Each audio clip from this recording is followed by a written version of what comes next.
Since my childhood, I have slumbered within a coffin at the tender age of 6, a serpent slithered in, accompanying me for 6 long years. Chapter 1. The Uncanny. Few would likely believe my tale. From the moment I became aware, I have never known the comfort of a bed. Instead, resting within an ancient coffin. Its dimensions are standard. The base measures 57 centimeters in width, tapering to 42 centimeters at the top, and stands 60 centimeters tall. Each night, my grandfather would light 3 incense sticks in the western corner of the coffin, a fragrant blend of agarwood that masked the faint, musty odor emanating from within. Before I reached the age of 5, I remained blissfully unaware of the coffin's true nature, as it was draped with a white quilt, spacious enough for my slumber. Hence, it merely served as a resting place. However, upon turning 5, the confines of the coffin began to feel increasingly restrictive, leaving no room for me to turn. Unable to suppress my curiosity, I inquired of my grandfather whether I might share his bed instead. Not only did he vehemently deny my request, but he also chastised me severely, insisting that I must sleep solely within the confines of the coffin. In our rural community, superstition ran rampant, and my grandfather was notorious for his fervent beliefs. He frequently presided over funerals and grave relocations, as well as offering consultations on feng shui, whether for the living or the deceased, often speaking in hushed, cryptic tones. Before the age of 5, I had no companions apart from my grandfather. There was no one else in my household. The villagers were even unaware of my existence. From a young age, I exhibited a sense of understanding. My grandfather forbade me from venturing outside, and I neither cried nor threw tantrums. At tea times, I would play with my grandfather's old pipe, content to occupy myself for an entire afternoon. I was unaware of the reasons behind this, as I was still quite young. After receiving a beating from my grandfather, I became even more reluctant to mention the prospect of sleeping in a proper bed at the age of 6, when I was to begin my education. I encountered individuals beyond my grandfather. However, he steadfastly prohibited me from inviting any friends over to our home. Even when companions sought me out, they were strictly forbidden from entering my room. In truth, my room contained nothing but the coffin that stood in its center. T6. I experienced my first rebellious phase after gaining awareness. The more my grandfather forbade me from bringing friends home, the more determined I became to do so. Seizing an opportunity while my grandfather was away, I invited a young friend into my room. This friend, notably plump and commonly referred to as Fatty, upon entering my room, immediately spotted the coffin and exclaimed, "Zhao Mo, why is there a coffin in your room? Where is your bed?" I pointed to the coffin and replied, "This is my bed." Upon hearing my words, Fatty turned on his heels and fled, exclaiming, "You're a ghost, only the dead sleep in a coffin." This matter swiftly spread throughout the entire village. The adults, well aware of my grandfather's character, refrained from much discussion. However, the children erupted in chaos. For the plump child's grandfather operated a coffin shop in the town, a profession deemed inauspicious. Consequently, I became labeled as an ill-omened individual. From that moment onward, I found myself devoid of friends. At school, classmates maintained a significant distance from me, referring to me as the coffin ghost, while the adults cautioned their children against associating with me. Following this incident, my grandfather subjected me to a severe beating, and I began to grasp, albeit vaguely, the reason behind his prohibition against bringing anyone to my room. Yet, I remained perplexed as to why he insisted I sleep within the confines of a coffin.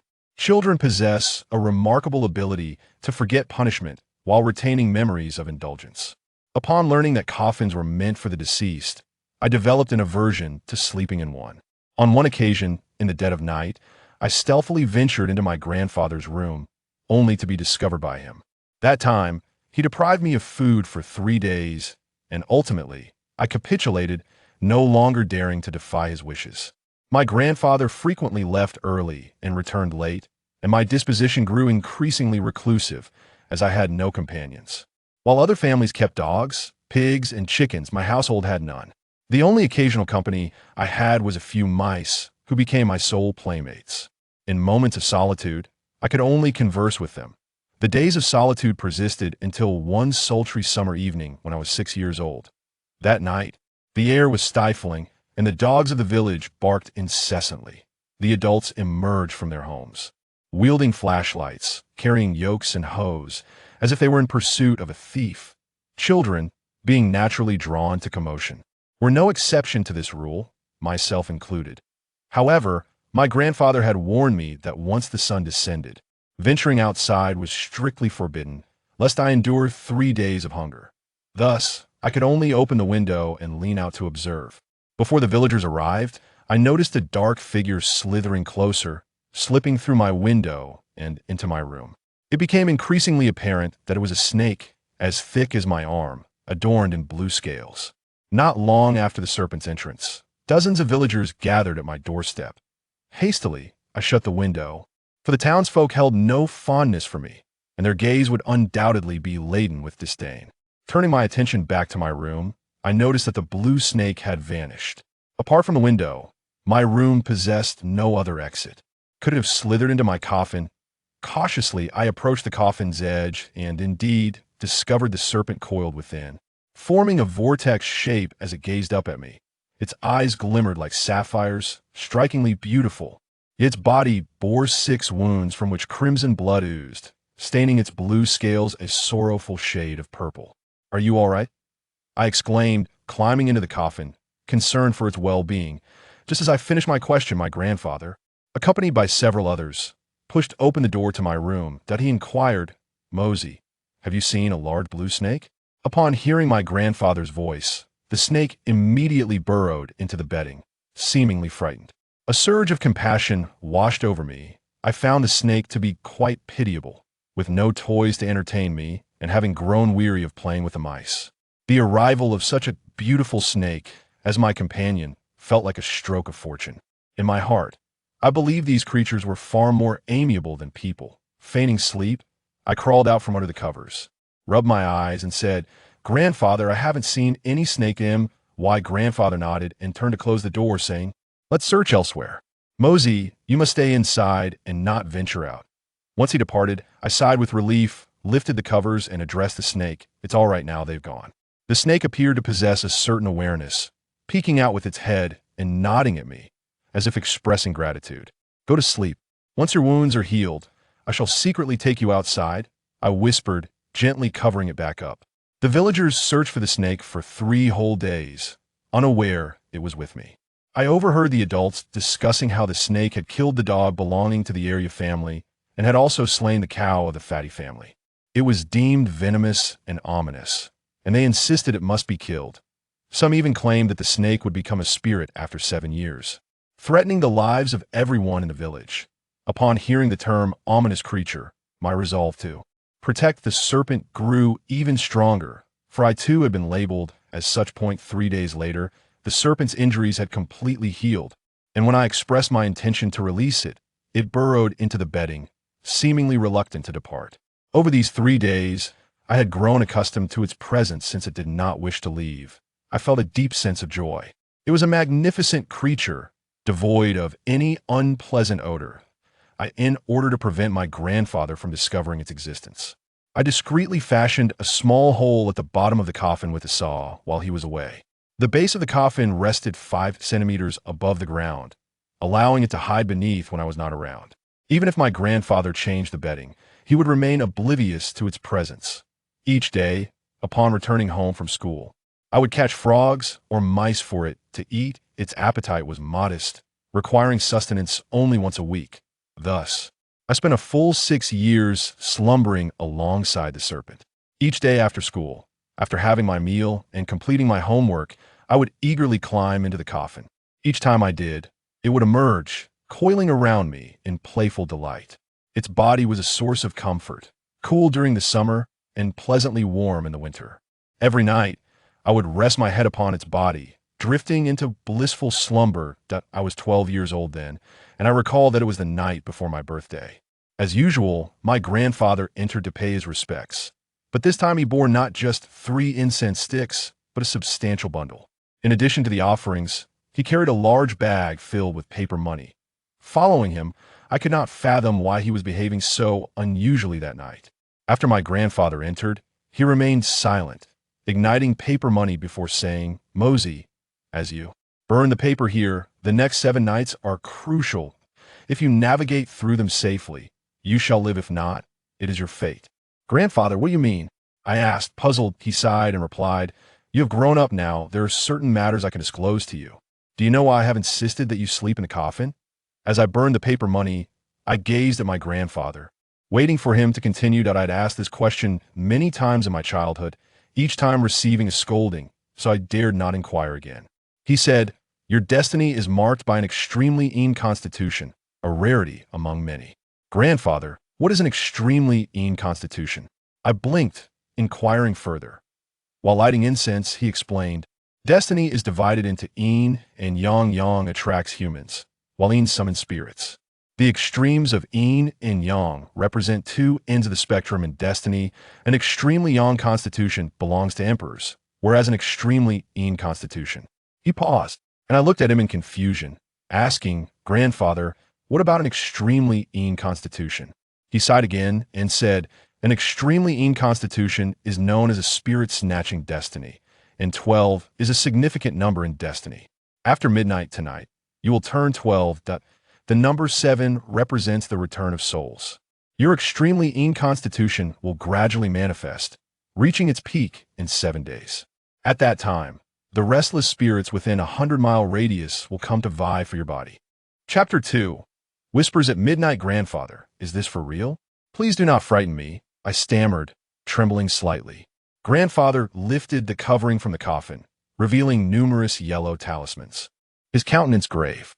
"I have always instructed you to sleep within the coffin because when you slumber, your vital energy diminishes, allowing the yin energy to escape. The talismans surrounding this coffin are meant to contain that yin energy, preventing it from attracting wandering spirits and malevolent entities. However, you have now reached an age where your fate is becoming apparent, and these talismans can no longer suppress it. We can only hope that the number of restless souls within 100 miles is not excessive." I gazed silently at my grandfather. Though I did not believe in the supernatural, I harbored doubts. Yet, I knew he had no reason to deceive me. As he spoke, he had already placed incense around the coffin, reassuring me, "Do not be afraid. Sleep as usual tonight. With your fate just beginning to manifest, nothing should transpire." I nodded quietly. After he left, I lay down in the coffin as usual, spending the entire night awake, clutching tightly to the snake. Indeed, as grandfather had predicted, nothing occurred. However, an extraordinary event unfolded at the neighbor's home, where, overnight, 6 individuals in the village inexplicably perished. These 6 were either middle-aged or robust young men, and upon their demise, their limbs sprouted blue scales akin to those of snake. This incident stirred considerable unrest, enveloping the entire village in a profound dread as memories resurfaced of the blue serpent from 6 years prior. Upon hearing these rumors, I disregarded the disdain of others and ventured to view the corpses. Indeed, upon observing the blue scales adorning their bodies, my thoughts immediately drifted to the azure serpent residing within my coffin, for the hues of its scales were strikingly similar, albeit the scales of the deceased were notably more vibrant. The villagers, once again, erupted into a frenzy, for it had nearly been 7 years since that fateful day. Everyone in the village gathered at my home, beseeching my grandfather for a solution, as it was he who had warned that if the serpent were not slain, calamity would befall us after 7 years. A profound fear enveloped me as I listened to the adults speak. Their words only heightened my terror, leading me to nearly conclude that the demise of the Plump family was somehow intertwined with the serpent in my coffin. In a state of panic, I dashed into my room, locked the door, and climbed into the coffin. The serpent remained within, and upon my first glimpse of it, I was instantly overwhelmed, for its coloration had intensified, mirroring precisely the shade of the serpent scales sprouting from the limbs of the 6 deceased. You, I stammered, trembling, unable to articulate my fear. Initially, I had not doubted it, for it had been with me throughout the previous night. However, witnessing the transformation of its scales instigated a sense of suspicion. The serpent, seemingly oblivious to the turmoil, slithered onto my body as usual, resting its head against my chest, its eyes glimmering like sapphires as they gazed into mine. Did you kill them?" I inquired, my voice quaking with dread. The serpent gazed at me, gently shaking its head, its eyes brimming with innocence, before resting its head upon my shoulder in a display of remarkable docility. For reasons unknown, this gesture instilled a sense of calm within me. I continually reassured myself that this snake had been nestled within my coffin, and I had not slept a wink the previous night. It had no opportunity to harm the 6 villagers. Outside, a cacophony erupted as the villagers pressed my grandfather for solutions. I lay quietly in the coffin, listening to the commotion, tightly holding onto the snake, my heart a whirlwind of emotions. The villagers did not depart until noon, at which point I emerged from the coffin and made my way to the main room. My grandfather sat at the dining table, his face etched with worry. It seemed that in just a morning, he had aged considerably. I dared not speak of the events to him, and silently retreated to the kitchen to prepare lunch. Once the meal was ready, my grandfather cast a glance at it and sighed, saying, "How can one eat under such circumstances? Your troubles have only just begun, and now there is this grave matter in the village." I quietly served him his meal, stating, "Grandfather, if you do not eat, you will lack the strength to confront these issues." He shook his head and replied, "To strike a snake, one must target its vital points. For a snake to attain spiritual form, it requires the assistance of 7 souls. 6 have already perished, and 1 more shall follow. If that serpent truly transforms, our entire village will be doomed. 1 more shall die?" I asked in astonishment. My grandfather nodded and said, "Indeed, and it will occur tonight." The 6 who died were those who had once wounded the serpent. The identity of the remaining victim is unknown. I was reminded of the time when that snake slithered into my coffin, bearing 6 distinct wounds upon its body. With this thought, I hastily inquired, "Grandfather, were those 6 individuals bitten to death by the snake?" He shook his head and replied, "No.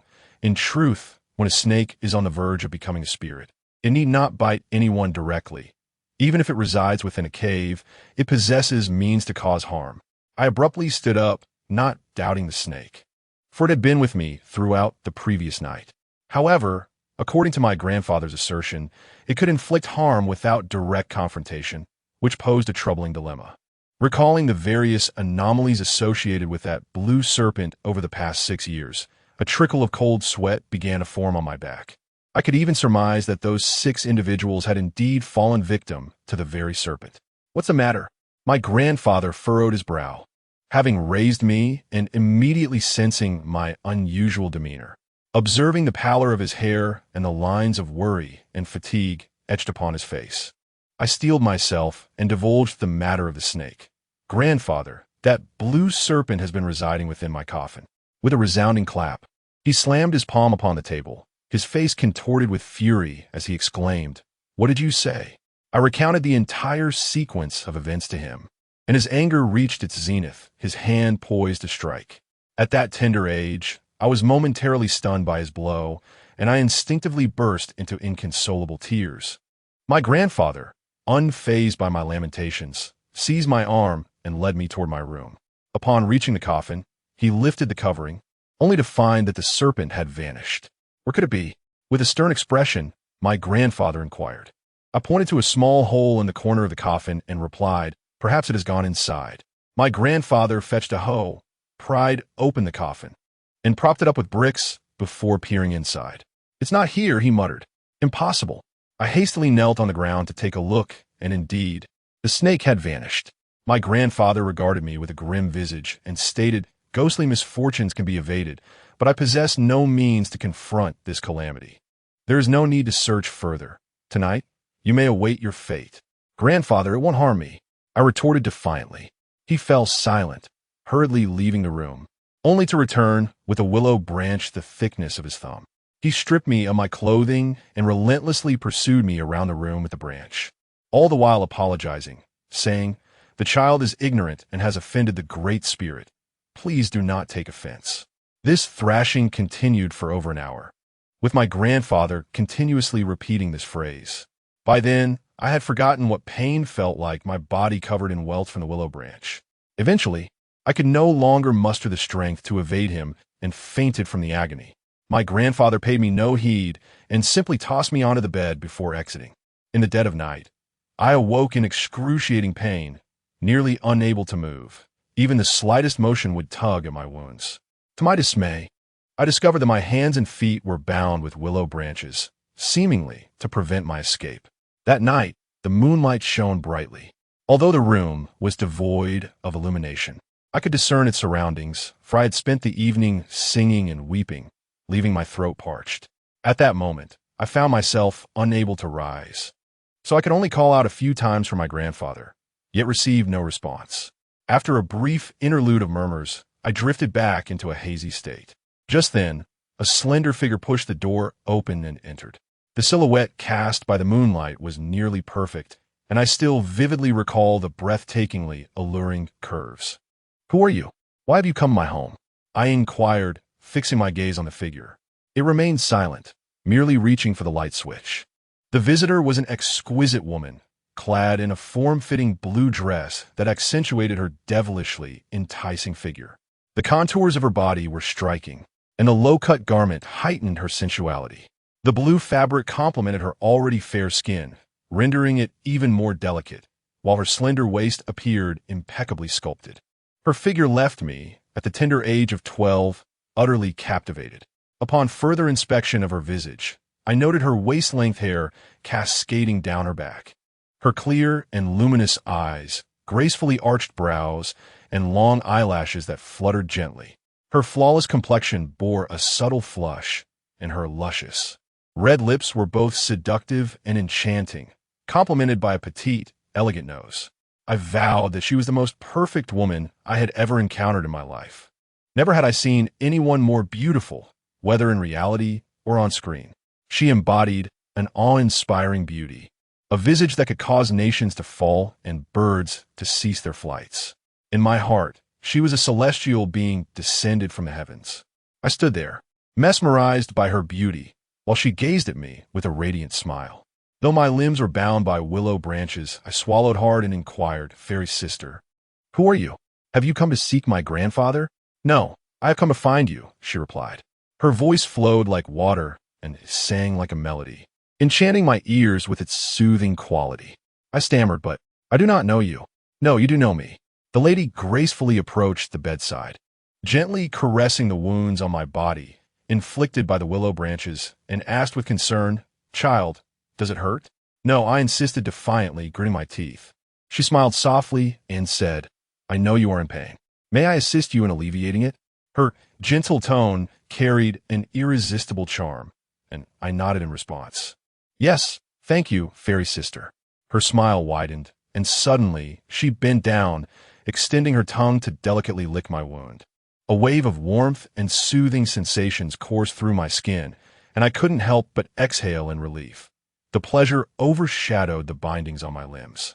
"Fairy sister, could you help me untie the willow branches?" At that moment, the pain had dissipated, and all I desired was to embrace her. She chuckled softly, shaking her head. "No, I cannot untie them. I can only help ease your pain." After she spoke, she continued to bend down, her tongue delicately tracing over each of my wounds. Strangely, wherever her tongue ventured, the pain vanished completely. By the end, the 12-year-old me found myself harboring impure thoughts. To my astonishment, the enchanting fairy sister did not mock me.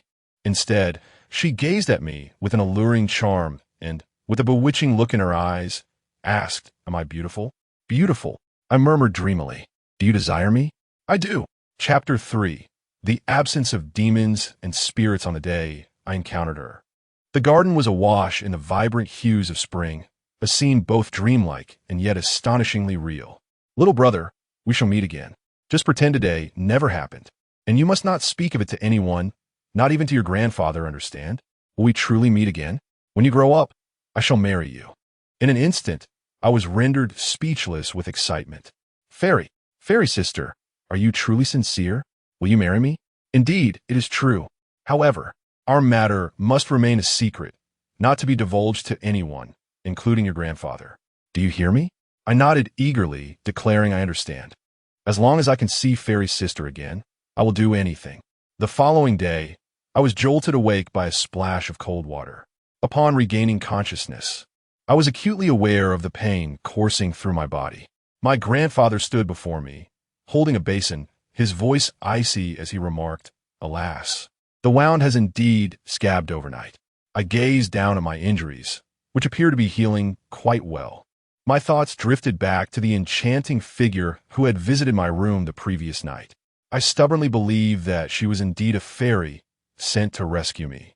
The prospect of seeing her again filled my heart with anticipation.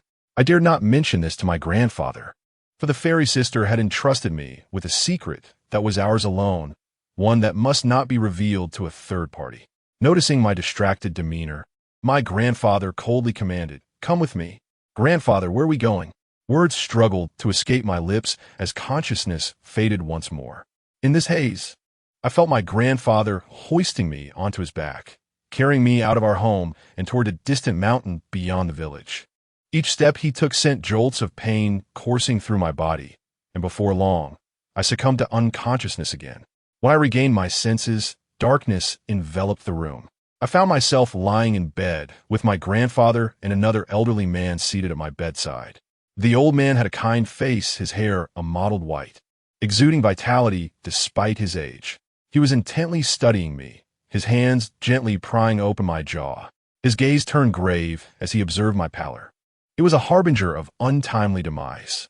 "The tongue is dark and the lips are purple," he stated ominously. "In 7 days he shall meet his end. Zhao, this child as time is nigh." My grandfather's countenance darkened, a storm of anger brewing within him. He cast a glance my way and addressed the elder.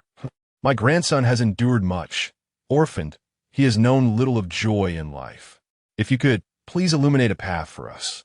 The man known as who sighed deeply, surveying my wounds with concern. After a lengthy pause, he spoke slowly. "The wounds have scabbed, yet the pain persists. This is a sign of refusal to heal. Zhao, you are on the brink of having harmed this child beyond repair. The serpent spirit is relentless, which indicates its fervent desire for the boy's life." Grandfather nodded gravely, acknowledging, "Indeed, I am aware of the supernatural, but the matters of the are better understood by you." Grandfather who remarked, "Indeed, 6 lives have already been lost. 7 is the number associated with the serpent demon's cycle of reincarnation. To evade this calamity, I must find a protector for the child. With a guardian, the serpent spirit will think twice." However, grandfather inquired, "Where shall we find such a protector?" "Let's arrange a marriage for him," grandfather who suggested. The elder was taken aback. Then his expression shifted as he questioned, "Are you implying a ghostly marriage?" The elder who nodded, affirming precisely, "When demons and spirits converge, neither may survive. We must find him a female, ghost as a bride." The elder shook his head, responding, "He possesses an extremely keen fate. A ghostly marriage may hasten his demise." Grandfather who countered, "The serpent demon's thirst for souls cannot be thwarted. With an extremely keen fate, a ghost may counteract it.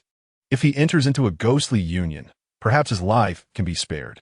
The serpent has been near him for 7 years. Should it claim his life and transform, its powers would ascend by 70 years, rendering it virtually unstoppable." After pondering for a moment, the elder slowly nodded in agreement. Upon hearing the two elders, I, enduring excruciating pain, suddenly sat upright and defiantly declared, "No, I refuse to marry a ghost.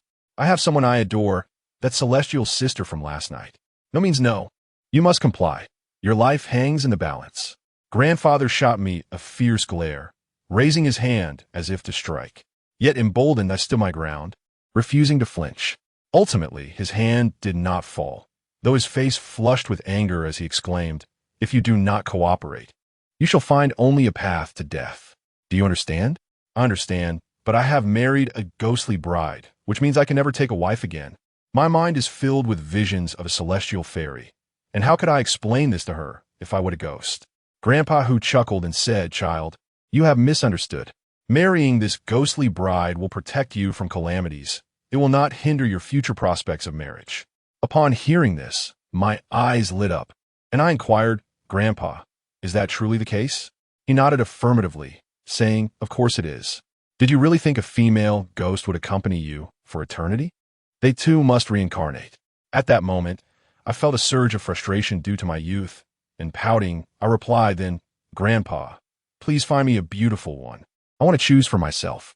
What beautiful ghost is there to choose from? If a ghost is willing to have you, consider yourself fortunate. You must bear the consequences of your own actions.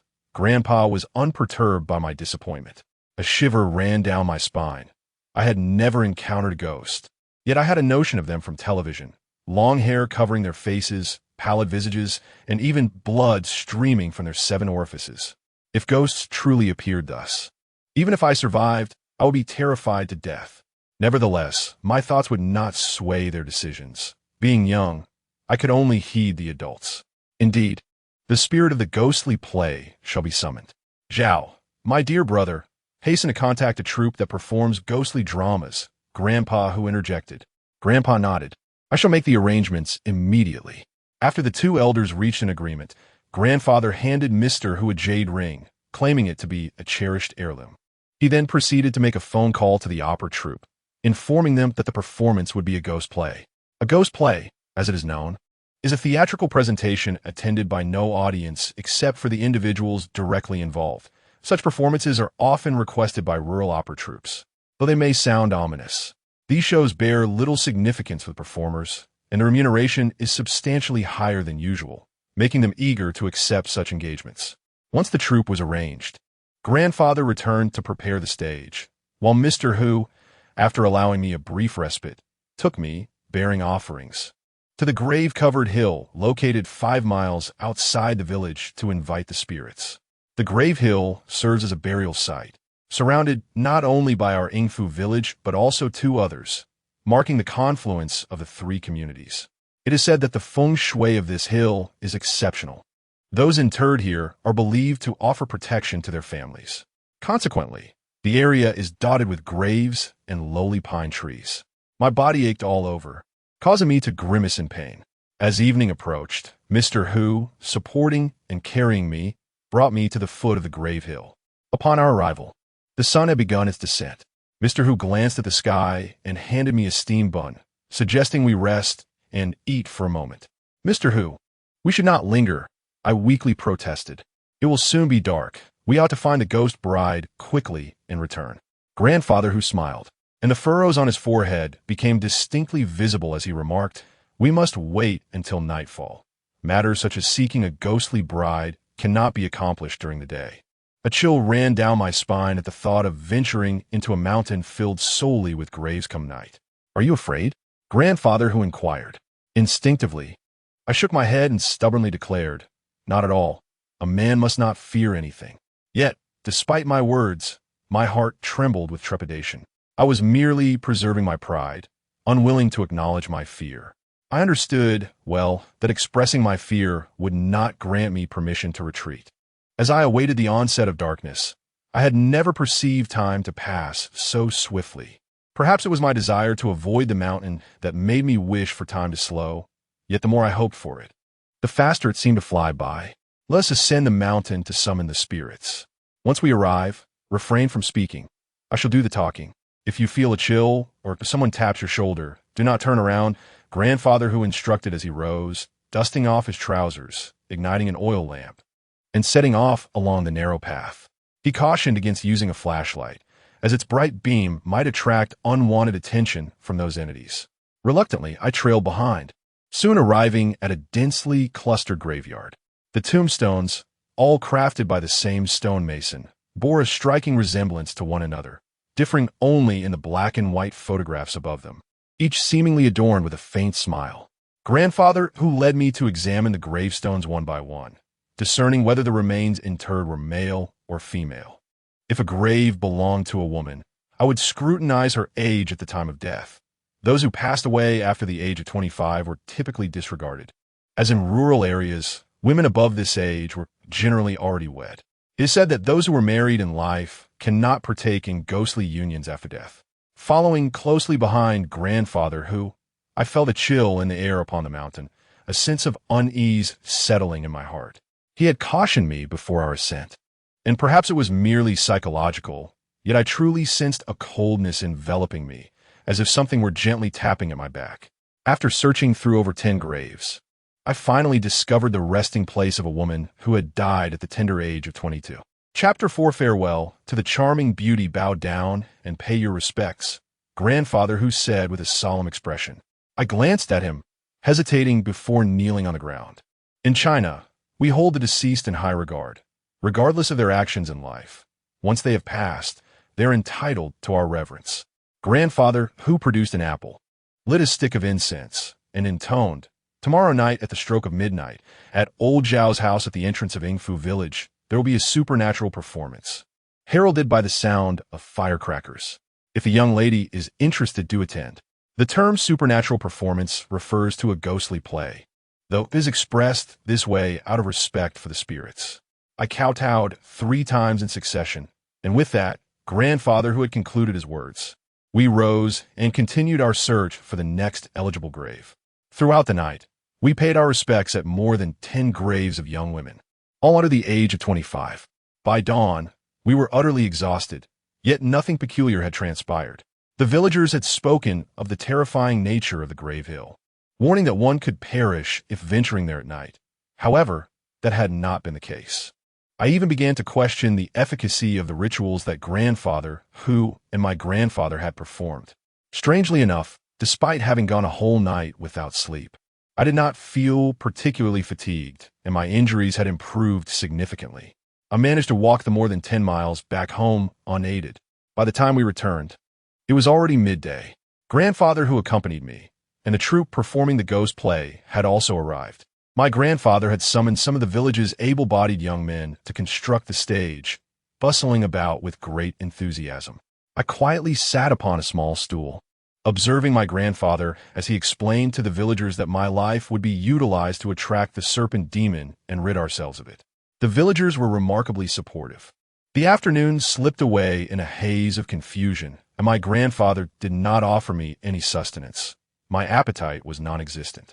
As the stage for the performance neared completion, numerous 8 immortals tables were brought over from various homes, haphazardly arranged before the stage. Each table was accompanied by a single long bench, facing the stage, adorned with incense burners and offerings. When the stage was almost finished, my grandfather went to prepare the meal. He slaughtered our household's only 2 large hens. As I assisted in plucking the feathers, I inquired, Grandfather, is this truly effective? He sighed and replied, I cannot guarantee it will save you, but doing nothing will surely lead to your demise. A frail old man entered the kitchen, his brow furrowed in confusion, and asked, Boss, are you calling us to perform ghost plays to find a ghost bride for this little child? Indeed, my grandfather responded, you are all discerning individuals, and I shall not conceal the truth. It is to find a ghost bride for my grandson. The thin old man frowned and remarked, this child is too young. It is unlikely any female ghost would take an interest in him. In fact, it may provoke the wrath of the female ghosts who come to watch the performance. This endeavor poses risks for us as well. The troop leader pondered the appropriate increase in payment. My grandfather sighed, fully aware that the leader sought a greater reward. Add 3,000. After we return, we must also conduct a ceremony to dispel the ill fortune. The 3,000 will cover the cost of the ritual. The frail old man chuckled softly. I felt a sense of disbelief within. 3,000 yuan was no trivial sum at that time. I was acutely aware of our family's financial situation. My grandfather would only receive a meager 288 yuan for presiding over a funeral. 3,000 yuan would require at least a year of diligent saving. My grandfather gritted his teeth and said, very well, we shall settle the amount after the performance. The wiry old man smiled and turned to leave the kitchen. I ventured to ask, Grandfather, how much does this ghost play cost in total? Rising to his feet, my grandfather replied, you clean and chop the chicken after plucking its feathers, and I will go borrow the money. It was only at that moment that I realized my grandfather had exhausted all our family's savings to prepare for this ghostly performance. Observing his somewhat stooped figure, I couldn't help but sigh and silently vow that if I survived this ordeal, I would heed my grandfather's words, and when I grew up, earn more money to repay him with utmost devotion. My grandfather returned swiftly after borrowing money. His countenance was grim. He picked up the cleaver and began to stir-fry the chicken on the cutting board. I dared not inquire further, merely assisting him in silence. Once those who helped set up the stage finished their tasks and had a meal at our home, They departed, and the onlookers from the village dispersed as well. For everyone understood that this play was intended for the spirits. Only 8 individuals remained in the courtyard. Aside from my grandfather, old Hu, and myself, the remaining 5 were members of the theatrical troupe. Among them, apart from a gaunt elder, there were 4 young individuals, 2 males and 2 females. One of the women, donned in a mask, bore a striking resemblance to the enchanting sister who had visited my room the previous night. I felt a strong sense of recognition. Indeed, it seemed to be her. However, we had made a pact to remain unrecognizable upon our next encounter. It turned out she was part of the troupe, yet my grandfather had no intentions of performing the ghost play last night. Could it be that their troupe was performing in a nearby village? The customs of the ghost play were well known among the troupe members. They first dressed me in a vibrant new groom's attire, intended for adults, which appeared rather oversized on my small frame. Unfortunately, the troupe had not prepared a costume specifically for children. A total of 15 octagonal tables, known as 8 Immortals tables, were arranged, with one in the center designated for me. 14 additional tables encircled mine, all draped in white cloth. Each table was adorned with incense burners, each holding 3 sticks of incense, while offerings of raw meat and fruit lay before them. Beside the tables, a pile of yellow paper money was pressed down by stones on a long bench. Meanwhile, the adults busied themselves, bringing in large swathes of white fabric to enclose the stage. On either side, oil lamps flickered with my grandfather and old Hu standing at opposing ends. A multitude of yellow paper money scattered at their feet. The other 4 performers responsible for the opera were backstage, engrossed in their makeup, while I sat alone on the central bench. Before me lay but 2 items: the jade ring presented by my grandfather, beneath which rested a long strip of white paper inscribed with my birth details. "Child, do you remember me?" came a voice akin to that of Fairy's sister as she gracefully approached and sat beside me, her gaze fixated on the white paper detailing my birth information, lingering there for a considerable time. Upon hearing her voice, I instantly recognized her as the Fairy's sister. Her tone was unmistakably the same. "You truly are the Fairy's sister. I have not divulged our matters to grandfather, yet he insists that only by marrying a ghostly bride can I preserve my life. I feel remorse for you," I said cautiously. The Fairy sister smiled gently, responding, "Your grandfather speaks wisely. You are very obedient. I hold no resentment towards you. Are you afraid of seeking a ghostly bride?" "I'm not afraid at all." "Are you, Fairy sister?" I declared with conviction. "I'm not afraid either. I often accompany my grandfather, who insists that I must join him whenever he performs ghost plays for our safety," she replied with a smile. "Why is that? Do those ghosts fear you?" I asked, perplexed. The Fairy sister shook her head, saying, "I do not know, but I can secretly tell you that I can see ghosts, though they remain oblivious to my sight. Ghosts are not frightening at all. By the way, do you have any specific wishes regarding your ghostly bride?" "No. I have no particular demands, as long as it isn't frightening. If possible, I hope she appears a bit more beautiful."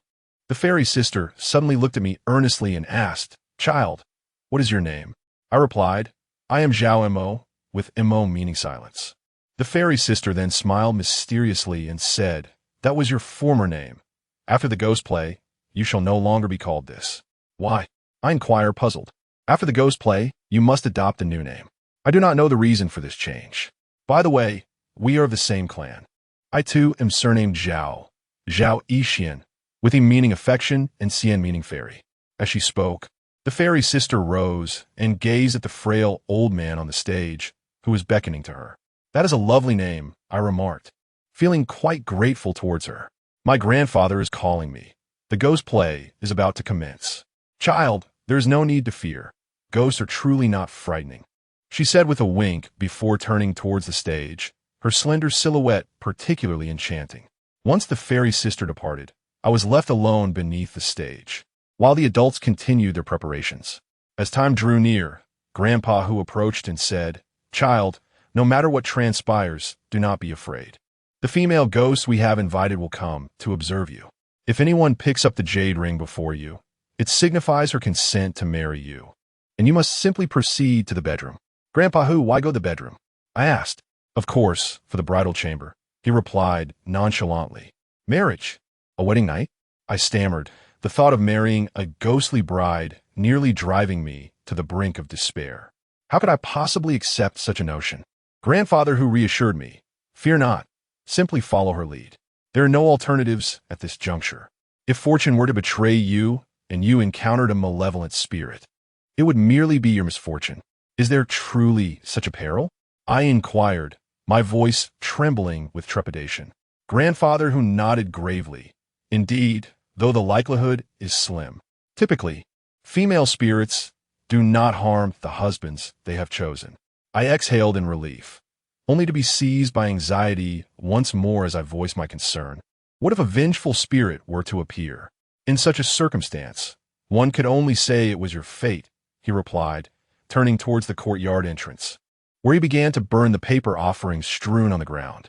My heart raced, palms sweating as the hour of midnight approached, and I was left entirely unprepared for what was to unfold. As grandfather who completed the ritual, the clock struck midnight. He lit a ceremonial incense stick and ignited the firecrackers at the entrance. The crackling explosions reverberated throughout the village, and as the last firecracker fizzled out, the dogs in the vicinity erupted into a cacophony of barks. Yet, after scarcely 10 seconds, silence enveloped them once more. Grandfather, who swiftly returned to the stage, while two figures emerged from the backstage of the opera troupe, one male and one female. Their faces were as pale as chalk, with dark circles accentuated around their eyes, and they were clad in funeral garments. As soon as they appeared, the woman spoke in a shrill voice, declaring, at the stroke of midnight, "We invite all deities to take their seats. Tonight's performance is The Widow at the Grave." Chapter 5. The stage for a ghostly performance as the female performer concluded her act. The male actor brandished a dagger and plunged it into his own chest, blood gushing forth as he collapsed onto the ground. A shiver coursed through me. Could this be real? However, observing the female performer, who remained unfazed, I reasoned that it must be mere theatrics. Yet, the realism of his actions was unsettlingly vivid. A chilling breeze swept through the entrance of the courtyard, sending a shudder down my spine and raising goosebumps upon my skin. I fixated intently on the stage, my peripheral vision catching a glimpse of the surrounding 8 immortals' tables. Soon, I noticed a stone that had been holding down a stack of yellow paper money on a long bench tumble to the ground. An unseen force lifted the yellow paper money, which remained intact, as it soared from the bench to the table. As time passed, the yellow paper on all the surrounding benches began to levitate and gather atop the table. It dawned upon me that the female spirits summoned the previous night had taken their seats. The temperature around me began to plummet, and I involuntarily trembled, a suffocating chill pressing upon my heart. At that moment, the female performer had leaned over the male actor, wailing in a high-pitched, mournful cry that resonated with an eerie terror. Meanwhile, an elderly man and woman accompanied her lamentation, one playing the eru and the other blowing the swona, harmonizing with the sorrowful performance on stage. A tingling sensation coursed through my scalp, as if unseen hand were caressing me.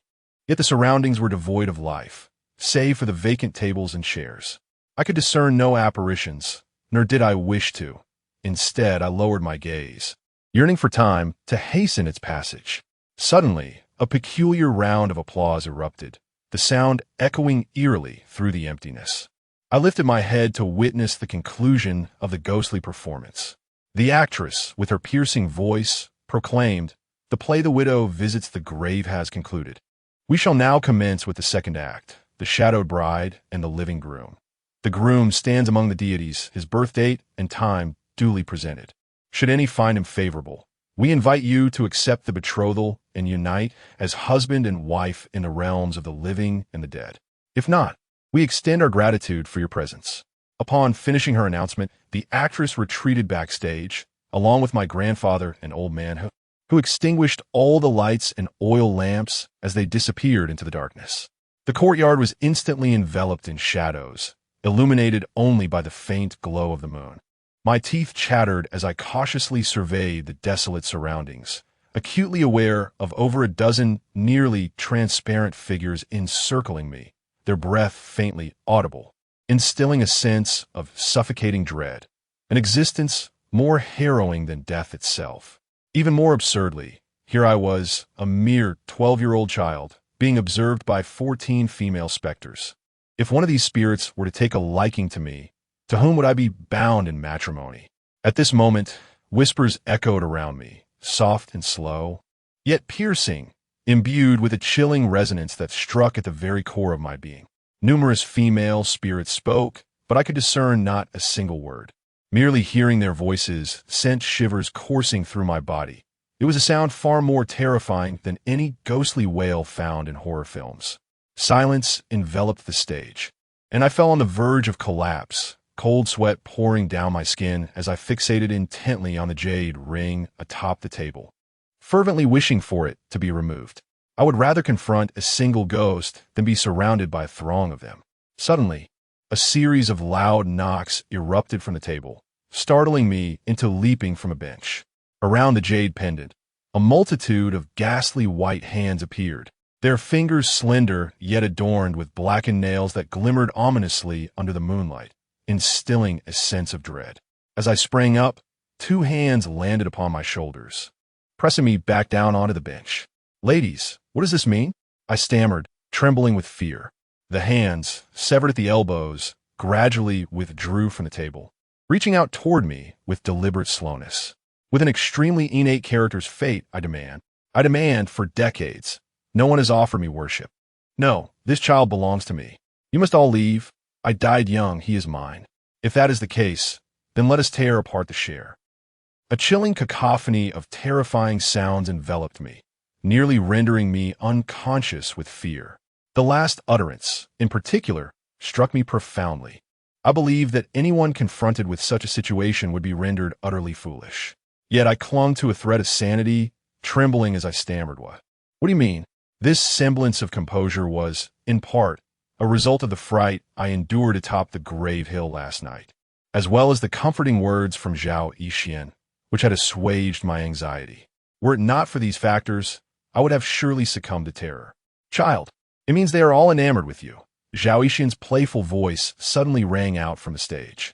Upon seeing her, I gasped for breath, feeling a modicum of tranquility wash over me.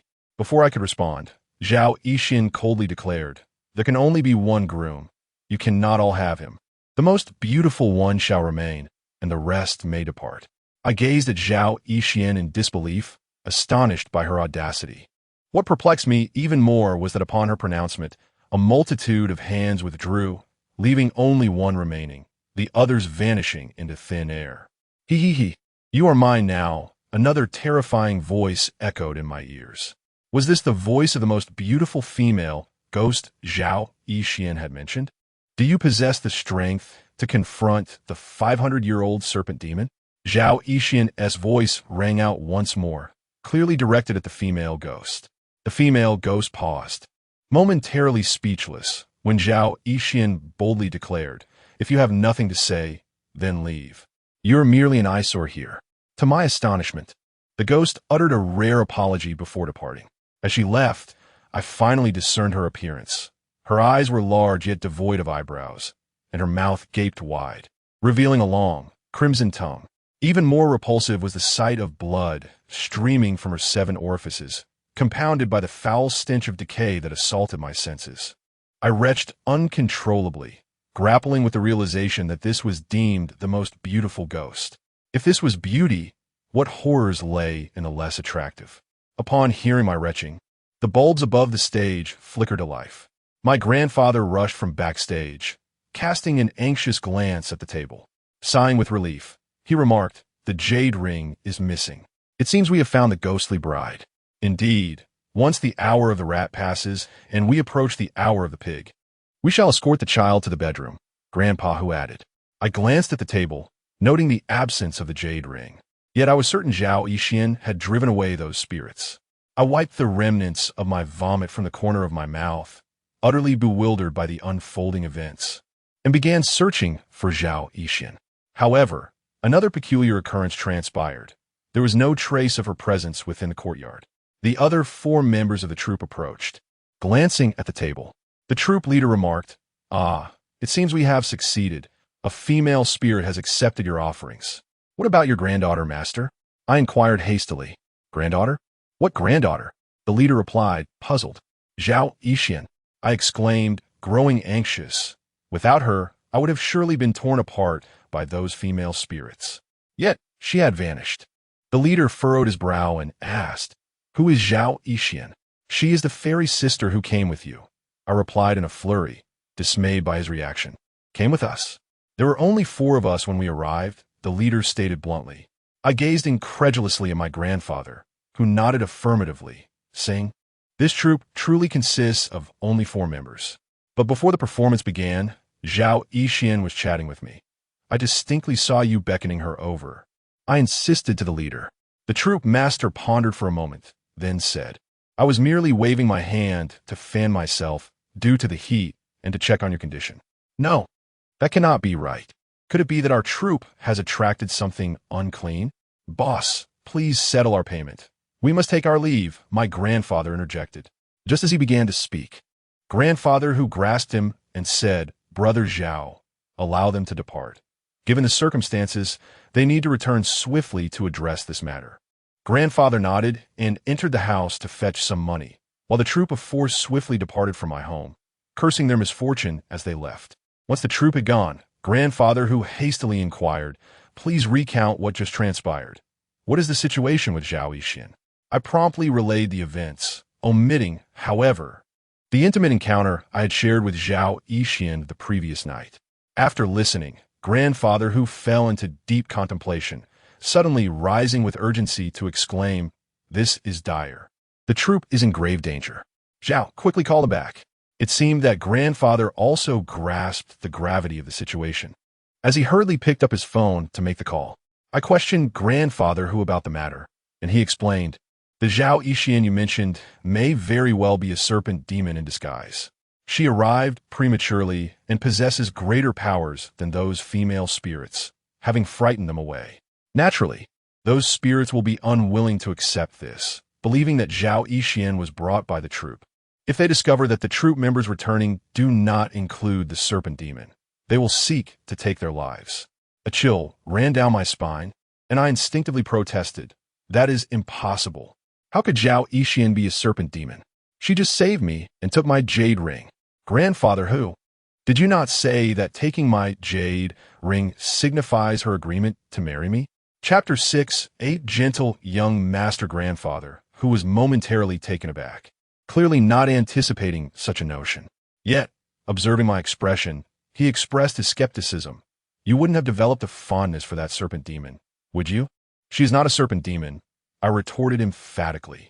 My burgeoning admiration for Zhao Yixian was far beyond the influence of grandfather, whose casual remarks. Had it not been for her timely intervention, I would have been torn apart by those female specters. I had distinctly heard them utter threats to shred me to pieces. It's over. The call went unanswered. I suppose. Grandfather sighed, regret evident in his voice as he set down the phone. Grandfather who remarked, I shall go and investigate. Zhao, the child does have a point. That serpent demon took the jade ring. Perhaps she genuinely wishes to unite with him in marriage. It may be worth exploring. Grandfather nodded in agreement. Yes, it seems we have no alternative. Who? Take care. For now, I can only watch over the child. If that serpent demon seeks his life, my old bones shall be hers. I listened in a daze, fully grasping the implications of his words.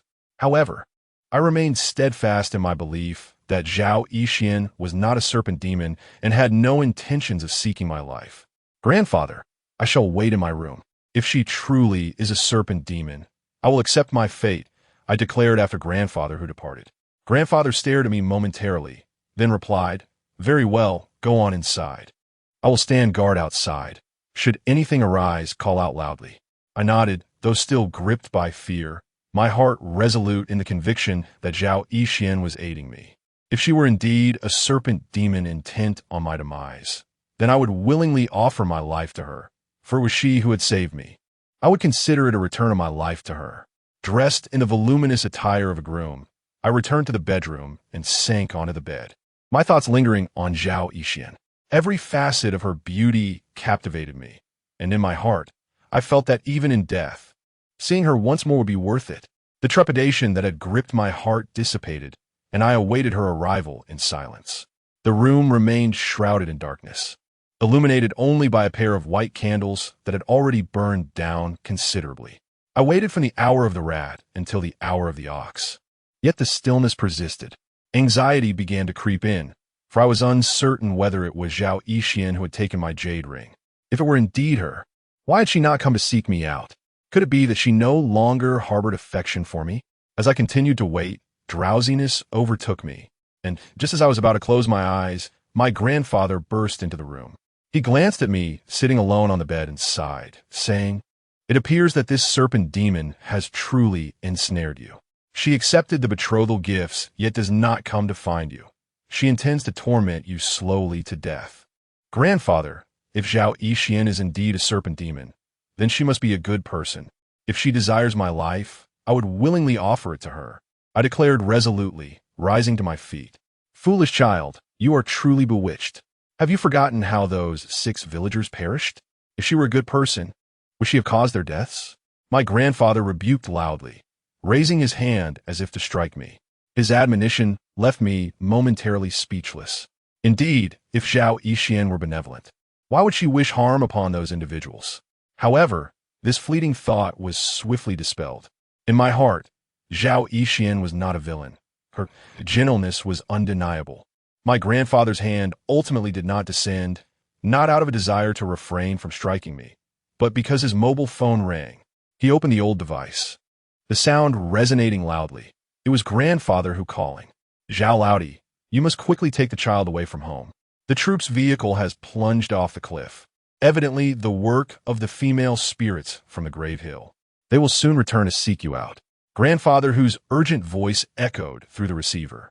And as soon as he finished speaking, the call ended abruptly. "Did you hear that? Quickly remove your clothes and come with me," my grandfather urged anxiously. I sprang to my feet in a flurry, then defiantly declared, "Grandfather, Zhao Yixian will come to rescue me. She is a celestial fairy and will not allow those female spirits to harm me." My grandfather's face turned ashen with anger as he rushed towards me, raising his hand to seize my bridal attire. At that moment, Zhao Yixian's voice rang out once more. "Indeed, the child speaks the truth. I shall not permit those female spirits to harm him." Zhao Yixian's graceful figure appeared at the doorway, illuminated by the dim, yellow light, rendering her even more enchanting.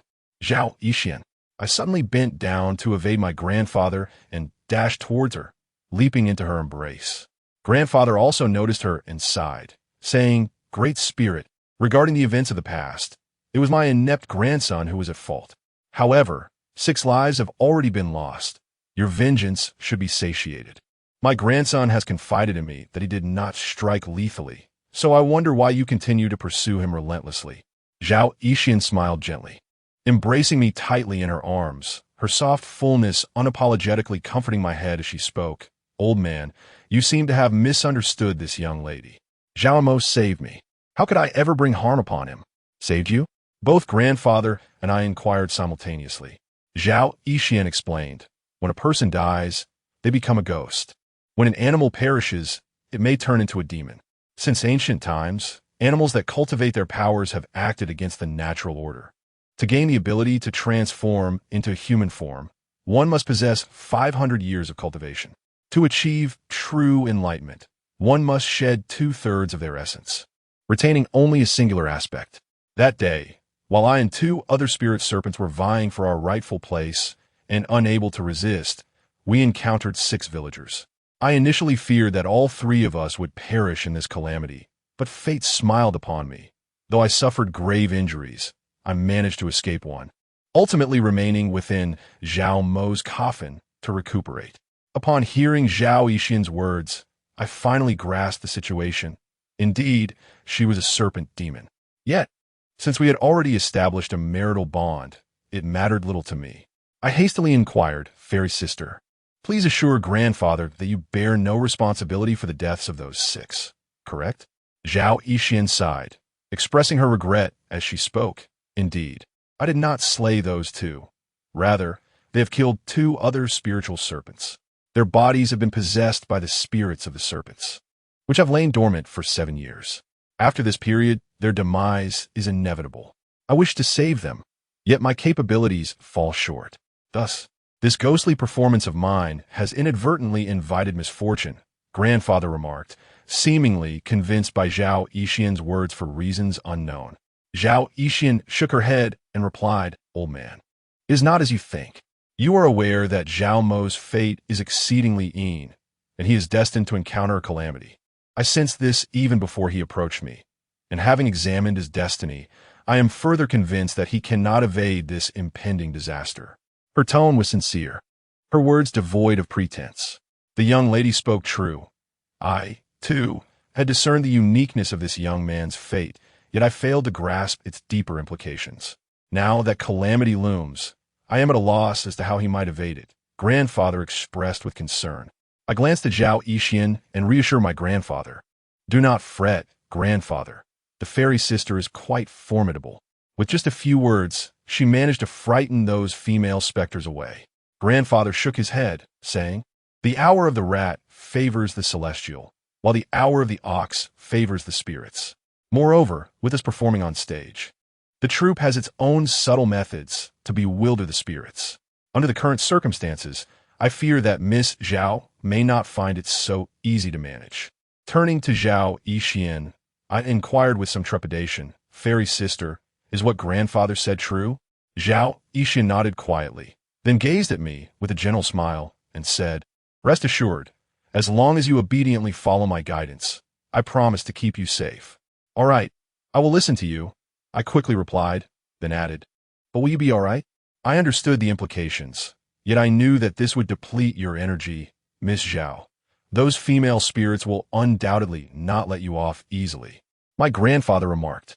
Zhao Yixian shook her head and replied, "There is no time to worry about such matters now. I shall go out immediately." "Thank you, Miss Zhao." My grandfather bowed respectfully, an expression of helplessness etched on his face. Chapter 7.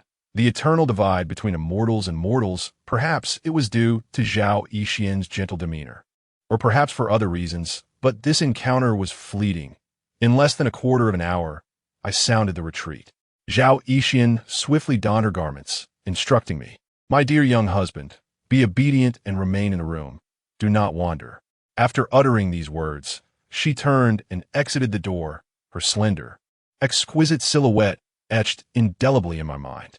Once Zhao Yixian departed, an eerie silence enveloped me, as if my ears had been muffled, rendering me incapable of perceiving any sounds. The aged wooden door of the room trembled ominously. Anxiety gnawed at my heart, prompted by her words, instilling in me a foreboding sense that something dreadful was about to unfold. Peering through the crack of the door, I beheld a distressing scene in the courtyard. Old Master, who had returned, he and my grandfather were sprawled on the ground, and to my horror, I discerned two female specters clad in black funeral garments clinging to their backs, rendering them immobile, their limbs flailing in futile struggle. At the center of the courtyard, a sight more agonizing awaited me. A cluster of 10 or more female ghosts surrounded Zhao Yixian, the malevolent figures lunging at her with outstretched claws. Their sharp, talon-like nails raked across Zhao Yixian's delicate skin, leaving a trail of crimson wounds. Zhao Yixian maintained a tranquil demeanor as she dealt with the relentless onslaught of female spirits, steadfastly protecting her exquisite, fair visage. The corners of her eyes twitched slightly, and with a graceful sweep of her arm, she managed to repel one spirit after another, though she could not inflict serious harm upon them. The grotesque and ferocious apparitions showed no signs of mercy within mere minutes. Her elegant blue, form-fitting dress had been stained a deep shade of purple with blood. "Cease this. What power do you wretched spirits possess to come at me? Do not torment her," I exclaimed, seizing the door in a desperate attempt to escape. Strangely, despite the door appearing merely ajar, it refused to budge, no matter how forcefully I pulled. The commotion I caused drew the attention of the female spirits, while Zhao Yixian, visibly fatigued, staggered in the center of the courtyard, her lips moving as if uttering something, though I could not discern her words. Upon noticing me, the spirits halted their assault on Zhao Yixian. Several drifted toward the door, their grotesque, contorted faces pressed against the narrow gap, presenting an exceedingly terrifying sight. "Come on, Come bite me, you hideous creatures. I shouted defiantly, unafraid. My hatred for them, fueled by their treatment of Zhao Yixian, had obliterated any fear within me, replaced instead by a burning rage. Smack! A pallid hand suddenly descended upon my shoulder from behind, exerting a tremendous force that tugged me backward, enveloping me in an icy chill that penetrated my very core. Before I could fully comprehend the situation, an exceedingly grotesque visage of a female specter materialized less than 10 centimeters from my face. The apparition fixed her gaze upon me with an intensity that rendered me immobile, as though the very air had ensnared my body. After scrutinizing me for a prolonged moment, her ebony lips moved in a silent utterance, the words lost to my understanding. At that very instant, the blood-soaked Zhao Yixian appeared at my side, raising her hand to deliver a swift strike that sent the ghost reeling several meters away. Embracing me protectively, Zhao Yixian guided me into a corner, her expression a tempest of fury as she uttered several impassioned words. The other female spirits surged forward, baring their fangs and claws, their frigid gazes fixated upon Zhao Yixian, utterly indifferent to my presence. I could perceive nothing, as if I become deaf. The chaos of the room enveloped me in silence. Zhao Yixian conversed with them for nearly a minute, yet ultimately, the spectral figures lunged at us. In that critical moment, Zhao Yixian extended a bloodied hand, gently brushing it against my face, and an overwhelming wave of dizziness washed over me, sapping my strength. I sank to the corner, my eyelids growing unbearably heavy. Just as I was about to succumb to darkness, I beheld a host of female phantoms charging toward me, with only the diminutive, bloodied form of Zhao Yixian standing guard in front of me. Upon awakening, I discovered that dawn had arrived. By my bedside sat grandfather and old, both of whom appeared to be in a state of disarray. As soon as grandfather noticed my consciousness returning, he exhaled a profound sigh of relief and murmured, at last, "You are awake. It seems you have successfully evaded this calamity." Old Hu chimed in, "Indeed, but it is a pity for that young lady, Zhao." With a sudden urgency, I sprang upright and anxiously inquired, "Grandfather, where is Zhao Yixian?" Grandfather shook his head, sighed deeply, and remained silent. I swiftly grasped Old Hu's sleeve, pleading, "Please, Old Hu, tell me where Zhao Yixian is gone. I must find her. She is unharmed, isn't she?" Old Hu too sighed heavily, observing the expressions of the two elders. Tears streamed from my eyes like pearls set free from their string, a feeling beyond description. Even when grandfather had once punished me severely, I had never wept so profusely. A vague sense washed over me. My fairy sister, the one who had affectionately called me little husband, the one who had guarded me with her very life, had departed. Yet, I was unwilling to acknowledge this truth, unwilling to accept it. I preferred to dwell in a dream, allowing her to live eternally in my mind. In a fervent rush, I seized the bridal attire at the bedside and hastily donned it, proclaiming, "Grandfather, I shall marry Zhao Yixian." This time, grandfather did not oppose me. Instead, he nodded gravely and said, "Very well, I shall take you to see her." Elated, I leapt to my feet. Grandfather's promise to take me to her suggested that she still existed, did it not? Grandfather and uncle who led me into the courtyard were in the western corner. A freshly dug mound of earth had emerged, its soil still damp. In front of the mound stood a wooden board, accompanied by ink and brush. Yet the board bore no inscription. Before it lay an incense burner and several plates of offerings. "She has departed, and we have erected a grave for her here. You must honor her memory frequently. It will benefit her in her next reincarnation," Uncle Hu remarked, observing the sorrowful and earnest expression on grandfather's face. I knelt before the grave, overwhelmed by grief, and wept inconsolably for nearly an hour. When my tears finally ceased, I weakly spoke, "Grandfather, Uncle Hu, may I wed her in spirit?" "Indeed, a woman of such affection and loyalty deserves it," Uncle Hu replied. I refrained from inquiring about the events of the previous night or the fate of those female spirits, nor did I seek clarity on Zhao Yixian's demise. I knew that grandfather would eventually reveal these matters to me. At that moment, all I could do was kneel by her grave and weep. Grandfather brought forth a pair of red candles, along with a wine jug and 2 cups, pouring 2 glasses of wine. He then retrieved a jade ring, addressing it with utmost seriousness. "Miss Zhao, we are grateful for your assistance to Zhao Mo. Without you, he would be resting in a coffin now. You have given him life, and today he wishes to honor your union. I shall bless this union." Grandfather poured a cup of wine over the jade ring, and as the liquid touched the surface, it emitted a faint white mist that soon seeped into the earth below. "Quickly drink your wine," Grandpa Hu urged. I lifted the cup and swallowed the strong liquor in one go, its spiciness stinging my throat and bringing tears to my eyes. It was my first experience with alcohol. Sunlight streamed towards me, piercing and bright, while behind Grandfather's small courtyard, ominous clouds suddenly gathered, and soon a gentle rain began to fall. With a sigh, Grandpa Hu remarked, "In the east, the sun rises, in the west, the rain falls. Though it seems clear, it is not. The bond with the Serpent Fairy is profound. Yet after the ghostly performance, it must be renamed. Longing, yet unattainable, the celestial and mortal realms are eternally apart.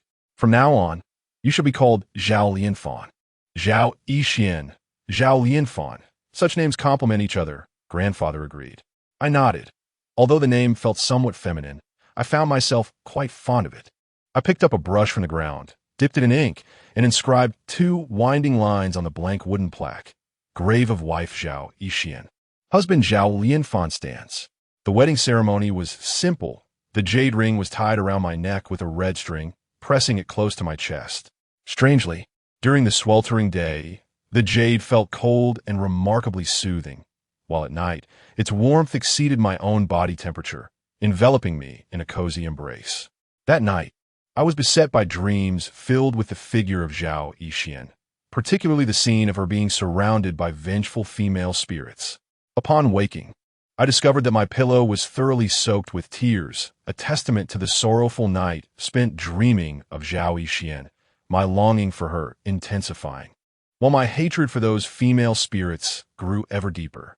At the break of dawn the following day, as the first light of morning filtered in, I rose from my bed. Seizing the opportunity before my grandfather awoke, I clenched my teeth and grasped a hoe and a spade, resolutely stepping outside. My intention was to unearth the graves of those female spirits, to expose their remains to the harsh light of day. For it was they who had caused Zhao Yixian's demise, and I vowed not to let them escape my wrath. In the month of June, the weather was capricious. As I stepped outside, a torrential downpour commenced without warning. Undeterred by the deluge, I knew that until I unearthed those graves, the resentment festering within me would remain unexpressed. A dark thought crossed my mind. Perhaps I should let those spirits take my life. Maybe in death, I would reunite with Zhao Yixian. When a person has relinquished all fear of death, nothing can intimidate them. And at that moment, I embodied such a mindset. With the hoe and spade in tow, I raced forward, tears streaming down my face, blending with the rain in a bittersweet concoction. I was unaware of where I found the strength, having skipped breakfast, yet I ran for 2 full hours, dragging the spade behind me by the end. It seemed as if the heavens were in accord with my purpose. Upon reaching the hill of graves, the dark clouds dispersed, the rain ceased, and the morning sun enveloped me in warmth. I removed my drenched clothing, wrung it out, and carelessly draped it over my shoulder before continuing my ascent towards the hill of graves, hoe and spade in hand.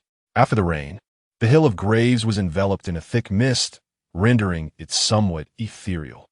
After walking nearly 100 meters, I began to recall the route that Grandpa, who had taken me on that fateful night. Hoping to locate the graves of the female spirits, he had invited to witness the ghostly play. As I passed a familiar grave, belonging to the mother of one of my classmates, who had tragically taken her own life, I felt a pang of sorrow. During her funeral, I had accompanied the procession, and as I stood before her grave, I offered a couple of respectful bows before continuing on my way. Yet as I walked, I realized I had returned to her grave once more, and the graves of the female spirits I sought remained elusive. A sense of urgency welled within me, accompanied by a lingering frustration. I cannot quell my discontent until I unearth the resting places of those 10 or so female spirits. Chapter 8. The Grave Digger and the Wall of Spirits. I continued my ascent, climbing nearly 50 meters, when I turned to glance back and once again beheld the grave of my classmate's mother. The black and white photograph on the tombstone seemed to gaze intently at me, as if it had something to convey. "Aunt, I am indeed here to unearth a grave, but you are not my target, so please do not play tricks on me." I spoke helplessly to the gravestone, uncertain of how to proceed. After uttering those words, I resumed my climb, but for the third time, I encountered my classmate's mother's grave. This time, the photograph on the tombstone wore no smile. Instead, it appeared solemn, seemingly glaring at me with resentment. This situation was peculiar. I set down my hoe and shovel, rubbing my eyes vigorously. The expression in the photograph shifted once more, morphing into a bizarre grin. A wave of panic washed over me as memories flooded back of the time I had visited when my classmate's mother had passed.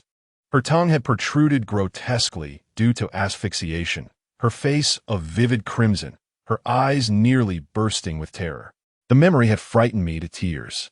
A shiver coursed through my body, prompting me to avert my gaze from the grave as I circumvented it and continued my ascent.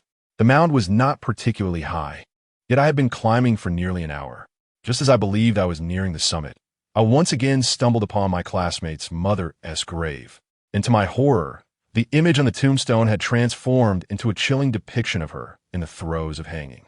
Gazing at the photograph atop the gravestone, a chilling sensation enveloped me, causing goosebumps to prickle across my skin. Yet, recalling the harrowing scene of Zhao Yixian being tormented by those female spirits, I forced myself to swallow and uttered, "Aunt, please do not toy with me any longer. I have pressing matters to attend to."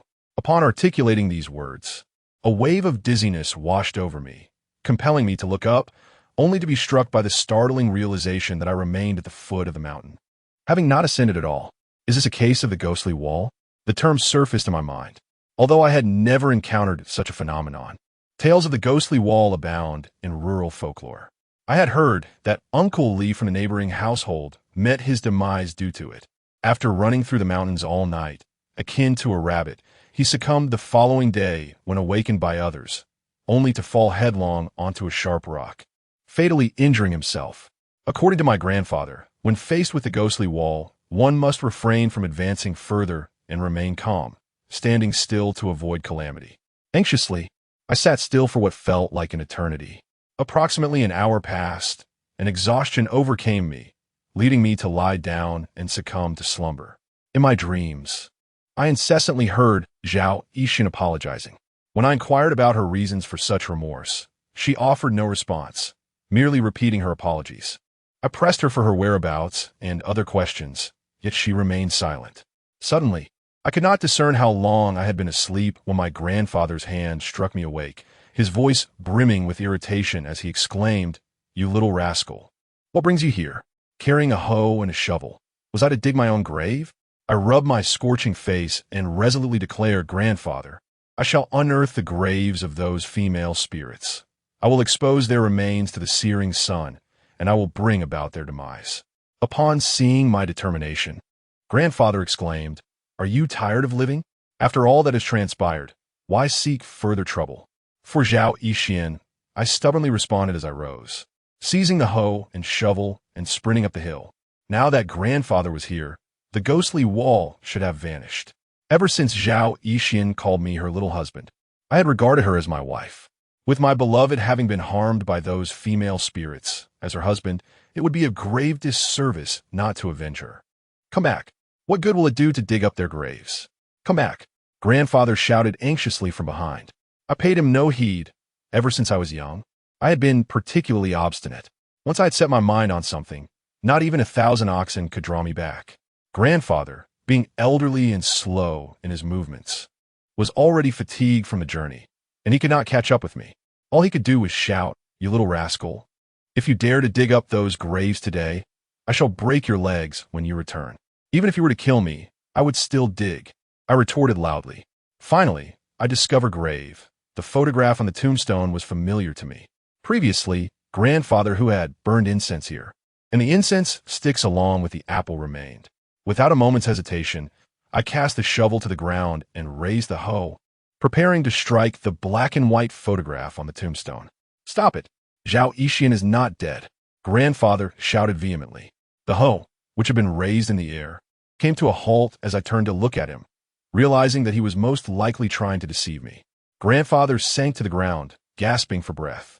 Observing his frail form, a wave of clarity washed over me. In moments consumed by hatred, I often lost my sense of reason. I was acutely aware that I had disturbed a grave, and those vengeful spirits would undoubtedly seek retribution. My motivations for digging were twofold: to avenge Zhao Yixian and, perhaps more selfishly, to meet my end at the hands of these female ghosts, hoping that death might reunite me with her. Yet, I recognized the selfishness in my thoughts. Grandfather was alone and of advanced age. Setting aside the potential trouble my actions could cause him, I pondered who would care for him when he could no longer fend for himself. Overwhelmed with guilt, I discarded the hoe and rushed to his side, helping him to sit on a nearby stone. I'm sorry, Grandfather. I miss her so much. If I don't do something for her, I cannot find peace. I understand your deep emotions, but this path you tread leads to no good. Instead, it will only invite further calamity. Do you comprehend? Remarkably, Grandfather refrained from reprimanding me. His demeanor suggested that his earlier assertion of Zhao Yixian's survival was indeed a ruse.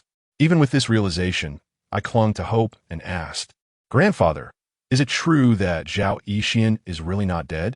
As my grandfather observed my calm demeanor, he spoke softly. I must confess, my dear, that I was merely deceiving you earlier.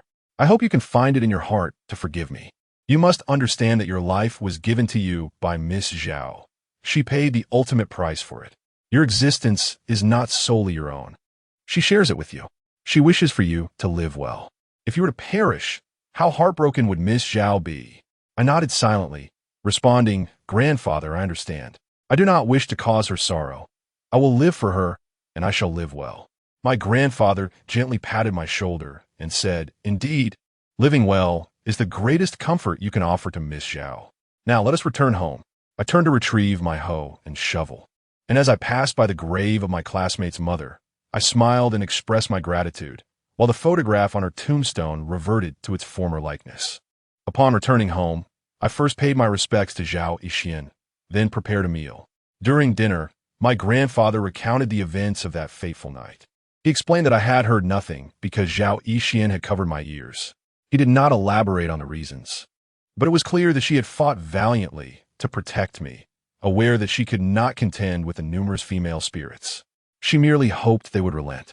That night, in an act of desperation, Zhao Yixian infused her ethereal essence into my being, sealing my extreme fate, which prevented the female spirits from targeting me further and redirected their wrath entirely upon Zhao Yixian, ultimately leading to her tragic demise.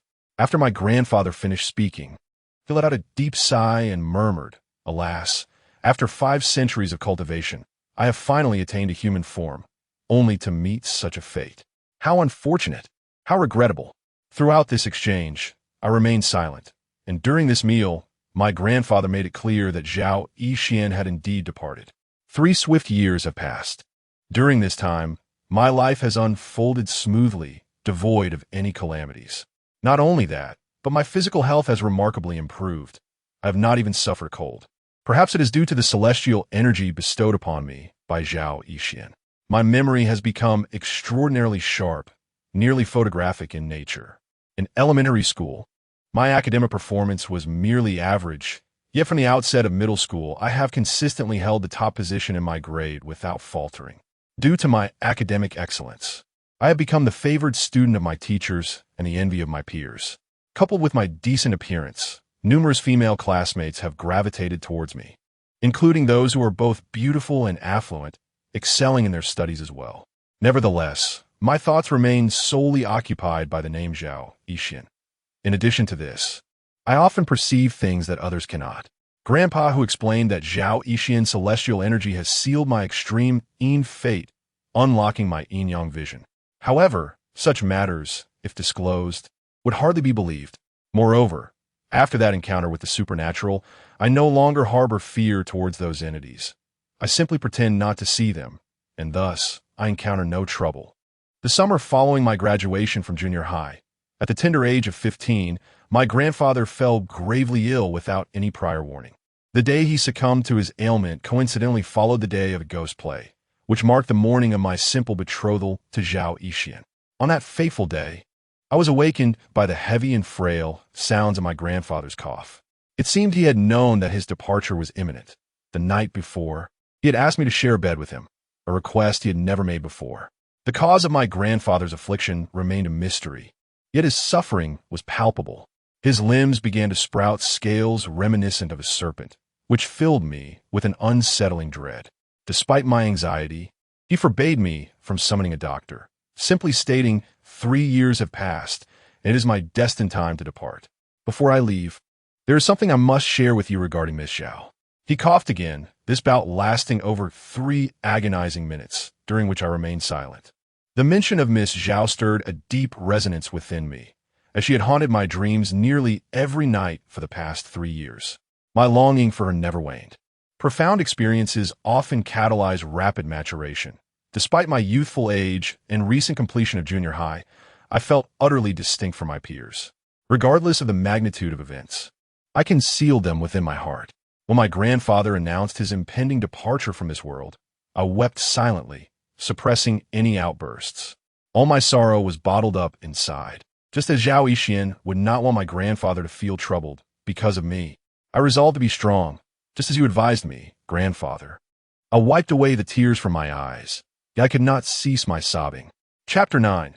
Grandfather's final words. Grandfather forced a smile and suddenly ceased his coughing, appearing somewhat spirited. He spoke fluently. Seeing your resilience brings me peace, Lian Fan. In truth, I deceived you. Miss Zhao did not perish. When she was on the brink of being slain by those female ghosts, I made a pact with them, exchanging my lifespan to save her primordial spirit. Grandfather, does this mean you must depart from this world to rescue Zhao Yixian? I asked sorrowfully. Grandfather chuckled softly. A healer does not heal himself. I can predict others' fates and analyze their destinies, yet remain oblivious to my own. I consulted your third uncle, and it turns out that by next year, my time will also be up. For me, it bears little consequence. Miss Zhao possesses unparalleled loyalty. Being able to extend my life by a year to save her primordial spirit is indeed worthwhile. Primordial spirit? I inquired, somewhat perplexed. Indeed, grandfather confirmed. When a person dies, their soul lingers. When a demon perishes, their primordial spirit endures. Miss Zhao's primordial spirit resides within the jade pendant upon your chest. In truth, she has been with you these past 3 years, though her primordial spirit fell victim to the malevolent poison of those female ghosts, forcing her to reside within the pendant. Then why has she never spoken to me? I questioned, still in confusion. Grandfather shook his head and said, though she has never spoken to you, she has saved you once. 3 years ago, when you ventured to dig up a grave, that ghostly wall was conjured by her request to Bamboo's mother. Had you truly proceeded with the grave digging, neither of us would be here today. Her silence was meant to spare you concern, and perhaps it is also due to her frail condition. In a flurry, I pulled the jade ring from my chest and clutched it tightly in my hand, addressing it. Zhao Yixian, are you truly there?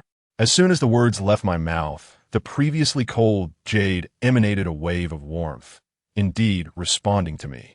Grandfather, she is really here. I managed a faint smile, feeling a flicker of joy, yet it was overshadowed by the impending departure of my grandfather. He smiled gently and nodded, saying, though you are but 15, your mind is remarkably mature. Miss Zhao has bestowed a favor upon our family. You must find a way to assist her. Grandfather, what should I do? I inquired. He replied, seek out your third uncle in the city. He should possess the means to help. Third uncle? I have a third uncle. Why have I never heard you mention him before? Since my earliest memories, there have been no recollections of my parents or other relatives. Grandfather is my sole kin. I had previously inquired about such matters, but he always deemed me too young and promised to reveal the truth when I was older. After that, I ceased to ask. Grandfather sighed and said, your grandmother bore me 3 sons. The eldest and the second tragically passed away at the tender age of 9. Initially, I believed it to be mere misfortune, but later came to realize that the fault lay with me. My fate has been one of solitude. Consequently, I divorced your grandmother and sent her away. She lacked education. and I did not wish for your third uncle to be a burden to her. So I discreetly placed him in the care of a friend S. Temple. Your third uncle learned some esoteric practices there and ventured into the city. Several times he wished to return, but I scolded him away, fearing that my presence might bring him further misfortune. I listened in silence, refraining from interjecting. Grandfather continued, "In this life, the one I have wronged the most is your grandmother. If you ever have the chance to see her, please convey my sincerest apologies." I nodded, tears streaming down my face, and feigned composure as I replied, "Grandfather, I am sorry for my mischief in the past, which caused you trouble." With trembling hands, he laboriously lifted them to stroke my head and said, "You have grown to be quite understanding, and that brings me great comfort. There is one more matter, concerning your lineage. In truth, you are not my biological grandson. Grandfather, I am your Zhao Xian's grandson, and I shall always be," I asserted resolutely. Grandfather forced a smile and said, "Indeed, you bear the surname Zhao, but you are my foundling. When I discovered you, you were barely half a year old, possessing only a birth date and a surname, along with that jade ring you wear. I meticulously compared our birth dates and realized that my fate does not hinder yours. That is why I dared to adopt you. The jade ring you possess is of great significance. As for your biological parents, I have searched tirelessly but found no trace. Perhaps this matter will ultimately depend on your own efforts." "Yes, grandfather, I understand. Please rest for a while. Do not speak so much," I replied, wiping away my tears. My voice choked with emotion as I gazed upon grandfather's frail form, my heart aching profoundly. "The time has come, Lian Fan. Remember to take good care of yourself. The items in the drawer are for you. The road ahead is long. You must be strong and maintain a kind heart, for only then will heaven look favorably upon you." These were grandfather's final words. After he spoke, he slowly closed his eyes, his hands naturally falling to his sides, his face still adorned with a faint smile. Grandfather, I could no longer bear the overwhelming sorrow, and tears streamed down my face in a heart-wrenching cry. Within less than an hour of grandfather's passing, my voice became hoarse from weeping. The facade of strength I had maintained vanished in an instant. Uncle, who entered, holding a shroud. He gazed at grandfather's lifeless body on the bed, let out a deep sigh, wiped his moist eyes with his sleeve, and said, "Lian Fan, I will take care of Zhao's final affairs."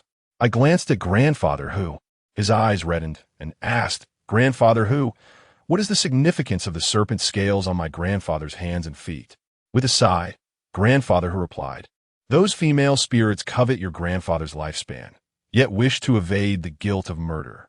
Hence, they employ Miss Zhao's serpent energy to manipulate the timing of your grandfather's demise, creating the illusion that he was harmed by her. Deep down, you understand that this matter bears no relation to Miss Zhao, do you not?" "Indeed, I know," I murmured, nodding silently as I accepted the burial attire from grandfather whose hands and helped my grandfather don it. The funeral for my grandfather was conducted with great solemnity, and he was laid to rest atop the hillock. The rites spanned 3 full days, drawing numerous attendees from the surrounding villages, people who had once received my grandfather's kindness. None had forgotten his generosity. On the 5th day after his passing, having slept only a few hours over the course of those 5 days, I finally succumbed to slumber the previous evening. In my dreams, I was accompanied by Zhao Yixian, who seemed to sense my turmoil and endeavored to console me. Yet her visage remained indistinct, eluding my clarity. Upon awakening, I gradually began to accept this harsh reality. For the past few days, I had taken refuge in my grandfather's bedroom, and the drawer he spoke of had remained unopened. Today, I realized it was time to move forward. The elder who had raised me, the one I regarded as my sole family, was gone. Grandfather was right. The road ahead was still long. Moreover, within the jade ring resting against my chest lay my wife, Zhao Yixian. No matter the challenges, I must save her, for she is all I have left. With determination, I opened that drawer. Within the drawer lay but 3 items: a letter, a stack of money, and a very old photograph. The photograph, shrouded in obscurity, offered no clarity as to whether it depicted a person or a landscape, yet its age ensured it would not become any more indistinct. I gently lifted the envelope and carefully unsealed it. The letter was lengthy, penned in my grandfather's meticulous handwriting, spanning 3 pages. After meticulously perusing the contents, I let out a profound sigh. My grandfather began by providing the address of my uncle, followed by contemplations regarding my lineage. He recounted receiving money annually from an anonymous benefactor left at his doorstep and speculated that this individual might be my biological parents, though he had never succeeded in locating them. The drawer contained over 50,000 yuan, all bestowed by this stranger, which my grandfather had preserved with unwavering resolve, even opting to borrow money rather than touch this sum on the day of his passing. I carefully folded the letter and set it aside. As for my biological parents, I felt nothing but a sense of detachment, even a tinge of aversion. If they had abandoned me and never returned, I held no animosity towards them. If, as my grandfather suggested, they continued to send money yet refused to acknowledge me, it extinguished any lingering thoughts I may have harbored for them. Countless nights in my childhood, I had watched other children with their parents shedding silent tears. Now, I had grown accustomed to the absence, resigning myself to the notion that they had never existed at all. After tidying up my belongings, I meticulously cleaned the house, ensuring that all doors and windows were securely shut. Dragging a small suitcase behind me, I departed from home, leaving behind my grandfather's memorial tablet. As I lacked the time to pay my respects, it was taken in by grandfather, who for proper veneration. In ancient times, it was customary to observe a 3-year mourning period following the death of one's parents. I yearned to honor my grandfather in this manner, yet it was not his wish, and my eagerness to rescue Zhao Yixin consumed my thoughts. Each day, I silently prayed for my grandfather's peaceful passage to the afterlife. My third uncle resided in the city, quite distant from my home. After a lengthy bus journey, I arrived at the bus station just as night fell. Unfamiliar with the city and uncertain of the public transport routes, I opted to take a taxi due to the small amount of money I had on me. Where to, young man? The driver inquired with warmth. I replied directly, Sir, I need to go to number 44, Chinhun Road. Is it far from here? Number 44, Chinhun Road? What business do you have there at this hour? The driver responded, astonishment evident on his face, even tinged with a hint of fear. Noticing the driver's expression, I felt a twinge of confusion and asked, Sir, is there something wrong with that place? The driver sighed and said, Young man, you may not be aware that Chinhun Road is also known as the Road of 1,000 Souls. It was once merely a quaint little town. However, during the War of Resistance against Japan, countless lives were tragically taken, with over 1,000 souls buried there. Subsequently, the entire town was abandoned.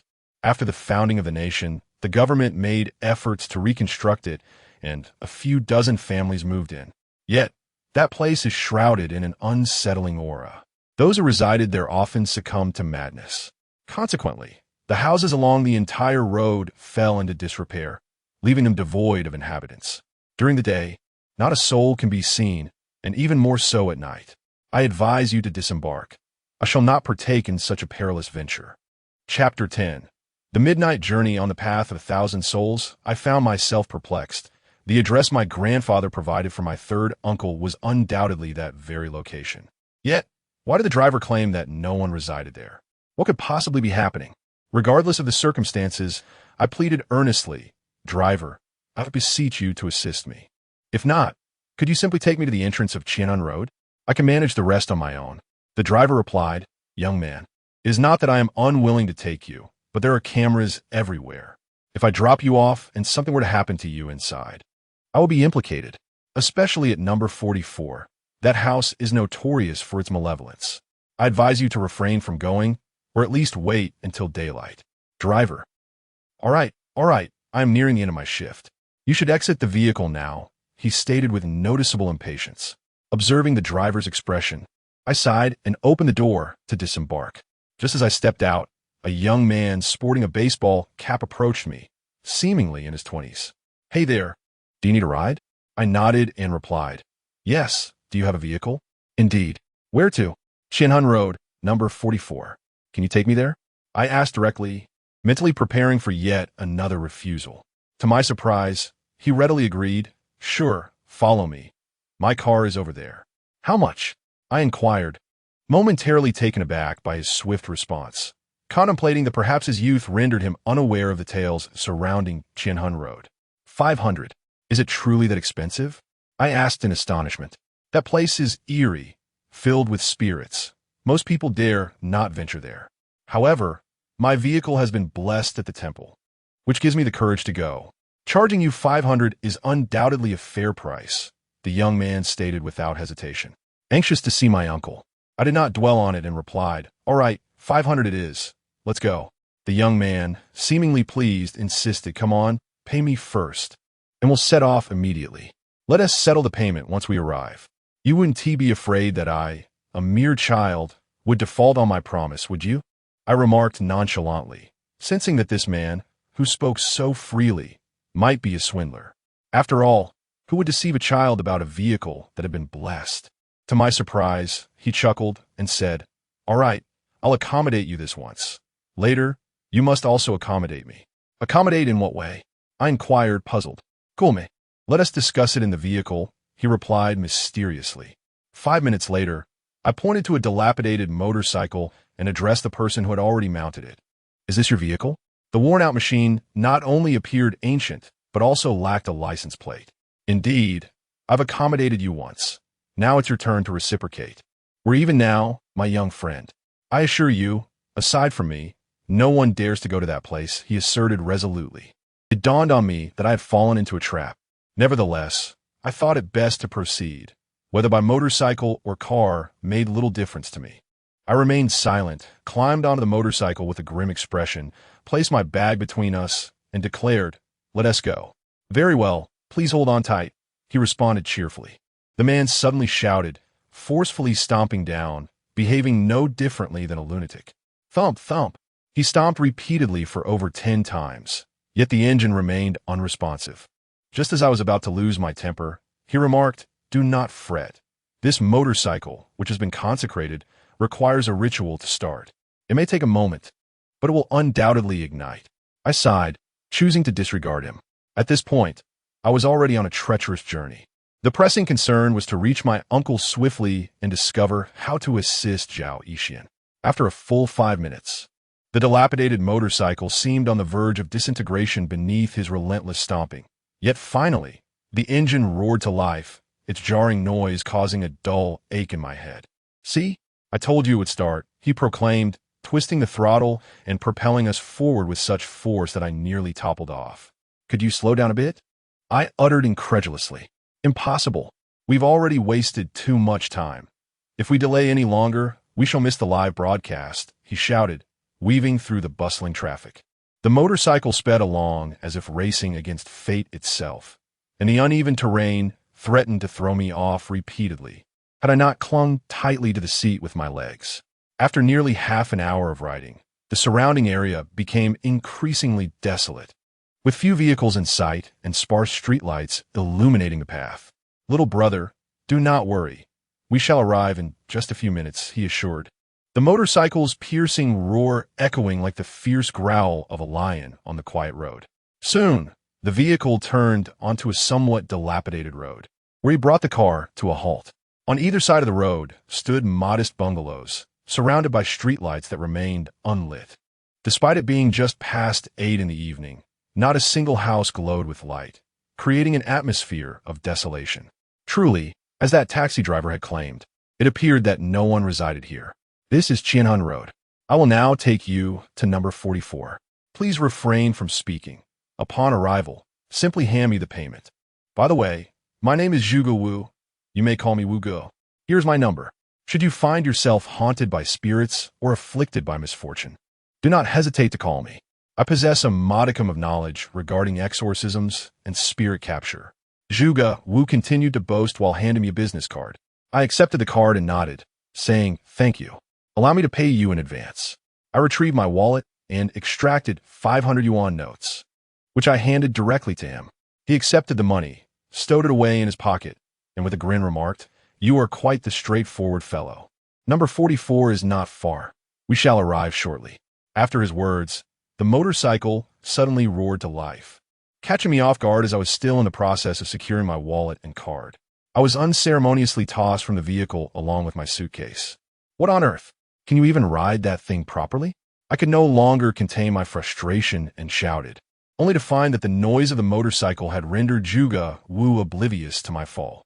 He sped off, riding that wretched machine into the depths of Qianhan Road.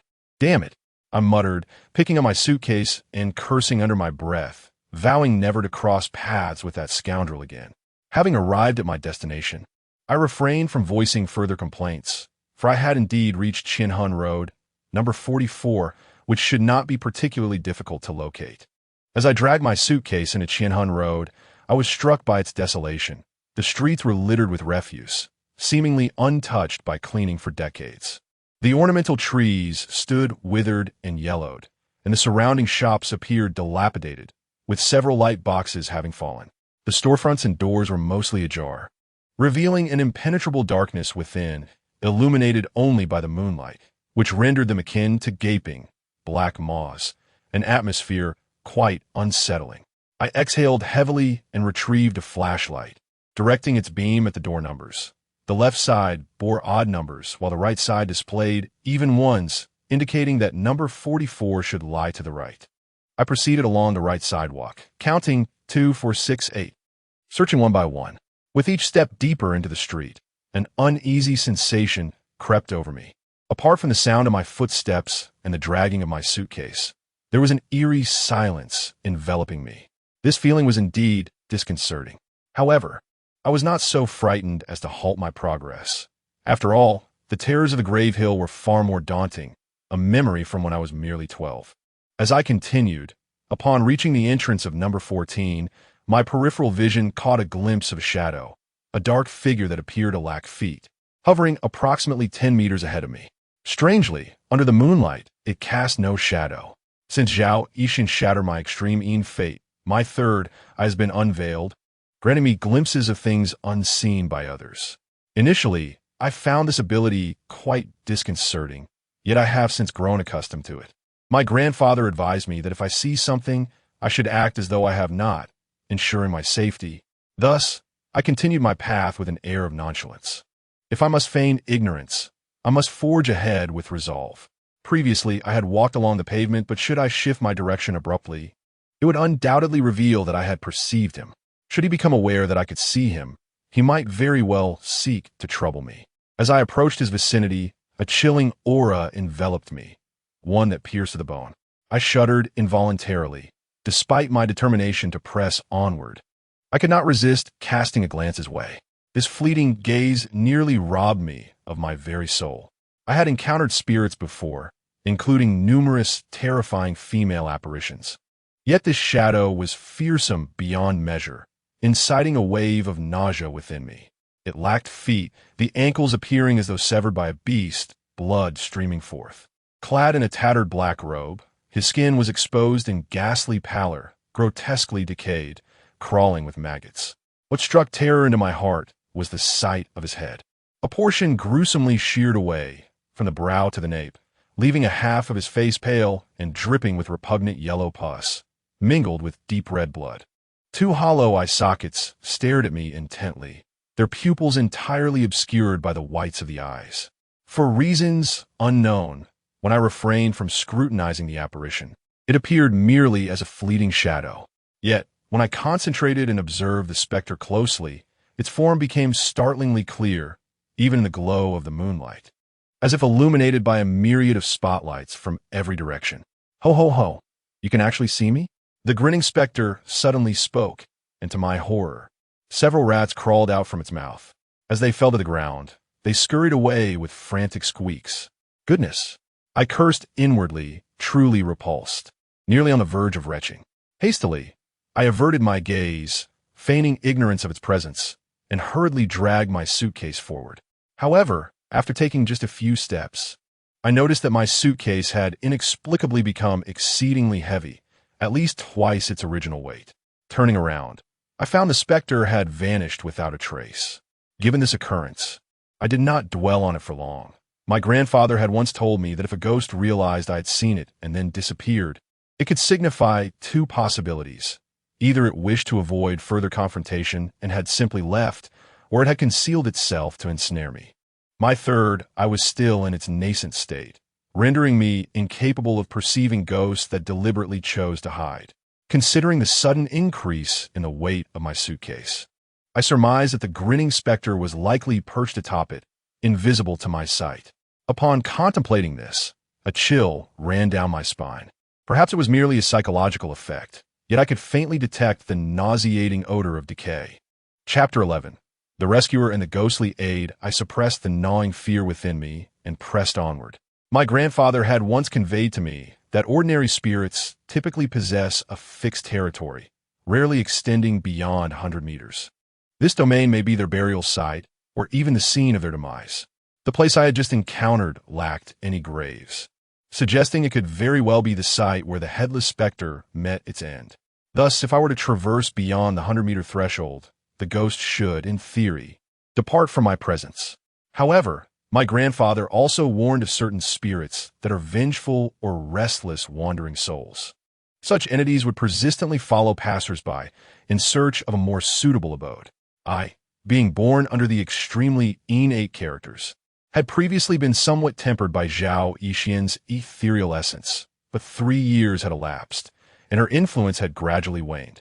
The jade pendant pressed against my chest emanated a gentle warmth, a reminder from Zhao Yixian that I may have attracted something malevolent.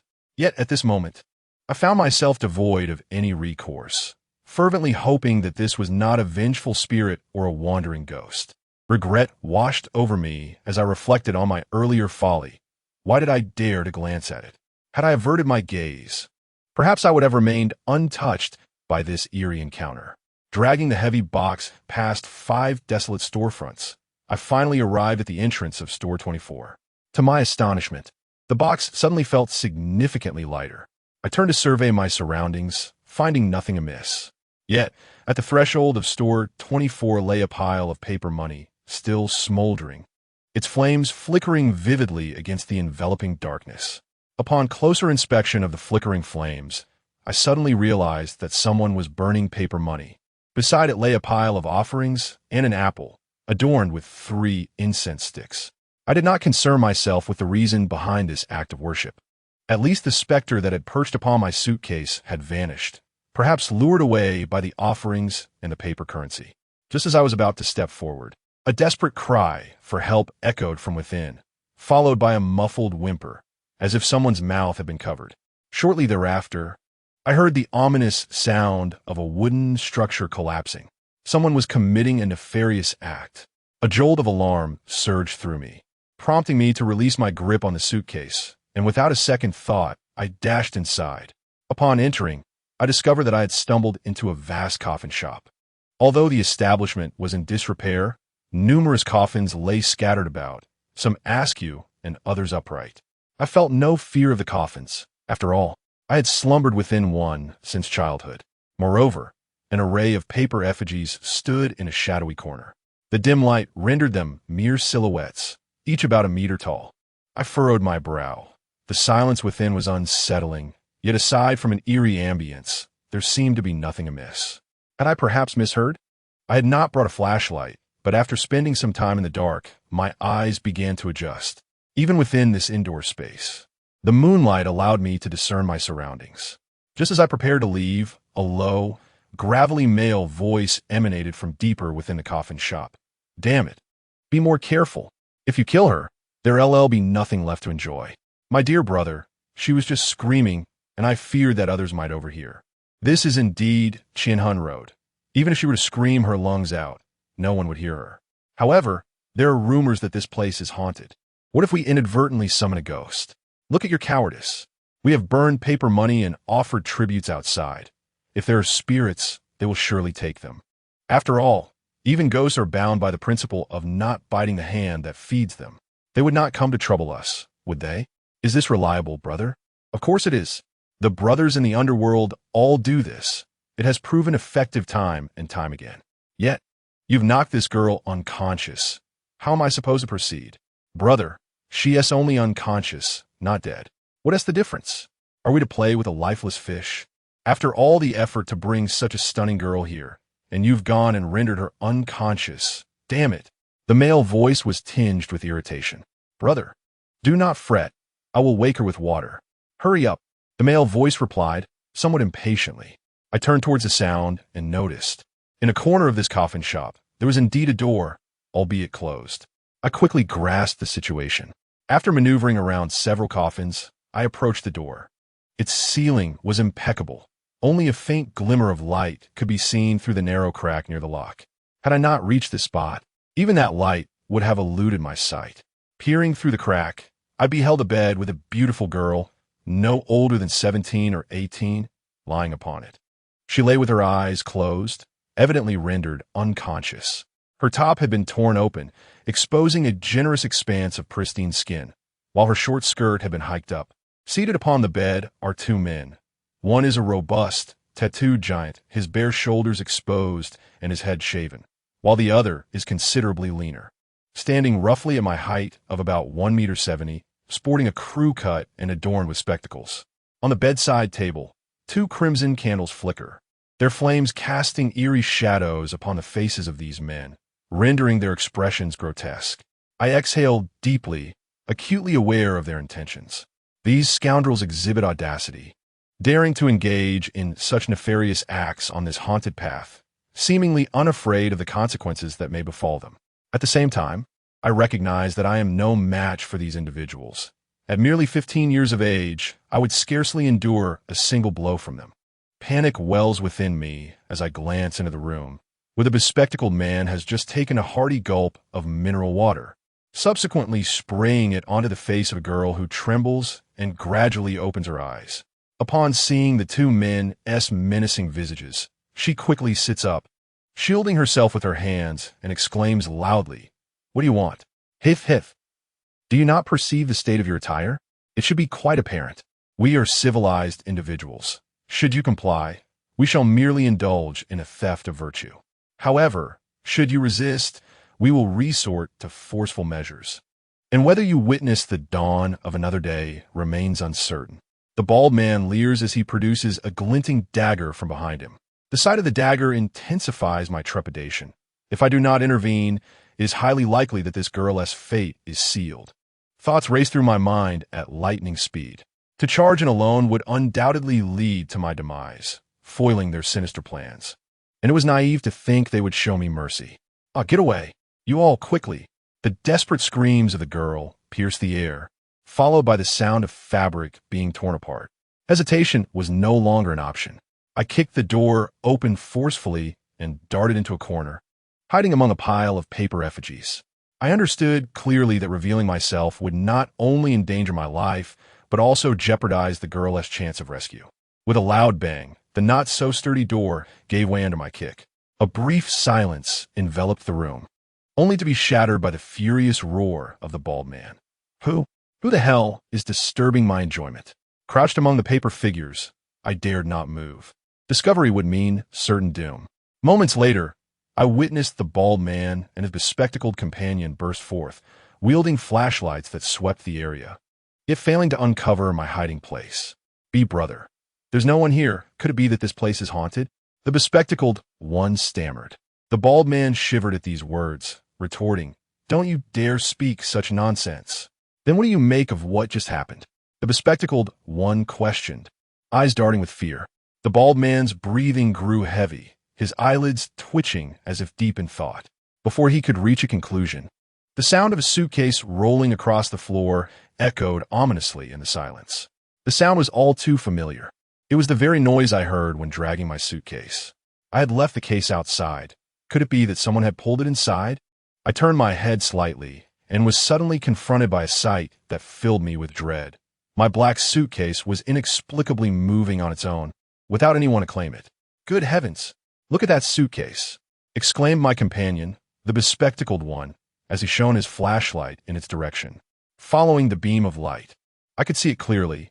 The suitcase was indeed gliding along the floor, tilted precariously, with only its front two wheels in contact with the ground.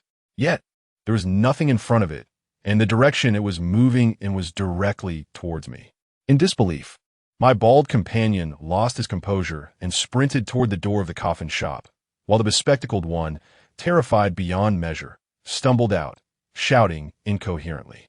I remained crouched in place, transfixed as the suitcase gradually approached the pair of paper effigies and came to a halt beside them. After adjusting itself upright, It ceased all movement.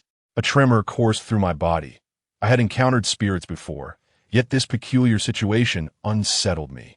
If only I could see the ghost dragging the suitcase, it would be far less disconcerting, but alas, I was met with nothing but emptiness. Humans possess a far greater capacity to endure the terror of the unknown than the horror of the visible. After a brief moment of waiting, my nerves began to settle. Regardless of the circumstances, this ghostly suitcase dragger had inadvertently aided me. Otherwise, those two would inevitably have discovered my hiding place. Upon reflection, a sense of gratitude blossomed within me, alleviating my fear. I playfully clasped my fists in front of the box and expressed, "Thank you, brave soul," rather than hastily retrieving the box. I swiftly made my way to the corner room where the girl remained on the bed, trembling as she leaned against the headboard, her arms wrapped around her knees, her head buried therein, her clothing in disarray. I exhaled softly, approaching her and inquiring, "Are you all right, miss?" Startled, she shivered and gradually lifted her gaze to meet mine. Her face glistening, whether from tears or from the mineral water sprayed by the glasses, I could not discern. "Why you? Are you a ghost?" she stammered, inching backward in fright. I chuckled lightly, responding with ease, "I am not a ghost." "Have you ever encountered such a handsome specter?" The girl paused, her expression softening slightly, and murmured, "But just now, they claim there truly are ghosts. Where exactly is this place?" Chapter 12. The Unreliable Third. "Uncle, have you heard of the Road of 1,000 Souls?" I inquired, my curiosity piqued. The girl's body shuddered slightly, revealing her evident awareness and trepidation regarding this place. "You mean this is the Road of 1,000 Souls?" Once she regained her composure, she furrowed her brows and gazed at me intently. I nodded affirmatively. "Indeed, this is the Road of 1,000 Souls. My name is Xian. May I ask for yours?" Her expression transformed into one of stark neutrality, albeit with a hint of unease. "I am Zhao Lianfan. It appears you have been abducted, but alas, I cannot escort you home at this moment, as I have matters to attend to." With a hint of sarcasm, Xian replied, "Shouldn't you be proclaiming that you are my savior and that you will return me home?" I regarded her with confusion. "I would indeed wish to return you home, but currently, I truly lack the time. Then you would just seek a reward from my father after bringing me back, wouldn't you?" "Isn't that how the script goes?" Xian interjected bluntly. "What script?" With a disdainful laugh, she continued, "Do not presume I am unaware of your intentions. You're merely attempting to draw closer to me. If I am not mistaken, those two individuals from earlier were your accomplices, correct? To deceive with specters is a rather base tactic. Do you truly believe that by playing the role of a hero, I would feel indebted to you, perhaps even consider being with you?" Her words illuminated the reality for me. No wonder her demeanor had shifted so rapidly. It all made sense now. I shook my head in resignation and said, "If you choose to think that way, I am powerless to change your mind. Outside lies a funeral home, and those two individuals may not have wandered far. It would be prudent for you to wait until dawn before venturing out. I must take my leave." "Hey!" Xian exclaimed, rising hastily as I turned to depart. She scrambled to adjust her attire and swiftly approached my side, grasping my arm. "What are you doing?" I inquired, puzzled. "What'll I do if you leave?" Xian replied. I responded with exasperation. "Did you not assert that I am in collusion with them? I could lead you straight into the lair of thieves. Then we shall see how you fare. Isn't what you desire? Just escort me home, and I shall have my father provide you with 100,000.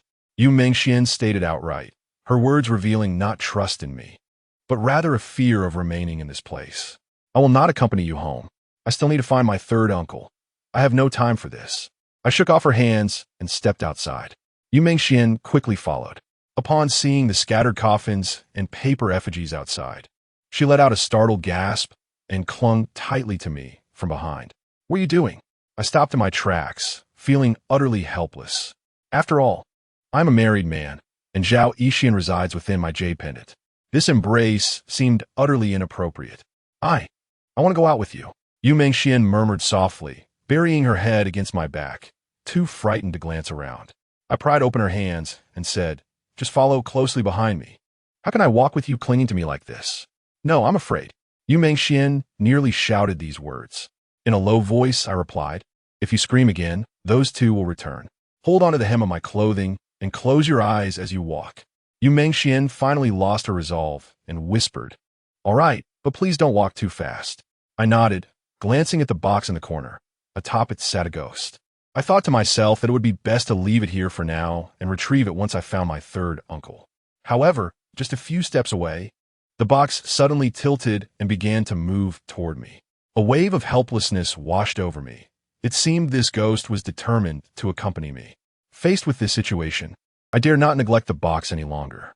After all, my grandfather had mentioned that my third uncle was well-versed in authentic mystical arts, and he could surely assist me. Seeing me turn back, the box ceased its movement.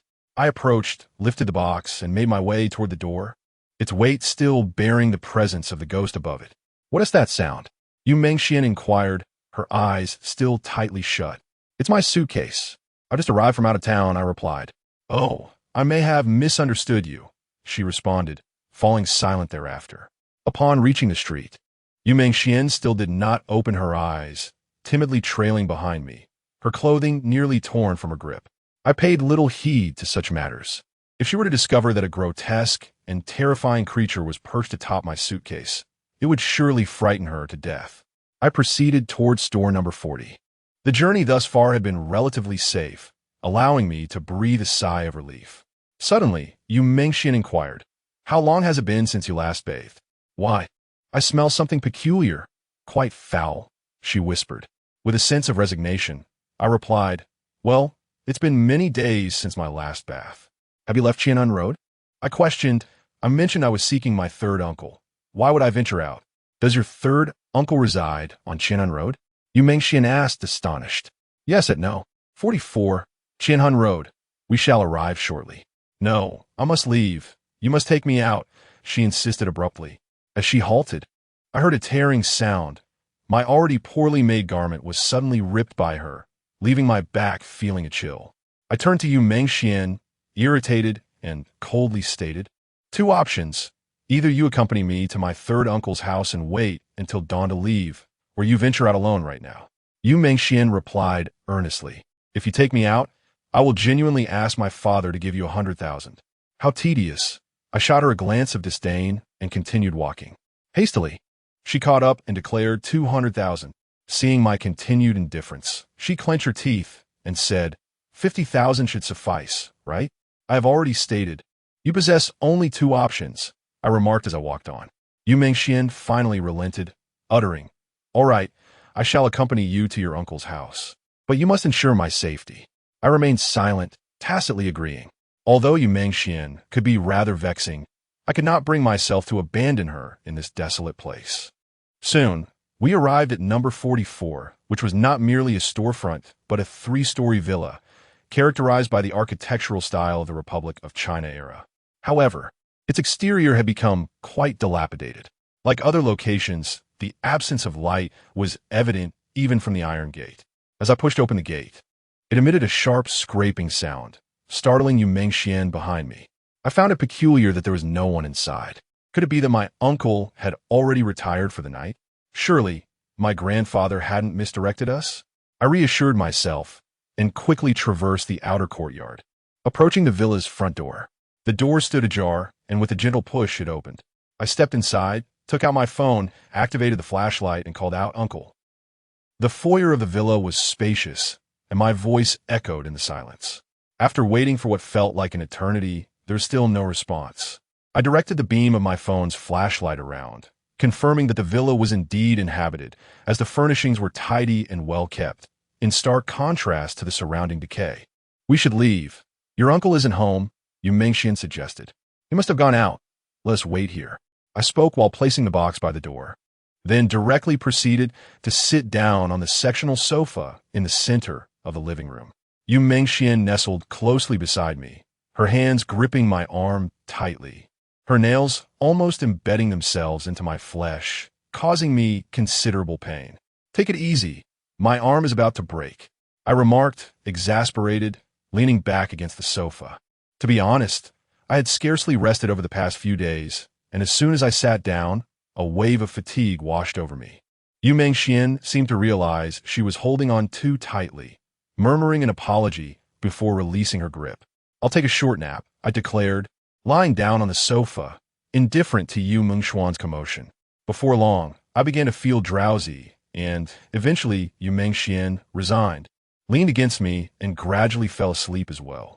The morning sunlight streamed through the window, bathing my face in its warmth and rousing me from slumber. As I opened my eyes, I was met with a familiar visage. Wasn't he that the motorcycle driver from the unlicensed taxi? What was his name? Zhuge Wu? At that moment, Zhuge Wu's gaze was fixated intently on Yu Mengxian beside me, his tongue incessantly licking his lips. Yu Mengxian had yet to awaken, dressed scantily, and her clothing was torn. In her slumber, she had become even less modest, exposing a significant portion of her body. "Damn it, unlicensed driver. How dare you show your face in front of me?" I exclaimed, abruptly sitting up, causing Yu Mengxian to awaken as well.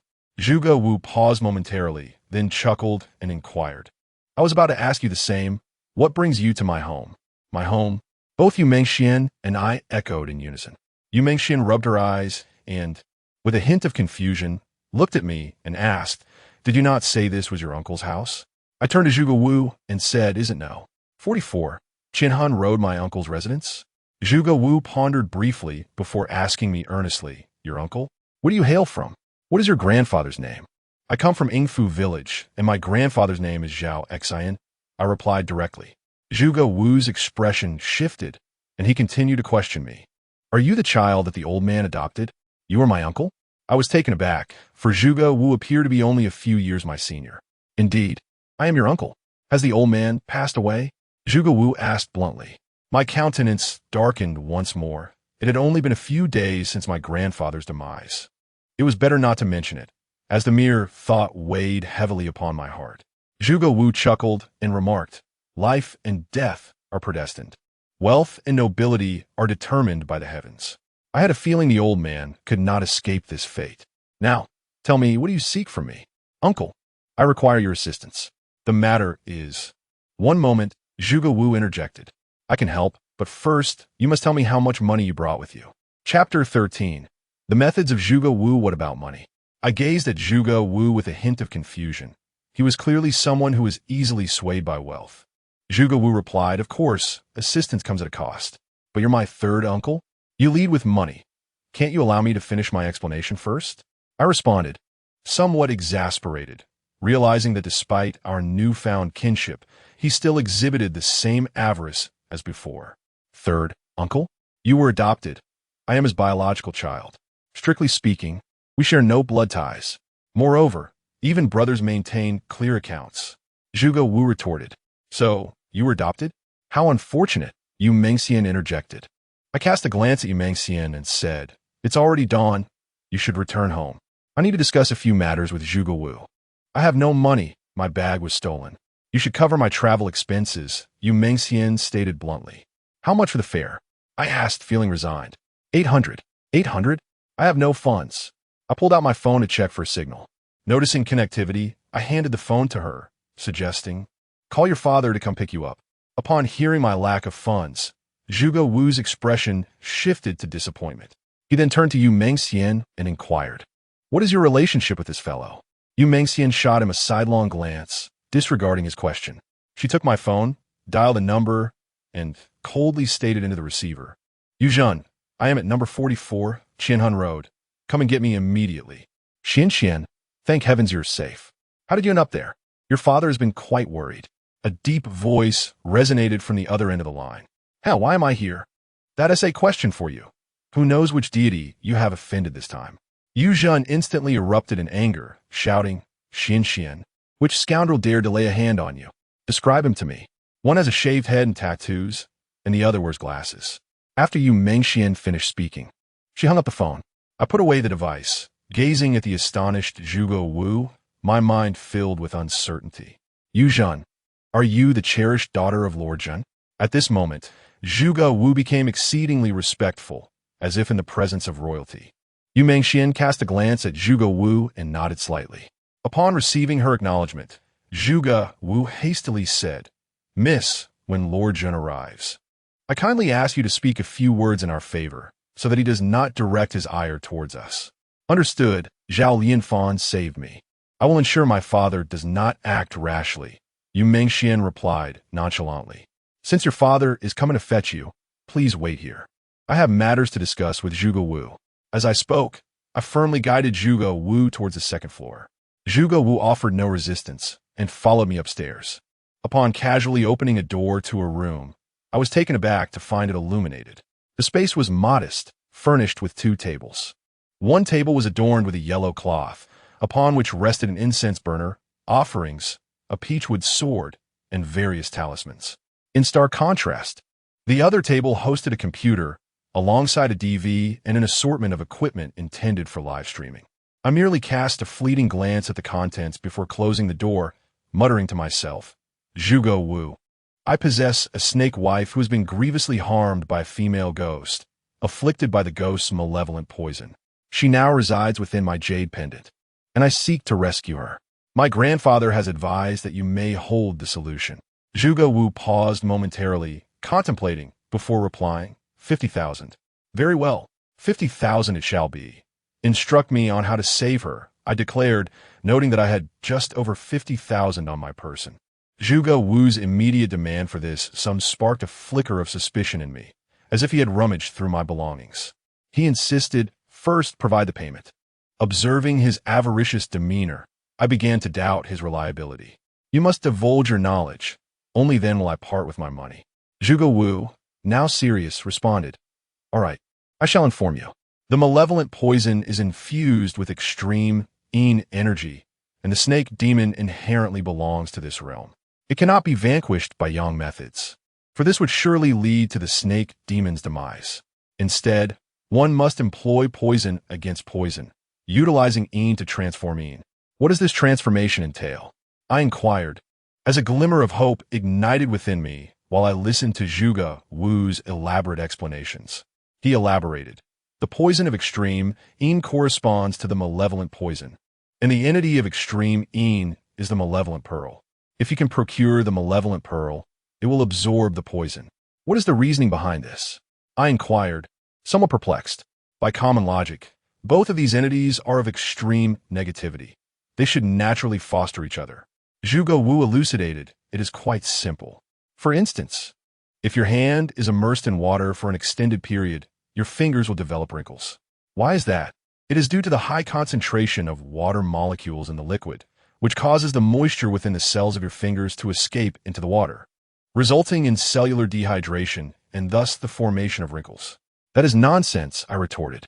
The epidermis primarily consists of the stratum corneum, which swells upon absorbing water, while the underlying dermis, composed of connective tissue, does not expand significantly due to excessive moisture.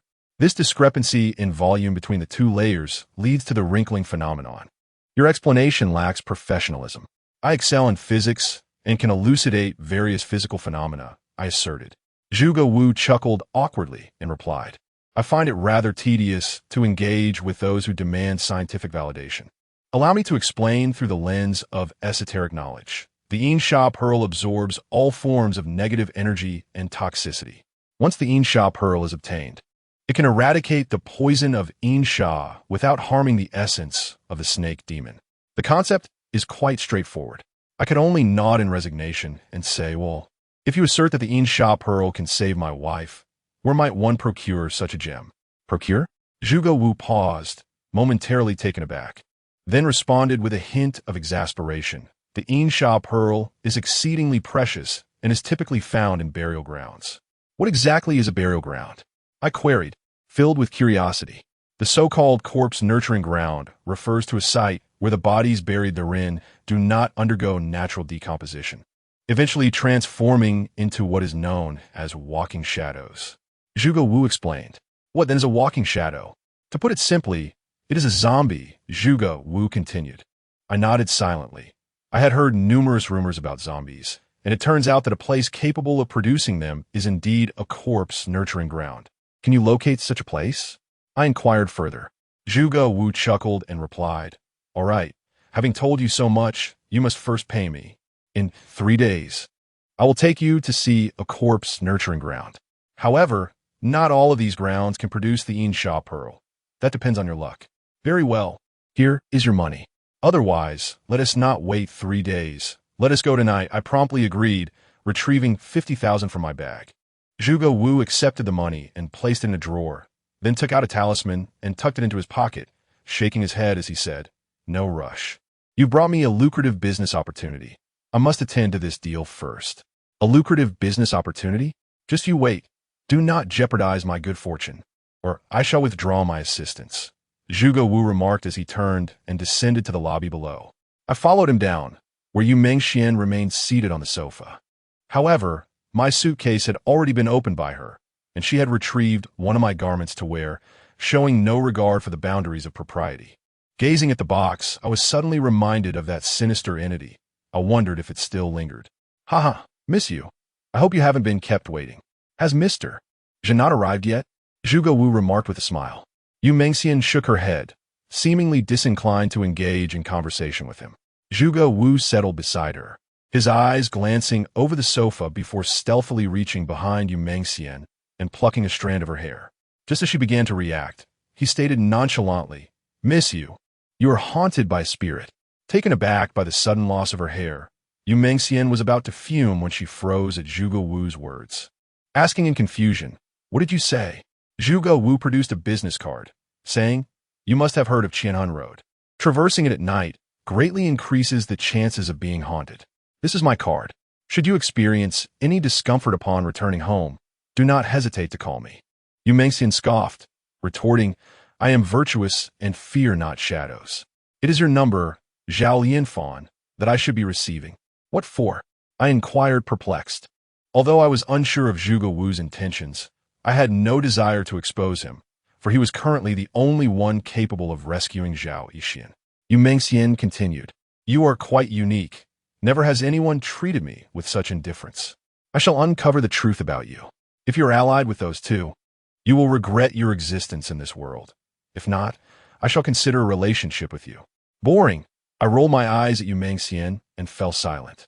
"Must you always be so arrogant? Hurry and give her your phone number," urged Zhuge Wu, snatching my phone from my grasp.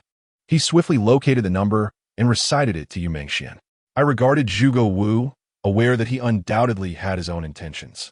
Less than half an hour later, a sleek black luxury van came to a halt outside Gate 44.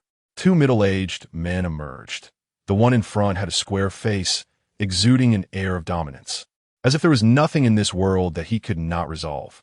The man behind him, clad in a suit and sporting sunglasses, was robust in stature and bore a stern expression, unmistakably resembling a high-end bodyguard. Upon exiting the vehicle, they proceeded directly inside. The authoritative man's demeanor softened considerably upon seeing Yu Mengxian, and with genuine concern, he asked, "Xian, are you all right? Your father has been terribly worried." "I'm fine. Yu Zhen, these two are my saviors. Please do not trouble them. I need to return home now," Yu Mengxian replied, avoiding direct eye contact with Yu Zhen. Yu Zhen cast us a frosty glance, his voice dripping with disdain as he remarked, "Those who reside on Qianhan Road are either fugitives or possess some means. Whether these two are truly your saviors or merely schemers attempting to infiltrate the Yu family, I shall ascertain shortly. Kai Peng, escort the young lady home. As for those two insolent individuals, young Master Zhen, they will be brought in 3 minutes." One of the bodyguards respectfully replied from behind him. Yu Mengxian did not leave.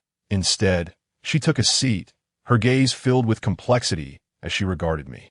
Yet, her words conveyed, "I too wish to know about this matter. I shall depart only after you have conducted a thorough investigation." Chapter 14. The Demon Hunter Alliance in less than 3 minutes. Another van arrived outside. The doors swung open, and the two individuals who had captured Yu Mengxian were dragged out.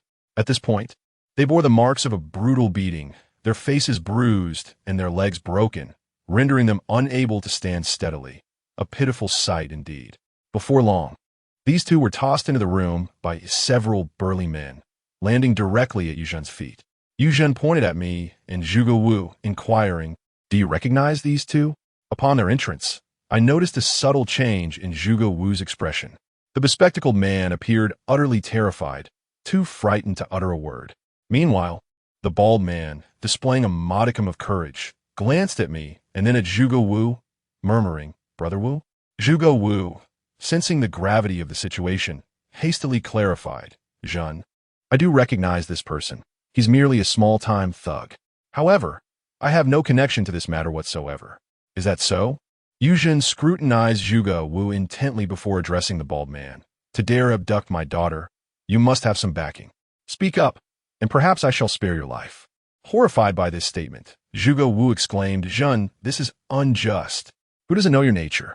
To save his own skin, he will surely pin the blame on me. Yu Zhen coldly replied, given your acquaintance, if he chooses to implicate you, that would merely be your misfortune. As anticipated, the bald man spoke directly. Master Zhen, it was Brother Wu who informed us that by lighting incense and burning paper outside, we could communicate with spirits, allowing our misdeeds to go unnoticed. We, my brothers and I, are merely at our wits' end, seeking to acquire some money. Upon hearing his words, I realized he was attempting to shift the blame. If his sole intention were merely to obtain money, he would not dare to involve himself with Yu Zhen. Furthermore, their objective was not financial gain, but rather a vile pursuit, seemingly oblivious to the fact that Yu Mengxian is Yu Zhen's daughter. Zhuge Wu interjected, Master Zhen, I merely spoke to them in that manner. I did not instruct them to kidnap your daughter. This matter is truly unrelated to me. Yu Mengxian let out a cold huff. Rising to her feet, you two are indeed not of good character. After delivering her scathing remark, she stormed off in anger. Yu Zhen remained silent, and once Yu Mengxian had departed, he suddenly turned to me and said, I know my daughter well. She seems to harbor an inexplicable sentiment towards you, a feeling that should not manifest at her age. However, I, Yu Zhen, am not unreasonable. I've already conducted a thorough investigation into this matter, and it indeed does not directly involve you. Hence, I shall not impose any difficulties upon you. Zhuge Wu finally exhaled in relief, murmuring, Thank you, Master Zhen, thank you. Yu Zhen nodded, but then his tone turned icy. Take these two reckless fools away, sever their limbs, and dispose of them cleanly. The bald man's expression immediately shifted, and he implored, Master Zhen, did you not say we could be spared? You have not been killed. After having your hands and feet severed, you may seek medical assistance. After Yu Zhen finished speaking, he exited. Zhuge Wu and I watched as the two individuals were dragged away, both shivering at the sight, with their limbs severed. What difference was there from being dead? After a long pause, I turned to Zhuge Wu and inquired, Who is this Yu Zhen? Zhuge Wu replied, Yu Zhen is the most powerful figure in this city, a man whose very stamp causes the entire city to tremble. In the past, he was notorious for engaging in all sorts of illicit activities for profit. However, since the birth of his daughter, he has attempted to cleanse his image, ostensibly running legitimate businesses while secretly continuing to engage in antiquities smuggling. Even so, within both the legal and underworld realms of the city, no one dares to disrespect Yu Zhen. I chuckled lightly. Except for you, is that not so? You just pulled Yu Mingxuan's hair. Do you not fear incurring Yu Zhen's wrath? Zhuge Wu nodded, his expression grave. Indeed, I intend to extort Yu Zhen. Why? Given Yu Zhen's immense power, do you truly dare to provoke him? I asked. I have no choice. Within 10 days, I must acquire 1 million. Please close the door, Zhuge Wu stated.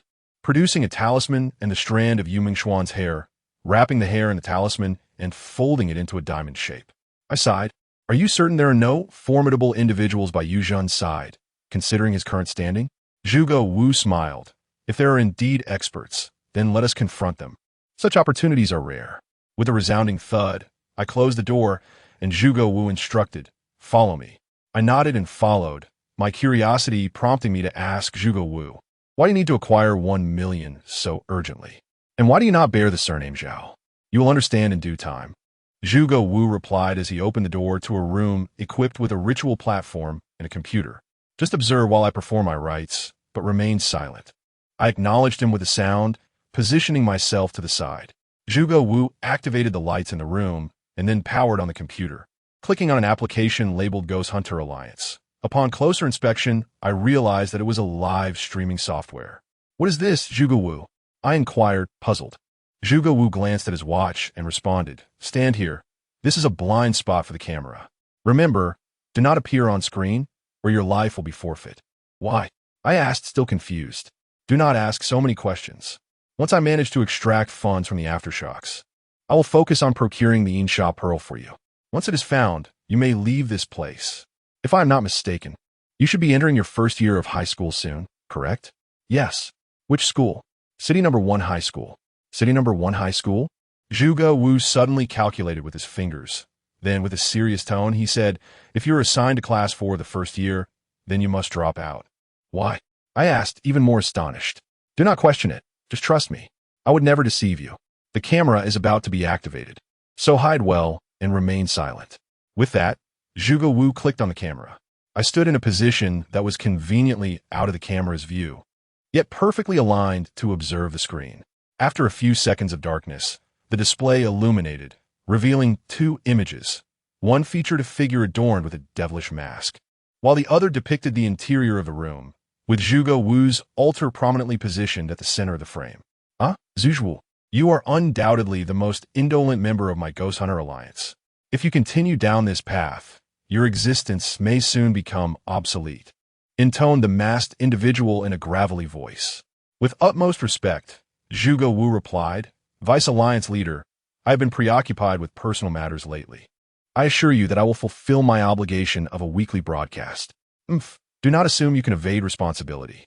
The last woman you allowed to perish was a mere substitution for your failure. This time, I expect you not to disappoint me again, the masked man remarked coolly. Zhuge Wu hesitated, then spoke, Vice Alliance Leader, the target this time is the daughter of Yu Zheng. It may not be as straightforward to eliminate her. Yu Zheng?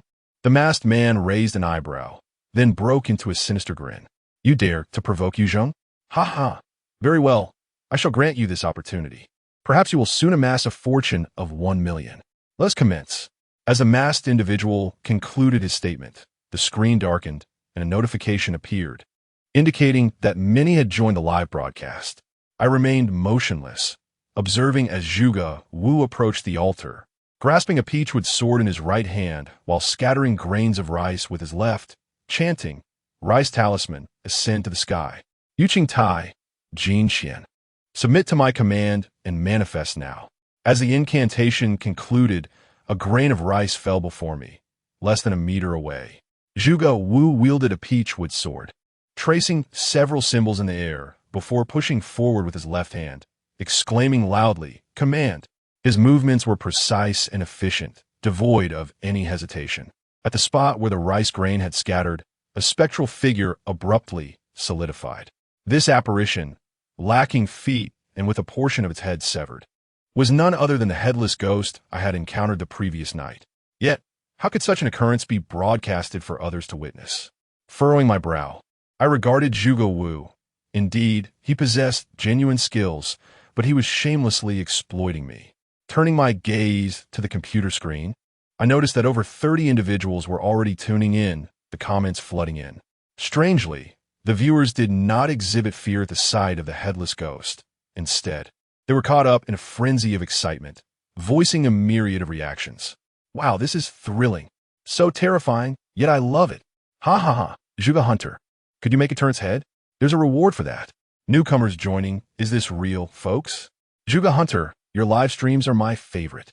Once you start, I lose interest in anyone else's. Of course it's real. If you don't believe, why are you here? Good heavens, this ghost is truly impressive.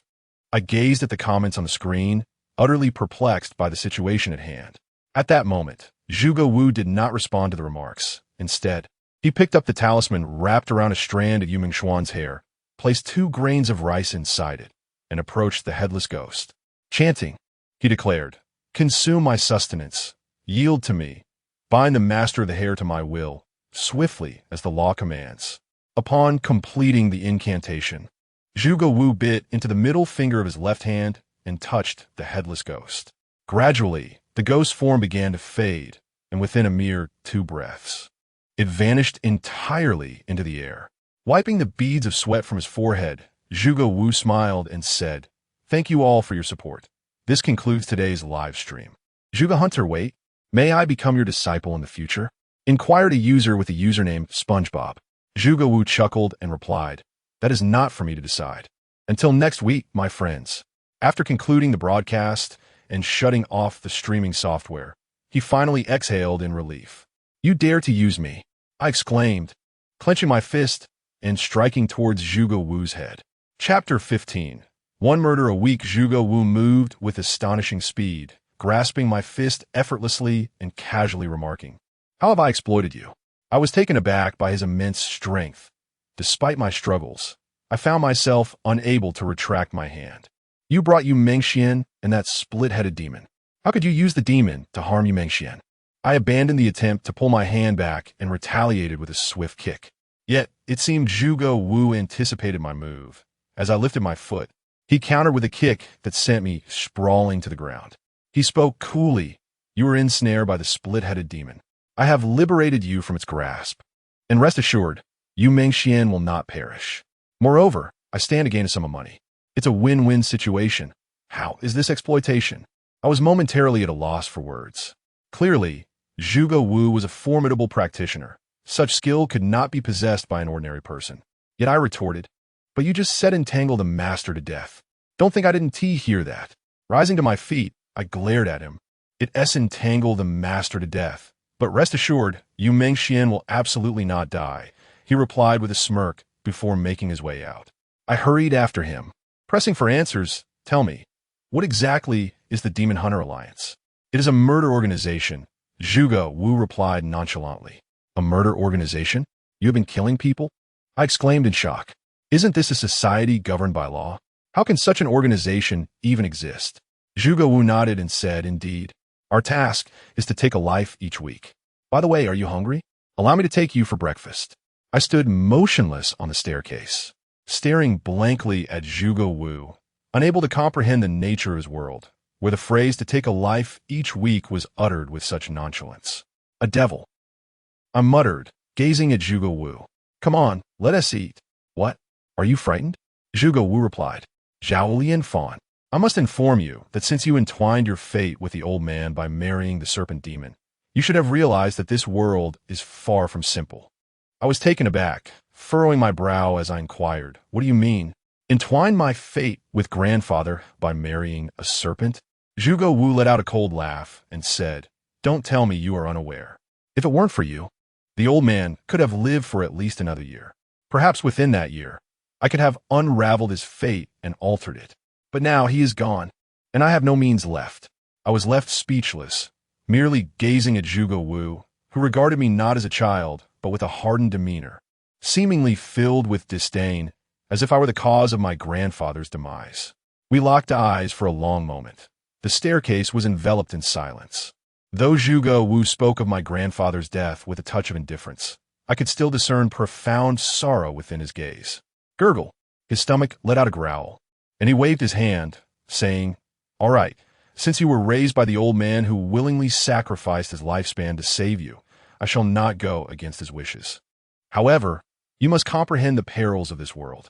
I have examined your fate, with such a destiny, and having married a serpent demon as your wife. You ought to rectify your own attitude in this life. Now, let us go and have breakfast." I silently followed Zhuge Wu, feeling weighed down, aware that few have shared similar experiences, marking me as an anomaly. Zhuge Wu was indeed correct. I needed to confront what lay ahead with courage. He casually grabbed a cloth bag from the table, exited the dilapidated villa, and once again mounted his worn motorcycle, bringing me to a modest noodle shop outside Qianhun Road. The entire meal was steeped in an oppressive silence. I did not wish to speak, and Zhuge Wu seemed equally disinterested in conversation. Zhuge Wu ate slowly, as if lost in thought, occasionally staring blankly for several minutes after each bite. Ultimately, our breakfast stretched over 2 hours. Unable to endure the stillness any longer, I inquired, "Aren't you afraid the owner of this noodle shop will throw you out?" Zhuge Wu smiled mysteriously and replied, "Just wait. Within a minute, Yu Mengxian will surely call you." I looked at him quizzically, and just as I pulled out my phone, it rang, an unfamiliar number. I pressed the answer button and casually said, "Hello, is this Zhaolian Fan?" "This is Yu Mengxian," came her cold voice. I uttered a sound and inquired, "Is there something you need?" "Your uncle spoke the truth. I am indeed haunted by a spirit. Since your uncle has the ability to exorcise ghosts, I implore you to come over. I have already dispatched a vehicle to fetch you." Yumingxuan's voice remained calm and devoid of emotion. I responded with an "oh," glancing at Zhuge Wu. But before I could utter a word, the call was abruptly terminated. Zhuge Wu, you were right. Yu Mingxian is indeed tormented by a ghost. I hope you can assist her. The car is en route to collect us, I conveyed. Zhuge Wu nodded and replied, let us prepare to return. Upon arriving at No. 44, Zhuge Wu ascended the stairs. Shortly thereafter, he emerged, donned in a robe adorned with the 8 trigrams and a black Taoist headscarf, carrying a gray cloth bag. He appeared vibrant and spirited. Zhuge Wu, are you not the least bit concerned that this could be a trap? I queried, my worry evident as I observed his demeanor. Yuzhen is no ordinary person. Those who have ascended to such a status cannot be easily deceived. I truly doubt he surrounds himself with mere amateurs. And the tone in Yumingxuan's voice seemed rather ominous. Zhuge Wu chuckled lightly, responding, what is destined to be a blessing cannot be avoided as misfortune. And I find myself with no other options. Are you afraid? If you are, remain at home. Should I fail to return safely, do not hesitate to flee. However, I can assure you, if Yuzhen seeks you, no distance will suffice to evade him. Am I to consider myself ensnared by your actions? I remarked, somewhat exasperated. Zhuge Wu chuckled and said, I am your third uncle, and you're my nephew. To speak of pitfalls feels rather distant between us.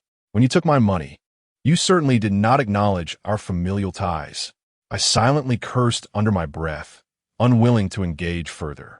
Zhuge Wu, ever the thick-skinned, approached me and remarked, by the way, your spiritual aura appears unstable, and your yin-yang vision seems to have been tampered with. It resembles a spiritual awakening, yet it does not quite fit. What is the true nature of this? I preferred not to delve into this matter and merely gazed at Zhuge Wu. He persisted, if you do not disclose this to me, I will not take you to the corpse-rearing grounds. Come on, you have taken my money. I abruptly stood up and protested. Zhuge Wu clarified, what I mean is, unless we resolve this issue, even if you find the Yin Calamity Pearl, you will be unable to resist its effects. Is that truly so? Indeed, I would not deceive you. Very well, my grandfather mentioned that my extreme Yin fate has been disrupted by my serpent wife, affecting my yin-yang fishen. However, it is not entirely opened. I occasionally perceive certain things, but not everything, and I remain in a state of confusion, I explained.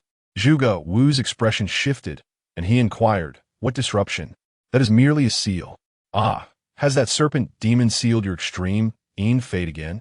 Does that not imply that you have been intimate with the serpent demon? Indeed, I replied, my face flushing red. Zhuge Wu's body trembled slightly as he regarded me with an odd look. What is it? I asked, puzzled. Zhuge Wu chuckled and said, that serpent demon appears to be rather fond of you. There is something I am uncertain whether to inquire about. What?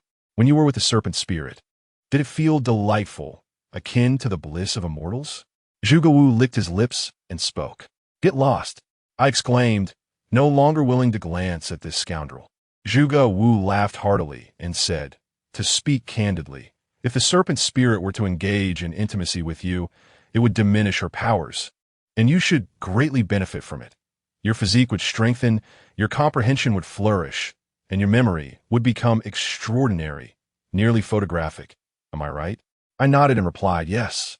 That is about the gist of it. Zhuge Wu, with a tinge of envy, remarked, Lian Fan, let us deliberate. If I were able to cure that serpent spirit, could I then? Get lost, you scoundrel. I interrupted, not holding back as I seized a cup from the tea table and hurled it with all my might. Zhuge Wu swiftly dodged and caught the cup, saying, youthful temperaments can be rather volatile. I was merely jesting. With your current attributes, with just a bit of nurturing, your future is boundless. How do I cultivate? I asked, astonished by Zhuge Wu's agility, feeling a hint of envy. In my perception, those who understood the arts of spirits were typically not very skilled in combat, yet Zhuge Wu completely altered my viewpoint. His prowess was remarkable. Zhuge Wu replied earnestly, provide me with 100,000, and I shall take you as my disciple. Not only will I teach you the arts of spirits, but I will also impart martial skills.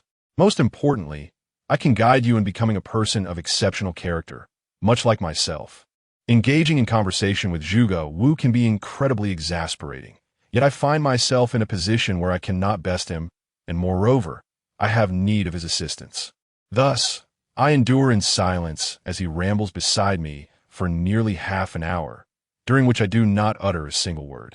After this duration, a van arrives outside. Upon seeing it, Zhuge Wu's expression shifts slightly.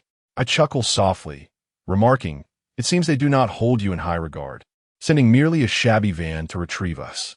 Zhuge Wu's countenance returns to normal as he produces a black talisman, forming a sword-like gesture with his fingers, and traces several symbols upon my forehead while muttering a series of nonsensical phrases.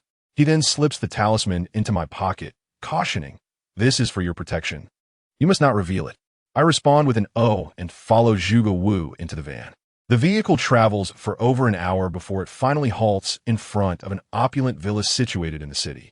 The grandeur of the villa, both in its exterior and size, particularly the resplendent gold characters Fu carved above the entrance, speaks of its immense value, an immeasurable contrast to Zhuge Wu's dilapidated abode. Under the guidance of the villa steward, we enter the grand hall, which spans nearly 500 square meters. However, the windows are shrouded by thick curtains, blocking out any natural light, and the interior is illuminated artificially. Upon witnessing the scene in the hall, a chill swept over me. For that Zhuge Wu had used to ensnare Yu Mengxian was now quivering beside a middle-aged man, equally clad in Taoist robes, with a yellow talisman affixed to the chest of the. Chapter 16. The Duel of Life and Death. Yu Zhen sat in a single armchair, his face ashen, while Yu Mengxian, beside him, gazed at us with an expression of cold indifference. Behind them stood two impeccably dressed bodyguards, one of whom wore sunglasses even in the well-lit room. "Ah, Zhenyi truly possesses remarkable skills," Zhuge Wu remarked with a smile, his tone steady, as though the unfolding events were entirely within his anticipation. Yu Zhen let out a cold snort and retorted, "Do you dare to deceive the Yu family? Do you know what your fate would be?" Zhuge Wu maintained his smile, exuding confidence as he replied, "Zhenyi is indeed sagacious. I, Zhuge Wu, would never have the audacity to harm the Yu family. However, I have my own aspirations. I have long wished to follow you, Zhenyi, but have lacked the opportunity to demonstrate my intentions. Regrettably, I had no choice but to resort to this method. I hope for your understanding." Zhuge Wu's meaning was unmistakable, yet his approach was rather crude. I turned to observe the middle-aged man in Taoist robes beside Yu Zhen, whose expression had undeniably darkened. Yu Zhen rose slowly and approached Zhuge Wu, his face betraying no emotion. As he reached Zhuge Wu, he suddenly raised his hand and delivered a swift slap aimed at Zhuge Wu's face. The motion was so rapid that it was almost imperceptible. His large hand sliced through the air with a piercing sound, demonstrating the formidable strength behind it. Zhuge Wu did not flinch or evade, and with astonishing speed, his left hand shot up, intercepting Yu Zhen's hand just before it made contact with his face, firmly grasping his wrist. Quite impressive," Yu Zhen acknowledged. Yu Zhen's expression shifted in surprise. This action compelled him to reassess Zhuge Wu. He was acutely aware that a slap such as that could only be evaded by someone of remarkable skill. Yu Zhen's two bodyguards remained motionless, and Zhuge Wu hastily released his grip, uttering, "Master Zhen, my apologies." He chuckled, "With your abilities, if it weren't for your treachery against my daughter, you would indeed be worthy of my side. However, at present, your talents fall short." As Yu Zhen spoke, he turned to sit back on the sofa, continuing, "This is Sima Jin, my foremost adept, well-versed in fate, divination, and feng shui, with some expertise in tomb exploration. The arts of spirits and demons are merely trifles to him. Do you believe you surpass Sima Jin in prowess?" Sima Jin remained silent, merely regarding Zhuge Wu with disdain. Zhuge Wu chuckled. "If Daoist Sima is so proficient in fate and divination, then Miss Yu would not have encountered such tribulations, would she?" Sima Jin scoffed. "I am merely Zhan Ji's subordinate, not the personal protector of the young lady. Furthermore, the young lady transformed peril into safety. Such occurrences are hardly predictable." Zhuge Wu laughed heartily. "Merely incompetence. Why fabricate excuses?" Yu Zhen, with a seasoned smile, proposed, "How about this? You both engage in a contest of skills. Zhuge Wu, should you triumph over Sima Jin, I shall overlook the past. If you fail, both of you shall forfeit your lives here. If you can only wield empty words, then you are unworthy of conversing with me." Upon hearing this, Sima Jin felt a surge of energy, forming a sword-like gesture with his fingers. He began to chant incantations, pinching the yellow talisman affixed to the body of the split-headed ghost, tapping it several times. The ghost ceased its trembling and suddenly lunged towards Zhuge Wu. In just a few steps, it vanished without a trace. Even though my yin-yang perception had entered a state of enlightenment, I too could not discern the ghost's whereabouts. Zhuge Wu let out a sinister chuckle, his figure flickering as he charged towards the split-headed ghost. During his advance, he bit into his middle finger, reciting incantations of his own. "Heaven and earth, profound and yellow, the root of all energies. By the blood of my finger, I shall manifest my divine power." As he completed the 4 lines of the incantation, Zhuge Wu pointed forward into the air, swiftly drawing a hand symbol. He bellowed within the 3 realms, "Nothing can escape my sight command." In that instant, the previously vanished split-headed ghost reappeared, now less than 3 meters in front of Zhuge Wu. Zhuge Wu pinched his thumb against his middle finger, forcing a drop of blood from the latter. With a vigorous flick, the drop of blood shot forth, striking the ghost precisely at its brow. The split-headed ghost let out a ferocious howl, akin to a frenzied beast. Its hollow eyes abruptly turned a blood-red hue, and it pivoted to charge towards Sima Jin, the very one who had once controlled it. Situ Jin furrowed his brow and once again conjured a piece of yellow talisman paper. With deft movements, he dodged left and right before slapping the talisman onto the back of the headless ghost. He then drew a mere inch-long peach-wood sword and inscribed a sword symbol upon the ghost's form, directing it towards Zhuge Wu, chanting, "Evil spirit, heed my command. Dispel the inner demons, restore justice unto you. By the point of this wooden sword, I claim your life force. Should this grudge remain unavenged, how shall one attain rebirth?" Situ Jin's incantation was relatively comprehensible, infused with an element of seduction and deception, yet undeniably effective. The headless ghost turned once more, the drop of blood on its forehead vanishing swiftly as it lunged at Zhuge Wu. Indeed, it was a malevolent path. Zhuge Wu let out a cold chuckle, suddenly bringing his hands together in prayer, reciting a spell at an astonishing speed that eclipsed even Jay Chou's rapid-fire lyrics, rendering it inaudible to the ears. This time, the headless ghost did not vanish. Rather, after merely taking a few steps, it began to tremble violently. The once ethereal spirit gradually solidified into a corporeal form. In just a few breaths, the headless ghost transformed completely into a decaying corpse, one far more repulsive than its spectral counterpart. The air within the villa's hall became saturated with a nauseating stench. Yu Mengxian, possessing the weakest constitution, gagged violently, nearly retching. Yu Zhen and the other 2 bodyguards furrowed their brows. They had encountered countless corpses and were not particularly sensitive to such odors. I too could not help but cover my nose, as the foul smell churned in my stomach. The art of borrowing souls and returning corpses? Situ Jin gazed at Zhuge Wu in astonishment, as the peach-wood sword in his hand was hurled like a flying dagger, embedding itself directly into the decaying corpse of the headless ghost. He chanted loudly, "The great wish fulfilled, I send you to reincarnation beneath the 9 springs, with no place to return. Urgently, as the law commands, I decree." Boom! Upon being struck by the peach-wood sword, the corpse of the headless ghost erupted like a bomb as Situ Jin completed his incantation. Putrid flesh and congealed blood splattered in all directions, drenching the entire hall and staining everyone present. Yu Maxian could no longer contain herself and rushed toward the staircase, while the others remained unmoved. I too felt the decaying flesh upon me and yearned to wash it off like Yu Maxian, yet I dared not move. Puffed. Zhuge Wu spat out a mouthful of fresh blood, likely a recoil from the detonation of the corpse. Coldly, he inquired, "Do you realize that by doing this, that spirit has been utterly dispersed, with no chance of reincarnation?"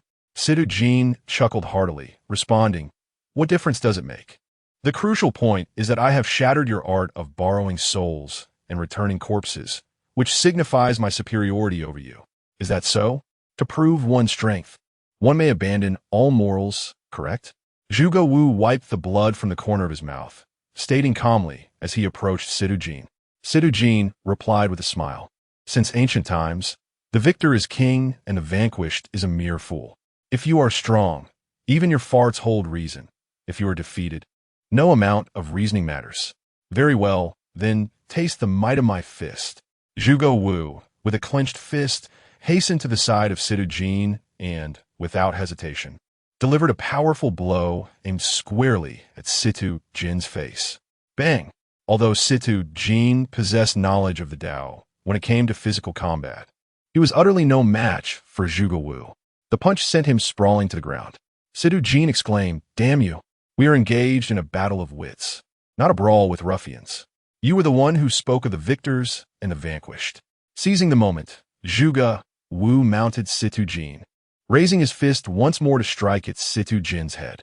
I looked on in disbelief at Zhuge Wu's unruly behavior, pondering how this could be permissible.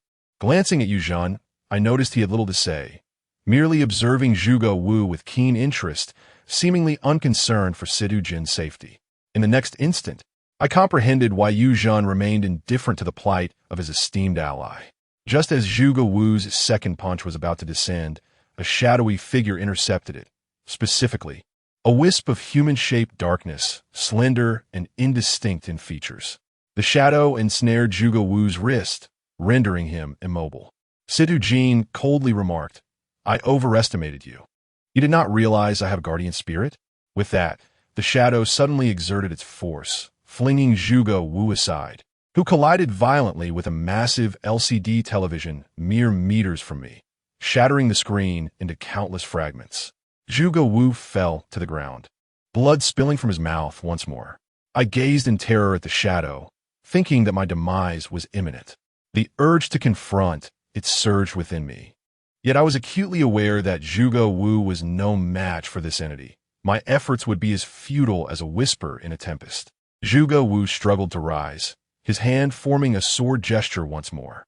Suddenly, he inscribed a talisman in the air, intoning, "Black talisman, manifest and summon the myriad spirits." Swiftly as the law commands, I looked at Zhuge Wu in confusion, and then a sudden heat emanated from my pocket. In an instant, the realization struck me. Zhuge Wu had deceived me. Before our arrival here, he had bestowed upon me a black talisman, claiming it would ensure my safety. Yet now, his incantation of black talisman, manifest, and summon the myriad spirits unmistakably indicated that I was to be used as bait. I turned to face the shadow lurking beside Sidu Jin, and indeed, it lunged directly at me. I shouted, "Zhuge Wu, you scoundrel," as I retreated, desperately reaching into my pocket to retrieve the talisman. However, what emerged was nothing but the remnants of burnt paper ash. The shadow's speed was far beyond my capacity to evade. I had barely taken a few steps back when it was upon me, pinning me to the ground. An overwhelming sense of paralysis coursed through my body, and an unsettling sensation crept over me, as if the shadow intended to invade my very being. Chapter 17. The reunion of yin and yang. I found myself utterly immobilized, my body rendered motionless, yet my consciousness remained alert. I recalled the earlier moment when my grandfather and old who were besieged by those female spirits. They still managed to move their limbs. However, at this juncture, I was entirely unable to move, even struggling to twitch a finger. This highlighted the formidable prowess of the guardian spirit under the command of Sidu Jin. Zhuge Wu paid me no heed. As soon as the guardian spirit of Sidu Jin approached me, he seemed to be invigorated, charging swiftly towards Sidu Jin. With a powerful punch, he sent Sidu Jin sprawling to the ground, subsequently mounting him and unleashing a relentless barrage of fists. Yu Zhan waved his hand, commanding, "Stop him." The two bodyguards behind him dashed forward, but by the time they reached, Sidu Jin had already been rendered unconscious by Zhuge Wu. The agility of the two bodyguards was commendable, yet Zhuge Wu offered no resistance as they dragged him away. With a sly grin, Zhuge Wu remarked, "You little brat, what are you pretending to be so formidable for?" At this moment, I was besieged by the shadow, struggling to breathe. Even uttering a word was beyond my capacity. as if an unseen force had tightened its grip around my throat, allowing only strange sounds to escape. Zhuge Wu turned his gaze towards me, exclaiming, "I almost forgot." Seeing Zhuge Wu's intent to act further, one bodyguard firmly restrained one of his hands, holding him tightly. Zhuge Wu shouted, "Zhen, I am aiding you. Instruct them to release me." Helping me? To me, Sidu Jin holds great significance. Should anything befall him, both of you shall meet your end today. Yu Zhen cast a chilling gaze at Zhuge Wu, then glanced at me, yet he appeared unable to perceive the shadow lurking nearby. "My nephew is accompanied by a female ghost, a specter you must surely recognize," Zhuge Wu stated directly. Yu Zhen paused, looking at Zhuge Wu with confusion. "What female ghost are you speaking of?" "Master Zhen, if you command them to release me, I shall compel her to reveal herself, and I assure you, I will provide a satisfactory explanation," Zhuge Wu replied with growing urgency, for he noticed I was beginning to lose consciousness. Indeed, I was struggling to maintain my composure, my awareness fading, yet the warmth emanating from the jade ring on my chest prevented matters from deteriorating further. I understood that Zhao Yixian was aiding me. Even so, I felt a suffocating grip of death closing in, and I knew I could not hold on for much longer. After pondering for a few seconds, Yu Zhen finally commanded, "Release him." Zhuge Wu swiftly seized Situ Jin's bag, emptied its contents onto the ground, and after rummaging through the items, he retrieved a token no wider than 3 fingers. He dashed to my side, hastily applying a few drops of blood from his middle finger onto the token. With the token in hand, he traced a few symbols toward the shadow enveloping me, and the female ghost relinquished her hold, slowly rising to her feet. Cough, cough, cough.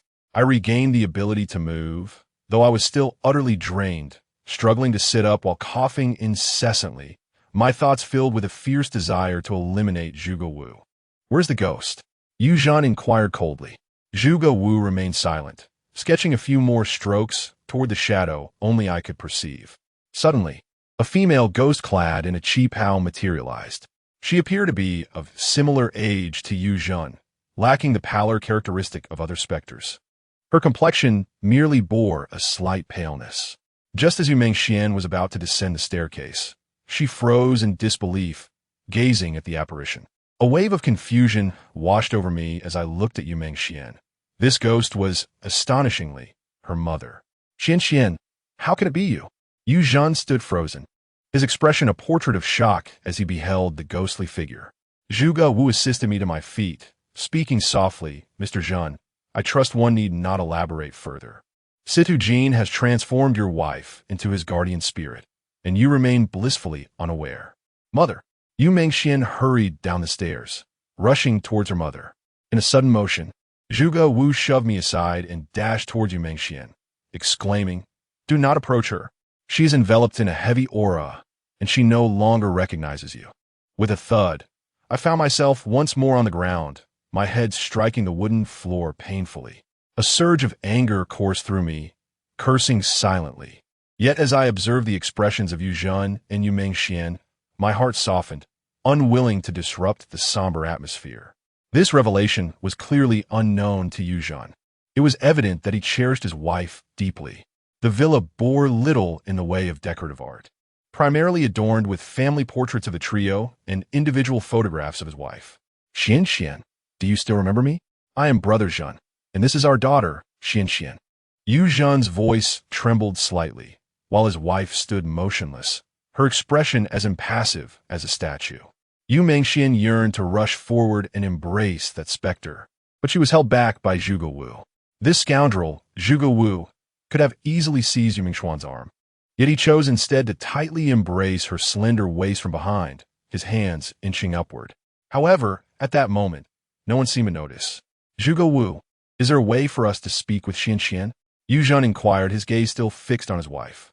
Zhuge Wu hastily withdrew his wandering hands, relieved that Yu Zhen was not looking at him, and nodded. "Ah, yes, but you must remain within a distance of 7 steps. I will invoke the spirit, but only for the duration of half a stick of incense. After that, I must send her to where she belongs. By the way, Zhen Yi, do not kill Sidu Jin just yet. He may still prove useful." "Very well, you too," Hold on to the young lady, Yu Zhen instructed. Two bodyguards approached the tear-streaked face of Yu Mengxian, blocking her path. Zhuge Wu, seemingly reluctant, released his hold on Yu Mengxian, retrieved an incense stick from a cloth bag, broke it in half, and lit it with a lighter before placing it in a makeshift incense burner. He then produced a talisman, clasped it in his palms, murmured incantations directed at Yu Mengshuan's mother, and finally affixed the talisman to her chest. The boundary between yin and yang is stark, with 7 steps as the limit. Master Zhen, you must not exceed this distance. Otherwise, your beloved wife shall immediately suffer a tragic fate, which would be detrimental to you both. Let us exit for now, and after the incense has burned for half its duration, we shall return.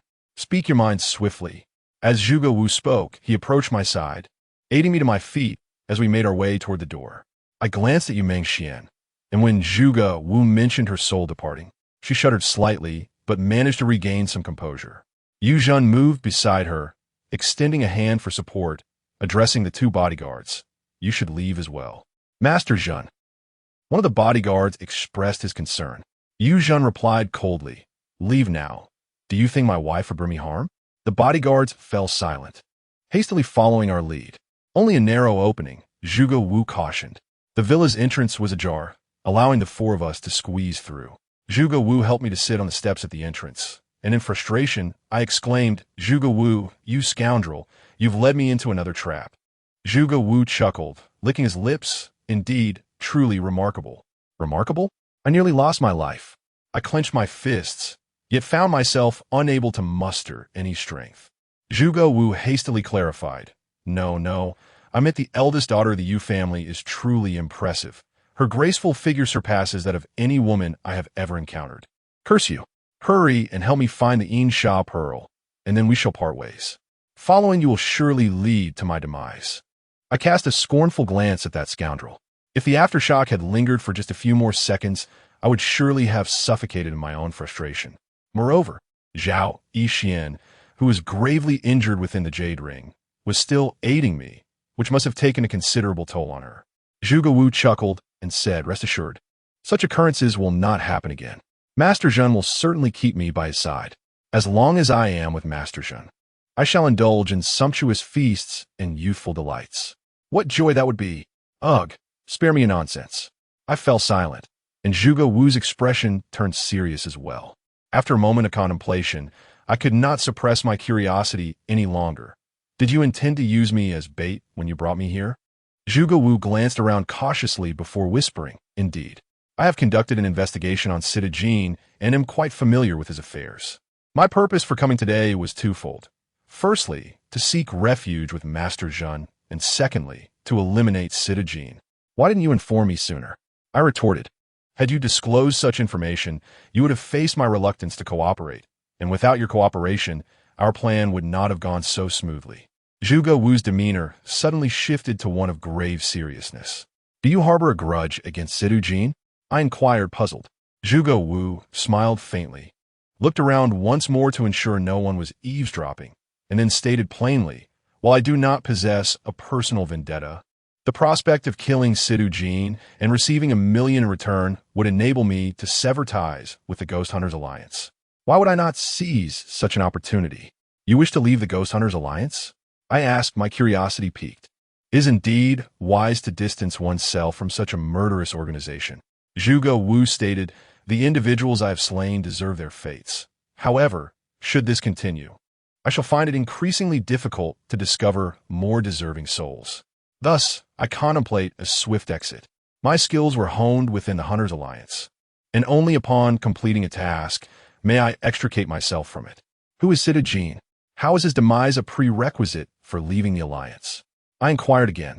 Zhuge Wu chuckled softly and replied, Sida Jin is also a member of the Hunters Alliance. What? Are members of your Hunters Alliance engaging in mutual slaughter? I gasped in astonishment. Zhuge Wu shook his head. To be precise, it is a struggle between factions within the Hunters Alliance.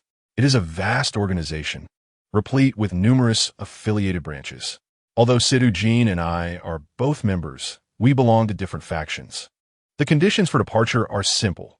One must eliminate a member of the opposing faction and pay an exit fee of $1 million. Perhaps I am already being targeted by others who wish to kill me to facilitate their own exit from the Hunters Alliance. Therefore, this matter must be addressed promptly. Once I successfully withdraw, no internal member will seek to take my life. Chapter 18.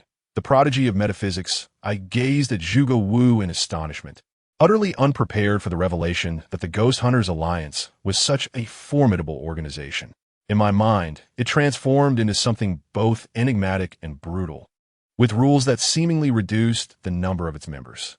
Was there truly no one capable of overseeing this alliance? Zhuge Wu glanced at me with a smile and remarked, "What is the matter? Have I shattered your worldview?" I nodded silently.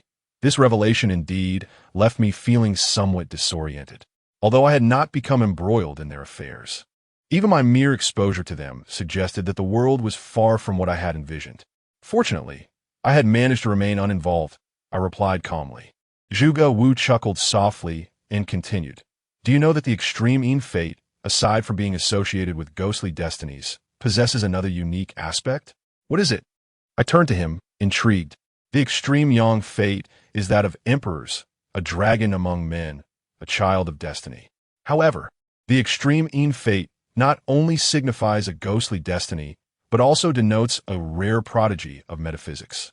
The old man refrained from introducing you to this realm, primarily out of concern for your safety. He is acutely aware that it is not merely ghosts who will seek to trouble you. Even metaphysicians, upon learning of your fate, would not hesitate to pursue you, Zhuge Wu explained. Metaphysicians? A sense of foreboding washed over me. Indeed. Have you ever heard of the Xuanmen? Zhuge Wu inquired. I shook my head in response. Zhuge Wu continued, "The time has come. We must proceed inside. We shall discuss the matters of the mystical gate upon our return. Remember, the fact that you possess an extremely destiny must remain a secret from outsiders, for to divulge even the slightest detail would leave you with no escape." I nodded in response. As Zhuge Wu conveyed this to me, an intense sense of foreboding washed over me. Growing up within a coffin was already an extraordinary circumstance. And now, having what a serpent demoness and becoming entangled with such an illogical entity as the Ghost Hunter Alliance, I found myself merely 15 years old, still a child. Following Zhuge Wu into the grand hall of Yuzhen's villa, I observed the half-burned incense, its embers still flickering faintly. At that moment, Yu Mingxuan's mother appeared increasingly ethereal, while the family of three conversed, their faces glistening with tears. "Master Jamis, the time has come. I must escort the lady below. Should we delay, she shall never attain rebirth," Zhuge Wu interjected, halting their conversation. Yuzhen nodded, embracing Yu Mingxian, who struggled to contain her urge to rush forward. Gazing tenderly at her husband, he, in turn, looked at Yuzhen, his eyes filled with sorrow.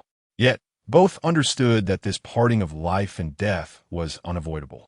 Witnessing this scene, I was reminded of the sorrow and helplessness I felt when my grandfather departed. I particularly empathized with Yu Mingxian. She seemed to be the most powerless among them, and her demeanor made me realize she was not as detestable as I once thought.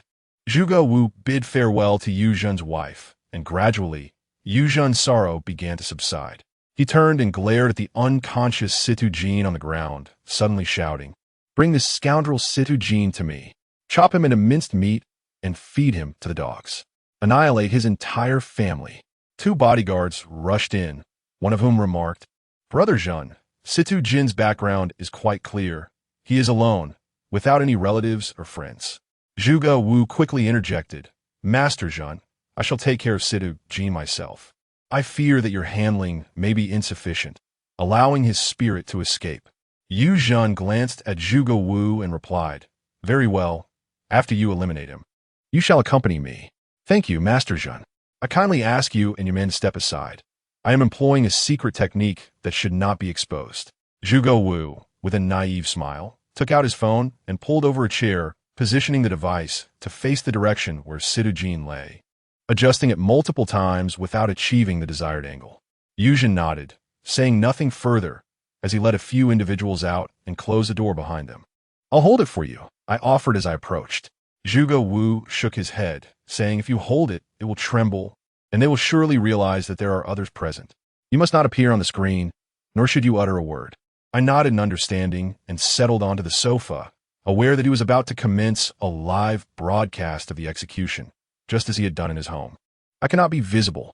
After securing his phone with various items, Zhuge Wu opened the live broadcast icon of Ghost Hunter Alliance and approached Situ Jin with a fruit knife from the table. His movements were deft. With a faint thud, he severed Situ Jin's neck completely. A fountain of blood erupted, staining Zhuge Wu's garments in a gruesome display. He then produced a copper bell, shaking it incessantly above Situ Jin's head while murmuring an unintelligible incantation. With his left hand, he laid down the fruit knife and drew a peachwood sword. In less than a minute, a dark shadow began to coalesce around Situ Jin's head. Zhuge Wu struck at it with his sword several times until it vanished into thin air. Throughout the entire ordeal, Zhuge Wu refrained from uttering a single word to the camera. I glanced at my phone screen, where over a dozen viewers were fervently cheering, showering the broadcast with virtual gifts, evidently enthralled by the raw spectacle of a live murder. After completing his grim task, Zhuge Wu clasped his fists before the screen, brandished the severed head for a close-up, and then ended the broadcast with a sinister chuckle, proclaiming, "Mission accomplished." Must the head be severed? I asked, feeling a profound aversion to such a scene. Zhuge Wu replied, "This is for Yuzhin's benefit. Otherwise, he wouldn't believe that Situ Jin is truly dead. You underestimate Yuzhin. Can he not discern whether someone is alive or dead? Ha! You fail to grasp the significance. Do you know why executions in ancient times were conducted at noon? Why? This is because the solar energy is at its peak during noon. Beheading can sever the connection of the three souls, preventing the condemned from reincarnating, their spirits dissipated by the solar energy. Is this true? False. Merely superstition. However, Yuzhin believes in it. As Zhuge Wu spoke, he walked towards the entrance, opening the grand door of the villa. Yuzhin and his three companions stood outside, and Zhuge Wu smiled as he said, "Master Zhen, all is taken care of. The corpse will be exposed to the sun for an hour, leaving no room for concern." Yuzhin nodded, gesturing for two bodyguards to rush inside. He then addressed Zhuge Wu, saying, "From now on, you will assume the position of Situ Jin, accompanying me, and I shall ensure your life is filled with wealth and prosperity, boundless in enjoyment." Zhuge Wu chuckled and replied, "Thank you, Master Zhen, for this service.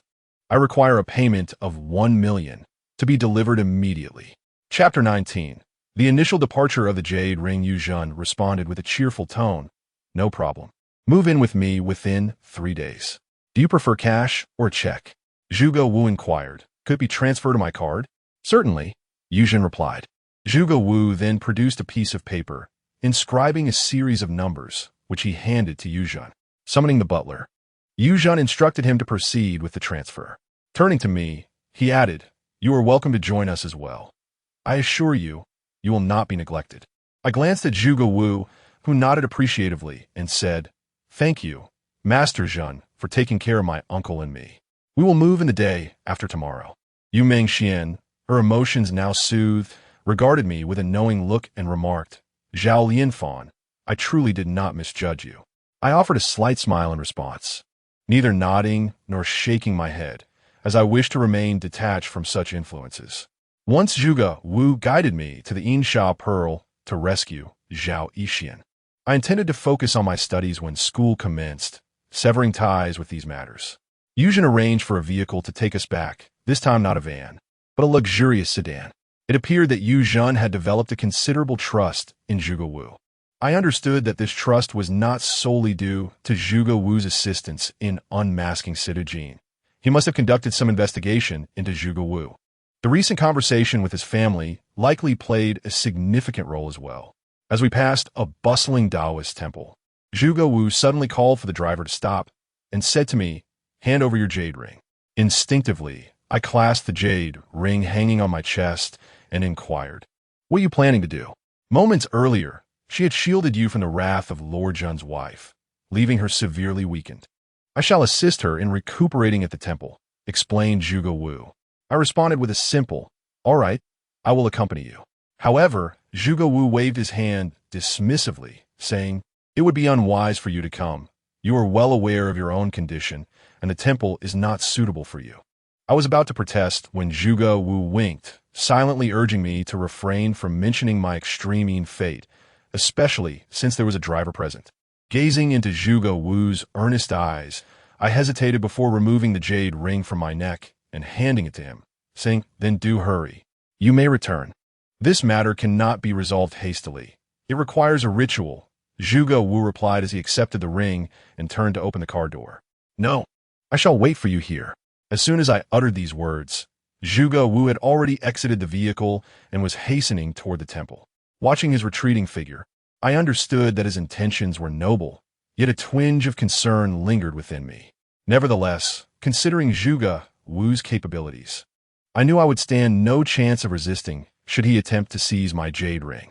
With this thought, I felt somewhat reassured. Engaging in casual conversation with the driver, I found him quite talkative. Aside from answering a phone call, he regaled me with tales of his remarkable exploits, elaborating on how impressive the aftershocks had been. As I waited, time indeed stretched on for what felt like 5 or 6 hours. The sky was nearing dusk, yet Zhuge Wu had still not emerged. My impatience grew, and the driver, sensing my anxiety, cautiously suggested, "Perhaps you should make a call to inquire about him. I dare not venture into Qianhan Road after dark." I nodded, retrieving my phone, only to realize that I had not saved Zhuge Wu's number. He had once handed me a business card during his time as an unlicensed driver, but I had discarded it without a second glance. Observing my expression in the rearview mirror, the driver pondered briefly before saying, "Shall I take you back for now? I've heard that rituals typically require a full day and night." "Is it really that long?" I inquired, somewhat incredulously. "Yes," he affirmed. "If I drive you back now, I can still leave Qianhan Road before nightfall." "Young man, I implore you, after dark, I truly cannot afford to linger on Qianhan Road. Last time, a fellow traveler vanished mysteriously while attempting to take a shortcut through it. After a moment's contemplation, I replied, "Very well, you may return. It's only a few kilometers to Qianhan Road from here. I can wait." Agreed, the driver acquiesced, producing several hundred yuan. "Consider this a fare for the ride. It is my responsibility, no need. My friend, I still have funds on me," I interjected, waving my hand dismissively. I opened the car door and stepped out, settling onto the curb in front of the temple, my gaze fixed intently on its grand entrance. For the past 3 years, I have kept the jade ring close to me, and now its absence feels quite unfamiliar, primarily because it contained Zhao Yixian's essence. The mere thought of her fills me with profound guilt. When my wife, Yuzhen, threw herself upon me during the aftershocks, Zhao Yixian was there, valiantly shielding me despite her own grievous injuries. I had subtly communicated with her through the jade ring, yet the familiar warmth and comfort never returned. It became evident that her condition was dire, and now Zhuge Wu is assisting her in regaining her vitality. I am willing to wait for as long as necessary. Lost in thoughts of Zhao Yixian, the waiting does not feel burdensome. Time slipped by unnoticed as dusk gradually enveloped the surroundings. I remained fixated on the entrance of the temple, yet Zhuge Wu did not emerge. The driver's words eased my anxiety. As I held on to the hope that Zhao Yixian would recover, I felt that no matter how long the wait, it was worthwhile. Before I realized it, midnight arrived, and the number of passers-by and vehicles dwindled. Fatigue began to creep in, and I curled up, resting my head on my knees, eventually drifting into a light slumber. Zhao Yixian's absence haunted my dreams. Typically, dreams can disrupt sleep quality, yet the opposite held true for me. Each time I dreamt of her, my rest was notably rejuvenating, as if I were recharging my spirit. Upon awakening, the sky had begun to brighten, revealing a pale dawn. I rubbed my eyes, feeling invigorated, and noticed a few coins and some notes scattered around me. It seemed that passers-by had mistaken me for a beggar and had generously offered their spare change. I shook my head with a smile, gathering the scattered coins and notes, glancing at the tightly shut gates of the temple. It seemed that Zhuge Wu had yet to emerge. After nearly 3 hours of waiting, the temple doors finally creaked open. I hurried over and inquired of the acolyte who had opened the door, "Excuse me, might I ask if this esteemed patron is here to seek blessings?" The acolyte performed a courteous bow and asked. I shook my head and replied, "No. A friend of mine visited your temple yesterday for a ritual and has yet to return." Could you kindly inquire how much longer he will be? The acolyte responded, Esteemed patron, our temple does not accommodate outsiders for overnight stays. You may be mistaken. That is impossible, I insisted. I witnessed him entering. He asked me to wait here. His name is Zhuge Wu, and he was donned in a yellow Taoist robe when he entered. Chapter 20. The Mystic and the Mystic Gate. The young Taoist gasped softly, saying, So you're referring to my friend Zhuge. He held a gathering here yesterday, but he departed shortly after nightfall. Departed? That is utterly impossible. I have been here the entire time. How did I not see him? I inquired in confusion. He took the back exit, which is somewhat closer. The young Taoist replied with a smile. I inwardly cursed Zhuge Wu for once again leading me astray. After expressing my thanks, I hastily made my way to the street and hailed a taxi, instructing the driver to take me to Qianhun Road. With dawn now breaking, the notorious reputation of Qianhun Road remained, and the driver hesitated to enter. I urged him to drop me at the intersection, after which I sprinted into the road. With a forceful kick, I flung open the door, only to find Zhuge Wu indulging in breakfast, humming a tune with evident delight. Beside him sat a woman clad in alluring attire, and his hand was resting on her waist, playfully kneading it. Upon noticing my presence, he grinned and remarked, Ah, my dear nephew, what brings you back at this hour? Have you had breakfast? To hell with your breakfast. I instantly grasped the situation. This scoundrel had invited a woman over and concocted an excuse to leave me outside, fearing I would interrupt. In a fit of anger, I seized a chair from beside the door and charged at Zhuge Wu. He quickly sprang to his feet and dodged my advance with agility, snatching the chair from my grasp while saying, Calm down, calm down. It has been days since I last entertained a woman. Who is this child, Taoist? How dare you still confront me? The enchanting woman spoke softly. Zhuge Wu said, My dear niece, Lulu, please return home for now. We shall meet again another time. Very well, Taoist. If you have the opportunity, do enlighten my health. The woman named Lulu rose, swaying her waist as she exited. Zhuge Wu swiftly closed the door, a sly smile gracing his lips as he remarked, Everyone harbors their desires. My dear nephew, do not hold it against me. Are you ever serious? Where's my jade ring? I bellowed, my frustration boiling over. I believed anyone would react similarly in my position. Zhuge Wu retrieved my jade ring from his pocket, his gaze peering through the door's crack while gesturing for silence. I snatched the ring from him, clutching it tightly, and called out, Zhao Yixian, are you there? Are you feeling better? The ring remained unresponsive. I placed it around my neck, carefully tucking it beneath my clothing. Before I could utter another word, Zhuge Wu approached me, saying, I have prepared the Taoist altar, but results may take time. There's a 3-day absorption period. I must step out for a moment. Stay here, and tomorrow night, I will take you to the graveyard to seek the Insha pearl. Zhuge Wu's words calmed my rage. Tomorrow's visit to the graveyard might lead to the discovery of the Insha pearl, which could save Zhao Yixian. Wait, could you explain to me the concepts of Xian, Zhuan Xianmen? I inquired hastily. Zhuge Wu paused momentarily, yet this time he did not rush. He settled comfortably on the sofa and began to articulate fluently the concepts of Xian Zhen Xianmen. As early as the Zhou dynasty, Buddhist culture gradually permeated the heart of China. During the spring and autumn period, 770 to 476 BC, under the influence of Buddhism, the ideologies of Confucianism and Taoism, represented by Confucius and Laozi, began to take root. In the vast expanse of the Chinese landscape, traditional culture emerged, characterized by the harmonious coexistence of Buddhism, Taoism, and Confucianism. The impact of Confucian thought on Chinese culture is profound. Throughout millennia of feudal society, the teachings encapsulated in the 4 books and 5 classics have been passed down through generations. The notions of responsibility, loyalty, filial piety, and ethical conduct ingrained in the Chinese psyche are the results of the fusion of Confucian thought with autocratic rule. Consequently, Confucianism remains the prevailing ideology among the Chinese people to this day. In contrast, Buddhism and Taoism have diverged, giving rise to an innumerable array of practitioners.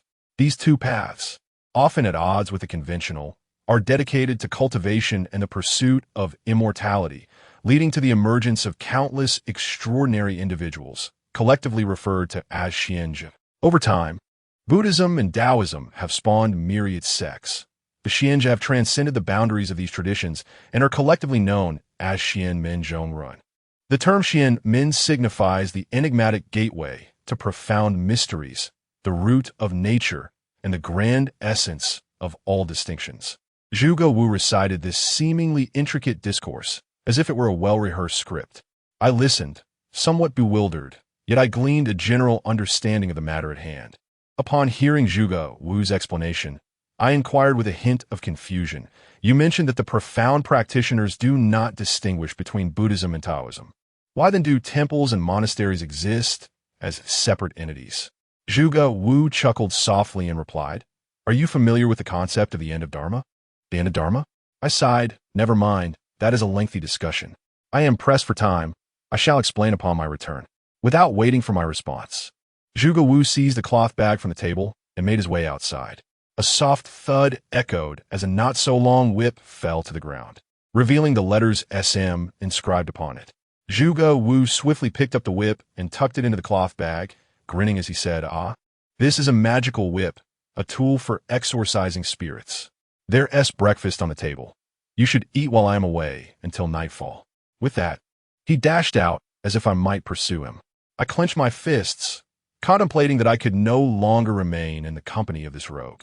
After hastily finishing my breakfast, I ascended to the room on the second floor, where the computer was located. With little else to occupy my time, I resolved to research information regarding Shi Zhong. Previously, Zhuge Wu had ominously warned that if I were placed in Class 4 at Shi Zhong, he would urge me to drop out. All I knew was that Shi Zhong was the finest high school in the city. Beyond that, I remained entirely uninformed. Zhuge Wu's computer was still on, displaying a QQ interface with 3 active chat windows. After confirming that the Ghost Hunter Alliance live streaming software was not open, I moved the mouse, preparing to close those chat windows. The avatar in the first chat box seemed somewhat familiar. It belonged to the alluring woman from earlier. The chat history laid bare before me. I could not help but glance at it, absorbing the content. Woman, Taoist, my fortune has been rather bleak lately, and I keep having nightmares. Have I encountered something unclean? Indeed, you are undoubtedly haunted by a ghost, my dear. If this continues for 7 days, you shall meet a dire fate. Can the Taoist assist me? Fearful expression. Certainly, I am a Taoist, a nemesis of spirits. The most straightforward remedy would be to share some of my yang energy with you. Taoist, how does one partake in this sharing? Have you heard of the Taoist conjunction technique? I have not. What must I do? The Tao refers to the Taoist, which is me, while conjunction implies a union of sorts. Do you understand? Blushing expression. I see. Is this truly effective? Proud expression. Not only is it effective, but can also alter your fortune. As you are a referral from an acquaintance, you should know I am not one to deceive. You are aware of my address, correct? All right, Taoist. I shall be on my way. Good. Call me when you reach the intersection, and I will come to fetch you. After that, the conversation ceased. I muttered a curse under my breath, labeling him a beast, and closed that chat box. The second chat box then appeared before me, featuring an avatar of another woman, equally attractive yet younger, whose username was Jasmine in Bloom. Our previous conversations have been filled with trivialities, lacking any seriousness, and today's exchange consisted of only a few lines. Zhuge, will we meet or not? Jasmine, not meeting. Zhu, so, are we meeting or not? Mo, let us meet. Zhu, my dear little one, I shall come to find you shortly, with a flirtatious expression. I cursed once more, calling him a beast, and closed that chat window. However, upon revealing the third chat window, I was momentarily stunned by the username displayed, Zhao Yixian. I hastily clicked on the profile picture, my heart racing. The person bearing the name Zhao Yixian had a profile photo that was strikingly similar to her. Yet the backdrop was a hotel room, featuring a luxurious double bed draped in blue curtains. Zhao Yixian was clad in a form-fitting blue dress, blending seamlessly into the surroundings like a chameleon. A shiver ran through me uncontrollably. Had Zhao Yixian truly returned? Wasn't she supposed to be contained within my jade pendant? If this person was not Zhao Yixian, then who could she possibly be? Where in the world could one find someone so remarkably similar? Moreover, the name matched perfectly. I glanced again at Zhuge Wu's friend request, noting that it had been sent last night around 9 o'clock. the timing aligning precisely. I was all too familiar with Zhuge Wu's character. Gasping for breath, my mind was in chaos as my gaze fell upon the rather unsightly chat history between Zhao Yixian and Zhuge Wu. Chapter 21. Coercion and framing this dialogue box was initiated by Zhuge Wu, who posed the first inquiry. "How are you faring, little enchantress?" Zhao Yixian responded with practiced ease. "Not bad. What about Zhao Lianfan? He is with me. If you consent to engage in dual cultivation with me just once, I shall not harm him," Zhuge Wu replied. Upon encountering the term dual cultivation, I took the liberty to search for its meaning. Dual cultivation refers to the practice derived from the Zhou Cantong Qi, which venerates both the Zhou Cantong Qi and the Wuzhen Pian as sacred texts. Essentially, it pertains to intimate relations between a man and a woman. When the female partner reaches her peak, the door of the mysterious womb opens wide, allowing the cosmic energies to flow. At this juncture, if the male partner can maintain a mindset devoid of any desires, he may absorb these cosmic energies as his own, thereby significantly enhancing his power. Another interpretation suggests that once an individual's capabilities reach a certain threshold, further enhancement becomes exceedingly difficult, necessitating the practice of dual cultivation to elevate one's power. Naturally, I regard these notions as sheer nonsense, as Zhuge Wu, that scoundrel, had previously broached this subject with me. Zhao Yixian's retort came swiftly. "If you dare to harm him, I shall not let you escape." "Huh, you are well aware of my abilities. Given your severely diminished powers, I could extract you from the Jade Ring without breaking a sweat. Do you truly believe you can pose any threat to me? What do you wish to do?" I have stated a single instance of dual cultivation would benefit us both. Impossible. I belong to Zhao Lianfan, so do not even think about it. If I were to eliminate Zhao Lianfan, you would be free of any attachments, would you not? Zhuge Wu, you must eliminate him, for you shall gain nothing. Ha. Even if I do not kill him, I will still attain nothing. If I were to reveal his extreme fate, what do you believe would befall him? Despicable. Ponder this carefully. I grant you a day. The subsequent exchanges consist of Zhuge Wu threatening Zhao Yixian, and ultimately, Zhao Yixian acquiesces. The hour is at the fourth quarter of the Yu time, 6 p.m., a period when yin and yang intertwine, most conducive for dual cultivation. Zhuge Wu declares he will first gather yin energy and will seek her directly thereafter, leaving no room for further discourse. I clench my fists tightly, seething with the desire to slay Zhuge Wu, that vile creature who dares to use me as leverage against Zhao Yixian for such deeds. I attempted to send a message to Zhao Yixian. "Sister Fairy, it is Zhao Lianfan. Are you there? I miss you dearly." After a few seconds, a response swiftly arrived. "Lianfan, is it truly you?" "Yes, it is I. Listen to me. Zhuge Wu is more beastly than a mere animal. You must not engage in such acts with him. Where are you now? I will come and rescue you. We must flee from this place." Zhuge Wu claims I am a prodigy in metaphysics. Once I acquire the skills, I shall personally dispatch that wretched beast Zhuge Wu. I typed rapidly, my heart a tumult of emotions, seemingly on the brink of losing my sanity. "Lianfan, I implore you, do not come here. I am trapped by Zhuge Wu and cannot escape. I am prepared to perish alongside him. You must leave, go as far away as possible. Our fates have reached their conclusion. We can only meet again in another life." Zhao Yixian replied. I quickly typed a few words. "No, tell me where you are, and we shall face it together. Forget it, Lianfan. We cannot contend with him. He is backed by he is not only affiliated with the Ghost Hunter Alliance and the Demon Slayer Alliance, but if I am pursued by the Demon Slayer Alliance, there will be nowhere left for me to hide, and it will also implicate you." After Zhao Yixian sent this message, her avatar dimmed. No matter how many messages I sent, they vanished into the void, receiving no response. My hands trembled as I closed Zhao Yixian's chat window and reopened the dialogue titled Jasmine Blossoms, searching through our previous conversations. My immediate priority was to locate Zhuge Wu. Even if I could not defeat him, I would confront him, even at the cost of my life, for I could not allow this scoundrel to harm Zhao Yixian. Soon, I discovered the address that Jasmine Blossoms had once sent to Zhuge Wu, along with a phone number. I noted the address and number, checked the location, and found that Jasmine Blossoms resided not far away, merely 5 kilometers down the street adjacent to Chinhan Road. I grabbed a fruit knife and tucked it into my pocket before swiftly leaving the house. To my surprise, Zhuge Wu had not ridden his motorcycle this time. Indeed, 5 kilometers is not far, and his dilapidated motorcycle had already suffered a flat tire.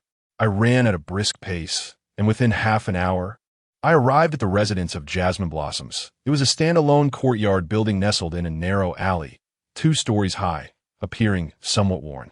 The main entrance on the first floor was an old wooden door, not particularly sturdy. I was consumed by rage and forcefully kicked open the wooden door. Zhuge Wu, you scoundrel. Before I could finish my words, I was struck dumb by the scene before me. The room was a chaotic mess, as if it had been ransacked by thieves. Furniture lay strewn haphazardly, and anything that could be shattered had been reduced to fragments.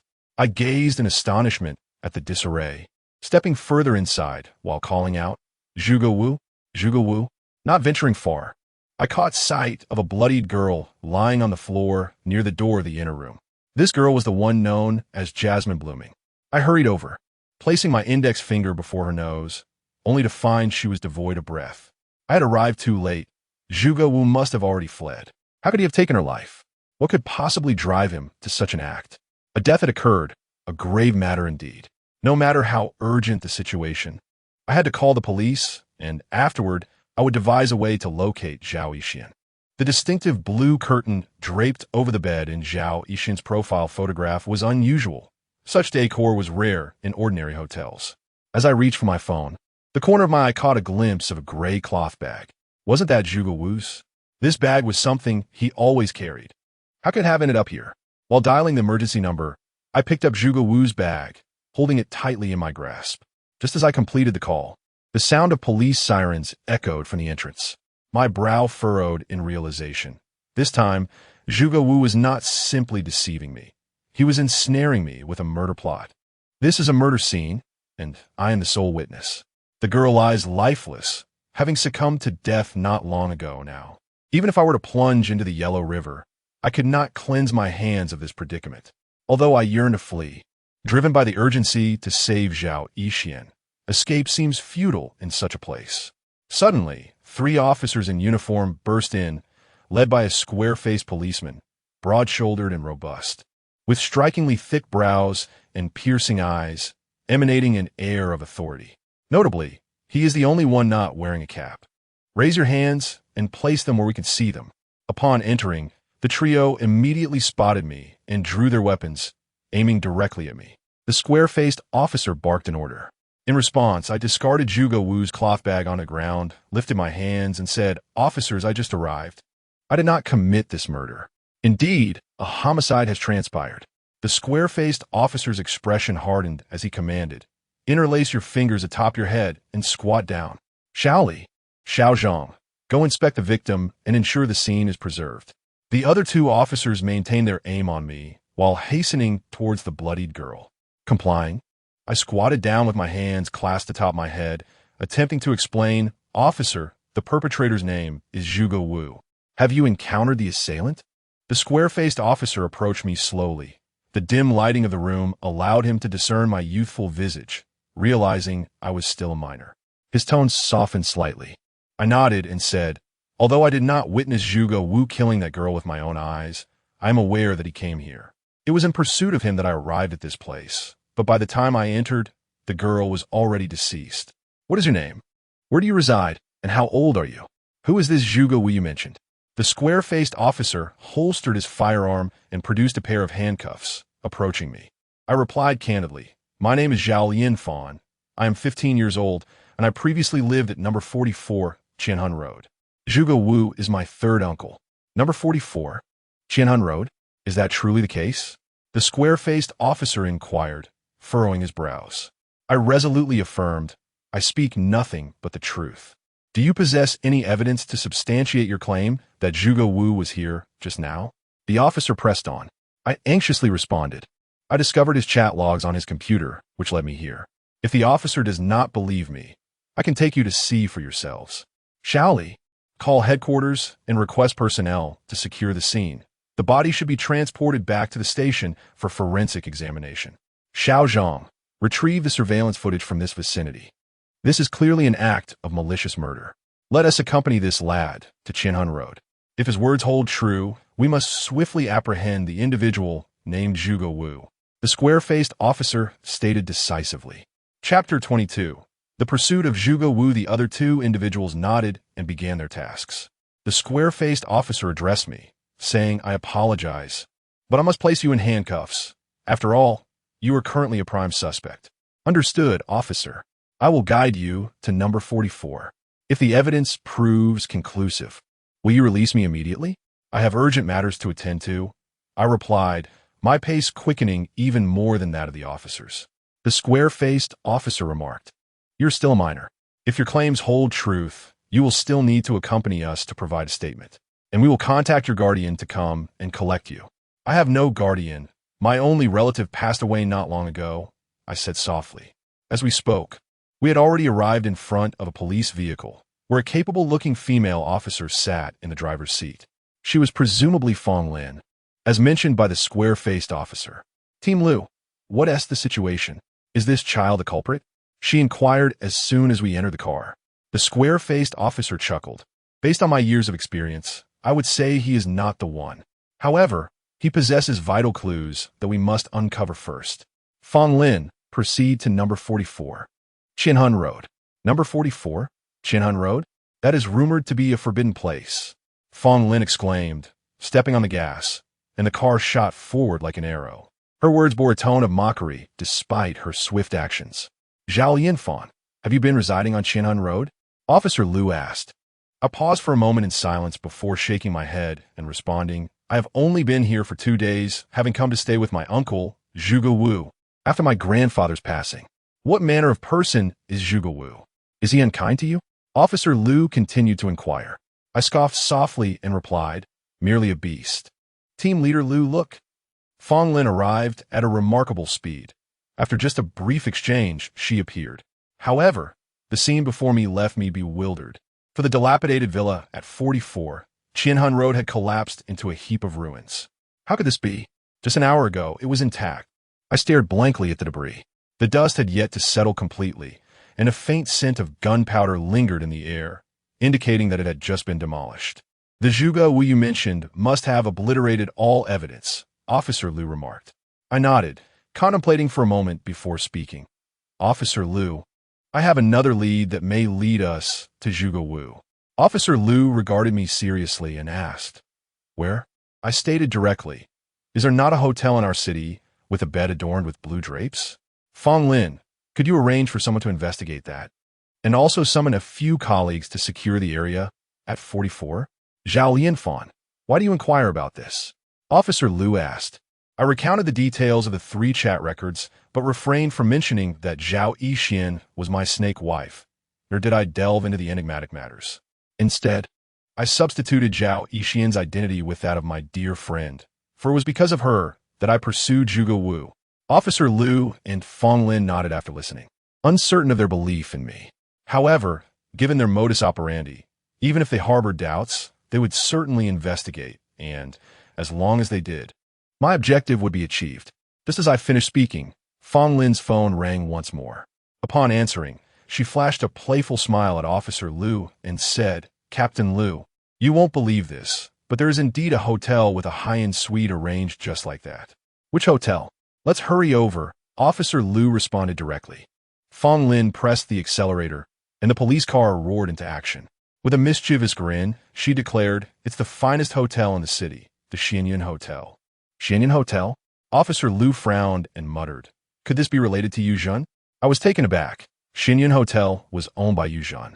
Yu Zhen's daughter is named Yu Mengxian, and the hotel shares a name that echoes hers. If Yu Zhen is involved, the situation could become quite complicated, as he would undoubtedly side with Zhuge Wu, and I was well aware of Yu Zhen's influence. Instinctively, I grasped the gray cloth bag in my hand, feeling a hard, square object within. Zhuge Wu's phone? I was momentarily stunned. How could Zhuge Wu have left his phone in the bag? I refrained from retrieving it, as the phone contained numerous secrets, and with Officer Liu seated beside me, I realized that if I took it out, I would lose everything. "Is Xianyun Hotel owned by Yu Zhen?" I casually inquired. You know about Yu Zhen? Indeed, Liu remarked with a smile. You, residing on Qianhun Road, must certainly be aware of the formidable reputation of Yu Zhen. Fang Lin, who was at the wheel, elaborated.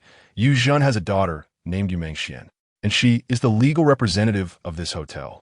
It is rumored that this establishment will serve as her dowry, having been developed at an investment nearing 100 million.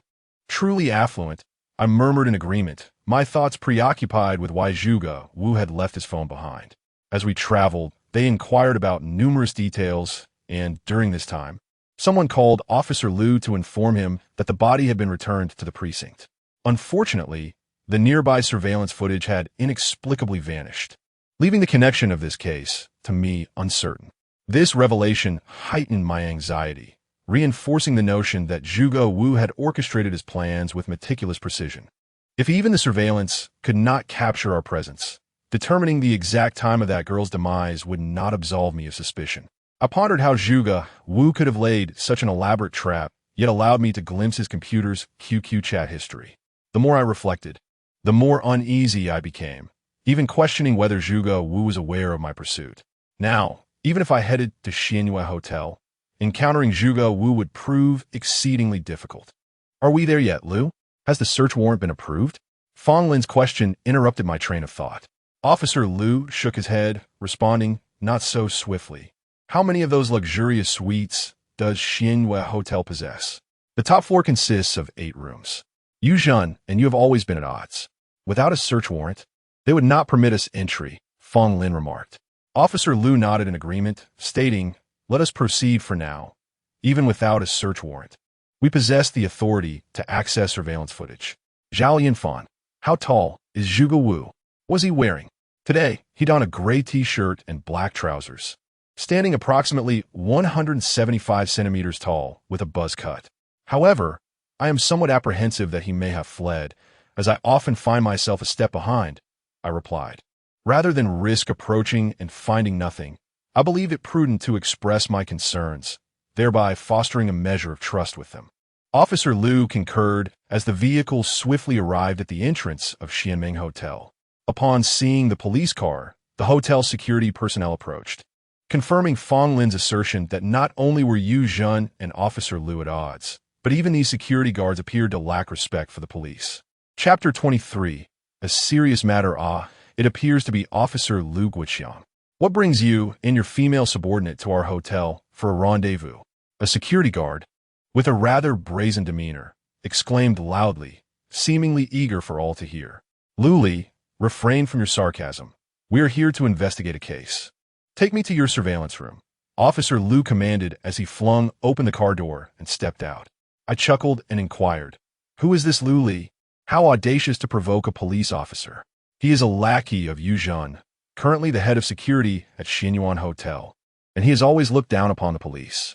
If I ever catch him in wrongdoing, I shall ensure his downfall, Fang Lin remarked coolly. I glanced at Fang Lin. She appeared youthful, yet harbored such a violent disposition. Very well, cooperating with the police is our duty as citizens. Officer Liu, please follow me, Liu Li said, waving to those behind him. Fang Lin turned to me and said, why is this scoundrel so compliant today? By the way, Zhao Lianfan, do you wish to wear a hood? Why would I wear a hood? I asked, perplexed. Fang Lin chuckled. You are currently in handcuffs. Are you not concerned about the embarrassment? I can assist you in removing them, but do not entertain any thoughts of escape, as you remain suspect. Officer Liu Guoqiang climbed into the vehicle and retrieved the key to the handcuffs. I nodded and followed Liu Guoqiang as they entered the surveillance room at the end of the hotel as first floor.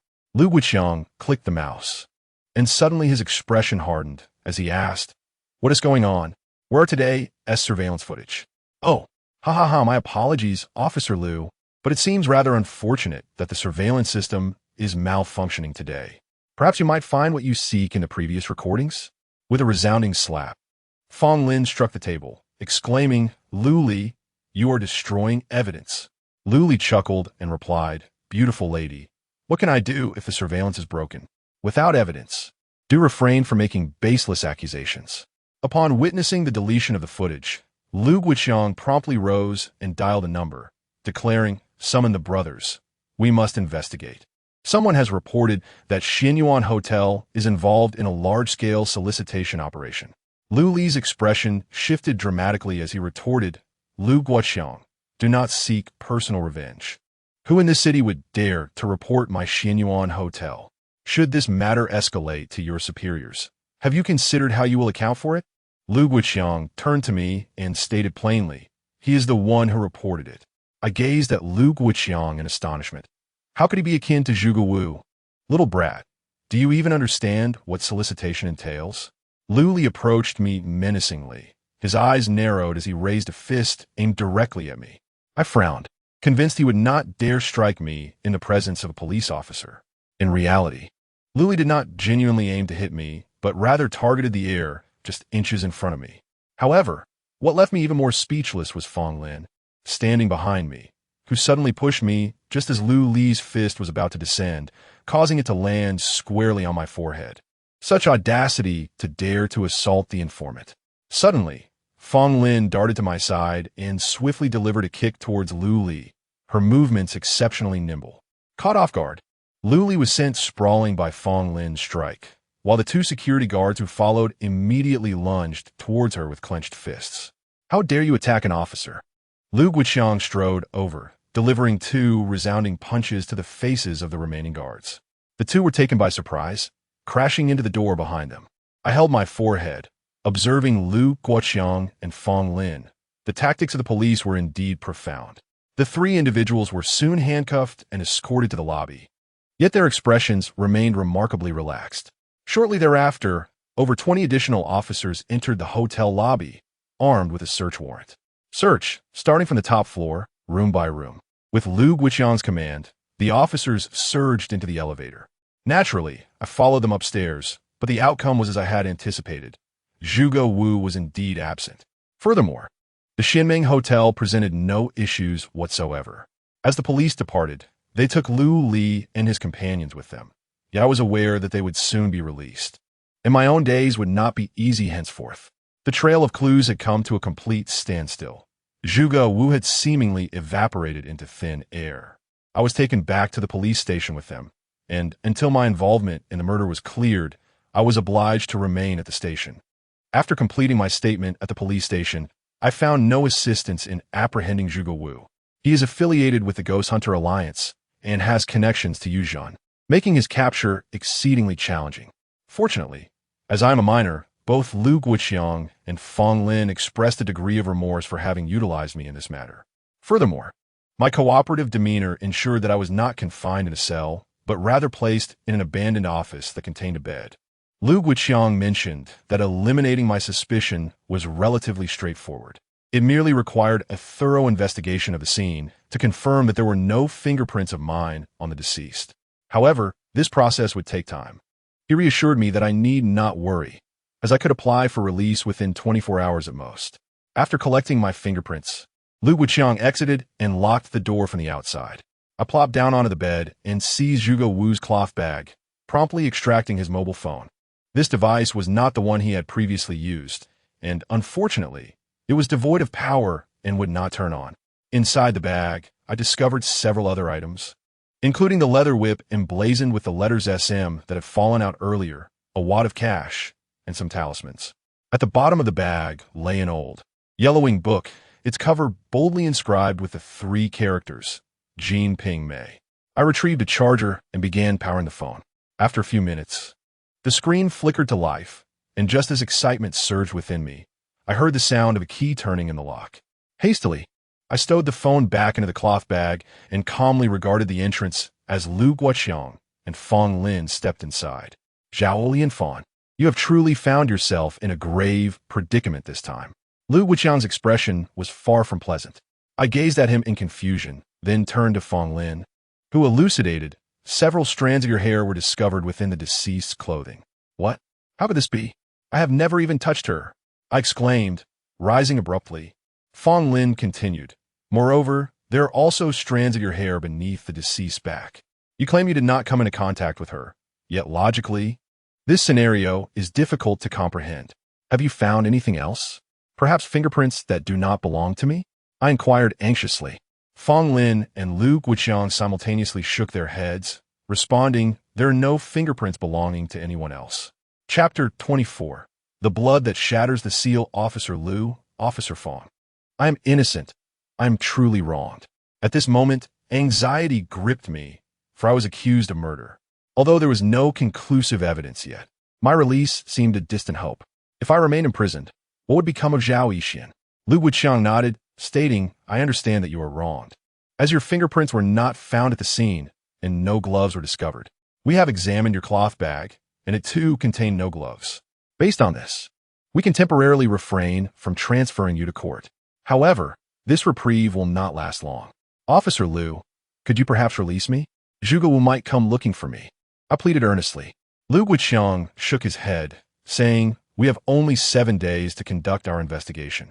If we cannot entirely eliminate your suspicion of murder, we will have no choice but to hand you over to the court.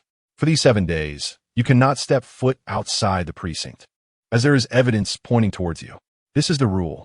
What will become of me if I cannot clear my name?" I inquired calmly. "You are not yet 16. You would be sent to a juvenile detention center. The duration of your confinement would depend on the court's ruling." Lu Guiqiang sighed. "Rest assured, we will uncover the truth of this case. We will not wrong an innocent person, nor will we allow any guilty party to escape."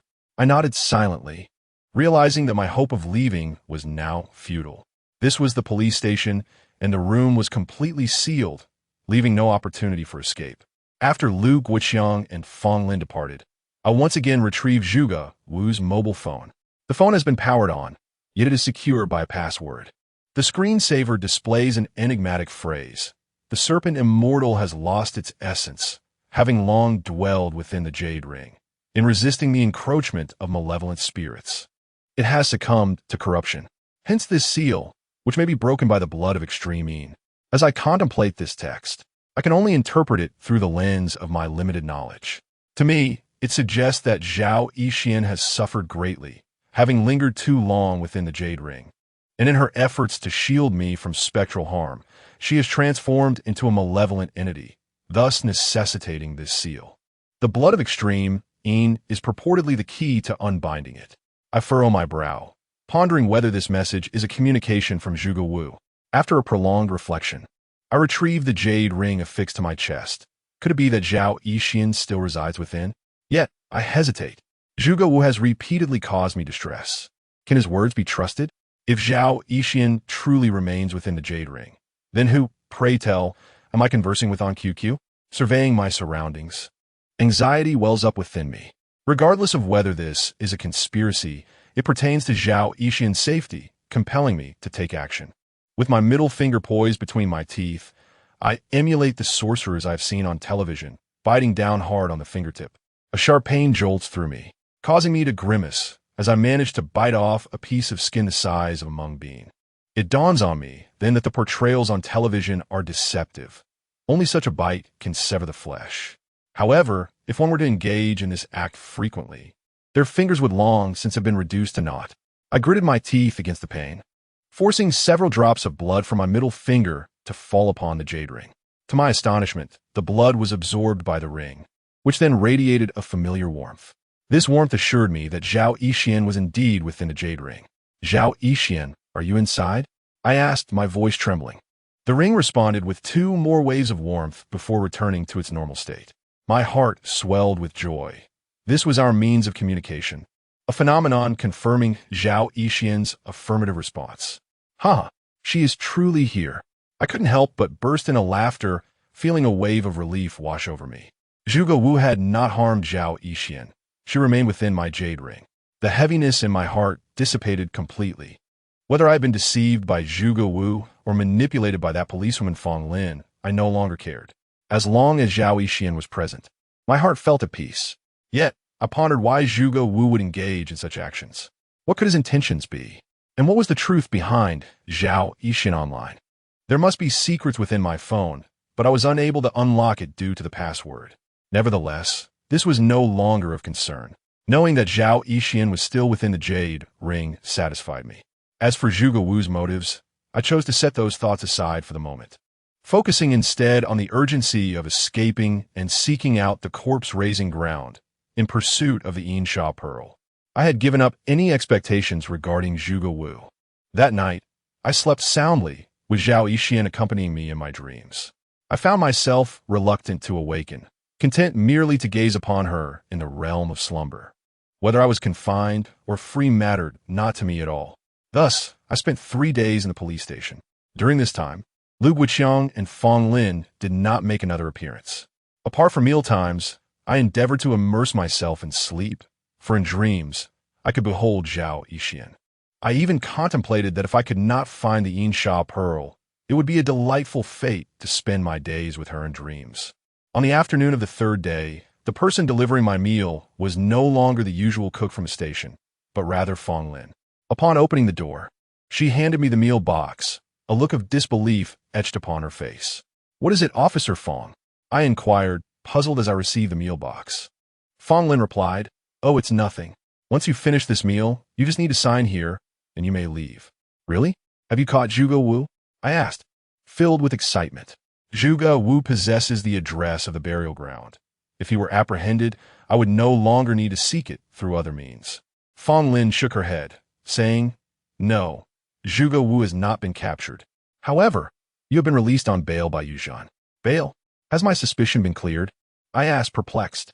"How could Yuzhan bail me out?" Fong Lin responded, "Yes, I'm not certain how it happened. Team leader Lu said your suspicion has been eliminated. When I inquired about the outcome, he said it was confidential and instructed me to release you." With a soft exclamation of understanding, I acknowledged that being able to leave was undoubtedly preferable to remaining confined within those walls. After consuming the boxed meal and signing my name, Fong Lin escorted me out of the police station. She accompanied me to the entrance before expressing her concern, saying, "You must take care of yourself. I fear that aftershocks might pose a threat to you, especially since you reported the illegal activities at his hotel." Internally, I cursed the baseless accusation, yet I managed to smile and replied, "Thank you for your concern, Officer Fong. I'm just a child. I doubt that Jinyu would take me seriously." Fong Lin chuckled softly before turning to re-enter the police station. As I reached the roadside outside the police station, a car came to a halt in front of me. A head poked out from the back seat. "Zhao Yinfan, get in." It was Yu Mengxian. I gazed at her and asked, "Did you bail me out?" Yu Mengxian shot me a disdainful glance and replied, "Who else would spend hundreds of thousands to secure your release? Get in the car first." With a resigned shake of my head, I acknowledged the weight of this favor owed. I opened the car door and settled into the seat, directly inquiring, "Yu Mengxian, do you know the whereabouts of Zhuge Wu?" "I do," she said, looking at me with a self-satisfied grin. Chapter 25. The Alliance's bounty, where is he? I inquired hastily. "He's gone." "Gone? Where'd he go?" I pressed anxiously. Yu Mengxian shook her head and replied, "I do not know. My father should be aware. I will take you to my home." "Ah, it seems your relationship with your father has improved considerably," I remarked, genuinely pleased for her. Yu Mengxian nodded, saying, "I had always believed that my mother's death was a consequence of my father's wrongdoings, which led me to resent him. Thanks to your uncle and you, the truth has been revealed. My father deeply loved my mother, and her death had nothing to do with him. Moreover, my mother wished for a harmonious relationship between us." I refrained from inquiring further, merely nodding in silence, as the scenery outside sped by. I suddenly contemplated that, in comparison to my own experience of abandonment by my parents, Yu Mengxian was indeed 100 times happier. "Zhao Yinfan, I heard from your uncle that you are about to enter high school." Yu Mengxian seemed to sense my thoughts and shifted the topic. I nodded, responding, "Yes, at the first municipal high school." "How fortunate. I'm also attending the first municipal high school. Perhaps we will be in the same class," Yu Mengxian said with delight. "You're just starting your first year? How old are you?" I asked, puzzled, as her mature physique suggested she was around 17 or 18. Yu Mengxian replied, "I am 16, but I have developed rather early." "What about you?" "I am 15, I answered, realizing I had not perceived her age accurately. "Then you're my brother, right?" Yu Mengxian said cheerfully. I chuckled in silence, turning my gaze to the scenery outside the car. "From now on, you should live at my house. We have servants and a driver, and we can go to school together and return home together," she continued.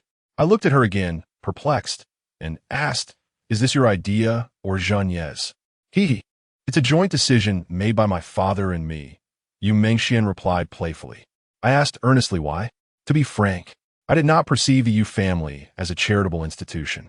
Although Yu Zhen had previously suggested I move in, that was under the premise of Zhuge Wu's presence. Now that Zhuge Wu is gone, would Yu Zhen still take me in? Yu Mengxian scoffed. Why so many questions? Do you have any idea how many people wish to live in the Yu household? I'm quite the exception, and if you don't tell me, I cannot comply. Then you may as well ask my father. Yu Mengxian pouted, falling silent thereafter. Upon arriving at the Yu residence, I immediately sought out Yu Zhen to inquire about Zhuge Wu's whereabouts. Yu Zhen led me to a study, and once the door was securely closed, he said, Zhuge Wu has offended a very mysterious organization. He wishes to spare you from any involvement and has already left. The Ghost Hunter Alliance? I inquired. Yu Zhen nodded. Indeed, I have heard of this organization. It is shrouded in mystery and operates in an extremely extreme manner. Before leaving, Zhuge Wu entrusted me with your care. Zanye, what on earth is going on? I asked directly. Yu Zhen sighed and remarked, I am not entirely certain of the specifics, but Zhuge Wu currently finds himself in a perilous situation. The Ghost Hunter Alliance has issued a bounty for his capture. The residence at number 44 Qianhun Road, where you previously stayed, was destroyed by that group. Do you know why he is being pursued? I inquired, reasoning that since Zhuge Wu had eliminated Sidu Jin and amassed $1 million, he should have been able to extricate himself from the Ghost Hunter Alliance without difficulty. Yu Zhen replied, Zhuge Wu claims it is due to you. Due to me? I echoed, perplexed. He mentioned something about a video malfunction, but I am not entirely clear on the details. Yu Zhen explained. Then why did he bring me to the police station? I asked, still confused. Yu Zhen shook his head once more, stating, I am also uncertain about that. Perhaps it was for your safety. You will stay with me from now on, and I shall assist you in acquiring a new identity so that the members of the Ghost Hunter Alliance cannot locate you. Why are you helping me? I asked earnestly, realizing that Yu Zhen knew little about Zhuge Wu's affairs. Yu Zhen smiled and enumerated, there are 4 reasons. First, Zhuge Wu is a talented individual, and I wish to retain him by my side. He has also helped mend the rift between Xian and me, thus deserving my gratitude. Second, you are merely 15 yet possess a mature mindset, and I find your gaze quite appealing, should you align with my interests. You will undoubtedly become a person of great promise in the future. Third, many practitioners have foretold that my latter years may be fraught with misfortune, and Zhuge Wu has indicated that you possess the ability to avert calamities. As for the fourth matter, it is due to Xuan's character. She possesses a proud disposition and seldom regards others highly, resulting in her having almost no friends, with you being the first.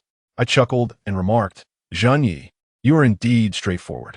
Yu Zhen replied with a hearty laugh, if someone navigating the underworld were to act timidly like a woman, then I, Yu Zhen, would not have attained my current status.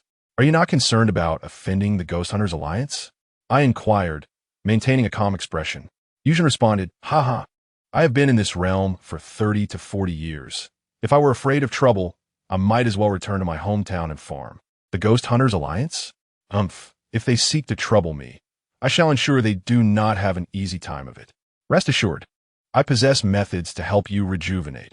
Even if the Ghost Hunters Alliance is searching for you, they will not find you. Zhen Ye's audacity was impressive, and Lian Fan admired it. No need for flattery. Before Zhuge Wu departed, he instructed me to relay 2 words to you as a code. Were the words, Zhuge. I nodded and said, thank you, Zhen Yi. The servant has prepared the room. It is on the far right of the 2nd floor. Go take a shower, and dinner will be served in an hour, Yu Zhen stated as he exited the study. Thank you for your hospitality, Zhen Yi, I expressed as I followed him out. Indeed, I had no other options at present. Following Yu Zhen, I arrived at my room, which, though modest in size, exuded a sense of comfort with its reasonably well-done decor. Just as I opened the door to the adjacent room also swung open, revealing the figure of Yu Mengxian stepping out. Do you live next door? I inquired with a hint of curiosity. Yu Mengxian chuckled softly and replied, indeed. This way I can come over to chat with you when the evenings grow dull. Come in, I'll help you tidy up. No need. I don't have much to unpack, so I won't trouble you. I responded with a smile as I stepped into the room. The reason for my refusal to Yu Mengxian was my newfound knowledge of Zhuge Wu's phone password, as I was eager to discover the contents within his device. "Hey," came Yu Mingxuan's dissatisfied voice, but I had already closed the door. Without delay, I retrieved Zhuge Wu's phone. He had left the characters for his name, Zhuge, as the password, which undoubtedly indicated the phone's unlock code. The characters Zhu and Gu, devoid of numerical relevance, were instead connected through their strokes. Zhu consists of 10 strokes and Gu consists of 12, which perfectly aligns with a 4-digit code of 1012. Upon entering this sequence on the password screen, the phone indeed unlocked. Its interface was remarkably simple, featuring only 4 icons: one for calls, one for messages, one for QQ, and one for a notes application. Without further contemplation, I directly tapped on the notes application icon. Chapter 26. The Secret Arts of the Zhuge Clan. Alas, Yu Mingxian continued to knock at the door, her intentions unclear. I chose to disregard her presence, instead focusing on the contents of my notebook, which contained but a few brief lines. If you are fortunate enough to read these words, it signifies that you are safe.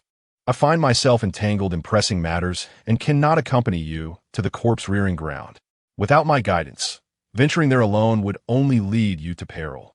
The serpent demon within your jade ring has been thoroughly examined. It is far too weak to protect you in the corpse-rearing ground. I cannot ascertain whether I will return. Within my satchel lies a tome that I have bequeathed to you. Once you have comprehended its teachings, you may proceed to the corpse-rearing ground.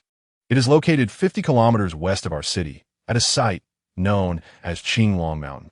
The precise location will reveal itself to you once you decipher the wisdom contained within my work. Furthermore, as I previously warned, should you find yourself assigned to Class 4 of the first year, I implore you to forego attending school. All students in that class will become targets of the Ghost Hunters Alliance. Remember, this is farewell. May fate allow our paths to cross once more. I perused these lines repeatedly, pondering the conscience of Zhuge Wu, who had left me the address of the corpse-rearing ground. The tome he referenced was surely the Jinping may nestle within my satchel. Yet, how could a connection exist between the corpse-rearing ground and the Jinping May? Perhaps it is merely a fade.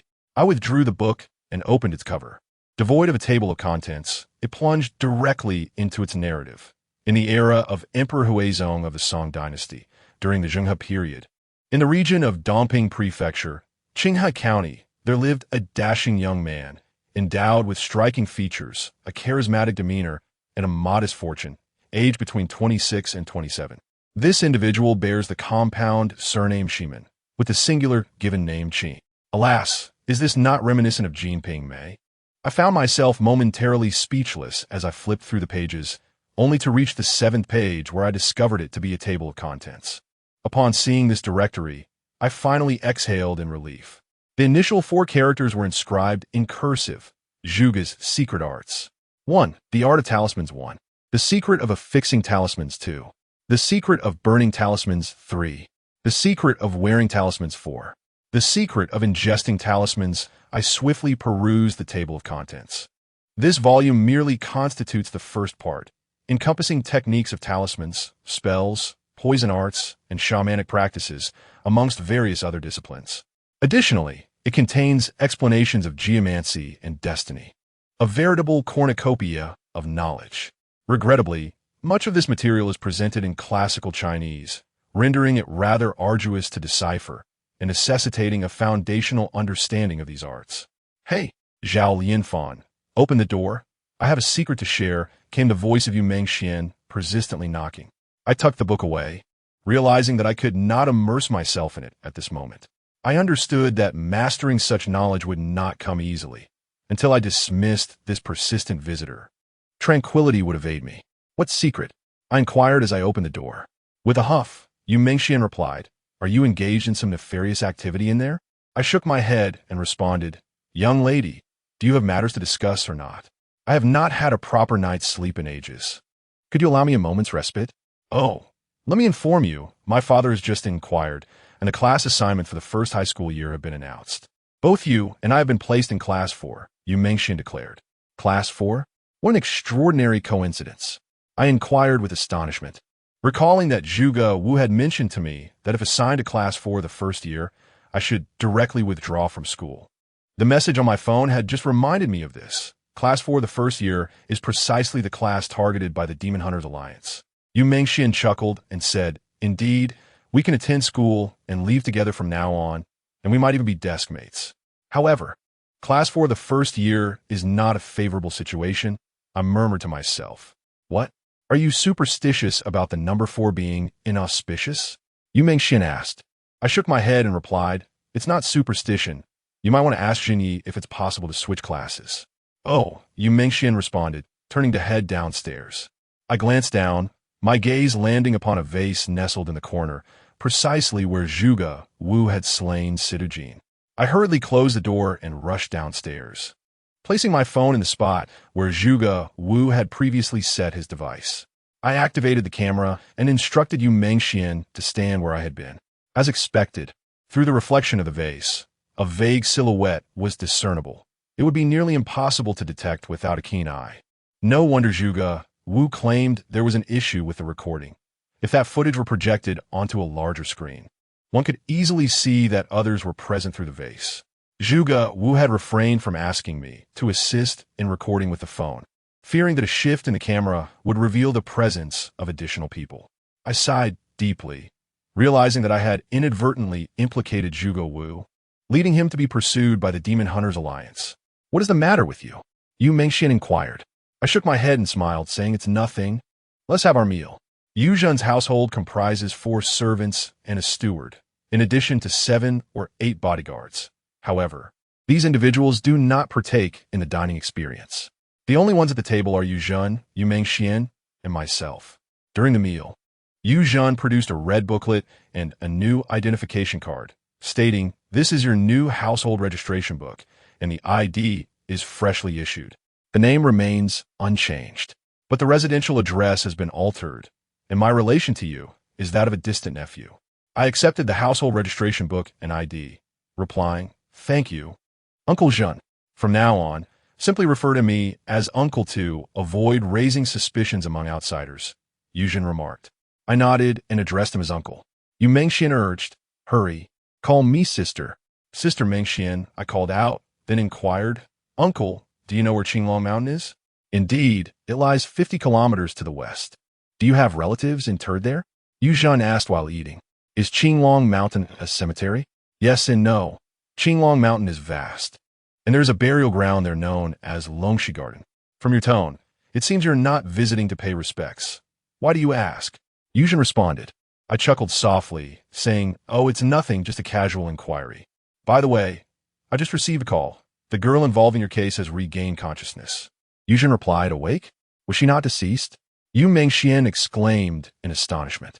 Yu Zhen shook his head and said, "If Zhao Lianfan truly perished, we would be unable to secure his bail. It is indeed peculiar." The forensic expert had confirmed the absence of vital signs. He remained in the morgue for 2 days, only to unexpectedly regain a heartbeat. It is precisely due to this development that I was able to facilitate Lianfan's release. He is now fully awakened and exhibits no discomfort whatsoever. I suspect that Zhuge Wu deliberately orchestrated this situation to entrap you, compelling the police to safeguard you for 3 days. I nodded, sharing his suspicion, yet the sole mystery remained. How could Zhuge Wu possess a photograph of Zhao Yixian? If the Zhao Yixian in that image was not the one I recognized from my jade pendant, then who could it be? And how could they bear such a striking resemblance? Contemplating this, I reopened the phone Zhuge Wu had left behind and accessed the QQ application. Indeed, it was Zhao Yixian's account. It appeared Zhuge Wu was conversing with himself. The chat history was deliberately displayed for my benefit. Yu Mengxian interjected, "By the way, Dad, Zhao Lianfan mentioned that Class 4 the first year is undesirable. Could you possibly assist us in transferring to another class?"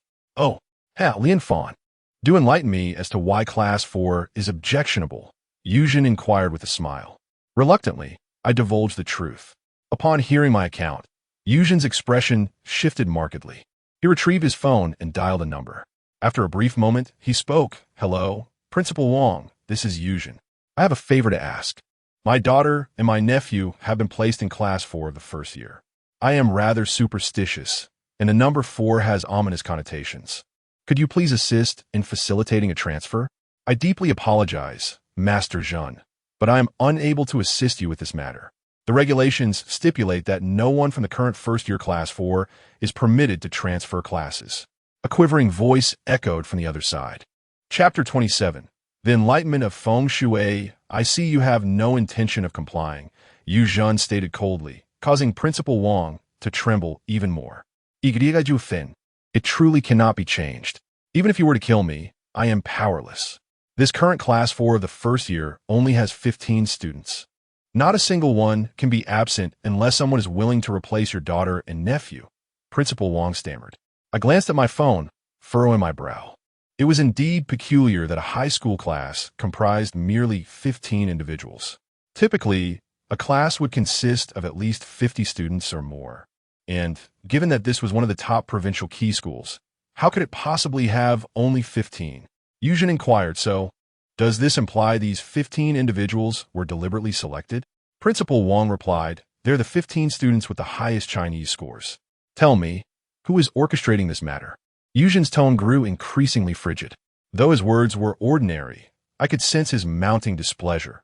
When such a person becomes displeased, it invariably leads to significant consequences. Principal Wang responded, I am unaware of who it is, but this is a directive from above, and I am unable to act against it. Yu Zhun, I implore you not to make things difficult for me. Very well, I shall not trouble you. Instead, I will reach out to your superior. If you utter a single falsehood, you might as well return home to cultivate sweet potatoes, Yu Zhun declared before hanging up the phone and dialing another number. This time, he received the same response, an instruction from higher-ups. Yu Zhun made yet another call, reaching the city's top official, who indicated that he too was powerless in this situation. A more crucial point is that even Zhuge Wu may not fully comprehend that these 15 individuals cannot drop out. They must attend. There is undoubtedly something amiss with Class 4 of the first year, Yuzhen remarked nonchalantly. Yu Mengxian and I exchanged glances, remaining silent. If what Zhuge Wu claimed is true, and all members of Class 4 are targets of the Ghost Hunters Alliance, how can these 15 survive? What kind of organization is the Ghost Hunters Alliance, that even someone like Zhuge Wu is compelled to flee for his life? As students, we possess no means of resistance. Dad, what should we do? Yu Mengxian inquired, her voice laced with concern. Yu Zhun glanced at her and then directed his gaze towards me, saying, Lian Fan, what are your thoughts on this matter? I offered a resigned smile and replied, There's nothing we can do. We must attend school and assess the situation. If only I had known to score lower in Chinese during the exam. Yu Zhun nodded. Yes, you should go and observe. If any real danger arises, then do not proceed. I refuse to believe the Ghost Hunters Alliance would dare to seek trouble with me directly. Why do you think they select individuals based on their Chinese scores? Yu Mengxian queried. I jested. I have no idea. Perhaps the Ghost Hunters Alliance is comprised of illiterates. Yu Zhan set down his chopsticks and remarked, They seek those with high Chinese scores. I suspect the Ghost Hunters Alliance might be grooming successors. Fortune and misfortune are inextricably linked. With merely a month until the commencement of the new term, I can only await the unfolding circumstances thereafter. Having satiated my hunger, I addressed Uncle Zhun and Sister Mengxian, indicating my intention to withdraw and ascended to the second floor. Upon entering my chamber, I seized a tome titled The Secret Arts of the Zhuge clan and commenced my study. Rather than perusing the incantations and spells, I directly turned to the chapter on geomancy, for identifying the precise location of a burial site was of paramount importance to me. I was familiar with geomancy, commonly referred to as feng shui, a venerable esoteric discipline. It pertains to the assessment of the topography, environment, structure, and orientation of living spaces and burial sites, aimed at discerning auspiciousness and misfortune.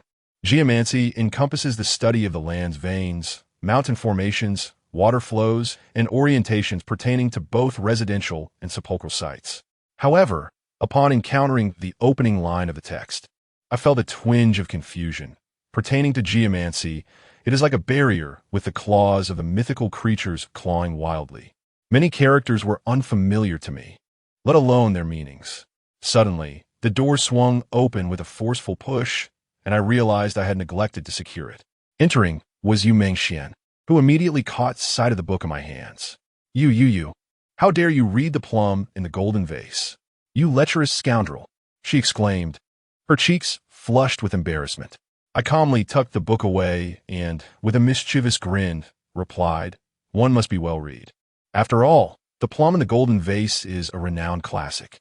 Sister Mengxian, would you be so kind as to lend me a new Chinese dictionary?" To my surprise, she reacted with dismay at my revelation. Yu Mengxian blushed as she stepped outside. Moments later, a dictionary was tossed in through the door, but she chose not to return. I picked up the Xinhua dictionary, locked the door, and paid little heed to Yu Mengxian's gaze. My priority was to discover the location for nurturing the dead. Soon, I became engrossed in my studies, dedicating an entire afternoon to memorizing every detail of the art of feng shui. Although I grasped only superficial knowledge, it proved significantly beneficial. Having committed everything to memory, I began translating with the Xinhua dictionary. 5 days swiftly passed. During this time, apart from venturing out for meals, I remained sequestered in my room, immersed in the study of feng shui. Those obscure and challenging characters and classical texts were painstakingly rendered into vernacular Chinese. The profundity of Chinese culture is immense. The entirety of the feng shui text contained merely 5,000 characters, yet my translation expanded it tenfold, resulting in a staggering 40 to 50,000 words. This was not the primary concern. The crux lay in the fact that, even after translation, each sentence required meticulous contemplation. Upon completing this task, I realized just how precious the book left by Zhuge Wu truly was. Through my reading, I grasped the concepts of dragon seeking and burial placement, the mysterious flying stars, and the 7 stars robbery, gaining a fundamental understanding of basic feng shui techniques, such as Wenchang and water methods. Understanding was merely the threshold. Mastering these arts would undoubtedly require more than a fleeting moment. Even with my photographic memory and exceptional comprehension skills, as well as being deemed a prodigy in metaphysics by Zhuge Wu, the sudden acquisition of this knowledge felt somewhat daunting. Another 5 days have elapsed, during which I have devoted my time to the pursuit of locating a burial ground for the deceased. Fortunately, I have acquired the knowledge necessary to identify such a site and have also learned how to safeguard myself within its confines. This burial ground is a treacherous place, characterized by 5 distinct geographical features known as the dead cow's belly hole, the dog's skull hole, the wooden hard spearhead, the broken-faced literary star, and the earth that is not earth. Recognizing these geographical features is not solely dependent on the terrain. It is also significantly influenced by the weather, the season, the wind direction, and the time of day. For instance, the dead cow's belly hole can only be identified at noon when the wind's echo creates an unstable magnetic field, which necessitates the use of a specialized feng shui compass to detect. On the 11th day, I ventured out of my room early, intending to procure some supplies. "Oh, you're out before breakfast time. How rare," remarked Yu Mengxian, who was watching television in the lobby. I smiled and replied, "I'm going out to buy a few things." "Great, I'll accompany you. I've been cooped up for too long. Just wait while I change into another outfit, and then we could go have breakfast," she replied enthusiastically, turning off the television and dashing to her room. Sighing, I looked at the cheerful Yu Zhen, who seemed eager to speak. "Lian Fan, I need to travel abroad for a while. I'll be leaving tomorrow and expect to return in about half a month. During my absence, I would appreciate your help in looking after Xinyuan." "Of course, Uncle Zhen," I responded. I casually acquiesced, my gaze fixating on the center of Yu Zhen's brow. My heart jolted in surprise as I inquired, "Uncle Zhen, where were you last night?" Chapter 28. The bald head of Guang Pavilion Yu Zhen looked at me with a perplexed expression and inquired, "What is the matter?" I replied, "Zhenshu, did you visit a place heavy with malevolent energy last night? Perhaps a morgue, crematorium, or cemetery?" He responded, "Indeed, I went to the morgue yesterday. A brother of mine was murdered, and I went to identify the body. Later that night, I followed up at the funeral home. After 3 in the afternoon, they no longer cremate bodies. Since my brother is not from this city and his family was eager to return his ashes for burial, I used some connections to have the crematorium operate at night to incinerate his remains." I sighed and said, "Zhenshu, your actions were rather reckless. The crematorium halts operations after 3 because it marks the time when the yang energy diminishes and the yin energy increases, preventing the souls of the deceased from finding their rightful path. He looked at me, puzzled, and asked, "So, is something unusual happening to me?" I nodded, "Indeed. There is a faint, shadowy mist lingering at your brow. While it may not have a significant impact, since you're traveling tomorrow, it could bring you misfortune or even calamity." "You mean the spirit of my brother is attached to me?" he exclaimed, a look of surprise crossing his face. I knew something felt off. I've been waking up in a daze. I shook my head. "It may not necessarily be your brother. It could also be a vengeful spirit trapped in the crematorium. How about this? Since we still have time today, Jinshu, you should invite a Taoist priest to perform a ritual of transference. This way, your journey tomorrow will be safer." "All right, I shall heed your advice." Yujin summoned a bodyguard as he spoke. Such matters are also mentioned in the art of geomancy. Yet it was thanks to my nascent yin-yang vision that I was able to discern the dark mist at the center of Yujin's brow. "Let us proceed, Lian Fan." Yu Mengxian emerged clad in a pristine white dress, her feet adorned with high heels and a subtle touch of makeup enhancing her mature allure. I murmured softly, "We are merely shopping, not attending a grand banquet. Why the extravagant attire? What girl doesn't wish to look beautiful when stepping out?" She retorted, "Yet your choice is rather casual, wearing shorts and flip-flops." With that, Yu Mengxian strode out. I glanced at Yujin, who smiled knowingly and remarked, "The driver has made the arrangements for you." I nodded with a smile as we proceeded to the garage and entered the car. "Miss, where to?" the driver inquired respectfully. "To the department store," Yu Mengxian replied casually. I quickly interjected, "No, we are to find a feng shui and destiny shop, not a department store. Accompany me for shopping first, then I shall join you for your purchases." Yu Mengxian insisted. "I refuse to go alone. It is far less enjoyable." "That is your own affair. After all, I lack the time to accompany you on your shopping excursion. If you would be so kind as to drop me off at a convenient location for taking a taxi, I shall make my own way to the feng shui shop." I leaned back in my seat and closed my eyes to rest. In recent days, my studies in geomancy have left me with scarcely 3 hours of sleep each night, leaving little energy for shopping companionship. The driver chuckled softly and remarked, "No need. The department store requires passing by a feng shui and fortune-telling shop." "Zhao Lianfan, you are truly selfish," Yu Mengxian retorted, leaning back at her seat, visibly irritated. In less than half an hour, we arrived at the entrance of a feng shui shop. Yu Mengxian did not utter another word during the journey, granting me a moment of tranquility. I quickly exited the vehicle and entered the establishment. The shop was named Guangin Pavilion, modest in size, yet bore an air of superficiality, as if it were merely a fade.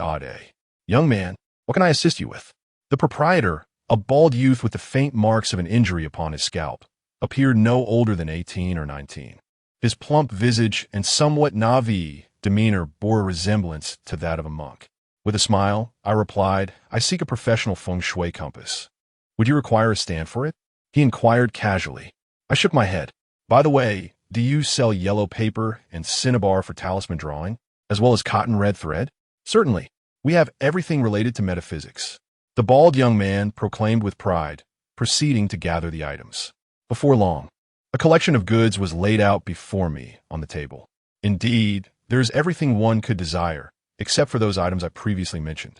This bald fellow even presented me with a brush and an inkstone, and he even brought forth a comprehensive tome on talismans. I picked up the items I had requested and inquired, "I shall take these. How much do they cost?" The bald man grabbed a calculator, pressed a few buttons, and replied, "Young brother, the total comes to 8,380. I can offer you a discount, so it will be 8,000. "Is it truly so expensive?" I asked, astonished. "A compass, a roll of yellow paper, a small bundle of red string, and 2 tails of cinnabar cost 4,000? The bald man responded, "You know what they say. Good things are not cheap. Young brother, your physique is remarkable and your gaze profound. You are undoubtedly suited for the arcane arts. This is an investment that will yield returns." "Come now, this is rather exorbitant," I retorted, placing the items down and rising from my seat. The bald man quickly interjected, Wait. Let us negotiate the price." 1,000 I proposed. Prior to my arrival, I had researched the prices and learned how to discern the authenticity of these items. They were indeed genuine, and a price of 1,000 was more than sufficient. "You are bargaining me down to the bone, young brother," he exclaimed. "I shall offer you a further discount, 2,000. These items are of genuine quality, and my profit margin is quite slim.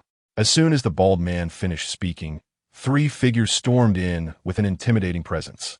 I glanced at the trio, with the leader being Lu Li, the head of security at the True Xianming Hotel. Without uttering a word, Lu Li seized a small basin-sized toad from beside the door and hurled it at me, venomously declaring, "You little brat, it's quite a challenge to find you. How dare you report the Xianming Hotel and cause me to spend a few days behind bars? If I don't ruin you today, I shall not bear the surname Lu." The toad came hurtling towards me, and I swiftly dodged while the bald man shouted, swiftly catching the toad with remarkable speed. "Damn it, be a bit gentler. Everything in this establishment is quite valuable." "Valuable? Brothers, let's south smash this wretched place." Lu Li growled, advancing a few steps before throwing a punch at me. With no law enforcement present, the ruthless Lu Li would show no mercy. Bang! Before Lu Li's fist could land, the bald man intercepted it, showcasing impressive skill that made me suspect he might truly be a monk from Shaolin. With a cold demeanor, the bald man remarked, "If you want to fight, take it outside. Do not damage my establishment." Crack! A jade sculpture was shattered by one of Lu Li's subordinates, prompting the bald man to roar in fury, "Damn you." He retaliated with a kick aimed at Lu Li's face. Lu Li raised his hand to block, stumbling back several steps, crashing heavily into a shelf, causing various items to tumble down, which pained the bald man as hard. Still daring to fight back? "Tiger, call in more brothers. Today we shall utterly demolish this wretched establishment." Lu Li had always been accustomed to arrogance, backed by Yu Zhen. Few dared to retaliate against him. After finishing his words, Lu Li seized a metallic ornament and hurled it once more at the bald man. "If I do not bring you wretched scoundrels to your knees today, I have wasted over a decade at Shaolin." The bald man bellowed in response, charging directly at Lu Li. Chapter 29. Who is your senior brother Lu Li, capable of becoming a henchman for Yu Zheng, possessed considerable skills. However, before the bald man, he was utterly insufficient. Before the ornament in his hand could descend, the bald man had already evaded, appearing behind Lu Li in a swift motion. With a deft grappling technique, he twisted Lu Li's arm, and with a resounding crack, Lu Li's arm was broken. "Help! Someone please!" Lu Li cried out. Previously, he had been kicked aside by Fong Lin, and now he found himself up against a bald monk even more formidable than Fong Lin. What a stroke of misfortune. The other 2 thugs, unable to focus on breaking things, charged forward in a fit of rage. Yet in the blink of an eye, they were sent sprawling back by the bald man's powerful kicks, unable to rise again. "Dead bald man, do you know who I am? How dare you lay a hand on me?" Lu Li gritted his teeth, enduring the excruciating pain as he spoke loudly. "I care not who you are. Even if the King of Heaven were to smash my shop, he would still have to pay for the damages." The bald man retorted, applying further pressure, causing Lu Li to wail in agony. The bald man looked at me and said, "Come, little brother, isn't he your enemy? Come over and slap him a few times for your own satisfaction." I chuckled softly. It was evident that the monk intended to drag me into this conflict. If I were to strike, the police would surely take me away as well. On the other hand, if I refrained, although Lu Li would not let this matter rest, the police would not detain me either, for the shop was under surveillance. "You little brat, dare to strike me? Look at your cowardly self. One day, I will have your limbs removed." Lu Li glared at me fiercely, venting his frustration on me since he could not contend with the bald man. However, I remained indifferent. Such individuals are utterly unreasonable.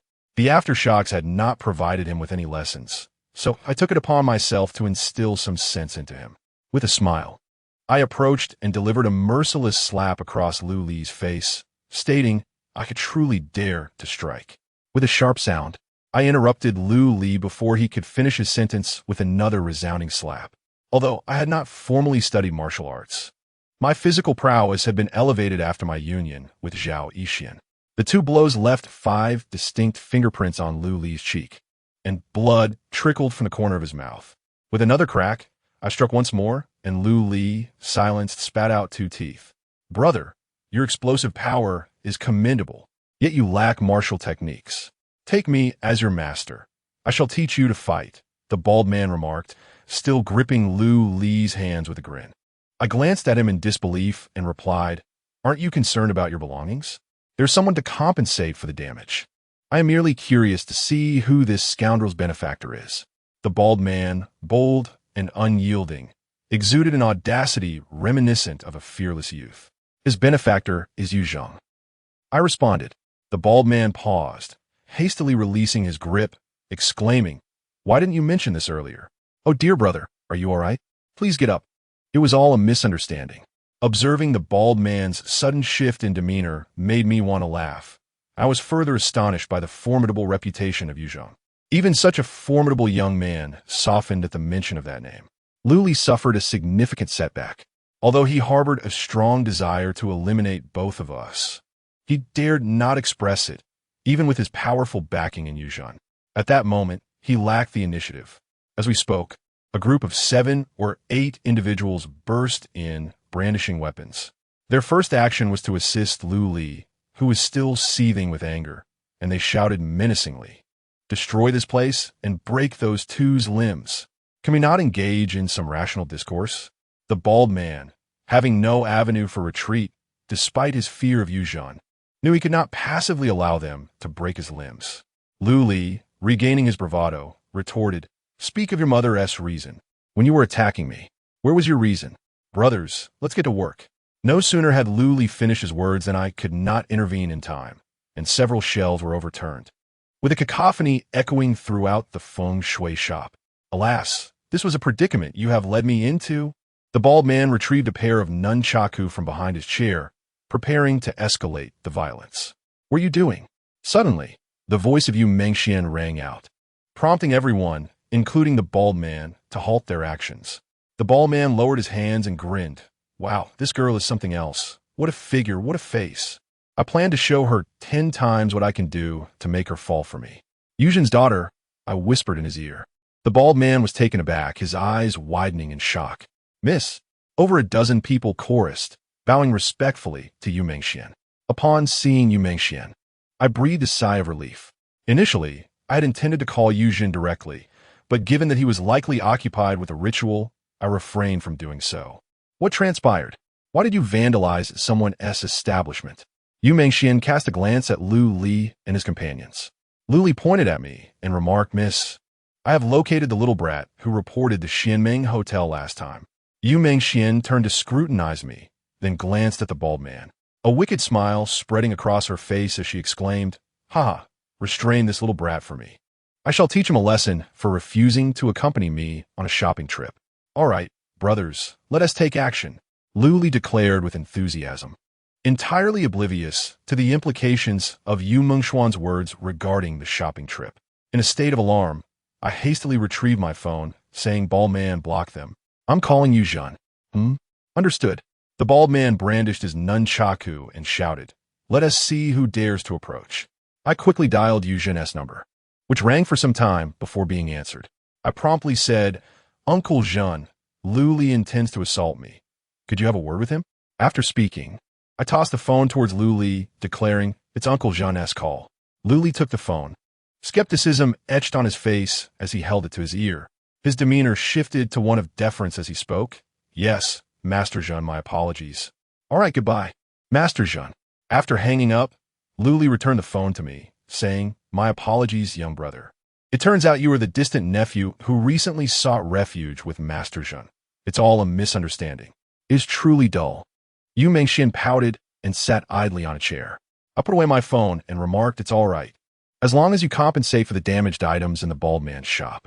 Lu Li hurriedly interjected, "Compensate, of course. Young man, we are just getting acquainted through this unfortunate incident. Please assess the value of the items we damaged, and we will reimburse you accordingly. No need to calculate. It should be at least over 100,000.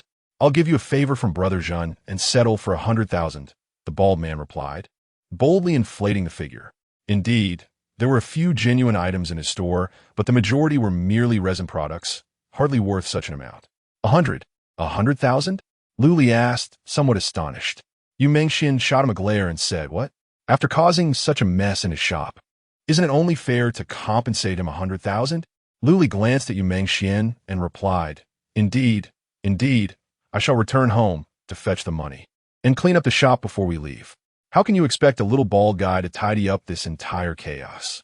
Yu Mengxian stood up and turned to me, saying, Zhao Yinfan, have you finished your shopping?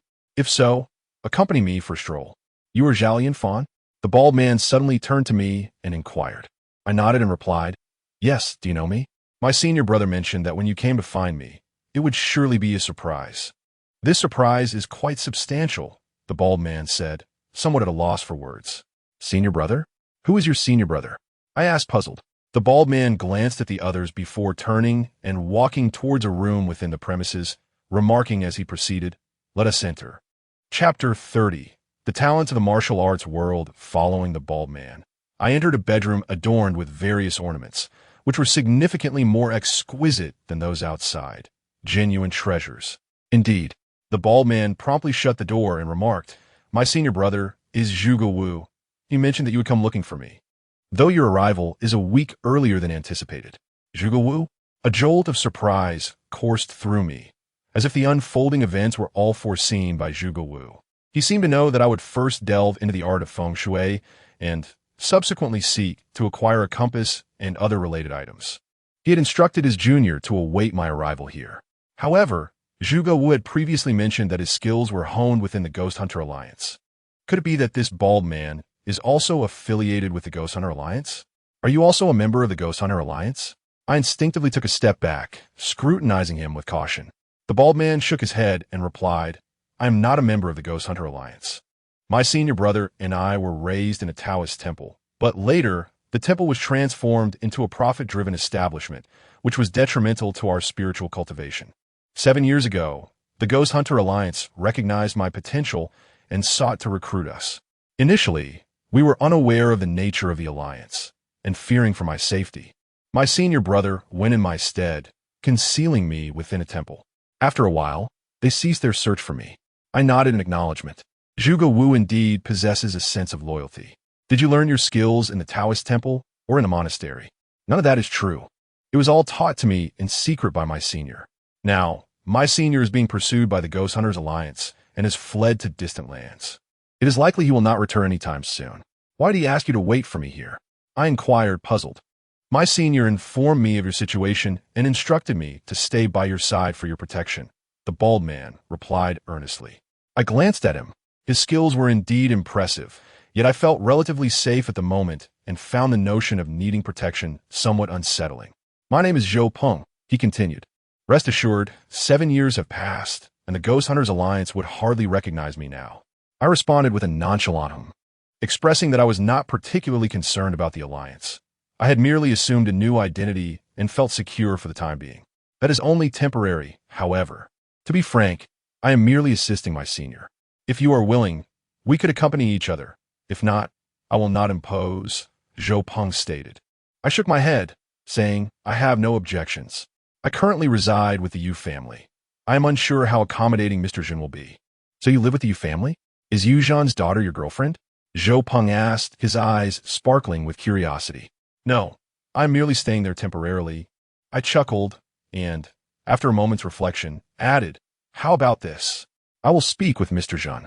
He knows Zhuge Wu and should be amenable, though he will likely conduct a thorough investigation into your background. All right, let's give it a try. If it works out, splendid. If not, then so be it. Zhou Peng inquired, then asked, What do you intend to do with the compass and those items? Has Zhuge Wu not informed you? I, perplexed, posed a question. Zhou Peng shook his head and replied, He only mentioned your name, urging me to protect you for a time. He divulged nothing further. I nodded and said, I plan to visit the burial grounds. Do you possess knowledge of the mysterious arts? Zhou Peng shook his head once more, stating, I do not, as my time has been devoted to martial training. Well then, let us proceed. Gather your belongings, I suggested, opening the door, and at first glance, I spotted Yu Mengxian. You were eavesdropping? I exclaimed in astonishment. Yu Mengxian tilted her head and declared, I was not eavesdropping. I was listening openly. Is this monk to reside in my home? Indeed, though I wonder if Uncle Jin will agree, I replied. Yu Mengxian chuckled and said, Accompany me on a shopping trip, and I assure you my father will consent. I glanced at Zhou Peng, gritted my teeth, and said, Fine, I shall comply. A true brother. Zhou Peng clasped his fists in salute, laughing heartily. Accompanying a girl on a shopping excursion must be one of the most arduous tasks for any man. Yu Mengxian kept me occupied for an entire day. By the time we returned, I felt like a mere mobile display rack, and I began to suspect that she was intentionally setting me up for this ordeal. Upon arriving at the Yu residence, Zhou Peng had just finished packing and joined us as we entered. The dark mist at the center of Yu Zhan's brow has dissipated, and the Taoist priest who performed the ritual has departed. Yu Zhan looked at me and laughed heartily, saying, "Lian Fan, you are quite remarkable. That Taoist Qing, he mentioned I was tormented by vengeful spirits. If I were to go abroad tomorrow, I might meet a disastrous fate. Furthermore, Taoist Qing, he remarked upon your exceptional abilities, noting that such afflictions are not easily discerned. You merely glanced at me and understood my plight. Indeed, you are a harbinger of fortune." I chuckled and replied, "Uncle Zhan, you flatter me. Allow me to introduce my friend, Zhou Peng, who is also a junior disciple of Zhuge Wu and wishes to reside at the Yu residence. I wonder if it would be convenient for you. If not, I can move him elsewhere." Yu Zhan turned to examine Zhou Peng and, with a chuckle, said, "I've heard from Lu Li that you are quite the fighter.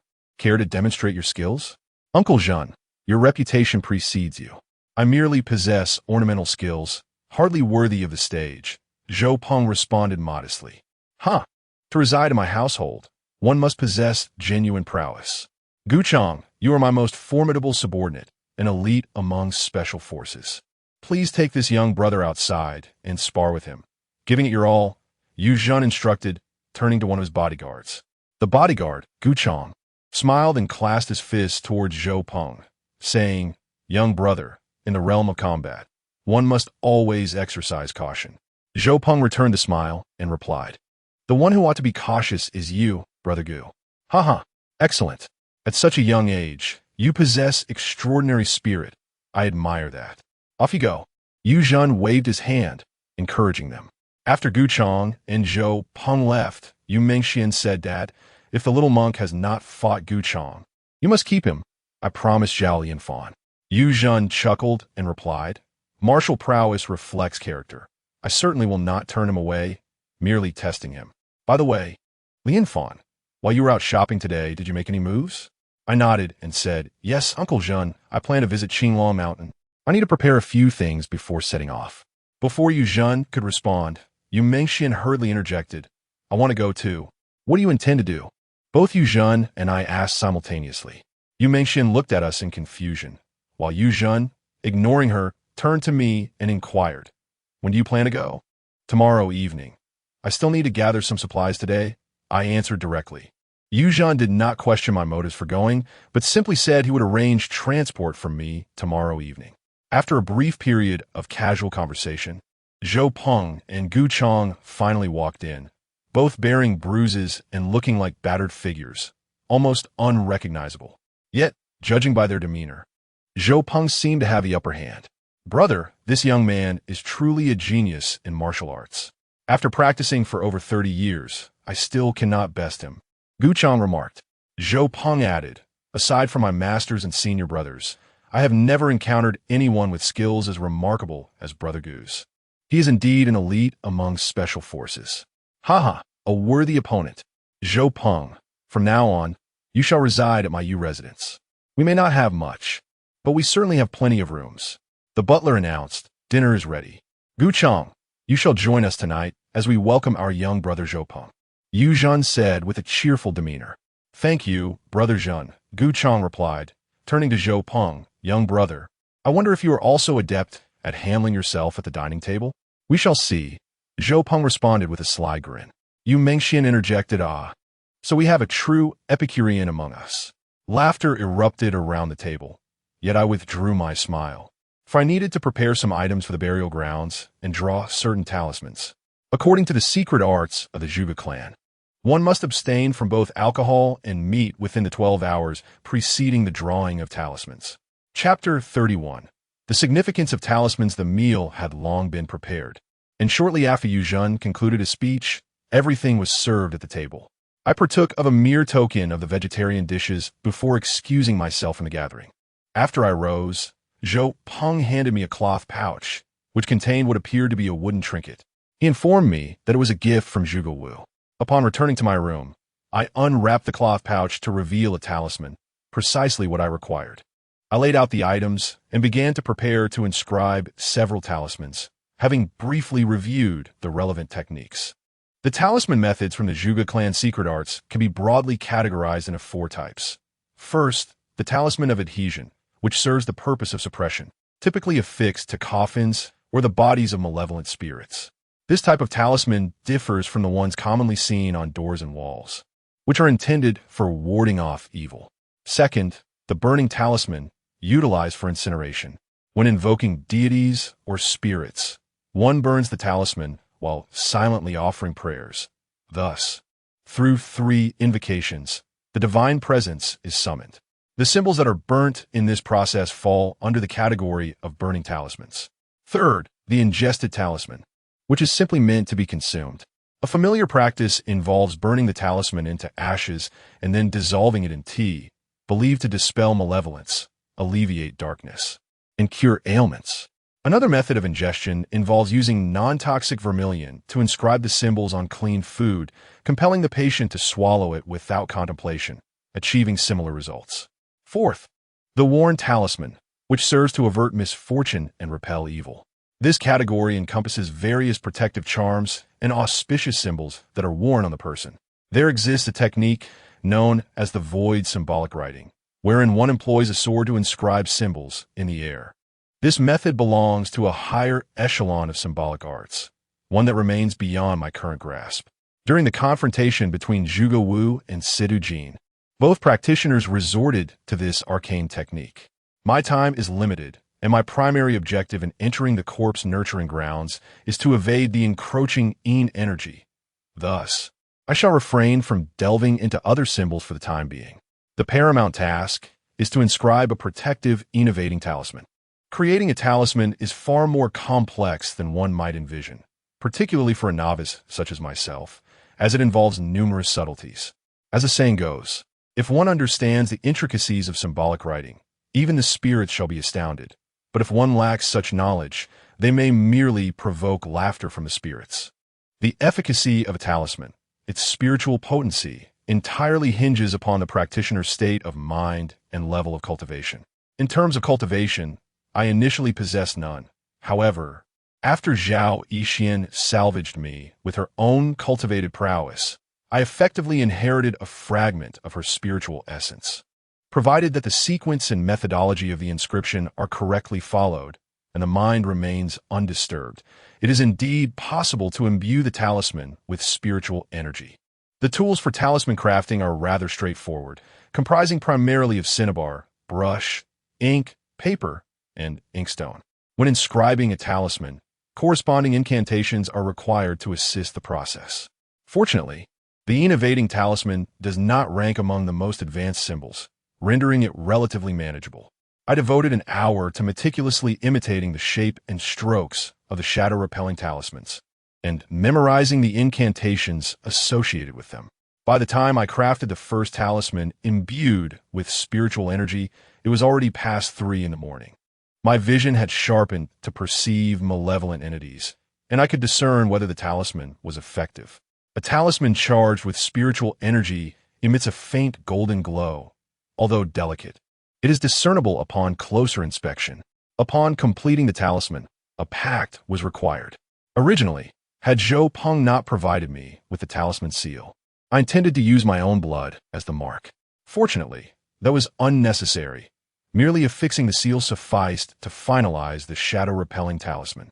Instead of retiring for the night immediately, I crafted another talisman as I planned to venture to the corpse-rearing grounds, where Zhou Peng would undoubtedly accompany me, and I intended to prepare one for him as well. By the time I finally succumbed to sleep, it was already 5 in the morning. Upon awakening, I discovered it was past 11. Yu Zhen had already departed abroad, and as I descended the stairs, I found the servant preparing lunch in the kitchen, while Zhou Peng and Yu Mengxian were engrossed in a television program in the living room. "Ah, it's rare to see you rising at this hour," Yu Mengxian remarked with a smile. I merely acknowledged her with a sound and turned to Zhou Peng, saying, "Monk, after lunch, I plan to head to Qinglong Mountain. Would you care to join me?" "Of course. What else would I be here for?"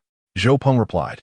I chuckled, glancing at Yu Mengxian, who seemed poised to interject. You needn't think of coming. We are not going on a vacation. Fine, if I'm not going, it's no big deal, Yu Mengxian retorted. Her cheeks puffed in indignation.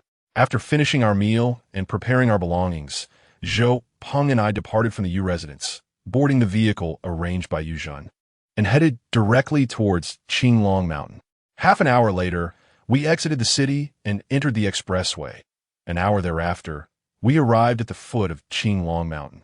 Qinglong Mountain stands as a solitary peak, surrounded by flat terrain for a radius of 10 miles, resembling the shell of a tortoise. It looms over the landscape like a colossal, solitary grave. From an aerial perspective, it bears an even closer resemblance to a tomb.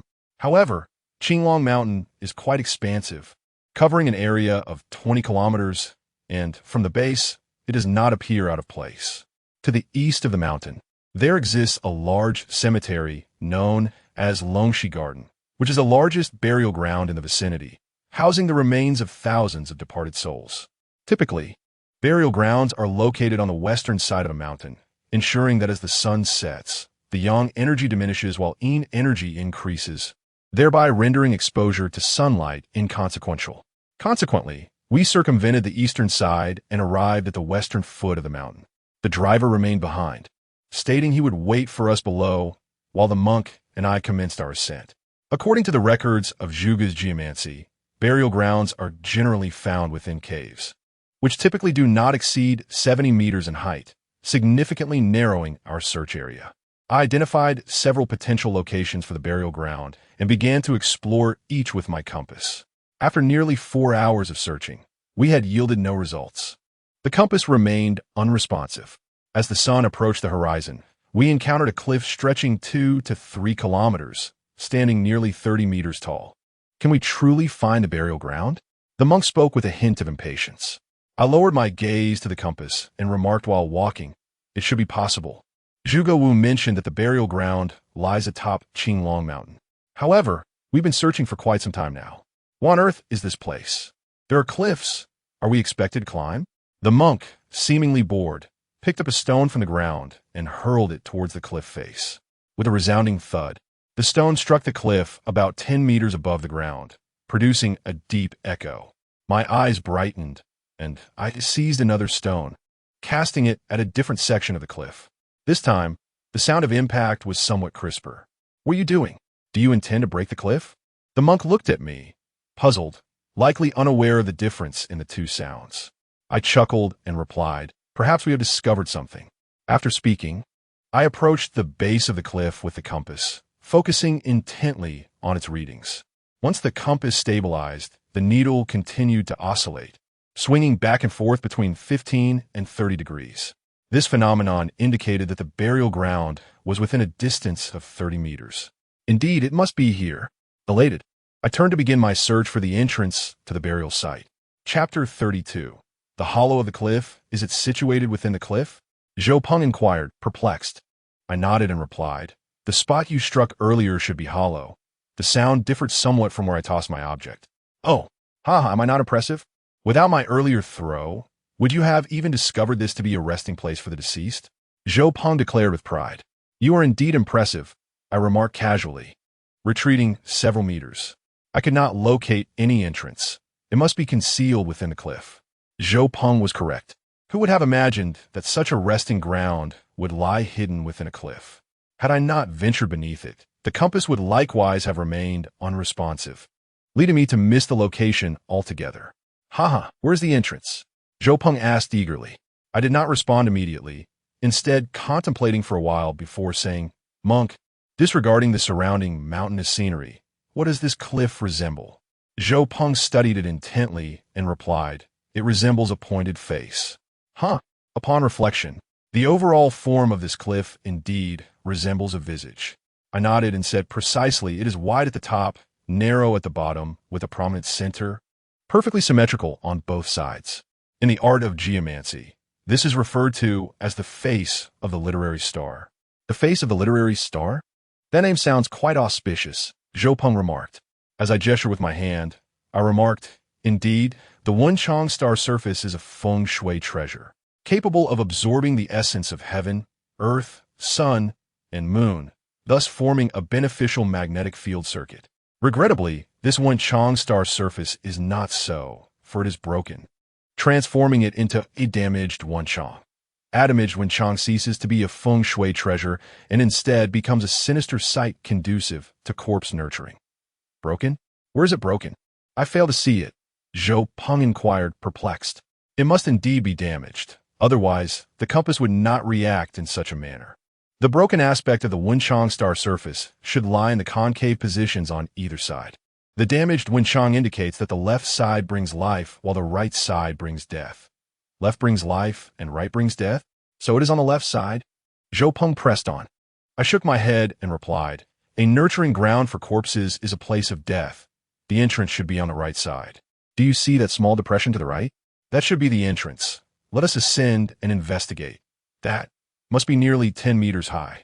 I can manage. But you cannot climb up there, Zhou Peng stated. I removed my backpack and produced a bundle of rope, saying even a bit higher would pose no problem. The end of the rope had a hook, yet the cliff was not entirely vertical, making it impossible for me to ascend. However, Zhou Peng's agility would allow him to navigate it with ease. With a chuckle, Zhou Peng took the rope and slung it over himself, darting towards the small depression. His movements were graceful, and with a few strategic grips, he reached the ledge atop the cliff. The depression was indeed small, just enough to accommodate one person. There was, as expected, a cave, and a cool breeze wafted from within. Hurry up and come up, he called out. Zhou Peng spoke as he let the rope fall, and I grasped it, slowly climbing upwards. As I emerged, I was immediately met with a chilling wind. It was early autumn, and despite the heat, this breeze felt foreboding. The opening of the cave sloped downward, devoid of any steps or pathways, necessitating the use of the rope to descend. I produced a talisman for shade and said, keep this on you. Let us venture inside. The entrance to this burial ground is so concealed, surely no one would inter the dead here. But what if someone has indeed been buried here? They would become a wandering shadow, commonly referred to as a zombie. Zhou Peng accepted the talisman, stowed it in his pocket, and tossed the rope down, exclaiming, all right, let us go. This is thrilling. Wait, I suddenly interjected, halting Zhou Peng, who was poised to descend.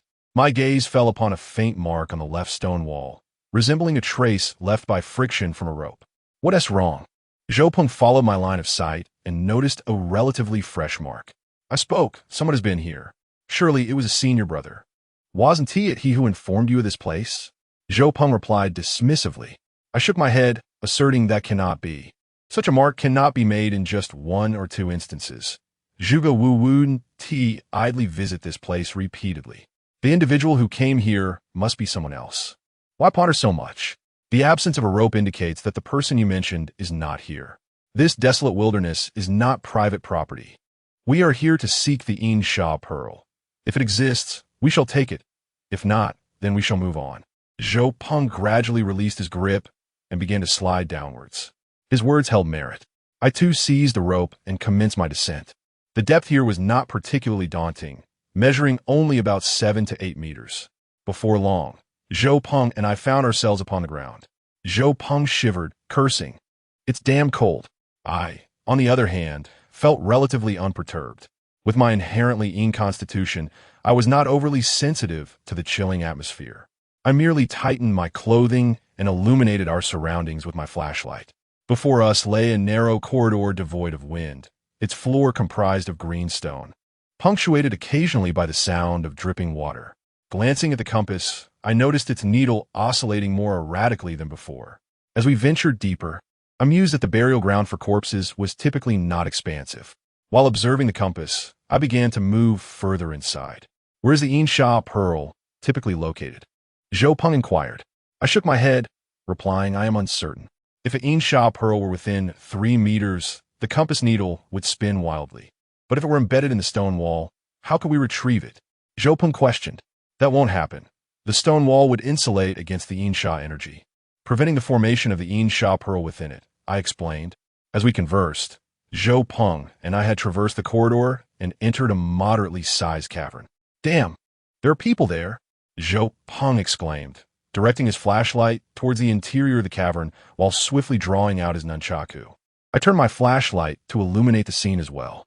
I had just discovered a circular stone platform, upon which stood several figures, their heads bowed closely together, forming a circle as if engaged in a discussion. Their attire was not of modern fashion. Most were clad in long robes, and some even sported long braids. They remained utterly still, unresponsive even to the beam of my flashlight. A few of them, their backs turned towards us, had black talisman papers affixed to the area over their hearts. On this stone platform, there was also an altar approximately 2 meters in height, accessible by stone steps.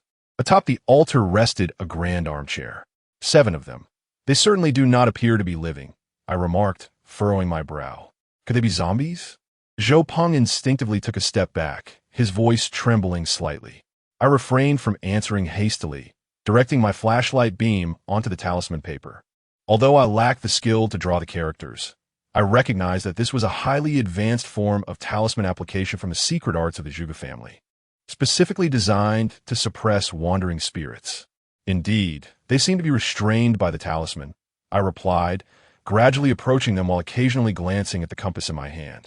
So they are under confinement. That certainly startled me. Zhou Peng chuckled nervously as he quickly advanced. When I was about 3 meters away from the stone platform, I noticed the compass needle beginning to spin, albeit at a leisurely pace. Were they gathered around a urinal for? Zhou Peng had already leaped onto the stone platform and ascended the altar, putting him in a position to observe the object around which the 7 corpses were encircled. I ascended and beheld the grim visages of the corpses before me. Their faces bore no expression, and from each lifeless nostril emanated 2 tendrils of black mist, coiling like the arc of a boy's playful stream, cascading onto a stone pillar, approximately 1 meter in height, positioned among them. Atop this pillar rested a basin-shaped stone vessel, intricately engraved with arcane symbols, brimming with the dark mist expelled from the nostrils of the deceased. Suspended above the vessel, approximately 3 centimeters distant, floated a black orb, elusive and ethereal, no larger than a counting bead. A chill seized my heart. Could it be that fortune smiled upon me? Was there truly a Yinsha pearl? Chapter 33. The artificial Yinsha pearl. What is in this chamber pot? There is nothing here, Zhou Peng inquired, his voice laced with confusion. Upon hearing his question, I realized that he could not discern the dark misty tendrils, which indicated that he was incapable of perceiving the Yinsha pearl. His inability to see the Yinsha pearl signified that it had yet to fully form, rendering it invisible and intangible to the average person. Even though I could vaguely perceive it, I too could not touch it. This place was undoubtedly contrived by someone with intention. I spoke up, recalling the descriptions I had encountered regarding the Yinsha pearl. There exist 2 types, one that naturally forms in burial grounds and another that is conjured through esoteric techniques. Both types serve the same purpose, albeit with differing processes of formation. The method of artificially gathering a Yinsha pearl is an advanced practice, one not even documented in the secret arts of the Zhuge clan. The corpses surrounding us were not recent. They appear to be clad in garments from the Qing dynasty, dating back at least a century. Descending from the altar, I sought clues upon the stone pillar. Approaching one of the corpses, I lifted the long robe and illuminated the pillar with my flashlight, finding nothing initially. I searched one by one until, at last, I discovered a line of small characters inscribed upon the stone. In the year of EC, in the month of Jiashun, on the day of Bingsu, established. The individual capable of orchestrating such a complex formation of the Yinsha pearl was assuredly no ordinary person. In my current state, I could not afford to offend them. Zhou Peng interjected, "It must be so. Let us ascertain whether there is a Yinsha pearl here. If not, we should take our leave. The Yinsha pearl resides within the basin. It has yet to take form, rendering it invisible to your eyes," I remarked. Zhou Peng, taken aback, exclaimed, "What are we waiting for? Regardless of its formation, we must take it away." I shook my head and replied, "This is a man-made Yinsha pearl. If we attempt to forcibly remove it without the sustaining power of the formation, it will disintegrate. What shall we do then? Wait for it to form here?" He inquired. "No, the formation of a man-made Yinsha pearl requires precisely 100 years. Monk, do you know which year corresponds to the EC year?" I asked, feeling quite helpless. Zhou Peng shook his head, saying, "How would I know? I'd have to look it up when we return." I nodded and suggested, "Let us depart. We can ascertain the year of EC, and thus deduce the formation time of this Insha pearl. All right, let us go. This cursed place makes me feel utterly uncomfortable," Zhou Peng replied, leaping off the altar and swiftly making his way towards the exit. Suddenly, as we descended the stone platform, a deep, guttural roar echoed, followed by the sight of a figure, its face marred by sores and bearing sharp fangs, hurtling forth from behind the altar with astonishing speed. Where on earth did that come from? Zhou Peng cursed, swiftly positioning himself in front of me and declaring, "Lian Fan, you go ahead. I will confront it." Naturally, I did not move, but instead illuminated the figure with my flashlight. Without the light, Zhou Peng would have been unable to discern its form, and I was equally eager to gauge the strength of this apparition. The shadowy figure moved with astonishing speed, almost on par with Zhou Peng, leaving me bewildered as to how a lifeless corpse could possess such swiftness. Zhou Peng showed no signs of trepidation. He charged boldly towards a shadow, performing a few flourishes with his nunchaku before delivering a powerful strike aimed directly at the figure's head. A dull thud resounded as the blow connected, but the weapon was deflected and the shadow remained unscathed, reaching out to grasp Zhou Peng. With a swift motion, Zhou Peng delivered a kick to the figure's chest, bending his knee and executing a somersault in midair, using the momentum to land gracefully on the ground. The shadow, however, merely staggered back a couple of steps, remaining rooted in place. Cursing under his breath, Zhou Peng sheathed his nunchaku and drew a dagger from his waist, declaring, "I refuse to believe you are impervious to blades." Almost simultaneously, as Zhou Peng lunged forward, the shadow also sprang into action, roaring as it advanced with its hands contorted into talon-like claws, poised to strike. In contrast, Zhou Peng's movements were more agile. Before the desiccated hands could make contact, he deftly sidestepped to the shadow's flank. Leaping into the air, he landed atop the figure's shoulders, gripping the dagger's hilt with both hands and plunging it downwards with a fierce shout. "Damn you." The dagger plunged directly into the cranium of Zhuiying. Zhou Peng did not relent. Instead, he withdrew the blade and, with his feet clamped around Zhuiying's head, executed a breathtaking 720-degree spin, flinging Zhuiying aside. Zhou Peng's own body performed a somersault in the air, landing gracefully on the ground, his movements fluid and seamless. "Isn't that impressive?" Zhou Peng stood up, brimming with pride. I smiled and replied, "Quite impressive, but ultimately futile." Zhou Peng furrowed his brow, clearly having heard the commotion behind him. Astonishingly, the pierced Zhuiying remained standing, as if unscathed. With a swift motion, Zhuiying's hand cut through the air with a sharp whistle. Zhou Peng bent low, evading the grasp. He did not even glance back. Instead, he leaped and delivered a powerful kick to Zhuiying's chest, propelling himself towards me. In midair, he exclaimed, "This is futile, Lian Fan. This creature cannot be killed. We must flee." I hardly needed his reminder. As he soared towards me, I had already turned and dashed into the corridor. Zhou Peng was swift and more adept in combat than Zhuiying, yet once his stamina waned, he would meet his demise. Our best course of action was to escape. I burst forth from the corridor, and Zhou Peng followed closely behind, while Zhuiying trailed, slightly lagging. "Hurry, climb up. I'll hold it off." I refuse to believe this thing knows how to use ropes, Zhou Peng shouted, followed by a string of expletives. Indeed, the rope has vanished. It was clearly present when we descended, and now, after such a brief interval, it has mysteriously disappeared. It is evident that someone from outside has taken our rope. Suddenly, a shadowy figure lunged towards me. I swiftly dodged, causing the figure to crash into the stone wall with a dull thud.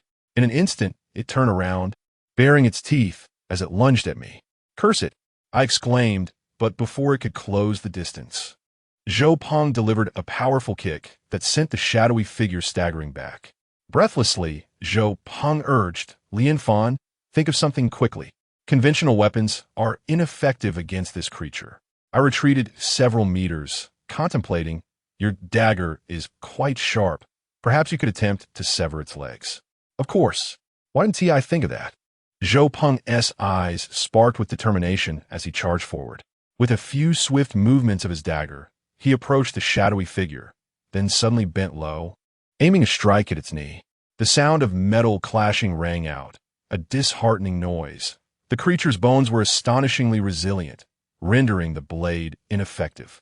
"This thing is nearly invincible," Zhou Peng exclaimed, swiftly maneuvering to the figure's rear. As it turned, I noticed a half-torn black talisman affixed to its back. So, the corpse-restraining talisman had been destroyed. "Yes, the back. Monk, strike its back," I shouted. Chapter 34. A fortuitous encounter with the century. I mentioned the back heart because I observed that the talismans were affixed to the back heart of the shadowy figure.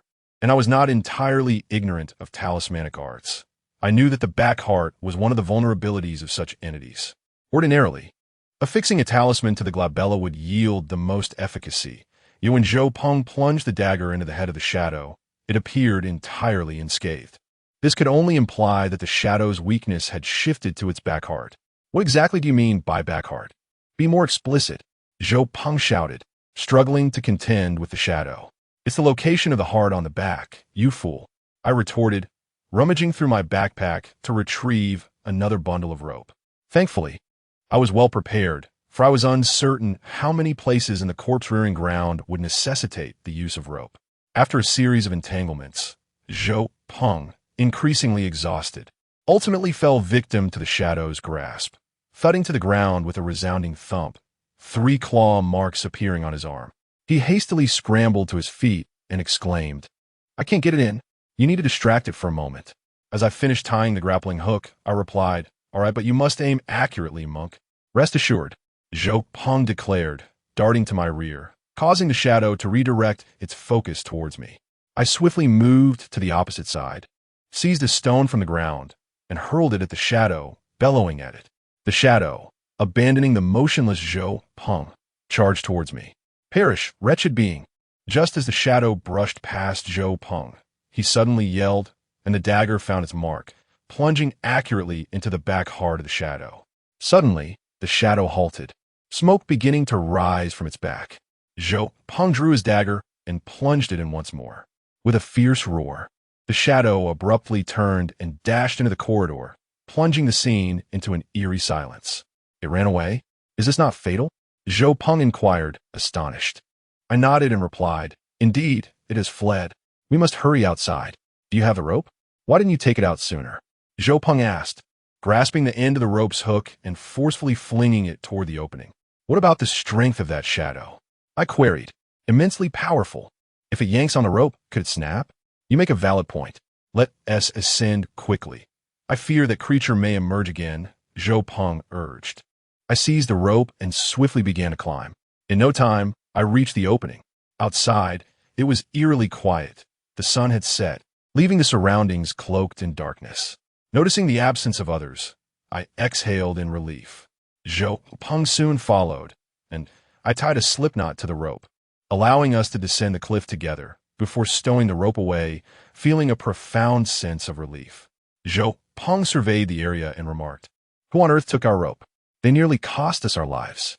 I hoisted my backpack and said, "It must be that frequent visitor. Let us return for now." We hastily descended the mountain, finding the driver still waiting for us, dozing off. I glanced at my watch. It was already 1 a.m. By the time we returned to the U residence, it was nearly 3 o'clock. Zhou Peng's arm was injured, and dark blood continued to ooze forth. Fortunately, I had given him a shadow avoidance talisman, which prevented the malevolent energy from penetrating his wound. Although he had been slightly poisoned by the corpse toxin, there remained a glimmer of hope. The malevolent energy within the corpse-raising grounds was indeed formidable. Without the talisman, we would have been unable to enter. However, the talisman had now become thoroughly obscured, its inscriptions rendered indistinct, rendering it ineffective. Upon returning, I did not resume my slumber, but instead promptly researched the date corresponding to the day of the year, month, and day. The year refers to either in 1905 or 1965. The latter was virtually ruled out, as the current year is 2005. A mere 40 years would not suffice for the Unusual Pearl to exist in its current elusive state. The day of the month in 1905 coincided precisely with the 15th day of the 7th lunar month, known as the Ghost Festival, exactly a century ago. I murmured to myself in excitement, realizing that the 15th of this July marks the anniversary of the creation of that malevolent Unusual pearl. Glancing at the calendar, I noted that today is August 5th, the first day of the 7th lunar month, leaving us with less than half a month until the Unusual pearl's formation. Come what may, I must retrieve the Unusual pearl. Upon receiving this revelation, I took out the jade ring, cradling in my palm as I spoke. Yixin, Yixin, we shall meet again soon. The jade ring radiated a warm glow once more, as if in response to my words. I joyfully concealed the jade ring within my garments, preparing to delve further into the study of talismanic arts. Zhou Peng had been injured by the wandering shadow, and the corpse poison coursing through him required urgent expulsion. Otherwise, it would only intensify. As dawn broke and the sky gradually lightened, I ventured into Zhou Peng's chamber, armed with the transforming talisman. To my surprise, he was sound asleep, yet the dark circles under his eyes had deepened. Although the wound had ceased to bleed, a significant area around it had turned a ghastly shade of blue. I roused Zhou Peng and administered a bowl of talisman-infused water to him. After ensuring he was attended to, I retreated to my own quarters for a much-needed rest, as the night's tribulations had left me quite fatigued. When I awoke, the sun was already high in the sky. Strangely, Yu Mengxian did not come to knock on my door for lunch, as she usually did. Descending the stairs, I found only Zhou Peng, who still bore some remnants of dark circles, yet his condition was improving. The corpse poison had been subdued and would gradually dissipate. The shadow that had attacked Zhou Peng appeared to be merely a common one. According to the Zhuge clan's secret texts, zombies are classified into 6 ranks based on their strength: white zombie, green zombie, purple zombie, hairy zombie, flying zombie, and bone immortal. The shadow that harmed Zhou Peng had neither long hair nor nails, and its fangs were white, indicating it was the lowest tier among the undead. Thus, I was capable of dispelling the poison. However, should we encounter a green or a purple zombie, the situation would be dire, as we would be in imminent danger of fatal bites, not due to Zhou Peng's lack of skill, but because we lack the necessary talismans and artifacts to combat the wandering shadows. What year corresponds to the EC year? Zhou Peng inquired immediately. I chuckled softly and replied, the year of EC corresponds to 1905. In just half a month, during the Ghost Festival, the day the Unusual pearl was formed will arrive. What a coincidence! Very well, let us venture forth then. Lian Fan, I implore you to acquire a talisman capable of harming the zombie. When the time comes, I shall ensure that creature meets its demise. Zhou Peng spoke with palpable anger. I responded, that creature is of secondary importance. The principal concern lies with the master behind the shadowy figure. Oh, you mean the one who frequently intrudes and absconds with our ropes? That individual is the master of the zombie? Zhou Peng asked, perplexed. I nodded affirmatively, saying, indeed, the shadow you battled bears attire that is rather modern, unlike the other 7 figures who are in the process of coalescing the Unusual pearls. The array used to gather the Unusual pearls was likely constructed during the Qing dynasty, and it is not the same individual who regularly enters and takes our ropes. Are you suggesting that the person who often intrudes is also an occasional discoverer like us, and that he has summoned a zombie to guard the necropolis? Zhou Peng queried. Yes, that appears to be the case. Fortunately, we have half a month for preparation. By the way, what has become of Yu Mengxian? And why are the housekeeper and maid nowhere to be found? I asked, filled with curiosity. Chapter 35. Aftershocks spark a fatal incident, Zhou Peng remarked. I am uncertain. When I awoke, there was no one at home. Have you attempted to call? As I spoke, I retrieved my phone. The Yu residence was conspicuously empty, which was decidedly abnormal. There should have been at least some staff present. No, I don't know whose number to dial. Perhaps you should inquire, Zhou Peng suggested. At that moment, Gu Chong burst through the door, breathless, exclaiming, Lian Fan monk, gather your belongings and leave this place. Zheng Ge is in trouble. What? What has happened? Zhou Peng abruptly stood up. But Zhen Yi had gone abroad, hadn't he? I too looked at Gu Chong, my heart filled with confusion. Hadn't Yu Zhen departed for a matter abroad just a day and a half ago? Gu Chong replied, Zhang was detained by the police at Luhua Airport yesterday. For what reason? I was aware that Luhua Airport was not in our city, but rather in a neighboring one. Yet, considering Yu Zhan's astuteness and considerable influence, how could he have been apprehended by the authorities? Gu Chang continued, because Zhang committed murder in the airport restroom, and the evidence points to him. How could that be possible? Even if Zhang Yi were foolish, he would never resort to killing someone in an airport restroom. Zhou Peng exclaimed bluntly. Gu Chang nodded and said, Indeed, this is a case of framing. Zhang is innocent. However, it is perplexing that the surveillance footage outside the restroom reveals that during that time frame, only Zhang and the deceased entered, and upon exiting, only Zhang emerged, while the individual lay lifeless inside, a dagger protruding from their chest, with Zhang Ji's fingerprints upon it. Moreover, traces of a deceased's blood were discovered on Zhang Ji's garments. As soon as Zhang exited the restroom, he was apprehended by the police, who seemed to be waiting specifically for him, clad in plain clothes. So, has everyone at home evacuated? I inquired, noting that although the evidence appeared irrefutable, numerous questions lingered. Even someone as naive as Yu Zhan would not commit such an act. Yet I found myself powerless in this situation. Gu Chang continued, Zhang believes this is undoubtedly a vendetta, a malicious attempt to frame him. He has instructed us to relocate to a safer place and await his release. Can Zhang Yi really emerge after committing murder? Zhou Peng asked, perplexed. Well, this evidence does not incontrovertibly prove that Zhang is the murderer. We could argue that the individual committed suicide to implicate Zhang Yi, or at the very least, that the deceased attempted to kill Zhang who acted in self-defense. After all, these are mere conjectures. No one witnessed Zhang committing the act. We have already secured a lawyer, and given Zhang Ji's standing, a charge of murder seems unlikely. However, in the short term, Zhang will not be able to leave. Please gather your belongings. We shall move to our new residence. The young lady, along with the butler, servants, and bodyguards, have already departed. Gu Chang concluded, nodding to Zhou Peng.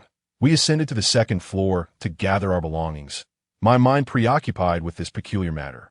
The day before Yu Zhan's departure, he was indeed beset by vengeful spirits, yet they had been exorcised by the priest he summoned. Logically, there should be no foreboding of misfortune or incarceration on this journey. Why, then, had calamity struck even before boarding the plane? Once our preparations were complete, we followed Gu Chang into a business vehicle. The once bustling Yu residence now stood silent, save for the elderly caretaker. Gu Chang informed us that our new accommodation was a secluded private villa in the outskirts, a place known to few, with numerous bodyguards discreetly safeguarding it. The villa's location was to remain confidential until Zhang Ye's return. Can we venture outside? If not, Brother Chang, kindly drop us off at a hotel. We shall wait for Zhang Ye's return before relocating, I proposed. Gu Chang hesitated, replying, Lian Fan, Zhang Yi insists on ensuring your safety. We are quite uneasy with you staying elsewhere. Indeed, Lian Fan, you ought to display a bit more maturity. With the Yu family in turmoil, it is prudent for us to remain here. Should enemies truly come knocking, we can lend a hand, Zhou Peng added. Deep down, I understood that Zhou Peng merely desired to be near Yu Mengxian. I sighed and conceded, very well, but I must step out on the day of the Mid-Autumn Festival. That is agreeable. By then, Zhang Yi should likely have emerged. Even if he has not, I will ensure your itinerary is arranged, Gu Chang assured. The car journey lasted over an hour, leading us in the direction of Qinglong Mountain, a mere 10 miles apart. This villa was expansive, resembling more of an estate, sprawling across several dozen acres, surrounded by imposing 3-meter-high walls, topped with electrified barbed wire. Within its confines stood 3 separate villas, the largest positioned centrally, flanked by 2 slightly smaller ones. Cameras adorned the walls, both outside and within the courtyard, ensuring vigilant surveillance. The estate featured a fountain, artificial hills, flower beds, and vegetable gardens, alongside recreational facilities such as a basketball court and a swimming pool. Such an extravagant place, akin to a miniature resort, Zhou Peng exclaimed in astonishment. Gu Chang chuckled, gesturing towards the largest villa. That villa's layout mirrors those in the city. You will be accommodated in your original rooms, with the servants and bodyguards' quarters to the left and right, respectively. The monitoring room is adjacent to the kitchen, staffed around the clock. There is but one road leading here, equipped with surveillance at the entrance, ensuring we are promptly alerted should anyone approach. Thank you, Brother Chong. Let's proceed inside, I replied, making my way towards the largest villa. Upon seeing us approach, Yu Mengxian joyfully remarked, I wanted to call you to join us, but since you didn't return last night, I refrained from disturbing your slumber. Zhou Peng chuckled. It's nothing. I was just worried about you, fearing something might have happened. Yu Mengxian looked at me and said, what could possibly happen to me? You all didn't return last night until 1, and I was genuinely worried about your safety. I forced a smile, took my luggage, and headed to the second floor, murmuring, thank you for your concern. Call me when it's time to eat. Yu Mengxian pouted and replied with dissatisfaction. Why act so profound? Zhou Peng chuckled and quickly interjected. Yes, just a block of wood, don't mind him. Come, I'll accompany you to swim. I prefer to watch television, I retorted. Yu Mengxian plopped onto the sofa and grabbed the remote control. I closed the door behind me and unpacked my belongings. In a fortnight, I needed to retrieve the Insha pearl, and I mustn't be unprepared. The greatest threat in that corpse-rearing ground comes from the shadows.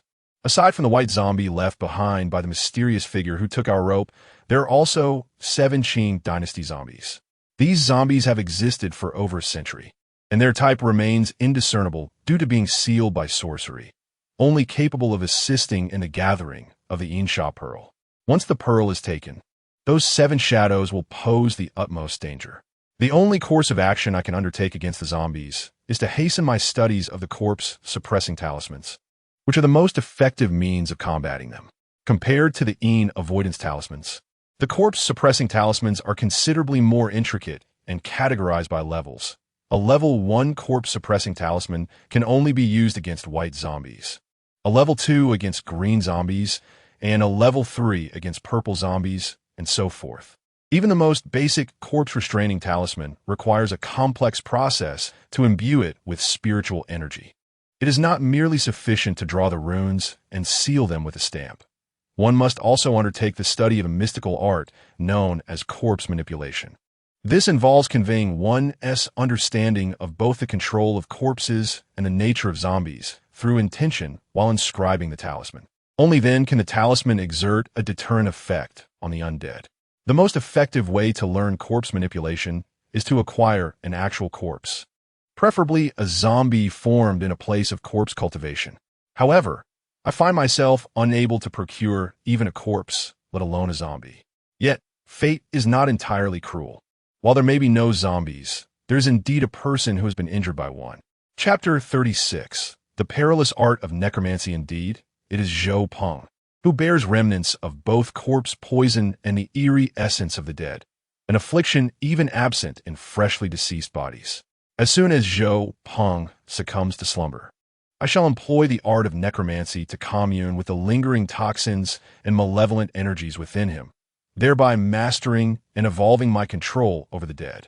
With this thought, I exited the chamber where Zhou Peng and Yu Mengxian were engrossed in a television program.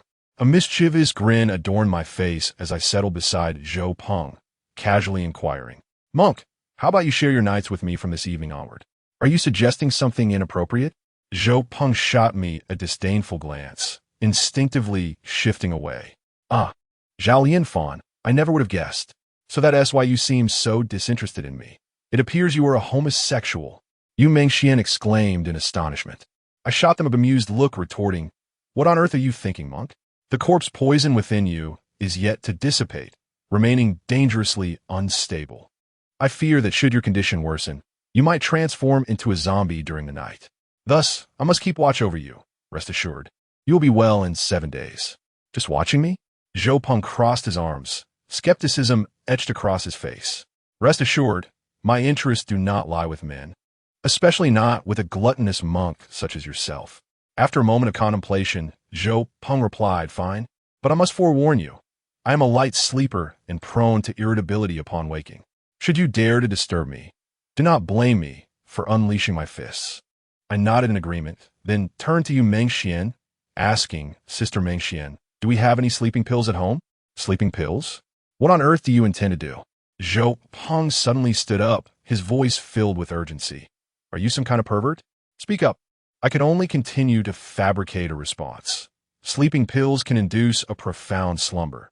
During deep sleep, the body is at its most relaxed state, and the heart's defenses will likewise be fortified, rendering it difficult for any malevolent forces to penetrate. Is that so? Fine, just for 7 days. In any case, if I notice any abnormalities upon waking tomorrow, I will undoubtedly end you, Zhou Peng declared. Huh, indeed.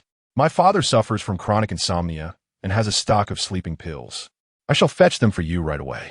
Yu Mengxian, amused, sprang to her feet and dashed upstairs, and I followed her. After retrieving the sleeping pills and returning to the room, I began to familiarize myself with the art of drawing the corpse binding charm and its accompanying incantations. The 7 days swiftly passed. During this time, aside from meals, I rarely ventured outside my room. By day, I immersed myself in studying the charm and catching up on sleep, while by night, I delved into the corpse poison and the essence of the dead within Zhou Peng. I gained a certain comprehension of the art of controlling corpses. However, understanding does not equate to mastery. Yet, infusing this knowledge into the crafting of the corpse binding charm imbued it with sufficient spiritual potency. Throughout this period, no unexpected events transpired within the estate. Zhou Peng enjoyed a relatively comfortable existence, spending his days watching television, chatting with Yu Mengxian, and practicing martial arts with the estate's bodyguards, even taking on the role of a coach. Conversely, Yu Mengxian, confined to the house and unable to venture out to play, found herself somewhat bored and attempted to disturb me several times, all of which I firmly declined. On the evening of the 8th day, Zhou Peng no longer needed to stay at my place, and I had successfully drawn my first level 1 corpse containment talisman imbued with spiritual energy. By the 11th day, I had crafted 10 such talismans. Given my current level of cultivation, it was nearly impossible to produce a level 2 corpse containment talisman before the Zhongyuan festival, so I refrained from wasting further time on them. Instead, I focused on learning some commonly used incantations, which were intended to complement the talismans. On the eve of the Zhongyuan festival, Yu Zhen returned to Zhuangyuan under the pretense of seeking medical treatment outside of prison. Upon his return, he promptly summoned me to his study. His expression was grave as he spoke. Lian Fan, my situation is dire. All evidence points to me. Use your intellect to help me analyze this. A faint wisp of black mist reappeared at the center of Yu Zhen's brow, clearer than before. Uncle Zhen, please tell me. I responded calmly. Yu Zhen was a man of considerable experience, and this manifestation indicated he was entangled in matters beyond his control. He confessed, Lian Fan, to be frank. The person in the restroom was killed by me. I furrowed my brow as I regarded Yu Zhen, then replied, Uncle Zhen, are you suggesting that while you did indeed kill that person, it was not your intention to do so? Yu Zhen nodded and said, indeed, you are astute. Even if I were foolish, I would never commit murder in an airport restroom, and moreover, that dagger could not have been smuggled in. It was brought in by that individual himself. While we were in the restroom, he approached my stall, produced the dagger, and placed it in my hand.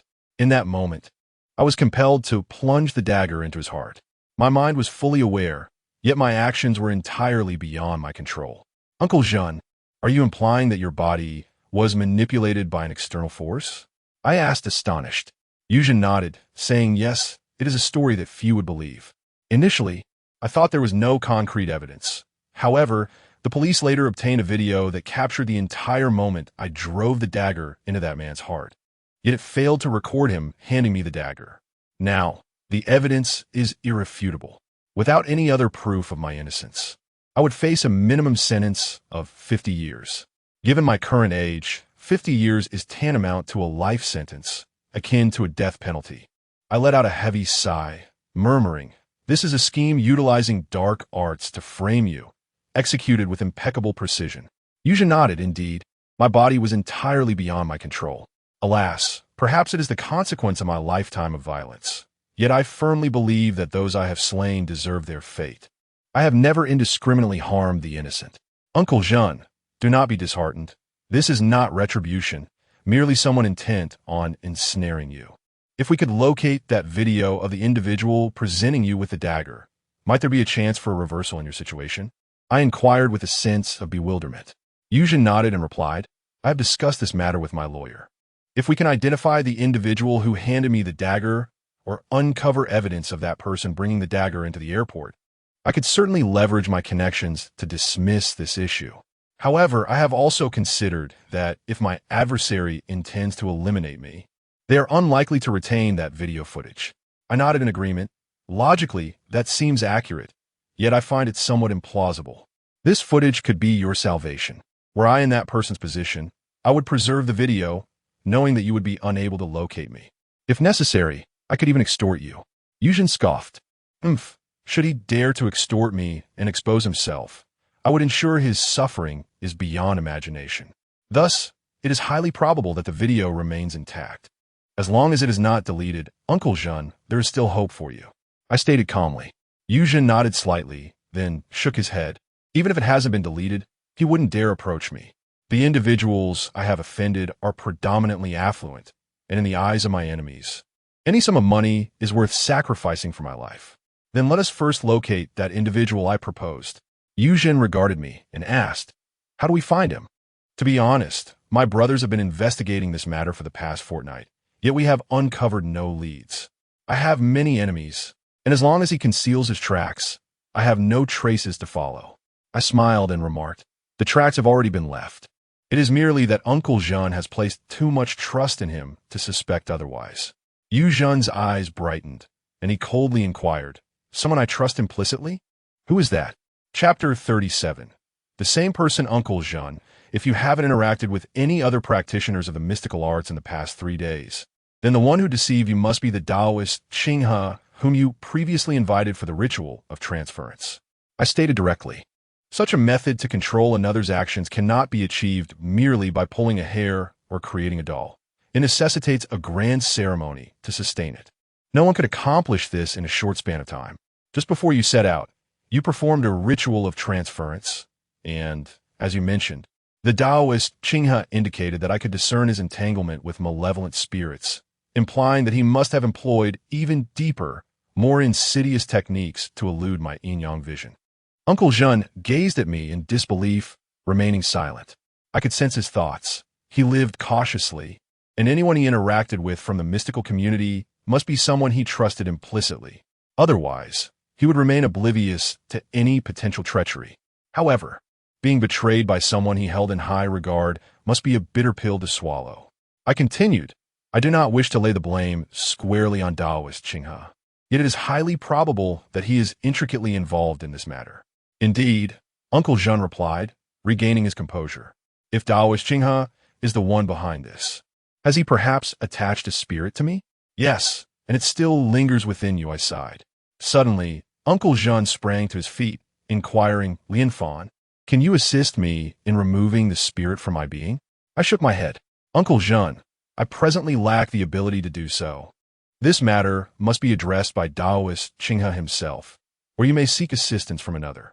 Yuzhen uttered a sound, summoning Gu Chang inside, and said, I will grant you half an hour to invite Taoist Qinghe over. Gu Chang nodded and swiftly departed. I, filled with curiosity, inquired, half an hour? Uncle Zhen, is Taoist Qinghe nearby? Yuzhen confirmed. Indeed, he is at the Dragon Breath Garden within the Qinglong Mountain Cemetery, where he serves as the honorary director. He oversees nearly all the feng shui rituals conducted there. Taoist Qinghe is at Qinglong Mountain? My spirit stirred at this revelation. If Taoist Qinghe resided there, with his capabilities, he certainly would not overlook the burial ground of nurturing corpses nearby. Should he have discovered the burial site, he would undoubtedly seek the Insha Pearl. Could it be that it was Taoist Qinghe who took our ropes that night? Yuzhen affirmed, yes, he is quite renowned in this area, held in high esteem. I nodded silently, the possibility growing more substantial in my mind. Even if it were not Taoist Qinghe himself, he must certainly be connected. With this thought, I hastily asked, Uncle Zhen, did Taoist Qinghe inquire about me that day? Yuzhen replied, he did. He asked where you had gone, expressing a desire to meet you. Did you tell him I went to Qinglong Mountain? Yes. Uncle Zhen, do not dwell on it. This is no vendetta. It is unequivocally Taoist Qinghe who has ensnared you. My visit to Qinglong Mountain was to seek the burial site which I have found. He cannot be oblivious to the existence of such a sight. Uncle Zhen, call Brother Chong back, and let us tread carefully, I asserted confidently. Yuzhen inquired with a hint of perplexity. Why would one harm me in seeking the burial ground for the deceased? After posing the question, he promptly summoned Gu Chong back with his phone. I elucidated. Within the burial ground lies the Unusual Pearl, a treasure of immense value to practitioners of the mystical arts, particularly those versed in the ways of spirits. He is aware of my desire for the Unusual Pearl, and knowing you are my support, he manipulated the situation during the ritual, first imprisoning you.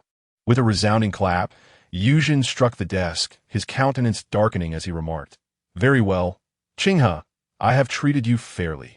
Yet you dare to act against me in such a manner. I sighed deeply and replied, Uncle Zhen, the crux of the matter now is to retrieve that initial segment of the recording, so you may avoid the perils of incarceration. Yuzhen acknowledged, I understand, Lian Fan. You wish for me to proceed cautiously, implying you have a plan in mind? Uncle Zhen, I wish to ascertain whether you have disclosed your medical parole to Taoist Qinghe. My inquiry stemmed from the fact that Yuzhen was aware of his entrapment through supernatural means, and since he sought Taoist Qinghe for a ritual, it was likely that Qinghe was his most trusted confidant. Should he have confided in Taoist Qinghe, the situation would become precarious. Yuzhen shook his head, stating, Aside from those present here, no one is aware. In truth, my return was also to consult Taoist Qinghe. However, out of caution, I deemed it prudent to first discuss this with you. Is there anyone here connected to Taoist Qinghe who might relay information? Absolutely not. However, Yuzhen pondered, might he discern my whereabouts through the vengeful spirit within me? I exhaled in relief and remarked, Uncle Zhen, you truly embody the wisdom of an old hand. However, you need not worry about this matter. Taoist Qinghe should have enacted a sealing process. If he could ascertain your location through the vengeful spirit residing within you, then other peers could likewise deduce his whereabouts, thus exposing him. He is not so foolish. Tomorrow marks the Ghost Festival, a pivotal moment when the Unusual Pearl is formed. It is certain that Taoist Qinghe will attend, and he must be aware that I will also be present. Hence he will undoubtedly make preparations. We shall turn the tables on him. Very well. Shall I go to Qinglong Mountain under the guise of a visit to entangle Qinghe while you retrieve that Unusual Pearl? Yuzhen suggested directly. I paused for a moment, shaking my head as I replied, Uncle Zhen, the formation of the Unusual Pearl requires a century. At such a crucial juncture, I am certain that even if you were to go in person tomorrow, you would find no one. I will return to prepare and select 10 skilled bodyguards to accompany me. We shall set out early. All right, do as you see fit. I have only half a month of medical parole left. Yuzhen waved his hand dismissively. I swiftly departed from the study and made my way to my own room, where I began to draw talismans, instructing them not to call me for meals. By 8 o'clock the following morning, I had drawn 10 avoiding talismans and several first-grade corpse-restraining talismans, leaving me somewhat exhausted. At 9 that morning, 10 robust bodyguards lined up within the estate, including Yuzhen's top expert, Gu Chong. Yuzhen then inquired, Lian Fan, may I join you as well? I shook my head and said, Uncle Zhen, it would be wise for you to refrain from approaching. If you draw too close, Master Qinghe may seize control of the vengeful spirit within you, potentially shattering its seal. At that point, you would be at his mercy. Hold onto this talisman, should you sense even the slightest aberration in your body. Summon someone nearby to place it upon your crown, as it can suppress the malevolent spirit that clings to you. Yuzhen spoke decisively, proclaiming, Brothers, remember this, Lian Fan is my command. All actions shall heed his direction.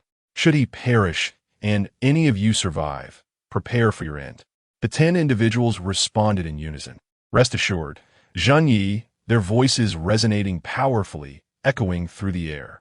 I turned to Gu Chong and said, Brother Chong, I believe it would be prudent for you to remain and safeguard Jinyi. Yuzhen waved his hand dismissively, replying, Fear not. My position is as secure as a fortress. With Gu Chong by your side, I find solace in your safety. Nodding in agreement, I bestowed upon each of the 10 bodyguards a shadow-repelling talisman to place in their breast pockets. Then, I provided Gu Chong and Zhou Peng with 2 corpse-restraining talismans each. before stating, "Very well, Zhenyi, exercise utmost caution. Please provide me with Master Qinghe's mobile number." Once I obtained Master Qinghe's contact information, along with Zhou Peng and myself, we divided into two business vehicles, heading directly towards the western slopes of Qinglong Mountain. As we neared our destination, I dialed Master Qinghe's mobile number. Chapter 38. The bodies beneath the cliff. As anticipated, the call could not be connected. It was a busy tone rather than an indication that the phone was turned off. This suggests that Taoist Qinghe was in a location devoid of signal, likely within the chaotic magnetic field of the corpse-rearing site, where no reception exists. In other words, it is highly probable that Taoist Qinghe has already entered the designated area for the rearing of corpses. Fortunately, the formation of the Yin Sha Pearl occurs during the midnight hour of the Zhongyuan festival, specifically at 11 o'clock at night, which means we still have ample time. The vehicle arrived at the foot of Qinglong Mountain on its western side. Although the cliff is situated mid-slope, the unique terrain obscures it from view at our parking spot. Once everyone disembarked, I gestured towards the general vicinity of the cliff and spoke. "The place we're heading to is the corpse-rearing site, where zombies reside. Gentlemen, prepare yourselves psychologically. Here are the corpse-restraining talismans, one for each of you. They're effective against zombies." "Oh, so zombies do exist in this world?" Gu Chong raised an eyebrow and chuckled, seemingly unperturbed. The expressions of the others, however, shifted slightly. Upon hearing Gu Chong's remark, they appeared somewhat more at ease. Zhou Peng inquired, "Lian Fan, regarding the corpse-restraining talisman you provided me earlier, if I place it on a zombie, will it render it immobile?" I nodded affirmatively. Indeed, it is a first-level corpse-restraining talisman. When affixed to the back of the neck, it can only counter the zombie you previously fought. Its effectiveness against the other 7 is minimal. At best, it will merely slow them down a bit. "What if I were to use 2 talismans?" Zhou Peng asked. I sighed and remarked, "Even if you were to post 10 notices, the effect would remain unchanged." I gathered everyone not to confront those 7 corpses, but rather to deal with Master Qinghe. He possesses the ability to control the white corpses, indicating that he likely commands more than one. The talismans you hold can subdue the white corpses, and once we have dealt with Master Qinghe, I will need your assistance in obtaining the Yin Sha Pearl. There are 7 Qing dynasty corpses within the corpse-rearing grounds that we must absolutely avoid. "Very well, let us proceed. You shall direct us when the time comes." With a wave of his hand, Gu Chong headed towards the cliff. In less than 10 minutes, the 12 of us arrived at a stone corner outside the cliff, a position that served as a blind spot. I was aware that Master Qinghe had arrived, yet he could not perceive our location. I raised my hand to halt the others and said, "Wait here for me. The monk and I will advance to assess the situation. There may be an ambush. Shouldn't I accompany you?" Gu Chong inquired directly. I shook my head. "If you go, it will reveal our position. If there is indeed an ambush, it can only be in the open space beneath this cliff. Once I draw out the ambush, you may emerge to assist." Having spoken, Zhou Peng and I slipped around the corner and swiftly made our way towards the base of the cliff.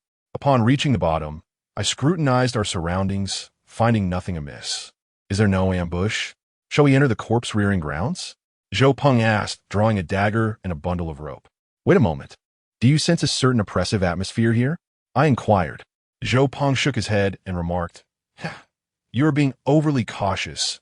There is no sense of oppression here. In my view, we should summon the brothers and head straight to the burial ground to eliminate that scoundrel Qinghe, seize the Yin Sha Pearl, and be done with it." Before I could finish my thought, a ghastly pale hand emerged from the earth behind my heel, reaching directly for my ankle. Remaining on high alert, I instinctively lunged forward as soon as I heard the sound of the soil being disturbed, and though the hand moved swiftly, it grasped only air. With remarkable reflexes, Zhou Peng swiftly severed the wrist of that hand with a dagger, and the ground around us began to stir ominously, as numerous corpses clawed their way out from the soil. This scene reminded me of horror films where the dead rise from their graves. "Goodness, are these all zombies?" Zhou Peng said, pulling me back rapidly. As I observed the bodies that had emerged, I noticed they were clad in modern burial garments, their hairstyles contemporary, and their faces adorned with makeup for the deceased. These corpses had likely been meticulously prepared for cremation by a mortician. Their speed and strength were far inferior to that of a white zombie, and their numbers were modest, merely a dozen or so. They could hardly be classified as zombies. Rather, they were ordinary corpses manipulated by a necromancer's control. I uttered a few words, casually retrieving a corpse-restraining talisman, and with a swift motion, I found myself beside a female corpse, raising my hand to affix the talisman to her chest. Instantly, the corpse ceased all movement. Such bodies were inferior to the white zombies, and a level 1 corpse-restraining talisman could easily immobilize them without needing to be placed on their backs. It turned out to be a mere collection of refuse. Zhou Peng brandished his nunchaku, charging towards the dozen or so corpses, his form a blur as he struck with agility, each blow landing precisely on the back of their necks. However, as Zhou Peng wielded no magical artifact, his strikes merely halted the corpses for a few fleeting seconds. He then drew forth a dagger, leaping forth to plunge it into the skull of one of the corpses, which quivered violently before collapsing to the ground. A headshot proves effective. Zhou Peng chuckled. I shook my head, saying, "We should rely on the corpse-restraining talisman. These are merely innocent souls who have met their demise. We must honor their remains and avoid causing them further harm." The Taoist Qinghe engaged in these almost powerless endeavors to impede us, which could only serve as a temporary delay. In my view, they bore no substantial effect. Wait! A spark of realization ignited in my mind. How astute was Taoist Qinghe to undertake such laborious yet futile actions? I glanced towards the entrance of the burial ground, a dawning comprehension settling in my heart. I called out loudly, "Chong, come out and lend a hand. Before the police arrive, we must remove all these corpses." "The police?" Zhou Peng queried in astonishment. Gu Chong and his 10 companions burst forth, each clutching a corpse-restraining talisman. I spoke directly. "Qinghe intends to defame us as grave robbers. If the police arrive, we will find ourselves in a precarious situation." The group understood immediately and surged toward the bodies. Suddenly, 2 hoarse roars echoed from the entrance, and 2 white corpses leapt down from above, landing steadily from a height of over 10 meters. Without a moment's pause, they charged towards us. "Damn it, it's you again. This time, I shall not let you escape," Zhou Peng declared as he zeroed in on one of the white corpses, the very one that had injured him last time. However, armed with a corpse-restraining talisman this time, Zhou Peng felt significantly more confident. Gu Chong swiftly pivoted, rushing towards the other white corpse. His skills were comparable to Zhou Peng's, while the others were no match for the white corpses and could only rely on him to engage one. Meanwhile, the other 9 bodyguards had already ensnared the remaining corpses. I hastened to the precipice below, retrieved a bundle of rope, and seized the metal hook, casting it into the opening of the cave. My first attempt was in vain, but on the second try, the hook successfully latched onto the rocky interior of the burial ground. Just as I prepared to ascend, the wail of police sirens pierced the air. It seemed the authorities had arrived. Gu Chong was kicked aside by the white zombie. Rising to his feet, he uttered, "You all carry the bodies down the mountain. Obstruct those police officers, tear off the talismans, and let them witness how the corpses can move on their own." Gu Chong was acutely aware that if the police arrived, his chances of obtaining the Yin Sha Pearl would vanish. Naturally, he would never divulge the existence of the Yin Sha Pearl to the authorities. If they were to discover it, that precious item would no longer be his. It was precisely this understanding that emboldened Qing he to employ such tactics against them. 9 bodyguards swiftly descended the mountain, each shouldering a corpse marked with a corpse-restraining talisman. Stealing a corpse was not a grave offense. Returning the body could be settled with a sum of money. Yet the Yin Sha Pearl was an invaluable treasure that could not be purchased at any price. "What is the matter? Why are you suddenly timid?" I turned my gaze to find that Zhou Peng had successfully affixed the talisman onto the white zombie, which then stood frozen in place, motionless. With prior experience in battling the undead, Zhou Peng was notably quicker, while Gu Chong found himself at a disadvantage. Parrying as he exclaimed, "Monk, quit boasting and help me subdue this one." I chose not to look back at them. They were now safe. Grasping the rope, I ascended towards the cave entrance with utmost speed. Dao was Qing, he should be inside, and to acquire the Yin Sha Pearl, I first needed to deal with Qing He. Chapter 39. The third party with Zhou Peng's assistance, Gu Chong swiftly utilized the corpse-restraining talisman in his possession to subdue another white zombie. Just as I clambered up to the cave entrance, the two of them also arrived nearby. The entrance was rather narrow, accommodating only one person. If two were to enter simultaneously, it would be quite cramped. Zhou Peng said, "Lian Fan, wait a moment. I shall descend first." I stepped aside, once again retrieving a bundle of rope to secure it, tossing the other end down. Zhou Peng squeezed past me and, taking hold of the rope, leapt down first. I followed suit, sliding down, while Gu Chong expertly coiled the incoming rope before descending with remarkable speed.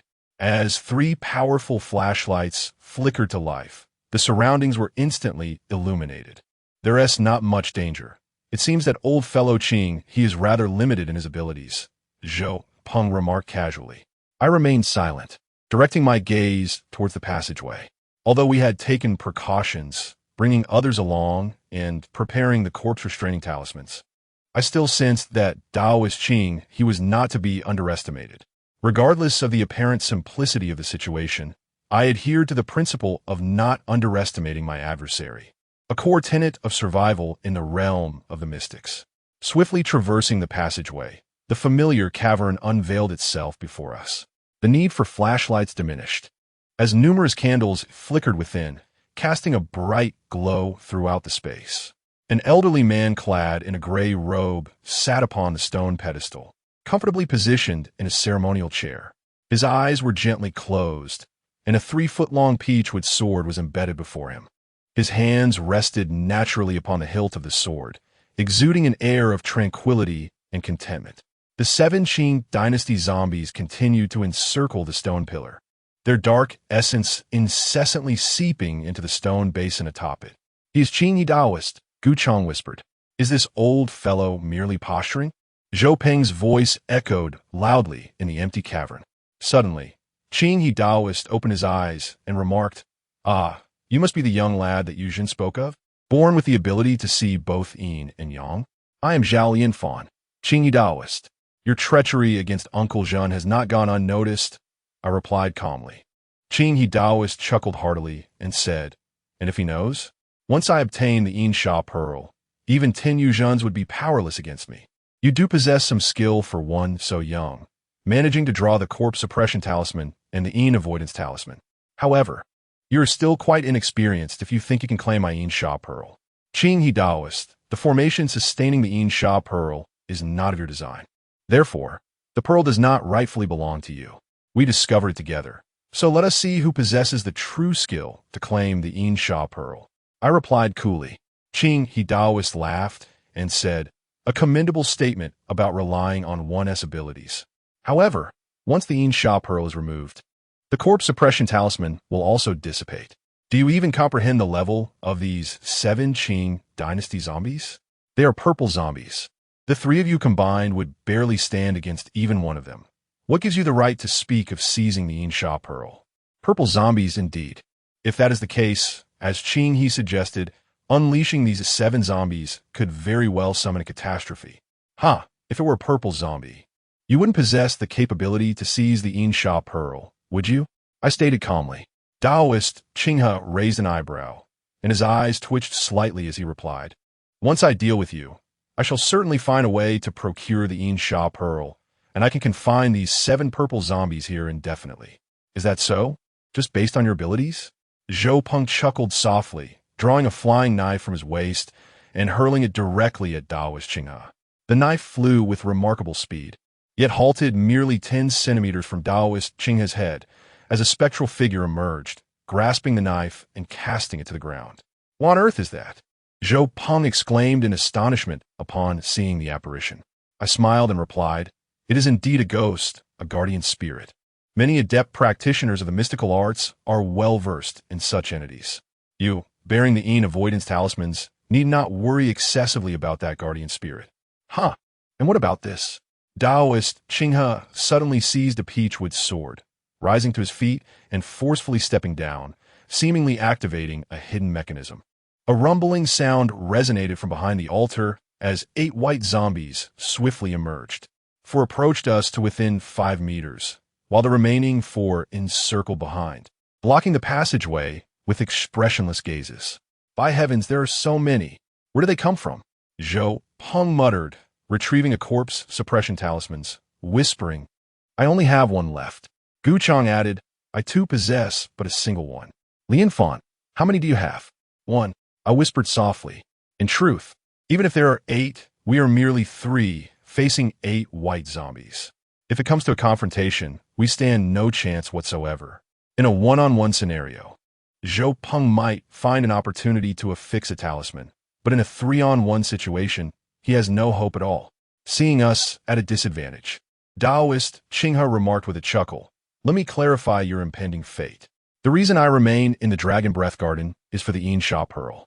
I have long since established a passage that traverses the entirety of Qinglong Mountain. These white zombies are laborers I have hired at a hefty price. However, this secret must not be divulged, hence I have transformed them into white zombies. Once the Unusual Pearl is formed, I shall take it for myself and then obliterate the corridor and the entrance to my passage, trapping these purple zombies within. It is as simple as that. So, do I not deserve the right to claim the Unusual Pearl? The existence of a passage here was something I had not anticipated. It explained why a white zombie had unexpectedly emerged when we first entered. I stared blankly at Daoist Qinghe and suddenly inquired, so, you have been coming here through the passage all along? Naturally. Do you think I would have crawled in like you from the cliff? Daoist Qinghe replied, unfazed and not in a hurry to strike. I found myself engulfed in confusion once more. If Daoist Qinghe entered through the passage, then what are the markings on the stone wall at the entrance of the corpse-rearing ground? Undoubtedly, my previous conjectures were flawed. While I correctly deduced that Master Qinghe was aware of the Unusual Pearl hidden within this burial ground, the individual who took our rope that night was someone else entirely, a frequent visitor unbeknownst to Master Qinghe. This individual, too, sought the Unusual Pearl, and it was implausible that he was unaware of its formation today. Thus, he would undoubtedly return. With this thought in mind, I asserted, very well, we shall not contest you any longer. Lian Fan, what is there to fear? Let us engage in battle first and discuss afterward. Do not be overly timid, Zhou Peng remarked, then lowered his voice, adding, Brother Chang has a firearm. During the skirmish, he could stealthily eliminate that old scoundrel. Gu Chang concurred, leaning closer to whisper, Lian Fan, I was a sniper in the Special Forces. From this distance, I could easily take down Qinghe with a single shot. I shook my head and replied, rest assured, he will not allow me to depart. Let us bide our time. His guarding specter is nearby, and your bullet may not suffice to vanquish him. Why delay? Zhou Peng's voice no longer hushed, and Qinghe across from us heard. Master Qinghe laughed heartily, saying, now that you have entered, I shall not permit your escape. If you wish to waste time, I shall oblige. You have likely never seen an Unusual Pearl, have you? Before you meet your end, I shall allow you to gaze upon it, thus fulfilling a final wish. I chuckled softly and remarked, Master Qinghe, do not erect a false pedestal for yourself. If you were truly confident in your ability to eliminate the 3 of us in an instant, you would act without hesitation.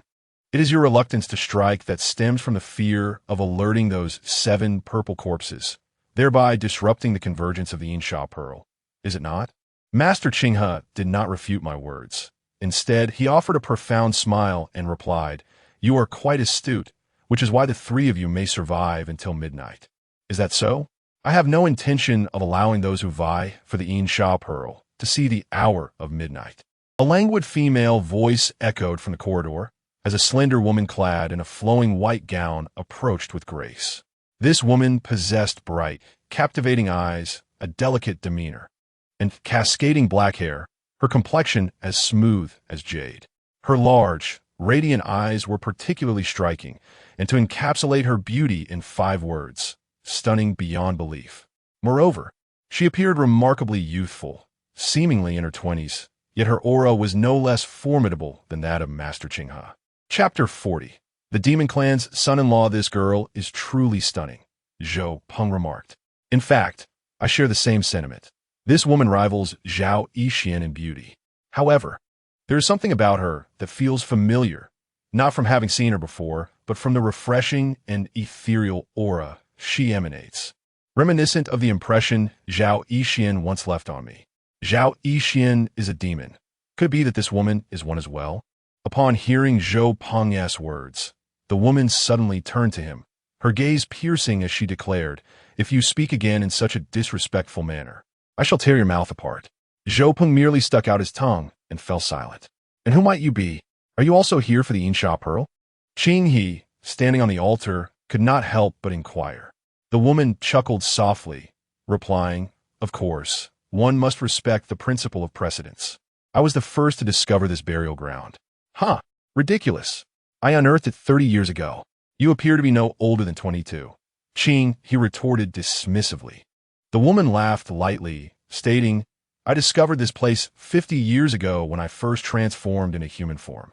"Transformed into human form? You are a demon?" Qing He's expression hardened, and with a swift motion, she brandished her peachwood sword, pointing it menacingly. "You audacious demon! How dare you venture into the mortal realm instead of hiding away in the deep mountains to cultivate?" With another swift stroke of her sword, Qing He shouted, "Command!" At the entrance of the corridor, the 4 white zombies seemed to have suddenly been invigorated, lunging directly towards the woman in the white dress. I observed as the corners of her mouth curled upwards. With a swift motion, she drew forth a white, bone-like sword, just over a foot in length from her sleeve. In the blink of an eye, she pierced the head of one of the white zombies, and upon contact, a plume of black smoke erupted from its cranium. Before it could even collapse, she delivered a forceful kick, sending it flying 4 or 5 meters away. As it landed, the white zombie promptly dissolved into a puddle of putrid remains. "Is this girl truly a demon?" Zhou Peng asked incredulously, his disbelief palpable. Such a display of force left him somewhat shaken. It was excessively direct and brutally violent. I nodded in silence and replied, "It appears so." Barely a few seconds had passed since my words, and the other 3 white zombies met a similar fate under the assault of the woman's bone sword, disintegrating into pools of gore, a demonstration of unparalleled strength. "You possess the bone sword of immortality? Who on earth are you?" Qing He, now stripped of his earlier composure, was visibly sweating. It became increasingly clear to me that the woman's formidable prowess stemmed not from any arcane abilities, but rather from the bone sword in her grasp. It appeared to be the nemesis of the white zombies. Any contact rendered them utterly incapacitated. I recalled that the most powerful of zombies were referred to as immortal bones, and I pondered whether this bone sword of immortality bore any relation to them. Who I am is none of your concern. All you need to know is that you lack the qualification to vie for the Shadow Pearl with me." The woman coldly stated to Qing He. Qing He let out a hearty laugh and remarked, "The bone transformation sword is indeed the ultimate tool to counter the Shadow Walker. I wonder if you possess the means to withstand my guardian soul." As soon as Qing He finished speaking, the guardian soul beside him let out a piercing scream and lunged towards the woman. The lady in white slightly furrowed her brow and took a few steps back, seemingly at a loss against this guardian soul. I could discern that Qing He's guardian soul was far more formidable than the one belonging to Sidu Jin, as it had nearly solidified to the point of resembling a regular human being. I quickly retrieved a shadow-repelling talisman and tossed it towards her, uttering, "This talisman can provide you with some assistance." The woman reached out to catch my talisman and smiled, saying, "I appreciate your kindness, but I truly do not require it." As soon as she finished speaking, a wooden sword inexplicably appeared in her hand. When the guardian soul approached her, she swung the wooden sword, cleaving the guardian soul in 2, causing it to dissipate into the air. Offended, at that moment, Qing He Daoist dared not linger. He leaped off the altar and swiftly retreated into the passage behind the stone platform, vanishing from sight. "Wow, this old man is such a coward," Zhou Peng remarked, gazing at the now desolate altar, somewhat speechless. No sooner had he spoken than the 4 white zombies opposite us turned and fled into the passage as well. I suddenly cried out, "Oh no, he intends to blow up the passage and trap us here." The woman chuckled and replied, "Fear not.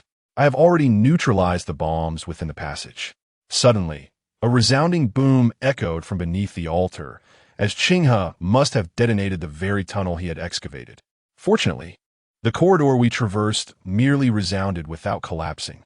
The woman sheepishly stuck out her tongue and remarked, "It seems there was another. Beautiful, Might I request that bone-disintegrating sword as a token of our meeting? Zhou Peng audaciously blurted this out, leaving me utterly speechless, as such an item was hardly something one could simply ask for. The woman shot Zhou Peng a glance, her gaze then settling upon me. Approaching my side, she handed me the shadow-repelling talisman with a smile, saying, "You possess the innate eyes of yin and yang. Yet I find it perplexing that though you are not of the demon race, there exists a faint aura of demonic energy about you. That is a personal matter I prefer not to disclose to a celestial being," I replied nonchalantly, though internally I was astounded. This woman could discern my natural yin-yang eyes with just a glance, and astonishingly, she could also perceive the demonic energy surrounding me. The girl paused, chuckled, and said, "Celestial being, you certainly know how to flatter. I am called by you. The members of my clan refer to me as by you, the Celestial. If I am not mistaken, you must be the demon son-in-law of our kind, having once mingled with one of our celestial beings." I stared blankly at the woman, astonished that she could perceive so much. Who on earth was she? Lian Fanyu. You have mated with A? Zhou Peng inquired in a hushed voice. At that moment, I chose not to conceal the truth. In fact, I lacked the strength to do so. I was certain that the three of us stood no chance against him, and thus, it was better to be forthright. I clasped my fists and addressed by you, "Esteemed fairy, I do indeed have a snake spirit wife. However, she has fallen into a deep slumber, gravely injured while trying to save me. My quest for the Insha Pearl is solely to rescue her. You are a pervert. You actually consort with a snake." Zhou Peng stammered, instinctively retreating a few steps. "Monk, refrain from interrupting. They are engaged in serious discussion. Gu Chang, seasoned by life's tempests. Remain composed, unlike Zhou Peng." Bai Yu, undeterred by Zhou Peng's rudeness, remarked, "You are quite honest. Such loyalty is indeed rare. Since you're a son-in-law, I shall not make things difficult for you. Moreover, you contemplated using the Yin Shield talisman to assist me, so I shall grant you a favor in return. I will use the Yin Sha Pearl to help rescue your wife, but I must take the pearl with me." "Thank you, esteemed fairy." I exhaled in relief and clasped my fists once more.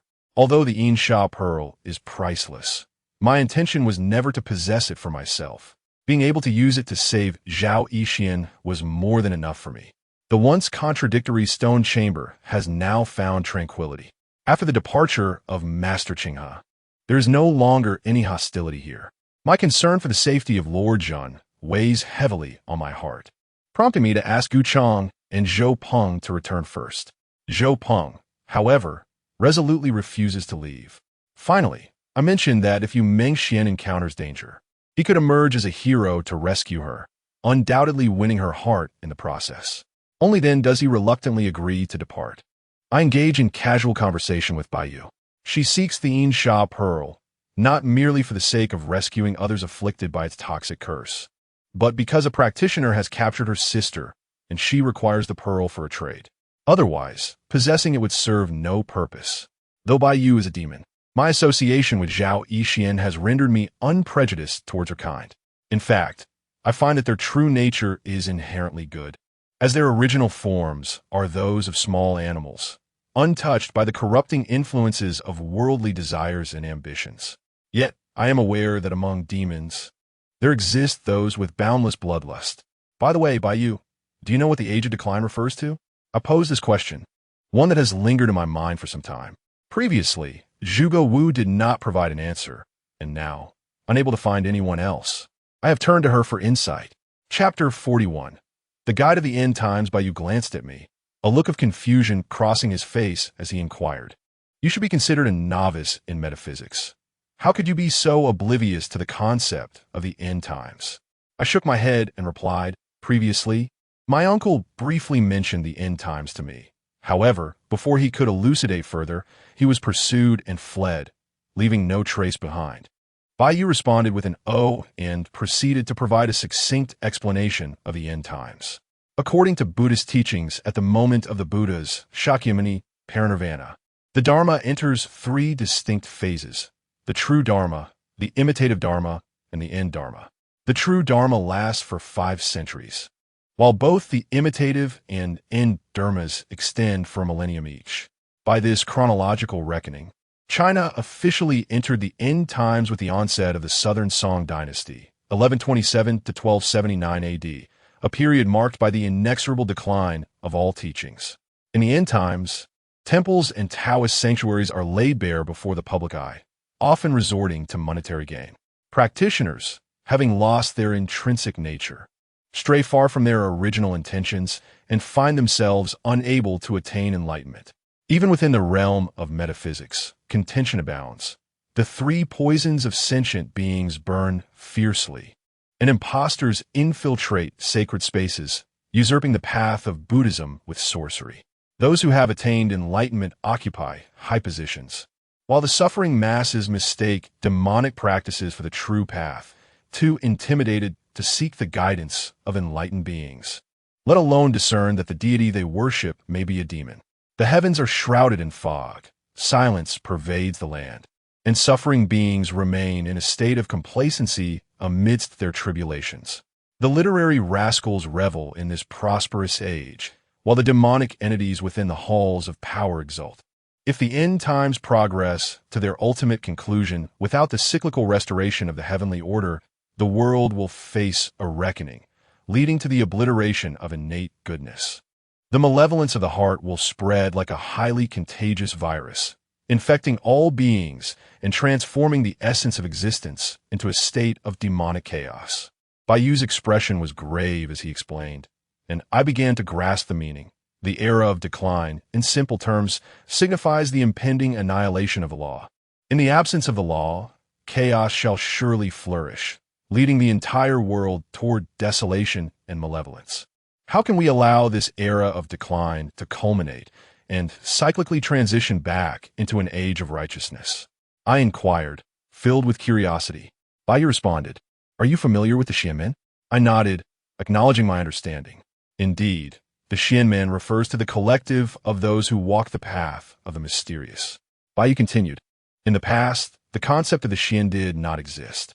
Buddhism, Taoism, and Confucianism each held their own doctrines. However, during the era of decline, these teachings fell into disarray and began to intertwine. Consequently, those exceptional individuals came to be collectively known as Xian practitioners or members of the Xianmen. The Xian practitioners are a mixed lot, and the disarray within the Xianmen adversely affects the development and extension of the mysterious arts. At this juncture, should there arise an individual capable of restoring order within the Xianmen, establishing connections with the demon race and the underworld, and halting the spread of malevolence, we could smoothly transition from the era of decline into an age of righteousness. Thus, the safety of the world hinges upon the capabilities of a single individual. How formidable must this person be? I remarked in awe.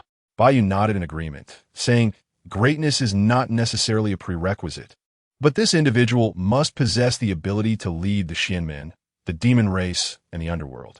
Only through the unification of these three factions can we effectively combat the forces of darkness. However, at present, this appears nearly impossible, for the Xianmen, the demon race, and the underworld are at odds, making any hope for unity seem utterly unattainable. I am aware that within the realm of Xianmen, there exists an alliance of ghost hunters. However, does Xianmen harbor an equally fierce animosity towards the demon race?" I inquired, my curiosity piqued. Bai let out a cold chuckle before replying. "Xianmen comprises not only the Ghost Hunter Alliance, but also the Demon Slayer Alliance. The individuals responsible for capturing my sister belong to the latter. These two alliances form the backbone of Xianmen, while countless other ancillary factions exist, resulting in a labyrinth of internal strife."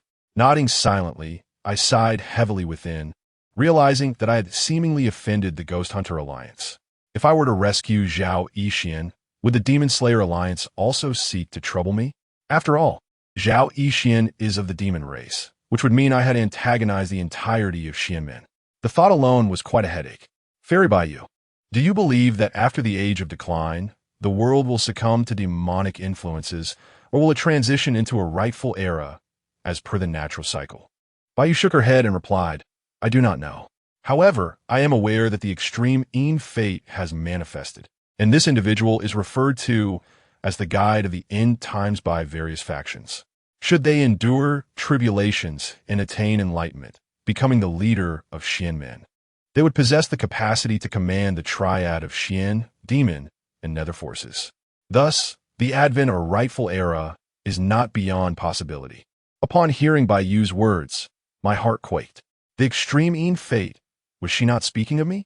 I maintained a calm facade, striving to conceal any sign of turmoil, and asked, is the one possessing the extreme Yin fate destined to be the leader of Xianmen?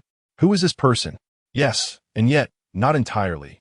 Bai Yu remarked that individuals possessing an extremely Yin fate have the potential to become candidates for the leader of the Xianmen. However, who that individual might be remains unknown to him. If someone were to reveal their extremely Yin fate, at least half of the forces of Xian, Yao, and Ming would spare no effort in pursuing them, leading to a fate worse than death. Why would they pursue him? I inquired. Bai Yu chuckled softly and replied, because those individuals harbor sinister intentions and aspire to become demonic. Should they step into the era of righteousness, they would be eradicated. Thus, they do not wish for such a person to thrive. A cold sweat broke out on my forehead. No wonder Zhuge Wu emphasized that my extremely Yin fate must never be disclosed. Once revealed, it would be tantamount to a death sentence.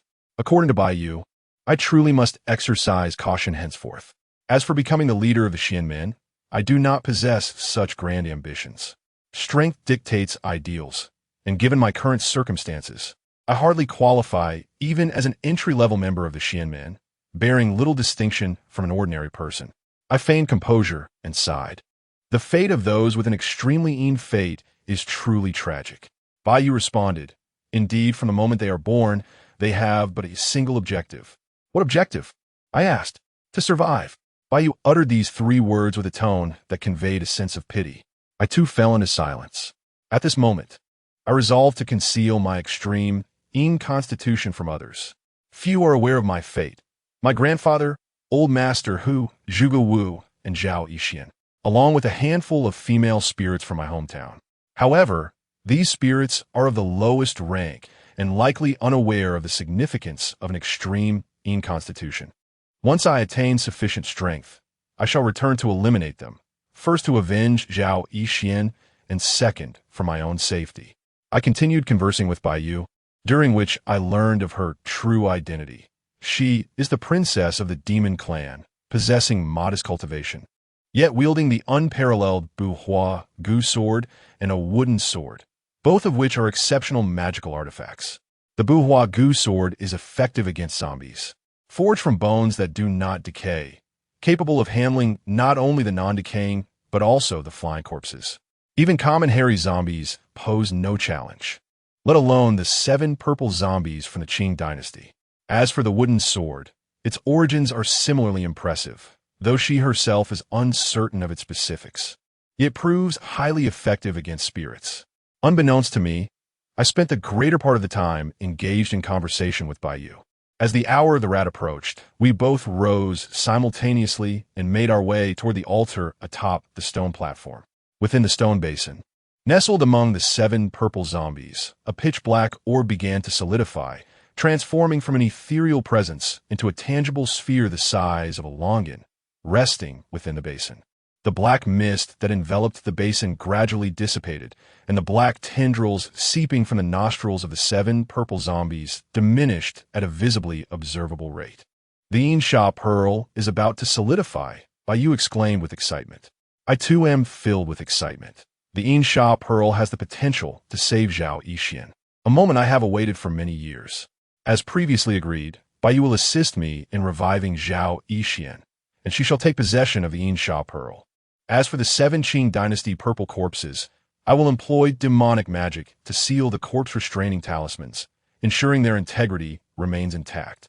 As long as the talismans do not falter, these purple corpses shall remain dormant, allowing the formation surrounding the condensed Yin Sha Pearl to continue functioning. After a century, a new Yin Sha Pearl will once again coalesce. Bai Yu swiftly sealed the corpse-restraining talismans, and I retrieved the Yin Sha Pearl. Bai Yu quickly unbound the seal, and the 7 Qing dynasty purple corpses exhaled a dark mist, which settled into the stone basin at the center. We succeeded, I exclaimed with elation.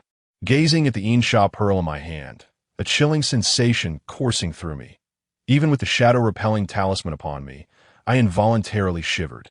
Hand over your jade ring and the Insha pearl, and I shall awaken your wife, Bayu stated as she approached my side. I nodded, removing the jade ring from my chest and placing it, along with the Insha pearl, into Bayu's hands. Without additional assistance, had we left the Insha pearl and jade ring together, it would have taken 7 days for the Yin poison in Zhao Yixian's primordial spirit to be absorbed by the Insha pearl. However, under Bayu's magical guidance, the Yin poison within Zhao Yixian's primordial spirit will be entirely expelled in approximately half an hour. Chapter 42. The house surrounded by spirits. Bayu took the Insha pearl and the jade ring, pressing them together in her palms as she sat down, her hands clasped in prayer. She murmured incantations that were incomprehensible to me, while a faint green glow flickered within her grasp. With her eyes tightly shut and brows furrowed, she soon began to perspire, droplets forming on her forehead, revealing signs of fatigue. My heart swelled with gratitude for Bayu. With her formidable strength, she could have easily seized the Insha pearl and departed with it, even eliminating us in the process. Yet she chose not to, instead dedicating her effort to aid me in rescuing Zhao Yixian. At the same time, I felt a growing anxiety, a gnawing worry about the outcome of our endeavor. Would Zhao Yixian return safely? If she recovered, I could finally embark on the new life I envisioned. My aspirations were simple. I sought not wealth or grandeur, but merely the companionship of Zhao Yixian and the assurance of our basic needs. As for my extreme inconstitution, I chose to conceal it from everyone. I had no desire to engage in the quest to save the world from its impending doom. Such a goal felt far too unattainable for me. Moreover, Bayu had previously mentioned that possessing an extreme inconstitution was not a calling, should one with such a fate choose to live as an ordinary person. Another with the same fate would emerge after their 30th year. It is not that I lack a sense of responsibility, but as a person of humble origins, I simply do not possess the means to thwart the malevolent entities of this degenerate era. Now, I find myself targeted by the Demon Hunters Alliance. It is only a matter of time before they locate me, and whether I can survive remains a profound uncertainty. Time ticks away agonizingly, and after enduring this immense torment for half an hour, Bayu finally opened her eyes. At that moment, she was drenched in fragrant sweat, her white dress clinging tightly to her skin, accentuating her already exquisite figure in an even more alluring manner. "How are you, Bayu?" I inquired anxiously. Bayu's complexion appeared somewhat pale, clearly indicating significant exhaustion. She nodded slightly and replied, "It has gone relatively well. The malevolent poison within your wife's primordial spirit has been extracted by the Insha pearl. However, your wife has been poisoned for too long. I am unable to bring her back immediately. She will awaken in half an hour." As she spoke, Bayu returned the jade ring to me, saying, "This jade ring is quite precious. Even within the Xianmen, it is considered an invaluable treasure. Remember not to disclose it to anyone, or it may bring about dire consequences." "Very well, Bayu. Your kindness is beyond words. Should you ever require my assistance, Zhao Lianfan, I will not hesitate to face any danger. Here's my phone number." Saying this, I took out a piece of paper and wrote down my contact information. Bayu smiled and nodded, saying, "If all goes smoothly after I retrieve my sister, I shall return to the mountains to continue my cultivation. You may leave now. I need some time to recover before I can depart." "Wait," Bayu suddenly exclaimed. "Your innate yin-yang vision is still in its nascent state, and there are many things you cannot perceive. Allow me to teach you a method to awaken your sight. It may prove invaluable in crucial moments. This incantation can temporarily open your yin-yang eyes, albeit with a time constraint. Follow my lead." I nodded as Bayu formed sword fingers with both hands, crossing them before her and tracing 3 circles in the air. As she chanted, "The cosmos is vast. Malevolent spirits cannot hide. Yin-yang divine eyes." The 3 circles completed their rotation. Subsequently, she pressed the pads of her index and middle fingers against her eyelids. Uttering "open," I mimicked her actions, and she nodded in approval, saying, "You possess commendable innate talent and a steady heart. Should you choose to cultivate your abilities, you are destined for greatness. Now, Let us part ways. If fate allows, we shall meet again. Very well, until we meet again by fate, I replied, clasping my fists in gratitude towards Bai Yu. My appreciation for her deepened. She had deemed my jade ring a priceless treasure, yet showed no desire to possess it. This demonstrated her integrity, a quality that far surpassed that of most individuals. After bidding farewell to Bai Yu, I swiftly departed from the corpse-rearing grounds. My objectives fulfilled and my spirits high. The warmth emanating from the jade ring in my chest intensified, indicating that Zhao Yixian was recovering at an astonishing pace. As I descended the cliff, I switched on my flashlight. A figure approached rapidly, and upon illuminating him, I recognized the driver. "Are you all right, young brother?" the driver inquired.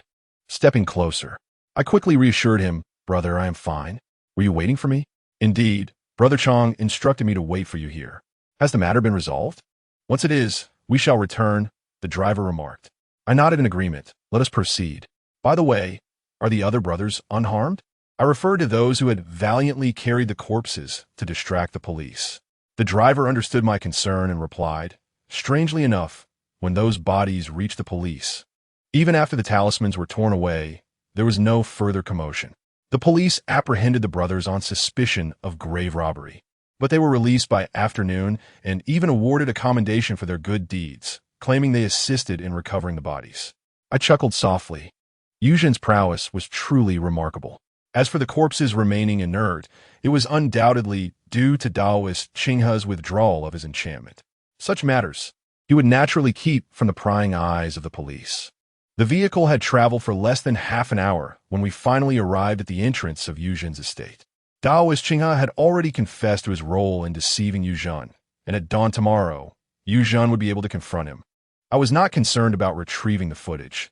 If Yuzhen could not handle such a trivial issue, he would no longer be the formidable Yuzhen. However, something seemed amiss.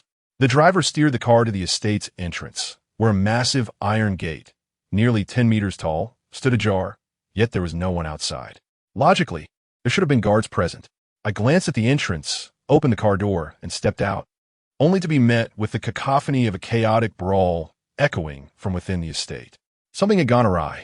I uttered 3 words and swiftly dashed inside. The driver promptly retrieved a machete from beneath his seat and followed suit. Within the courtyard of the estate, a dozen bodyguards lay scattered about, armed yet unscathed. Ethereal shadows flickered into my line of sight, and I realized this was no ordinary gang confrontation. Rather, someone was employing supernatural forces to invade this place. Heaven and earth. The malevolent cannot hide. The divine eye of yin and yang. Awaken. As I chanted the incantation, I performed intricate hand gestures, allowing my fingertips to part from my eyelids, thus revealing the spectral figures before me. These apparitions were none other than spirits, numbering in the hundreds, and the entire estate appeared to be overrun by them. Outside the grandest villa, a throng of 50 or 60 spirits was converging towards the entrance. "Little brother, what is going on? Where is everyone?" the driver inquired, glancing around, unable to perceive the apparitions. A wave of dread washed over me as I responded, 100 ghosts surround the dwelling. Someone seeks to bring Uncle Zhen to his demise." Before the driver could utter another word, gunfire erupted from within the villa, accompanied by the roar of Uncle Zhen. "Stay in the car and do not wander," I instructed the driver. "I must investigate." I swiftly dashed towards the villa, equipped with a talisman for shadow evasion. Although the specters yearned to pounce upon me, they were unable to approach. Even those phantoms that stood directly in my path, if I refrained from initiating an attack, chose to disregard my presence entirely. It seemed their current directive was solely to eliminate Yuzhen. Within mere breaths, I burst into the villa's grand hall, where the number of apparitions was staggering, nearly filling the entire space with over 100 souls. These spirits made no effort to conceal themselves. They were clad in identical mortuary garments, adorned with the inscription Dragon's Breath Garden, which clearly indicated their origin from this establishment, undoubtedly linked to Daoist Qinghe. At that moment, Yuzhen found himself cornered by these malevolent spirits. Accompanied by 4 bodyguards, those same 4 who had joined me on my expedition to Qinglong Mountain the previous day. Each bore the talismans I had bestowed upon them, shielding Yuzhen from harm. While he clutched the seal, I had previously given him, his expression dark and foreboding. Chapter 43. The Desperate Dilemma. Fortunately, these spirits were merely fledgling souls, posing minimal threat. However, their collective presence, with the overwhelming accumulation of malevolent energy, could severely weaken a person, potentially leading to dire consequences for the frail-hearted. Thankfully, Yu Zhen, having traversed the perilous underworld, bore countless burdens of slaughter, and his life force was remarkably resilient. Even so, I was acutely aware that the protective talismans worn by the 4 bodyguards would inevitably lose their efficacy. When that moment arrived, Yu Zhen and his companions would find themselves facing an inescapable fate. "Uncle Zhen, brothers, come quickly. Let us ascend to my room," I shouted, racing towards the staircase. Upon hearing my voice, Yu Zhen's expression brightened, and he urged, "Hurry, follow Lian Fan." "Uncle Zhen, what are the others? What about the monk and Sister Meng Xian?" My talisman grew increasingly warm in my pocket, a sure sign that the surrounding malevolence was beginning to corrode it. Without the talisman, we would be utterly defenseless against the spirits. Yu Zhen relentlessly hurled talismans at the encroaching spirits, declaring, "I sent Gu Chong and the monk to escort Xian Xian. Is this chaos the doing of that scoundrel from Qinghe?" As Yu Zhen and his companions arrived by my side, the presence of additional talismans bolstered our defenses, and I felt a slight stabilization within my pocket. Indeed, let us hasten our ascent. May we endure until dawn. Grasping one of Yu Zhen's talismans, I cleared the spirits obstructing our path, and soon enough, we surged up to the 2nd floor. The presence of spirits on the 2nd floor was relatively sparse, while the 4 bodyguards steadfastly shielded Yu Zhen, closely trailing behind me. In a flurry, I struck the talisman in my hand as I approached my doorway, flinging it open and rushing inside. Immediately, I retrieved the shadow-warding talisman and affixed it to the door. After Yu Zhen and his 5 companions entered, I instructed the bodyguards to press their bodies firmly against the door to barricade it. I then moved to my desk, seized a pouch of vermilion and an ink bottle, and began grinding the ink to prepare for drawing talismans. A relentless barrage of thuds echoed from the door as the spirits relentlessly battered it, attempting to force their way inside. The 4 bodyguards strained against the door, showing no signs of yielding. Where on earth did Qinghe acquire such a multitude of spirits? Yu Zhen's expression was frigid, a palpable aura of murderous intent emanating from him. As I ground the ink, I explained, judging by their attire, they must be from Longxi Garden. Those interred in Longxi Garden are truly unfortunate. Their souls linger in torment, unable to enter the normal cycle of reincarnation. Such a transgression against the natural order is audacious, even for Taoist Qinghe. "What shall we do now?" Yu Zhen gasped, appearing somewhat weakened, his complexion pale, likely due to the influx of, "We must hold this position until dawn. Once the sun rises, these spirits will disperse," I replied, grasping the talisman brush and commencing my work. Suddenly, a thunderous noise erupted as the hinges of the door creaked ominously, suggesting an even more formidable force was colliding with it. The bodyguards' faces turned grim, and one of them, wearing sunglasses, exclaimed, "Zhenyi, we can hardly hold on much longer." Yu Zhen turned his gaze towards me, who was intently drawing symbols, and dashed over, uttering, "Even if we can barely hold on, we must give Lian Fan a moment." I compelled myself to regain composure. There was no alternative but to inscribe a warding talisman to seal the door, which would grant us a sliver of hope. 10 minutes later, I seized the talisman and struck it upon the warding symbol, then grasped it and sprinted towards the entrance. Bang! Before I could reach the threshold, the door was flung open, and Yu Zhen along with 4 others were sent tumbling inside, door and all. A wave of despair washed over me. No wonder the shadow-evading talisman was ineffective. It was a white zombie that had surged through the entrance. I recognized it as one of the 4 white zombies that had previously fled from the cavern. "Uncle Zhen, into the wardrobe," I commanded, affixing the warding talisman to the wardrobe door. I then retrieved a corpse-restraining talisman and handed it to one of the bodyguards, saying, "Brother, find a way to place this talisman on the back of that zombie's heart." Damn it, I've navigated the underworld for decades and have never felt so powerless. Even if I perish today, I shall ensure Zhenyi's safety. The bodyguard displayed remarkable fortitude, showing no sign of fear whatsoever. Crash! Just as he finished speaking, the window shattered, and two more white zombies crashed into the room. Outside, phantoms were crawling in. In the blink of an eye, the modest space was crowded with over 20 spirits. Upon witnessing the two white corpses entering through the shattered window, I was instantly stripped of any semblance of courage. I was acutely aware of the formidable strength possessed by these white corpses. Even a single one would pose an insurmountable challenge for me. Lacking the exceptional skills of Zhou Peng and Gu Chong, I found myself utterly unprepared, as did the few bodyguards accompanying me. Though I was uncertain of Yu Zhan's capabilities, his age and the malevolent aura that had infiltrated his being rendered him equally incapable of handling the situation. Suddenly, the bodyguards drew their firearms. Yet Yu Zhan refrained from retreating to the safety of the cabinet. Instead, he brandished a handgun, aiming it fiercely at one of the white corpses. The bullets struck its body and head with negligible effect. One of the white corpses swiftly approached Yu Zhan, prompting a bodyguard to leap in front of him.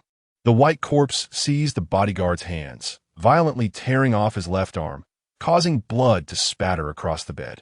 In a moment of desperation, another bodyguard, who had previously obtained my corpse-restraining talisman, slapped the talisman onto the back of the white corpse's neck, rendering it immobile. The confined space between the bed and the cabinet was now blocked by this halted corpse. "Lift the bed to obstruct the right side," I commanded, and, alongside the other two bodyguards, we raised the bed to shield our line of sight on the right. As a result, with one zombie immobilized in front, the three remaining corpses hesitated to surge forward. In the cramped space, on one side lay a mattress and bed frame, while on the other stood a wardrobe. I, along with Yu Zhan and three other bodyguards, were huddled together, nearly suffocating as the bed frame and mattress were forced against us by the relentless push of the specters and zombies.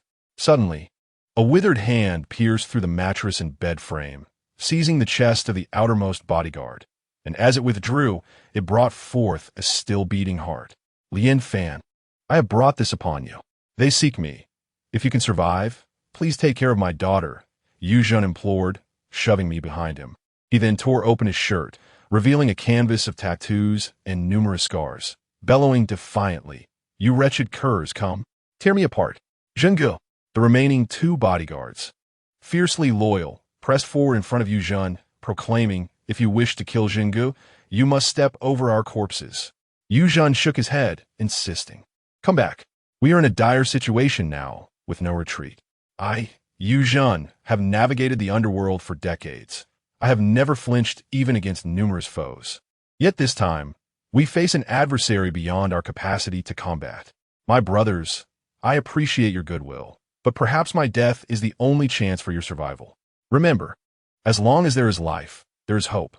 As Yu Zhan concluded his speech, he forcefully separated the two bodyguards and once again positioned himself at the forefront, unleashing a series of furious roars, seemingly intent on bestowing a grand finale to his legendary life.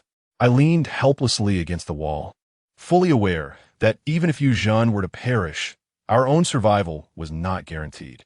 His words, proclaiming that as long as one was alive, there remained hope, now felt utterly devoid of meaning to me. At that moment, my spirits plummeted, akin to being doused with icy water in the depths of a frigid winter, leaving me utterly chilled, with no warmth or glimmer of hope in sight. Suddenly, the bed frame and mattress were flung aside, exposing us completely to the gaze of the zombies and specters. Two white zombies shrieked as they lunged toward Yu Zhan.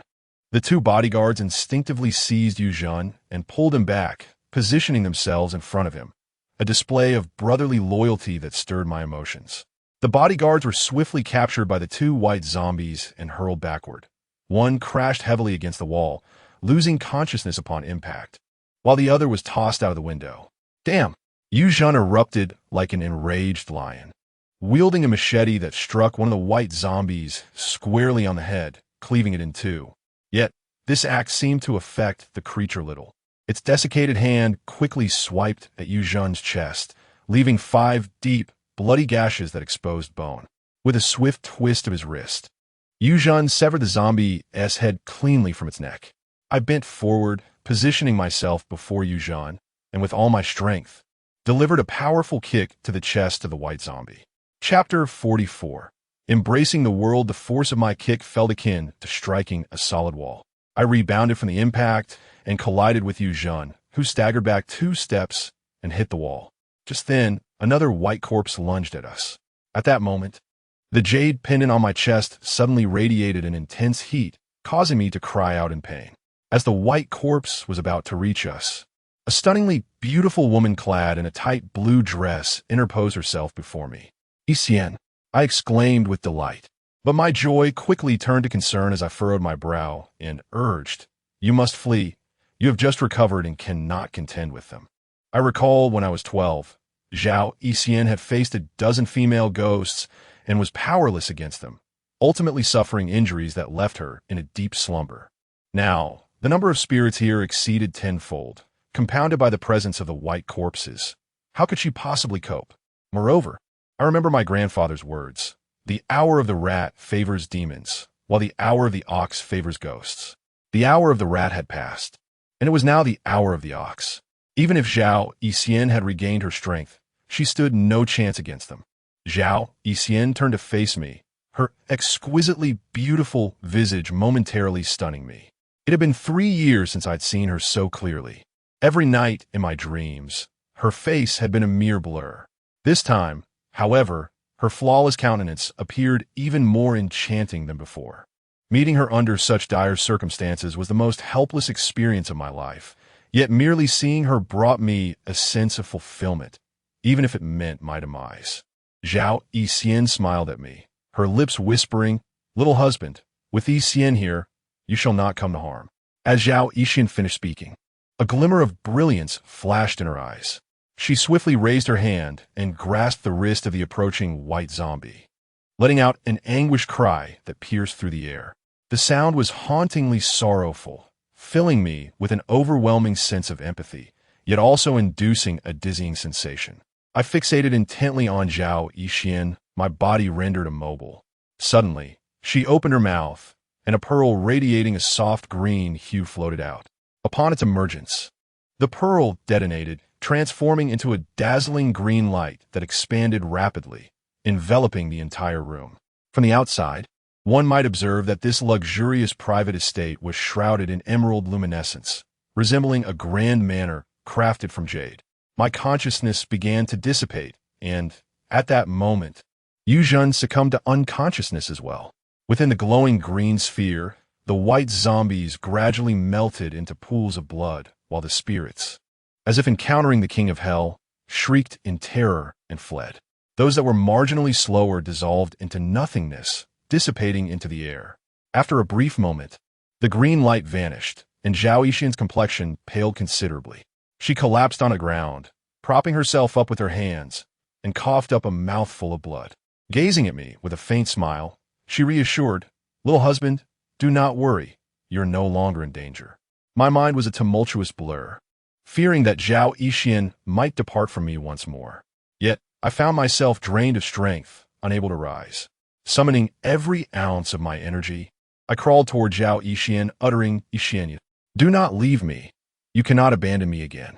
I'm aware that the green light earlier was conjured by Zhao Xian. This radiant manifestation melted 3 white corpses and dispelled over 100 spirits. I am uncertain how she accomplished this feat, yet it is evident that such sorcery exacts a tremendous toll. Otherwise, Zhao Xian would not have succumbed to her current state. With a sudden thud, Zhao Xian could no longer support herself and collapsed to the ground, her face still adorned with a smile directed at me.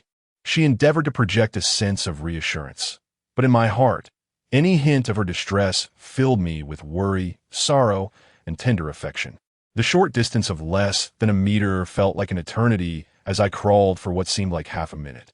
Upon finally touching her outstretched hand, a jolt coursed through me, leaving me utterly drained. Zhao Xian and I exchanged a knowing smile before both fainting onto the floor. When I regained consciousness, it was already noon, and we had returned to the villa amidst the aftershocks in the city. As I opened my eyes, the first sight that greeted me was Zhou Peng's bald head. Upon noticing my awakening, he erupted with a boisterous shout, "You're awake. Unbelievable, you're still alive." Rubbing my eyes, I realized my body felt normal, as if I had merely taken a restful slumber. The events of the previous night seemed like a fleeting dream, though I recognized it was far from mere fantasy. Turning my gaze around the room, I found myself still within my chamber, alongside Zhou Peng. Yu Mengxian was present as well, her eyes slightly reddened, suggestive of recent tears. I smiled reassuringly at Yu Mengxian, signaling that I was well. Zhou Peng continued, Lian Fan, you have no idea. When I brought you back, you had no breath or heartbeat. I nearly succumbed to the urge to take you to the crematorium. By the way, where's Zhao Yixian? I waved my hand to halt Zhou Peng's incessant chatter. He paused for a moment before replying. Are you referring to the little fairy lying beside you? So her name is Zhao Yixian. Rest assured, she's in the room across from here. You, my friend, are quite fortunate. That little fairy is exquisite, resembling the beauty we encountered yesterday at the corpse-raising site, not in the slightest inferior. If I were to have a wife like that, even if she were a snake demon, no, an earthworm demon or a leech demon. Hey, where are you going? Wait until I finish speaking. Before Zhou Peng could complete his sentence, I leapt from the bed and dashed into the adjacent room. At that moment, Zhao Yixian lay upon the bed, her profile even more enchanting, akin to the legendary Sleeping Beauty. Her eyes were tightly closed, her expression serene, yet a slight sheen of perspiration graced her forehead, and she was covered by a delicate silk blanket. Yixian, I approached the bedside, gently caressing her face. The warmth that emanated from my fingertips brought me considerable relief. Placing my fingers beneath her delicate nose, I could still sense the subtle flow of air, and I exhaled deeply. The news that she had not slipped into eternal slumber was monumental for me. She was safe. Zhao Yixian was safe. I held Zhao Yixian's hand, a sensation so tangible that it filled me with an unprecedented sense of fulfillment. There were myriad words I yearned to express to her, yet I found myself at a loss for how to begin. Gazing at her cherry-like lips, I could not help but lean in and gently kiss her. In my palm, I felt her fingers stir slightly, prompting me to lift my gaze. I saw Zhao Yixian slowly open her eyes, her long, curved lashes seemingly animated, lifting her eyelids to reveal a pair of deep, lustrous, and soulful eyes. Yixian, you are awake, I said softly, my gaze suffused with affection. Zhao Yixian responded with a captivating smile, her voice a gentle whisper. Little husband, you have grown so much. I couldn't help but grin foolishly, tears of emotion welling in my eyes, blurring my vision. I hastily wiped away those tears, unwilling to allow anything to obstruct my view of her, and jested. Since you say I have grown so much, why still call me little husband? Husband, Zhao Yixian replied with a sweet smile, reaching out to caress my face. Are you all right now? I grasped Zhao Yixian's hand and affirmed, yes, I am well. I'm grateful to the heavens for not allowing you to leave me. Zhao Yixian's expression turned serene, yet tinged with guilt as she murmured, but I have destroyed the inner elixir I cultivated for 500 years, becoming an ordinary woman. Henceforth, I may no longer be able to protect you. As Zhao Yixian's words hung in the air, I pressed my lips against hers once more, silencing her. After a long moment, I lifted my head and declared, you have saved me twice. I shall dedicate my entire life to repay you. From now on, allow me to be your protector. Zhao Yixian fell silent, rising to embrace my neck tightly. I say, I continued, Lian Fan, could you perhaps, monk, step outside and secure the door for me? Thank you. Without glancing back, I asserted that at this moment, even if the heavens were to collapse, I would remain indifferent. Zhao Yixian smiled gently, shifting her position to bury her head deeply in my chest. In that instant, I felt as though I held my entire world in my arms. Time slipped away unnoticed until a knock echoed from outside, accompanied by Zhou Peng's voice. Lian Fan, Uncle Jean has awakened. You should come out and see. You two will have plenty of opportunities to roll in the sheets later. Zhao Yixian chuckled softly and replied, your friend is quite amusing. My dear husband, if you have matters to attend to, please go ahead. I shall rest a little longer before getting out of bed. I nodded, assisting Zhao Yixian as she lay down. Wait for me a moment. I will check on Uncle Jean and return shortly. All right, Zhao Yixian replied obediently. As I exited her room, I made my way towards Yu Zhen's bedroom, where several burly men were gathered outside. Upon noticing my approach, they parted to create a path for me. I stepped into Yuzhen's room and found him seated on the bed, leaning against the headboard. His expression was somewhat disconcerted, and he bore deep dark circles under his eyes. Beside the bed sat 4 individuals, formidable subordinates of Yuzhen, including Guchang. Yuzhen had sustained a severe injury to his chest, though it was not life-threatening. In a fit of rage, he declared, "Do not speak to me of which faction is supporting that old bastard Qinghe. Even if the king of heaven were his father, I, Yuzhen, will still slay this wretch. Chong, take your men and bring Qinghe here, alive if possible, dead if necessary. Master Zhen, if he dies, then the evidence to exonerate you will vanish as well. Chong, ensure you capture Daoist Qinghe. He must not be harmed," replied a gaunt old man with a goatee. This elder was unfamiliar to me, but I had heard of him. He was Yuzhen's foremost strategist, who had been abroad attending to matters but had just returned. "Lianfan, Gulme, come, take a seat," Yuzhen said, not contesting the goateed man's suggestion, and smiled at me. Chapter 45. No weak generals beneath the seat, Uncle Zhen. Your body is afflicted by malevolent energies and has been poisoned by a corpse's venom. You must not overexert yourself. Shortly, I shall return to my quarters to draw a talisman for your recovery. As I spoke, I approached him. Upon reaching the man with the goatee, I bent slightly and offered a respectful bow. Addressing him, I, Zhao Lianfan, pay my respects to Uncle Sun and the 2 esteemed uncles. The man with the goatee was named Sun Tan. He was often mentioned by Yu Zhen during their conversations, and Yu Zhen frequently spoke of him during meals. This individual possessed a meticulous mind and extraordinary intelligence. Although he lacked knowledge of ghostly arts, he had profound insights into feng shui and the principles of I Ching. He was older than Yu Zhen and was reputed to be a professor of archaeology, as well as one of the foremost hypnotists in the country. The successes of Yu Zhen could largely be attributed to Sun Tan's contributions. I have heard Brother Zhen extolling your virtues, now that I see you in person. It is indeed true. Such etiquette at a young age foretells great accomplishments in your future, Sun Tan remarked with a smile, stroking his goatee. I returned his smile and replied, "Uncle Sun, you flatter me. I merely do what is expected of me."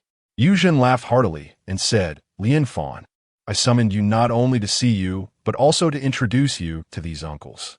I often speak of Brother Sun, and now you are acquainted. Guchang, this is your uncle Li Tsong, a master in tomb raiding and a skilled hand in the trade. Known in the underworld as the one who leaves empty-handed, he is my right-hand man." The individual Yu Zhen referred to was of short stature, appearing to be in his 30s, with dark skin and unpretentious attire. However, I am acutely aware that none of the individuals here is simple. Lianfan has encountered Uncle Li, I respectfully remarked, while internally pondering why Yuzhen would introduce these people to me. Indeed, Brother Zhen holds you in such high regard, introducing us old fellows to you. Young man, since Brother Zhen has no children of his own, it seems he intends to groom you as his successor. I see that if you stand alongside Xian, it will be a match made in heaven. Li Tsong chuckled. I awkwardly smiled and replied, "Uncle Li is jesting. Lianfan is fortunate to receive Uncle Zhen's favor and dares not to ask for more, especially not to be compared with Sister Mengxian. Moreover, Uncle Zhen is aware that I have a wife currently residing at the Yu residence." Yuzhen smiled awkwardly and said, "Lianfan, do not mind old Li's nonsense. He enjoys joking with his own. Pay him no heed. This gentleman may have some connection to you." The last individual introduced by Yuzhen was a seemingly simple-minded middle-aged man, though his attire sharply contrasted with that of Li Kong. He was slender, donned a perfectly tailored suit, and wore gold-rimmed glasses, with his hair parted in the middle, resembling an intellectual in every way. "Please, Uncle Zhen, go ahead," I smiled at the middle-aged man. Yuzhen continued, "His name is Mou, known as the All-Knowing. He is responsible for all my public relations, external communications, and intelligence. After the matter concerning the old scoundrel from Qinghe was exposed, Mou is already traced back to Qinghe's connections, which include 2 parties. One is Master Geo from Taiwan, and the other is the Ghost Hunter Alliance, which is currently pursuing Zhuge Wu." The Ghost Hunter Alliance? A sudden shock surged through my heart, leaving me little time to greet Mou. He glanced at me and remarked, Indeed, the Ghost Hunter Alliance, the most enigmatic organization in this world. I have gathered quite a bit of intelligence regarding the Alliance. MOU's voice was rather high-pitched, which struck me as somewhat unconventional. To put it plainly, it had a rather effeminate quality. My apologies. I have met Uncle Mo before and may have been somewhat rude. I humbly ask for your forgiveness. I clasped my hands in respect towards MOU. He chuckled heartily and replied, "There is no need for such formality among family. Later, I will have a private chat with you about the Ghost Hunter Alliance." Very well. I assented. Initially, I had intended to take my leave from Yu Zhen and depart with Zhao Yixian. But now that he had introduced me to these individuals and mentioned the Ghost Hunter Alliance, I found myself at a loss for words regarding my departure. Although I was aware that this was Yu Zhen's ploy to keep me here, I refrained from voicing it, recognizing that he had treated me well, out of gratitude. I felt it inappropriate to insist on leaving. Yu Zhen chuckled and said, "All right, Lian Fan, there is nothing else to discuss. You need not worry about that old scoundrel Qinghe." Understood, Xin Yi. I shall prepare a bowl of talisman water for you to dispel the negative energy. Esteemed uncles, I take my leave, I said, bowing respectfully to them before exiting Yu Zhen's chamber. Lian Fan, how is it? Is Zhengu all right? As I stepped out, Zhou Peng approached me inquiringly. I smiled and replied, "Everything is fine. I initially intended to take my leave, but I was outmaneuvered." What a clever scheme. What is there to complain about in the Yu residence? With fine food and drink, and servants attending in luxurious cars, Zhou Peng remarked. I sighed, fully aware that as long as I remained in the Yu residence, a tranquil life was unattainable. However, given my current predicament, seeking a peaceful existence outside the Yu residence was equally unrealistic. If I were alone, it might be different, but with Zhao Yixian by my side, I could not disregard her safety in pursuit of an ordinary life. I had no choice but to rely on the mighty tree that is Yu Zhen, allowing myself to grow first. In my room, I meticulously crafted a talisman to dispel negative energy and prepared a bowl of talisman water to bring to Yu Zhen. At that moment, another presence had entered Yu Zhen's chamber, the Taoist Qinghe. Bound like a rice dumpling, Qinghe knelt on the floor, astonished to see me as I entered. "You actually emerged?" he exclaimed.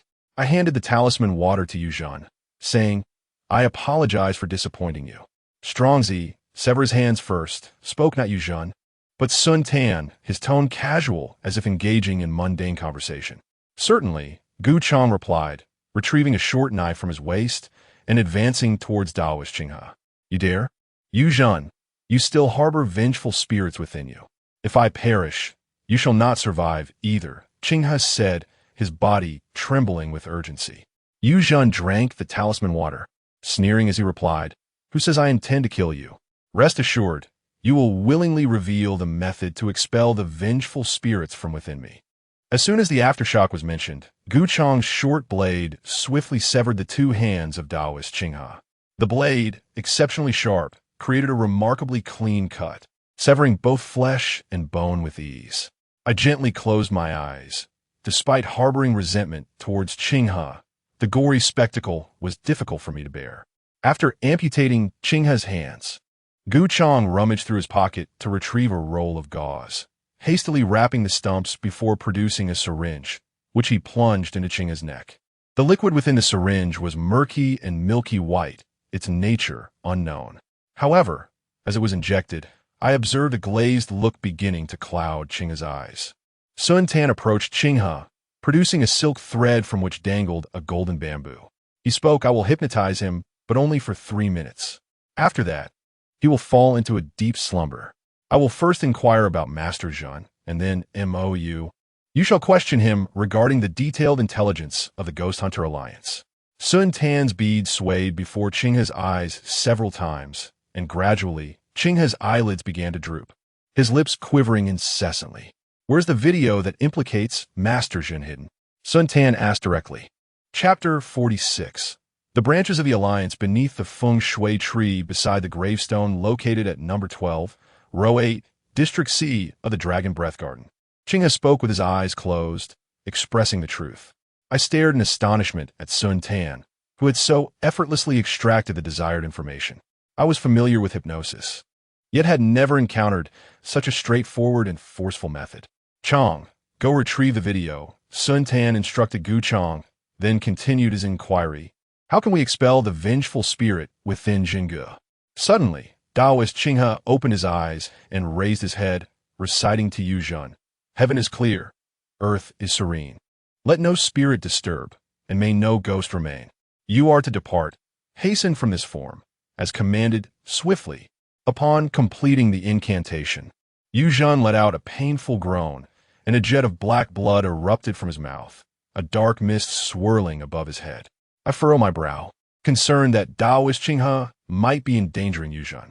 I formed a sword gesture with my hands, intertwining them before me, and quietly murmured, Heaven and earth, primordial and profound. Let no malevolence reside. Open the eye of yin and yang. Once the eye of yin and yang was opened, I witnessed a vengeful spirit oozing from the crown of Yu Zhen's head. I sighed in relief. Indeed, the spirit had been extracted from Yu Zhen's body. The mere utterance of an incantation did not imply that Taoist Qinghe could manipulate this spirit to harm Yu Zhen. I finally understood why Sun Tan had instructed Gu Chong to sever Taoist Qinghe's hands. Nonetheless, I was also aware that even if Taoist Qinghe's hands remained intact, he would still lack the means to control the spirit to end Yu Zhen's life, as the tormented spirit's essence had become exceedingly tenuous. It dissipated into the air upon exposure to sunlight. With the vanishing of the spirit, the aftershocks returned to normal. I addressed the aftershocks, saying, Uncle Zhen, the vengeful spirit has been scattered. Uncle Zhen nodded in acknowledgement, responding, Good. Sun Tan then rose and remarked, MOU, it is your turn. MOU nodded and inquired, Are you a member of the Ghost Hunter Alliance? Indeed, replied Taoist Qinghe directly. Which division do you belong to? MOU pressed further. The Ghost Hunter Alliance. Without a return division. Are you acquainted with Zhuge Wu? Yes, he's a traitor from the hunting division. What is the situation with Class 4 of the first year at City 1 High School? Class 4 is a reserve group for the Without Return division and also a target for the hunting division. Please disclose the other members of the hunting division. MOU's expression suddenly turned grave as he posed this question, which pertained to the safety of both himself and Yu Mengxian. Since we were assigned to Class 4, and Taoist Qinghe indicated it was a target for the hunting division, we could not avoid attending school. Thus, it was imperative to clarify the specific members of the hunting division.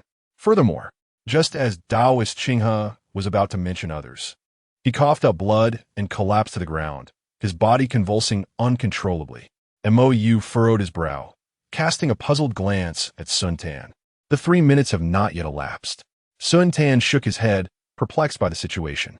I ventured to speak. It seems he has been subjected to a certain restraint that prevents him from revealing the identities of other members of the Ghost Hunter Alliance. I asserted this due to my yin-yang eye, which remained activated, allowing me to perceive a mass of black mist enveloping his throat, a phenomenon undoubtedly unrelated to hypnosis.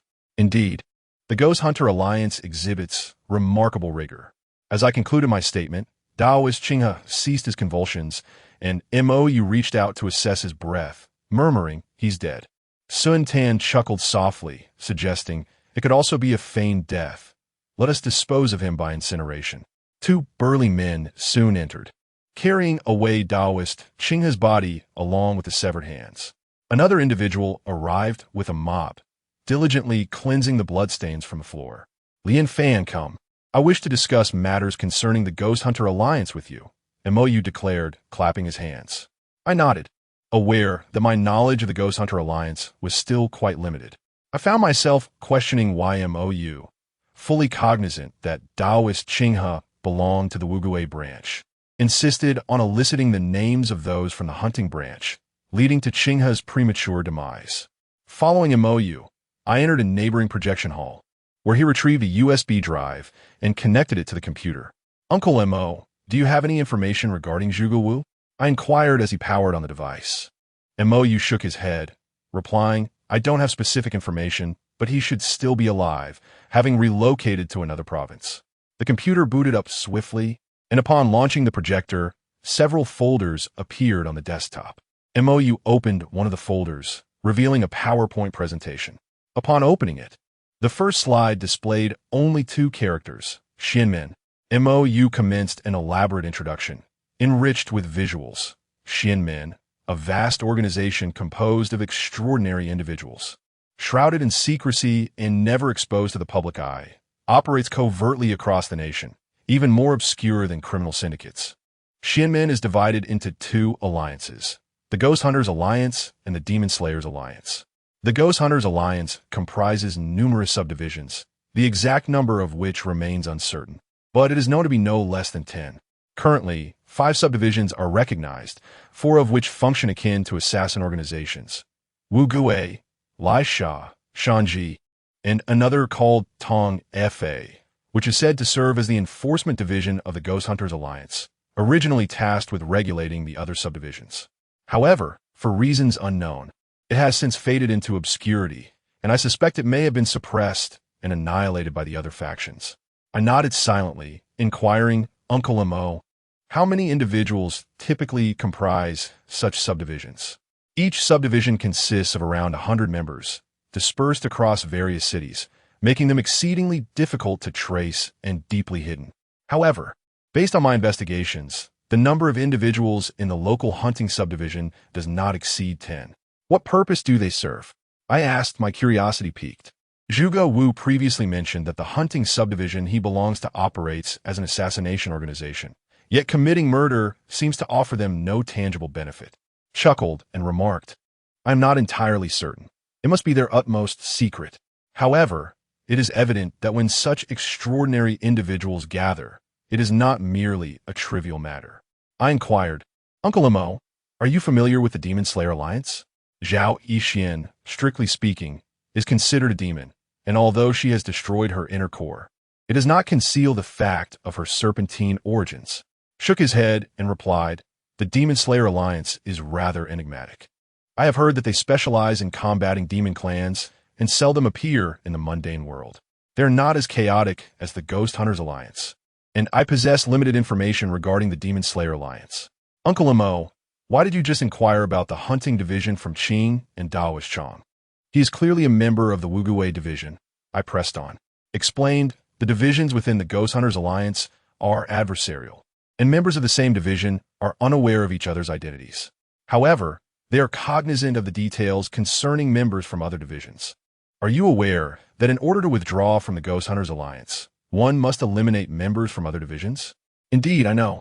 Zhuge Wu intends to exit the hunting division and has killed Sidu Jin, who was previously associated with Lord Jun. Sidu Jin must belong to another division. Nodded correct.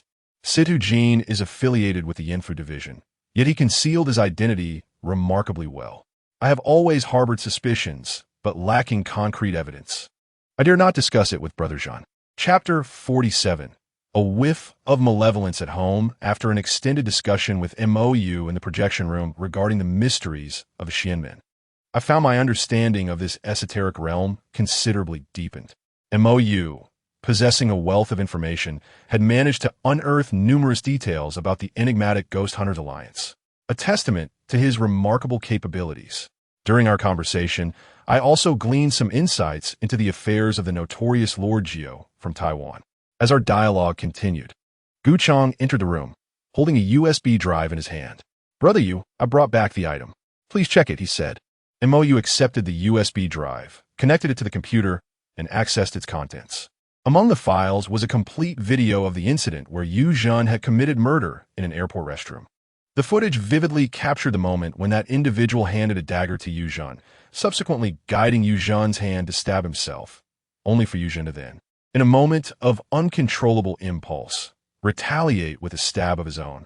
This video was compelling enough to exonerate Yu Zhan from any suspicion. What is this? MOU inquired, closing the video and opening a folder labeled required information from the Taiwanese authorities. Unfortunately, the folder was password protected and could not be accessed. Qiangzi, contact Old Ling to decode the folder. MOU instructed as he rose to his feet, and together we exited the room.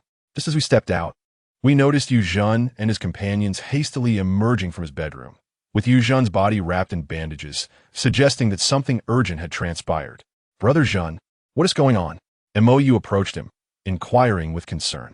The aftershocks remained silent, and with a rather grim expression, Sun Tan remarked, The ninth master from Taiwan has sent someone to pay a visit to Master Zhen. They will arrive shortly. Mo, taken aback, responded with a hint of self-reproach. How was I unaware of this? As the head of external relations and intelligence, it was indeed a lapse on his part not to be informed of such a significant matter. The ninth master of Taiwan is a notorious figure, renowned both nationally and internationally in the underworld, commanding a legion of extraordinary individuals, and his mere presence sends tremors through the entire criminal realm. Although Yu Zhen thrived in this city, he paled in comparison to the ninth master. However, Yu Zhen had limited business dealings with him. He held the ninth master in high regard, but did not fear him, for even the mightiest dragon cannot suppress the local snake. Otherwise, Yu Zhen would not have dared to eliminate Qing He, fully aware that he was an associate of the ninth master. There is no need for you to feel guilty, my dear Mo. If information about the ninth master were so easily obtainable, he would cease to be the ninth master. Yu Zhen reassured him. Qing He intends to kill me, so I have taken action against him. I am justified in this matter, so do not worry. Mo nodded and followed Yu Zhen down the stairs. I remained upstairs, intrigued by the identity of the individual sent by the ninth master from Taiwan, who warranted Yu Zhen's personal reception despite his injuries. As Yu Zhen and his companions reached the hall, two figures entered through the doorway. An elderly man with a white beard and a slight hunch, likely in his 70s, accompanied by a striking young woman clad in a denim skirt and t-shirt, appearing to be in her early 20s. He chuckled, expressing his surprise that old Xie did not provide prior notice before arriving at my humble abode. Had he done so, Yu Zhen would have personally gone to the airport to receive him. Although I bore the bandages, my voice was robust and full of vigor. The man referred to as old Xie laughed heartily and remarked, "Upon hearing of your injury, I have come on behalf of Master Zhou to check on you. I trust you are not gravely harmed." I responded with a hearty laugh. "You flatter me, old Xie. I'm quite well, despite a reckless individual attempting to endanger my family. Fortunately, I, Yu Zhen, possess great fortune and have narrowly escaped calamity." I refrained from mentioning Taoist Qing He or his affiliation with Master Zhou. Such matters could be conveniently overlooked, after all. Taoist Qing He's connection to Master Zhou was not inscribed upon his visage. "Master Zhen, your household appears rather unkempt," suddenly interjected a girl clad in denim. Her gaze fixed upon me. Without seeking my consent, she ascended the stairs. "You mustn't be so rude, Yu Bing," old Xie quickly admonished. The girl, undeterred, continued her ascent, declaring, "Master Zhen, truth be told, there is an aura of the supernatural in your home." I smiled faintly, remaining silent, merely observing old Xie. He replied, "Yu Bing, please come down. How could there possibly be any supernatural presence in Master Zhen's home? Do not speak nonsense." Yet, the girl paid no heed to old Xie's words, proceeding to the second-floor corridor, advancing towards me. Behind me lay Zhao Yixian's room, and I was left pondering how this girl discerned the presence of the supernatural here. Baiyu is capable of perceiving the demonic aura emanating from me, for she herself is a member of the demon clan. What right does this girl have to interfere? The girl swiftly approached my side, prompting me to extend my hand to stop her. I remarked, "My dear miss, are you perhaps overstepping your bounds? Step aside. I'm doing this for your own good," she retorted coldly, prying my hand away. "This is the Yu family, not Taiwan." I positioned myself once more in her path, at which point Zhou Peng emerged from the room, inquiring, "Lian Fan, what's going on?" And who might this lovely lady be? Get lost." The girl forcefully pushed me aside, attempting to rush inside with surprising strength. "Monk, stop her," I commanded, determined that she must not disturb Zhao Yixian. Zhou Peng hesitated for a moment, instinctively stepping in front of the girl, saying, "Miss, your behavior is quite rude. If you continue to force your way, I may have to take action. Don't say I'm bullying a woman. You seek death." The girl suddenly clenched her fist and swung a punch at Zhou Peng. "Oh, you got some spirit." Zhou Peng grinned, evading the blow with a swift movement, and reached for the girl's wrist. Yet, she was remarkably agile, retracting her hand just in time. In retaliation, she delivered a swift kick towards Zhou Peng. He stood his ground, countering with a palm strike to her ankle, and both retreated a step. The expressions of the two individuals grew serious, seemingly taken aback by each other's remarkable skills. A mere exchange of glances reignited their confrontation. I inwardly admired the girl's prowess, which appeared to be on par with that of Zhou Peng. Downstairs, Elder Xie shook his head and remarked, "Alas, my granddaughter lacks proper guidance and has always acted independently, causing you, Master Zhen, to witness this spectacle." Yu Zhen chuckled heartily in response. No, it's quite all right. Children must engage in such skirmishes to truly know one another. However, I gather your visit today, Elder Xie, is not solely to see me, but for other matters as well? Elder Xie, his smile fading, replied, "Surely, Master Zhen is aware that Taoist Qinghe is affiliated with Master Jiao." Yu Zhen, maintaining his composure, responded, "I must confess I was unaware. Nevertheless, even had I known, I would still ensure his demise. In the world of martial arts, those who seek to harm my family cannot be spared. Otherwise I, Yu Zhen, would have no place in this realm. Pray tell, Elder Xie, has your visit been to seek justice?" Elder Xie smiled slightly and said, "Certainly not. A mere Taoist Qinghe holds little significance in Master Zhou's eyes. However, Taoist Qinghe possesses information that Master Zhou desires. I am curious if that information is in your possession, Master Zhen."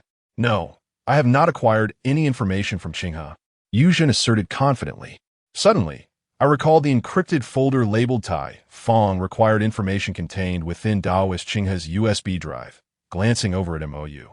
At that moment, MOU was also looking at me, subtly shaking her head, signaling me to remain silent. I smiled, knowing full well that such matters would remain unspoken. "Do you concede?" With a breathless voice, Zhou Peng called out to me.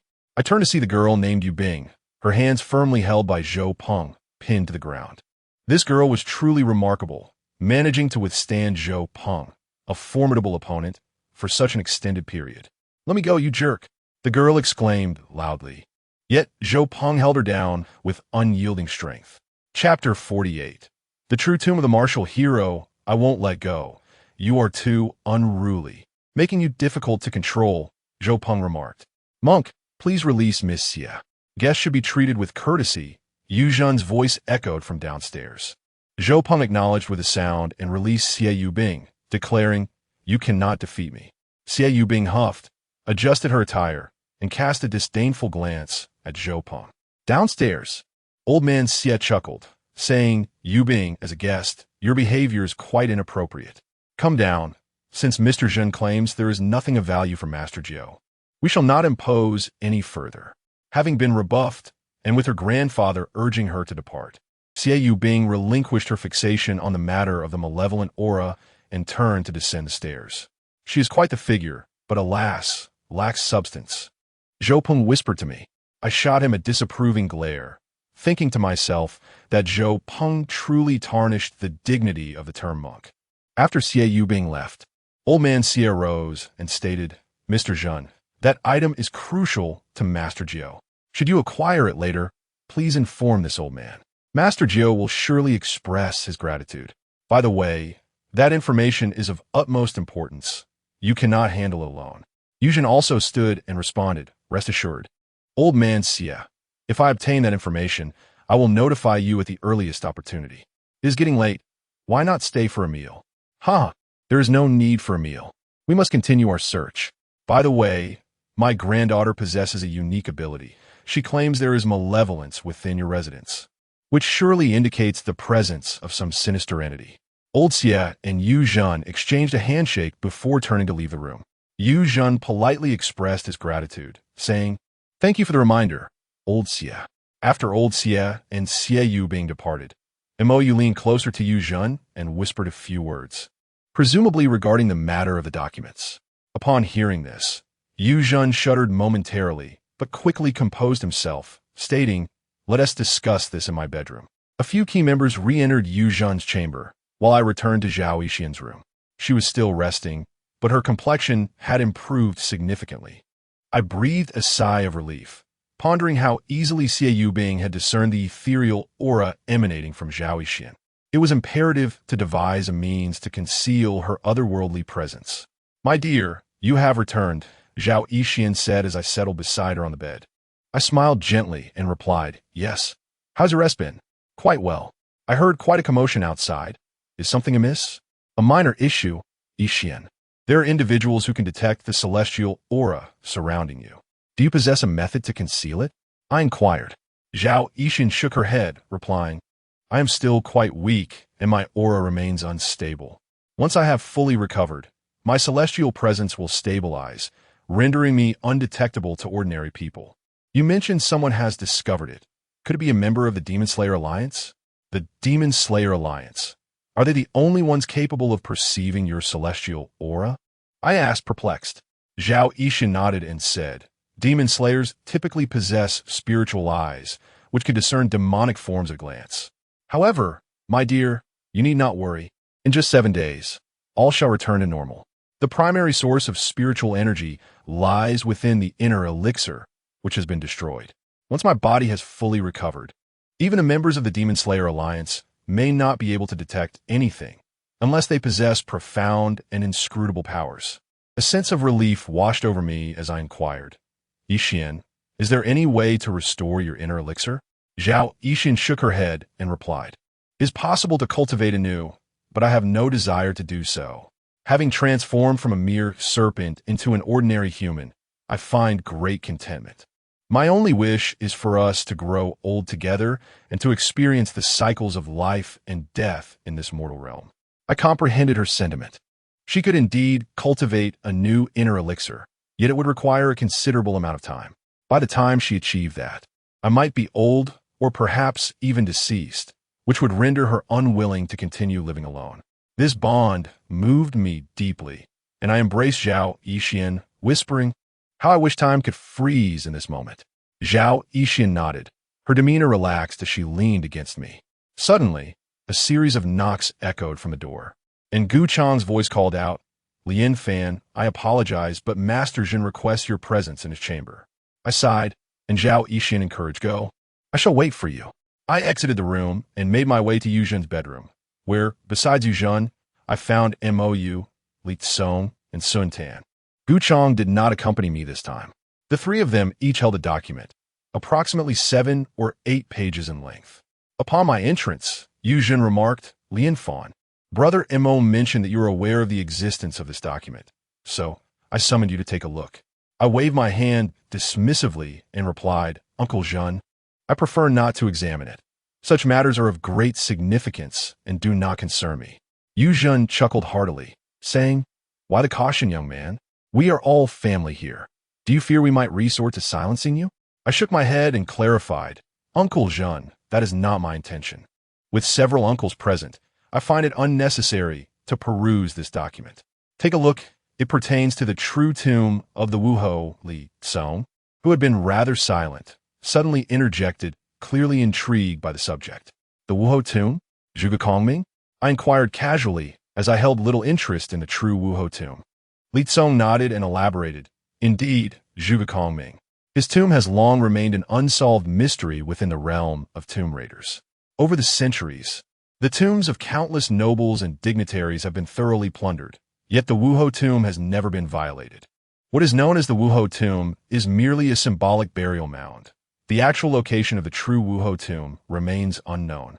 However, this document, while lacking a precise burial site, reveals clues regarding the Wuhou tomb and mentions an object that is likely what Master Zhou seeks. I uttered a soft "oh," remaining silent. Yet inwardly I pondered, what relevance does this have to me? Li Tsong continued, This object is a treasure that those of the Xianmen are eager to acquire. As you are now considered half of the Xianmen, we are discussing the prospect of infiltrating the Wuhou tomb to retrieve it for you. I recall Elder Siem mentioning that we cannot lay claim to this information.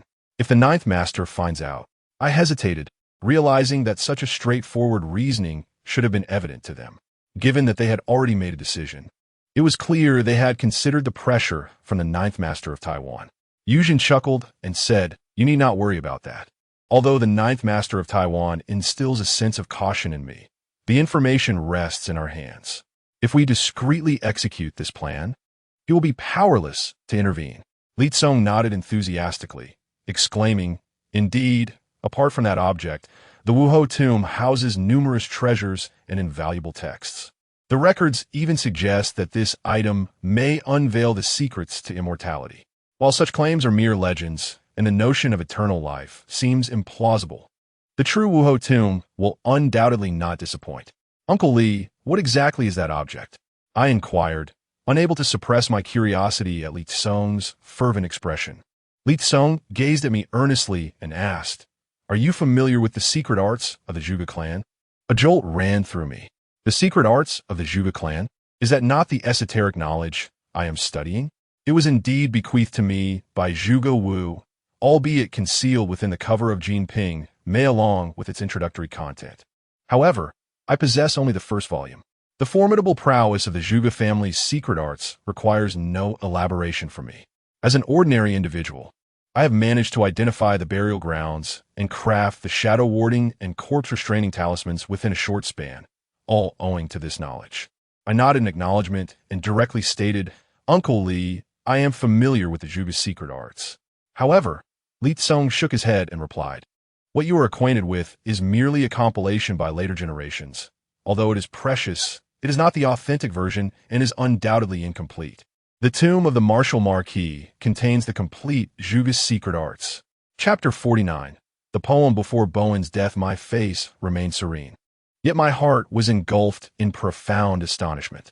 It dawned on me that the secret techniques of the Zhuge clan I had been examining for the past few days were mere imitations. If even a counterfeit could wield such formidable power, how extraordinary must the true Zhuge techniques be? Our young friend Lian Fan seems disinterested in the Zhuge clan's secret techniques, remarked Yuzhen with a smile. I chuckled and replied, "Uncle Zhen, to be candid, I am indeed intrigued. However, I cannot shake the feeling that it is not as straightforward as it appears. Uncle Gio from Taiwan is diligently searching for this artifact, which implies he possesses his own channels of information. Daoist Qinghe does not strike me as particularly formidable. If he is able to gather such data, it is entirely possible that others have also acquired it." Sun Tan nodded in agreement, expressing admiration. "You see, I told you Lian Fan would consider this point. It is indeed the case. Given Uncle Gio's modus operandi, he would never entrust such a task to someone as insignificant as Daoist Qinghe. However, now that we are aware of this unparalleled tomb, we shall not relinquish our pursuit. Our only opportunity lies in locating the true tomb of the Martial Marquis before Uncle Gio receives any news. Here are 4 lines, continued MOU, and yet, despite our age, we cannot decipher them. Lian Fan, your mind is agile and unencumbered by the limitations of age. Would you assist us in unraveling their meaning?" I nodded and accepted the materials that MOU had handed to me. Within these documents was some information regarding the tomb of the Martial Marquis, though it lacked a specific location. 4 lines were circled in red by MOU. To the south of the earth lies water, where the Wu army concealed their corpses. To the north of the tomb, the waters return, revealing only the great eclipse. I softly recited this passage, gradually sinking into contemplation. Sun Tan remarked, "It is said that when Zhuge Liang passed away, his final wish was to be buried on Mount Dingjun. Indeed, the tomb of the Marquis Wu has appeared there, yet it is merely a symbolic grave, not a genuine burial site. We have just discussed that the character Ding in the first sentence and the character Jun in the second perfectly formed Dingjuan. By extension, the character Mu in the third sentence and Xian in the fourth create Muxian, altogether conveying the meaning of Dingjuan Muxian.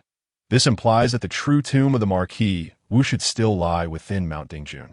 MOU nodded and said, "However, for countless generations, tomb raiders have scoured Mount Dingjun, and the genuine whereabouts of the Marquis Wu's tomb have never been discovered." I glanced at MOU and inquired, "Uncle Mo, who penned this poem? It couldn't possibly have been written by Master Zhuge Kongming, could it?" MOU shook his head and replied, "No, this poem, when traced to its origins, should be attributed to Liu Bowen." Liu Bowen? The very Liu Bowen who assisted Zhu Yuanzhang in establishing his empire? I asked in astonishment. MOU nodded and remarked, "Indeed, Liu Bowen was well-versed in classical texts, particularly skilled in the study of divination and cosmology. His contemporaries often compared him to Zhuge Liang, renowned for his extraordinary strategies and tactical brilliance. The saying, Zhuge Liang divides the world into three, while Liu Bowen unifies the realm, reflects the highest esteem in which he was held. Liu Bowen's greatest admiration was for Zhuge Liang, and he never ceased his research on him. After Zhu Yuanzhang ascended the throne, he tasked Liu Bowen with discovering the secret to immortality. Liu Bowen immediately delved into Zhuge Liang's life, uncovering that Zhuge Liang had also sought the elixir of life. Following Zhuge Liang's demise, countless texts and accomplishments vanished, which Liu Bowen believed were entombed alongside him. Thus, he ceaselessly searched for the true location of the Marquis Wu's tomb. Regrettably, Liu Bowen ultimately could not find it. However, just before his death, a sudden inspiration struck him, leading him to compose a poem for posterity, instructing them to keep its meaning secret and hoping they could comprehend its profound insights. Yet, after Liu Bowen retired from office in his later years, his family's fortunes waned, and the poem eventually drifted into the hands of the common people, ultimately being collected by the Taoist priest of Qinghe. I exclaimed softly, saying, "Esteemed uncles, my knowledge is limited, and I cannot fully grasp its essence. If this poem was indeed penned by the strategist Liu Bowen, we cannot interpret it through a modern lens. The poem mentions the south of the mountain and the north of the water, echoing the saying, the south of the mountain and the north of the water signify yang, while the north of the mountain and the south of the water signify yin. I wonder if this offers any enlightenment to you, esteemed uncles. What is the land is yin, yet the tomb is yangmin?" Mou mused to himself. Sun Tan chuckled and shook his head, saying, "Certainly, we cannot interpret it in such a manner. Every character within requires meticulous scrutiny." Yuzhen replied, "It's not something we can unravel in a short time. Dinner time has arrived. Let us partake in our meal." Sun Tan nodded and remarked, "Indeed, it may be beneficial to open our minds. Perhaps a shift in perspective will yield new insights." That evening's dinner was vibrant and lively. With Yuzhen, Gu Chong, Yu Mengxian, Zhou Peng, myself, and Zhao Yixin gathered around the table, making a total of 9 individuals. I introduced Zhao Yixin to everyone, and she was warmly received. No one inquired about her background, not even Yuzhen. I took the initiative to clarify, offering no concealment, as these individuals were akin to family, and there was no need for secrecy. Although everyone was aware that Zhao Yixin was transformed from a serpent demon, I informed them that her inner core had been destroyed, rendering her an ordinary woman. They regarded her without prejudice, and, in fact, they became even more attentive to her needs. To my surprise, Yu Mengxian not only accepted Zhao Yixin, but also engaged in lively conversation with her. While Zhao Yixin was not particularly exuberant, she exuded a gracious demeanor, having spent her previous life in solitude devoted to her cultivation. She now found herself surrounded by newfound friends who felt like family. A radiant smile graced her face throughout the evening, and her laughter was extraordinarily beautiful. The matter concerning Taoist Qinghe had reached a conclusion, and the associates of Taiwan's 9th Master ceased their pursuit of Yuzhen. There were no further developments regarding the Hunters' Alliance. Armed with that video and leveraging certain connections, Yuzhen was able to extricate himself entirely from the murder case, allowing the Yu family to regain its tranquility. Zhao Yixin has moved into my room to live with me, and this has transformed Zhou Peng's gaze towards me into one of envy and jealousy. With Zhao Yixin's companionship, I find myself at ease. However, I have never ceased my studies of the Zhuge family's secret arts. This esoteric knowledge is invaluable, and acquiring a deeper understanding can only be beneficial. In my spare moments, I also practice a few martial arts moves with Zhou Peng. Meanwhile, the poem left behind by Liu Bowen remains an enigma in the hearts of many, its meaning yet to be unraveled. As the school year approaches, Yuzhen has been tirelessly seeking ways through various connections to prevent me and Yu Mengxian from attending Class 4 of the first year. Unfortunately, his efforts have proved fruitless. He even received a document from a mysterious official department, which contained but a few words: Class 4 of the first year, indispensable. Yuzhen operates in the shadows, where many matters are best kept out of sight. Utilizing his connections, he has thrived in the city. Yet, should higher authorities decide to pursue him, he possesses no means to resist. Just 2 days before the start of school, Yuzhen found himself at a loss and came to me, stating, Lian Fan. I can no longer manage the situation regarding Class 4. You both must report there. However, I have received word that this class will only exist for 3 months before disbanding. I will arrange for someone to protect you in secret, but please note that the bodyguards cannot enter the campus. While at school, I kindly ask you to take special care of Xian. I nodded and said, Uncle Zhen, rest assured, I shall take care of Sister Mengxian. In truth, transferring to the first year, Class 4, may not be a misfortune. Zhuge Wu has been missing, and Class 4 is connected to the Ghost Hunters Alliance. This presents me with an opportunity for investigation. The passage of time has left me with a lingering uncertainty about Zhuge Wu's fate. Whether he lives or has perished remains a thorn in my heart. Chapter 50. The September school season. Yuzhen nodded thoughtfully and remarked, Indeed, investigations must be conducted, yet safety is paramount. Regardless of the circumstances, we must endure for 3 months. Rest assured, Uncle Zhen, I am well aware of my limits, I replied, offering Yuzhen a reassuring glance. With a gentle smile, Yuzhen said, Lian Fan, I have always maintained that as long as one is alive, there is hope. No matter what dire situations we may encounter in the future, we must strive to persevere. I nodded in agreement and shared. Yixian has told me that there are no absolute dead ends in this world, only those who have lost hope amidst adversity. For her sake, I too shall fight to survive. Uncle Zhen, do you possess specific information regarding Class 4 of the first year? Yuzhen acknowledged my inquiry and replied, Yes. According to the recent investigations by Moyu, such classes have existed for 20 years, known by the ominous title of Death Class. In that class, the 15 members competed against one another, leading to either death or disappearance. If I had any other options, I would never have allowed you two to report on this matter. Either death or disappearance, I asked, astonished. Yuzhen affirmed, Indeed, however, those who disappeared are likely not dead. One individual you know survived, only to be slain later by Zhuge Wu. I gasped and inquired, Are you referring to Sidu Jin? Yuzhen nodded silently. Thus, it appears that entering such a class results in only 2 fates. First, to join the Ghost Hunter Alliance. Second, to perish, I deduced. Yuzhen continued to nod, his expression laden with resignation. With a heavy sigh, I murmured, I understand. Yuzhen glanced at me, his expression somewhat rigid as he said, I apologize, Lian Fan. It seems I am of no use. I once believed I could wield immense power here, yet I find myself unable to shield you and Xian from such adversity.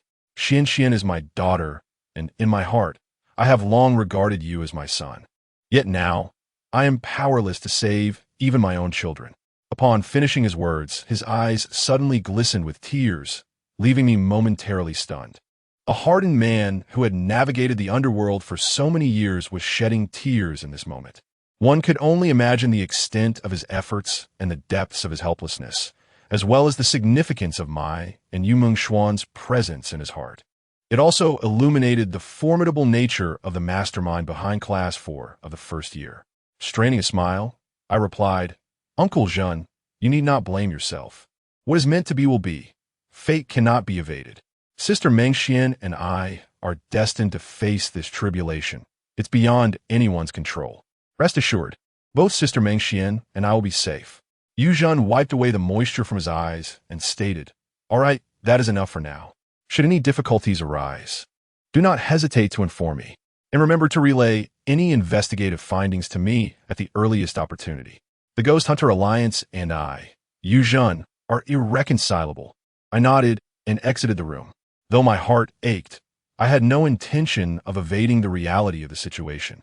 Accepting this matter, I found myself feeling rather at ease. Upon reflection, our competitors are merely freshmen in high school. Although I'm only 15, I possess a confidence in my intellect and mindset that rivals that of my peers. Surviving should pose no significant challenge. Hey, Lian Fan, what are you daydreaming about? Zhodong approached me, noticing my daze at the railing on the 2nd floor. I smiled and replied, I was contemplating the upcoming school term. By the way, where's Yixian? Oh, she's out shopping with Xian. Those 2 girls have grown quite close, he responded. Why didn't you join them? I inquired, puzzled. Zhotung sighed. Xian Wen Ti let me come, claiming that I talked too much. Am I really that chatty? I prefer to think of it as being outgoing, lively, and cheerful. Quite a bit indeed. Come on, let us practice our kicks and punches again. My basics are feeling adequate, I said, making my way downstairs. Zhoding replied, your physical fitness and comprehension surpassed my own when I first began training. I suspect before long, you'll be teaching your apprentice while leaving your master hungry. No witties. Even if I surpass you, I would strike you for no reason, I said, assuming a sparring stance. 2 days swiftly passed, and September 1st marked the day of enrollment for newcomers at City No. 1 High School. A luxury vehicle adorned with the license plate 88,888 entered the premises. City No. 1 High School stands as the finest institution in the city, devoid of a junior high division. Gaining admission here is tantamount to securing a foot in a prestigious university. Even those of lesser academic prowess can typically achieve acceptance into an ordinary first-tier university, excluding, of course, those who gained entry through connections or hefty donations. On board, apart from the chauffeur, there were only 4 of us: myself, Zhao Yixian, Zhou Peng, and Yu Mengxian. Yuzhen was absent, attending to matters in another city. As we alighted from the vehicle, we instantly attracted the attention of numerous new students. Many were captivated by the car, but even more gazes fell upon Zhao Yixian and Yu Mengxian, for when these 2 girls walked together, any so-called campus beauty paled in comparison. Initially, I had wished for Zhao Yixian to stay away. After all, she was not fond of being in the limelight. Yet, her curiosity about my academic environment compelled her to join, while Zhou Peng merely tagged along out of sheer boredom. Once the driver exited the vehicle, Principal Wang promptly approached, smiling as he shook the driver's hand, somewhat obsequiously remarking, Mr. Chun, we have been expecting you. Is Master Zhen not accompanying you today? The driver, Mr. Chun, not only brought us here, but was also responsible for assisting with our enrollment procedures. After exchanging pleasantries with Principal Wang, he replied coolly, Master Zhen has matters to attend to. I am here to assist the young lady and young Master Zhao with their enrollment. Please lead the way, Principal Wang. Very well. Mr. Chun, please follow me. Principal Wang responded with enthusiasm as he escorted the driver away. The school is truly remarkable, filled with innocent young female students. Zhou Peng's gaze roamed shamelessly over the surrounding girls, akin to someone who had just been released from prison and had never encountered women before. Yu Mengxian spat disdainfully, remarking, It's embarrassing to stand next to you. I tightly grasped Zhao Yixian's hand, my eyes surveying the expansive environment. The first high school of the city is vast, with a picturesque setting imbued with a profound academic atmosphere. There are nearly 10 teaching buildings, all resembling one another, each bearing its own name. The library, not insignificant in size, stands 4 stories tall, and there are at least 6 sports fields and soccer pitches visible. In comparison to my middle school alma mater, this place is dozens of times larger. Husband, the environment is truly wonderful. I envy the students here, Zhao Yixian whispered in my ear, causing the surrounding boys to feel a pang of disappointment. Let me show you around, I said as I led Zhao Yixian away from the car, heading towards the soccer field to the front right. I'll show you around as well, Zhou Peng brazenly declared as he took Yu Mengshuan's hand. She swiftly shook him off, retorting, Get lost. Strolling through the campus with Zhao Yixian, exchanging heartfelt words from time to time, filled me with a sense of comfort, tranquility, and happiness. The grass on the soccer field was soft, surrounded by students playing football, others leisurely strolling with books in hand, and couples who dared not hold hands despite walking closely together. Everything felt so fresh and youthful. The high school campus is a sanctuary for individuals of our age. Zhou Peng and Yu Mengxian frolicked behind us, traversing the paths we had walked. In truth, Yu Mengxian did not harbor as much disdain for Zhou Peng as she outwardly portrayed, for it was well known that although Zhou Peng boasted of his lecherous inclinations, his heart remained untainted. Yu Mengxian was equally cognizant of this truth. As they sauntered, a soccer ball hurtled towards us at an alarming velocity, specifically aimed at Zhao Yixian. I instinctively raised my hand to intercept it.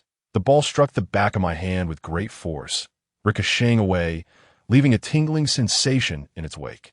The speed was clearly a deliberate act of proximity. A group of brawny students, bare-chested, gathered around, their eyes fixated on Zhao Yixian.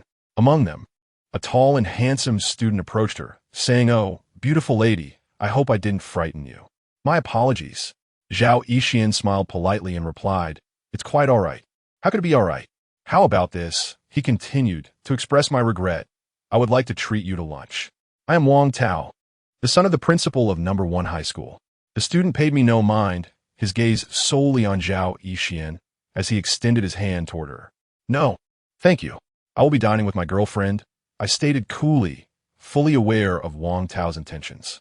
A dark-skinned student behind Wang Tao chuckled heartily, remarking, Right now, she's your girlfriend, but in a few days, she'll be Brother Tao's. Another student brazenly added, Kid, don't be ungrateful. You must be a freshman, right? If you offend Brother Tao, you can forget about your studies. At this moment, Zhou Peng and Yu Mingxian approached. Although Zhou Peng did not catch the earlier conversation, he overheard this individual's words. With a smirk, he stepped forward to Zhao Yixian and playfully nudged Wang Tao, inquiring, Are you the Brother Tao he mentioned? It was an unwarranted intrusion, and before Wang Tao could finish his retort, Zhou Peng swiftly delivered a resounding slap to his face, the sound echoing sharply in the air. Chapter 51. The fear of manipulation. The sudden slap left Wang Tao utterly stunned. He could scarcely fathom that, as the son of the principal, he would be struck beneath the open sky, and without any forewarning. The companions accompanying Wang Tao rushed towards Zhou Peng, cursing vehemently, eager to defend him at all costs. Come on, monk, the 10-second countdown begins now, Yu Mingxian exclaimed, her excitement palpable as she clapped her hands. I'm not boasting. By the time I finish this sentence, those individuals will be down, Zhou Peng declared, darting swiftly among the group of high school students. Each adversary fell to his single, precise strike aimed at their flanks, executed with such ferocity and speed that, upon concluding his statement, his prediction came to fruition.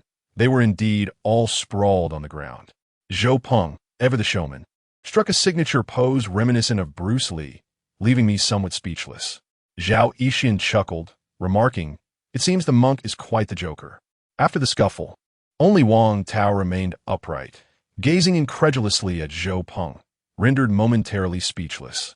The commotion attracted a throng of students, and several campus security personnel rushed over.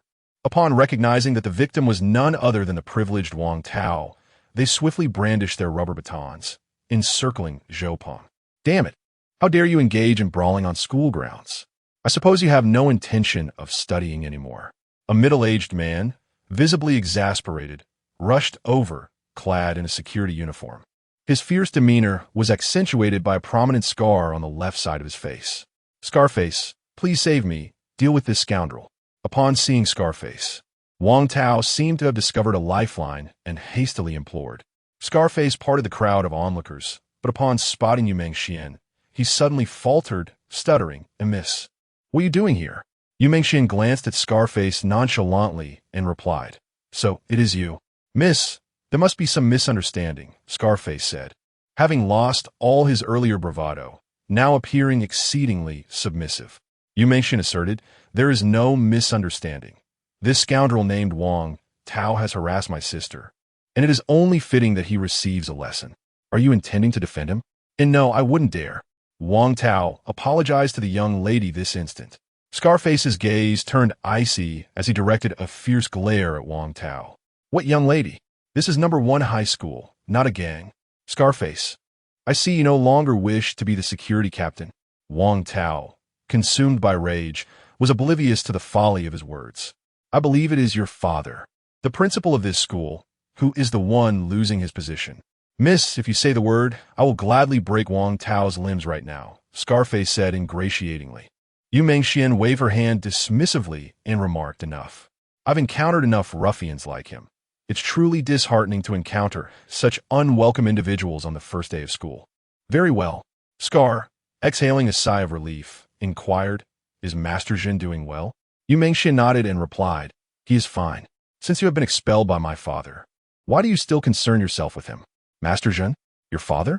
Wang Tao shuddered, suddenly collapsing to his knees, stammering, I beg your pardon, Mississippi. It is I, Wang Tao, who has been blind to your worth and has offended you. You should apologize to my sister, Yu Mingxian said indifferently. At that moment, Wang Tao, disregarding his pride, crawled closer to us. Zhao Yixian interjected, "No need for that. Please rise. It is not a significant matter." I chuckled softly, about to speak, when my gaze fell upon a familiar figure slipping into a teaching building. "Yixian, wait for me," I said, releasing Zhao Yixian's hand as I hurried towards the building. Upon reaching the teaching block, the figure had vanished. The corridor was sparsely populated, yet she was nowhere to be found. I dashed up the stairs to the 4th floor, still in pursuit, but to no avail. Could have been a mistake? I murmured to myself, descending the stairs once more, returning to the football field. By then, the crowd of onlookers had dispersed, and Wang Tao and his companions were supporting each other as they left. Zhao Yixian approached, asking, "Did you see someone, dear husband?" I shook my head, replying, "Perhaps I was mistaken." Just then, the driver hurried over, saying, "Miss Young Master Zhao, the enrollment procedures have been completed, but there are some matters." "What matters?" I inquired with a sense of confusion. The driver responded, "The situation in Class 4 of the first year is quite unique. On the very day of enrollment, students are required to reside on campus, returning home only once a month. Does that mean we must stay at school today?" Yu Mengxian said, her expression somewhat distressed. She was unaccustomed to the idea of staying at school from the very first day of registration, having never lived away from home, as she was always chauffeured back and forth. "Indeed, young lady," the driver replied softly, appearing somewhat troubled. I interjected with a smile, "It's all right. At least we can return home once a month. Staying at school is acceptable, but we haven't brought any personal items. You need not worry about personal items. Everything is provided in the dormitory," the driver assured. "But I didn't bring my beloved Xin Xin," Yu Mengxian lamented. Xin Xin was her cherished plush doll, a birthday gift from her mother, which she needed to hold on to in order to sleep. "The principal, Mr. Wang, has stated that no personal belongings are allowed for anyone in Class 4 of the first year," the driver explained. "What about our mobile phones?" I quickly asked. "Mobile phones are permitted." The driver's response relieved me. I nodded and asked, "Where's the classroom?" The driver pointed to the building I had just rushed towards, then produced a stack of golden cards, saying, "The classroom is on the top floor of 1 Yuan building, which is entirely designated for Class 4 the first year. Classrooms, dormitories, restrooms, as well as the playground and cafeteria are all located on that floor. This is your access card." "Access card?" I reached out to grasp the card, and a wave of chill enveloped me. But this icy sensation was fleeting, vanishing as swiftly as it appeared. It was the first time I had heard of students being issued access cards instead of school badges, and to find so many of them was quite astonishing. I counted them. There were 6 in total, 3 belonging to me and the other 3 to Yu Mengxian. The design was rather simplistic, adorned only with a few black characters. Class 4 the first year, Zhao Lianfan. In addition, there was an emblem featuring the words rendered in a small seal script, somewhat difficult to decipher. This was likely the logo of the Ghost Hunters Alliance Uguay Division. "Yes, these are access cards leading to the top floor," the driver remarked. "These must be single-use cards, then? But why 3? If we can only enter once a month, there should be 6 cards for 3 months, I replied, handing over the 3 access cards belonging to Yu Mengxian. The driver shook his head, saying, "I'm afraid I cannot provide clarity on that, young lady. Young Master Zhao, you both need to arrive at the classroom within an hour after reporting." I refused to comply. What kind of absurd institution is this, with so many rules? "According to your instructions, for the next 3 months, we can only roam the top floor of 1 Yuan building. How is that any different from being imprisoned?" Yu Mengxian exclaimed angrily. Yet, as soon as she finished her words, 2 streams of blood suddenly flowed from her nostrils, staining her clothing. What on earth is happening? Zhou Peng was in a state of distress as he squeezed the several access cards in his hand. Clearly, there was an issue with these cards. Yu Mingxuan's sudden nosebleed was likely a warning, signaling that her earlier words were quite inappropriate. "Indeed, I shall not go," I declared deliberately, only for a sudden rush of warmth to surge within my nasal cavity, and, much like Yu Mengxian, blood flowed from my nose in 2 streams. "Very well. We shall promptly head to the classroom," I reiterated, and as if my words were a switch controlling the flow of blood, it ceased to trickle. "Sister Mengxian, do hasten to say that we are on our way to the classroom." I wiped away the blood and addressed Yu Mengxian. She tilted her head back, while Zhao Yixian persistently offered her tissues, even attempting to staunch the flow by pinching her nostrils, yet the bleeding persisted. Yu Mengxian quickly responded, "All right." We shall go to the classroom at once. Oddly enough, the moment she uttered that, the bleeding stopped. I clenched my fists tightly and lifted my gaze to the top of Unusual building. An inexplicable fear began to creep into my heart, stemming from the unsettling realization that we had unwittingly fallen under the control of the Hunter Alliance's no-return division, with no capacity to resist. What in the world was happening? This is absurd. I must go and see what the hell is going on in that so-called class for the first year. This is clearly not a place for study, but rather a place for demise. With that, Zhou Peng turned and headed towards Unusual building. Chapter 52. The rooftop of Unusual building monk return. I took the tissue from Zhao Yixian, wiping away the blood from my nose, and remarked, "If even Master Zhun is at a loss, what can you possibly achieve?" Zhao Yixian remained remarkably composed, being born of a serpent demon. Such matters did not overly alarm her. She calmly stated, "Lian Fan is correct. Monk, you cannot involve yourself in this affair." Upon hearing Zhao Yixian's words, Zhou Peng turned back, casting a resentful glance at the rooftop of Unusual building. Zhao Yixian's gaze remained fixed on me, her eyes filled with concern. I smiled reassuringly and said, "Don't worry. Everything is fine. I've shared everything with you. Trust me." "Yes, I trust you. I will wait for your return at home," Zhao Yixian replied, holding my hand tightly. I gently caressed her cheek, beaming a bright smile, and said, "Sister Mengxian, let us go report in." Yu Mengxian nodded, fully aware that she had no other choice at this moment. "Monk, while I am away, please take good care of Yixian," I turned to Zhou Peng and said. Zhou Peng nodded, reluctantly assuring me, "Rest assured, the Yu residence is very safe, and I will look after her. Just take care of yourself, and look after Mengxian as well." "All right, we shall take our leave now. You both return home and await our return." I feigned a carefree smile and strode towards the teaching building without a backward glance. The recent events had left me profoundly shaken, and my prior confidence had been halved. The method of control employed here was beyond my comprehension, indicating that the threat I faced was not merely the competition among classmates, but also an unknown force manipulating us. However, I had to maintain an air of nonchalance to spare Zhao Yixian any unnecessary worry. Unusual building comprised 7 floors, each housing 6 classrooms and 6 faculty offices. The 7th floor was no exception. Yu Mengxian and I ascended to the 6th floor, where I leaned over the railing to gaze below. The driver had already taken Zhao Yixian and Zhou Peng out of the campus. Turning to Yu Mengxian, I said, "From now on, we must rely on ourselves. Remember, do not stand out or speak excessively. No matter what we encounter, unless it poses a threat to our safety, we must refrain from resistance." Yu Mengxian nodded and replied cheerfully, "With you by my side, I'm unafraid. By the way, why is there no one on the 6th floor?" I did not rush to the 7th floor, but instead inspected a few classrooms on the 6th. Indeed, they were not utilized for classes. The chairs were turned upside down on the tables, and the blackboards were blank. "What are you looking at?" Yu Mengxian inquired, noticing my curiosity directed at the ceiling of one classroom. I shook my head and replied, "Nothing in particular. Let us proceed to report to our class." All right. We ascended the staircase to the 7th floor, arriving at the entrance, where a security door stood as expected, clearly marked. 1 card, 1 person. The door is an iron gate that opens horizontally, equipped with a slot the size of an access card. I retrieved an access card and uttered, "I'll go in first." As I inserted the card into the slot, it was automatically drawn in, and the iron gate swung open half a meter. Standing at approximately 1.5 meters tall, it necessitated a slight bend to enter.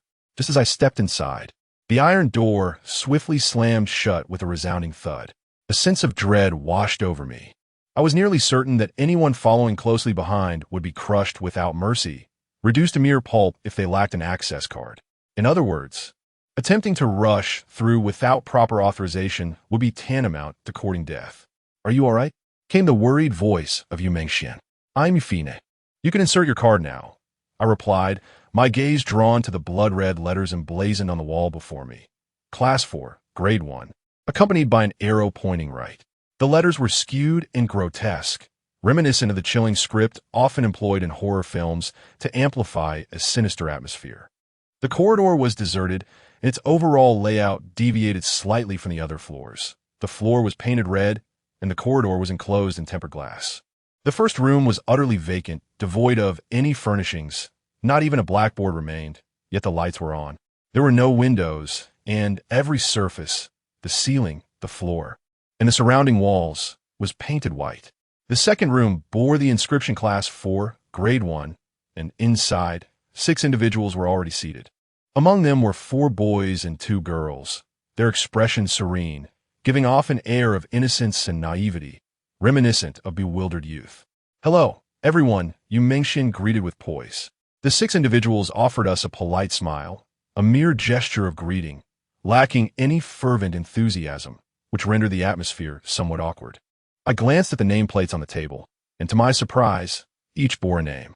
There were a total of 15 tables arranged in 3 vertical rows, 5 tables in each row.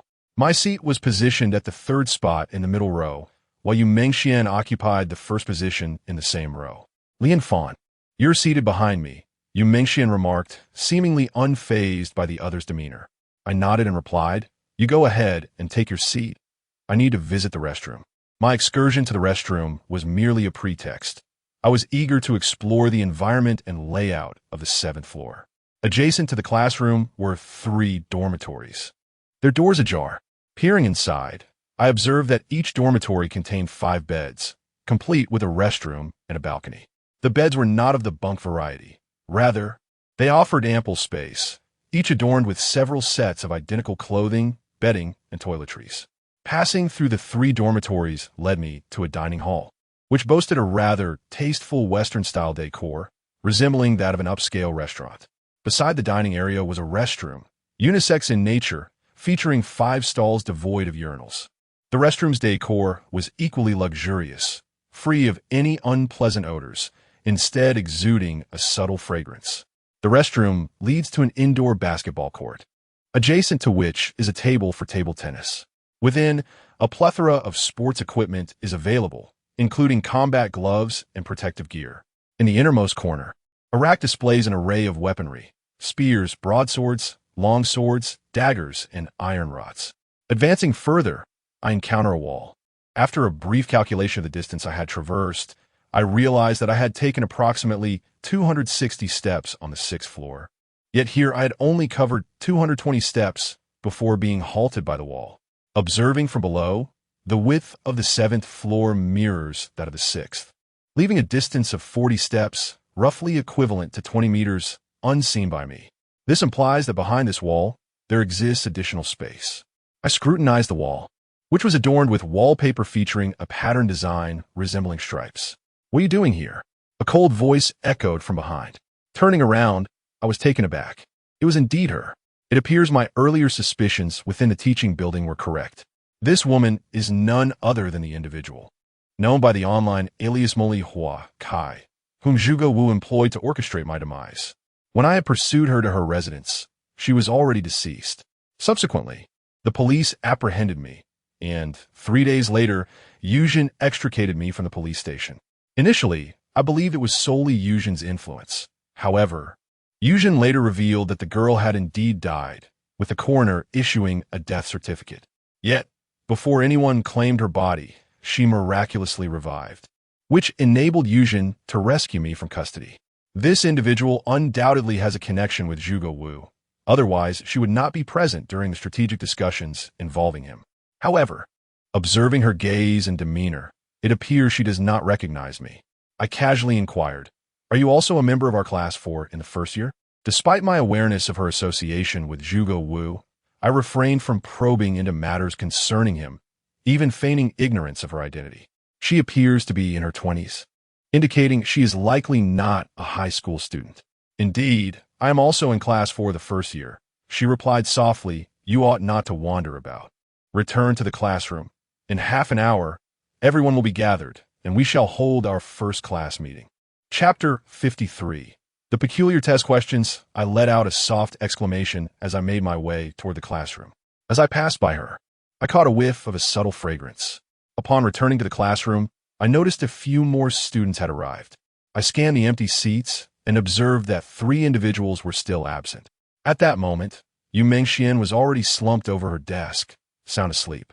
I couldn't fathom her carefree nature. I settled into my seat and took out my phone, only to discover a complete lack of signal. This school, situated in the heart of the city, typically boasted strong reception. The absence of signal could only imply one thing. The signals in this area had been deliberately jammed. "Hey, does your phone have signal?"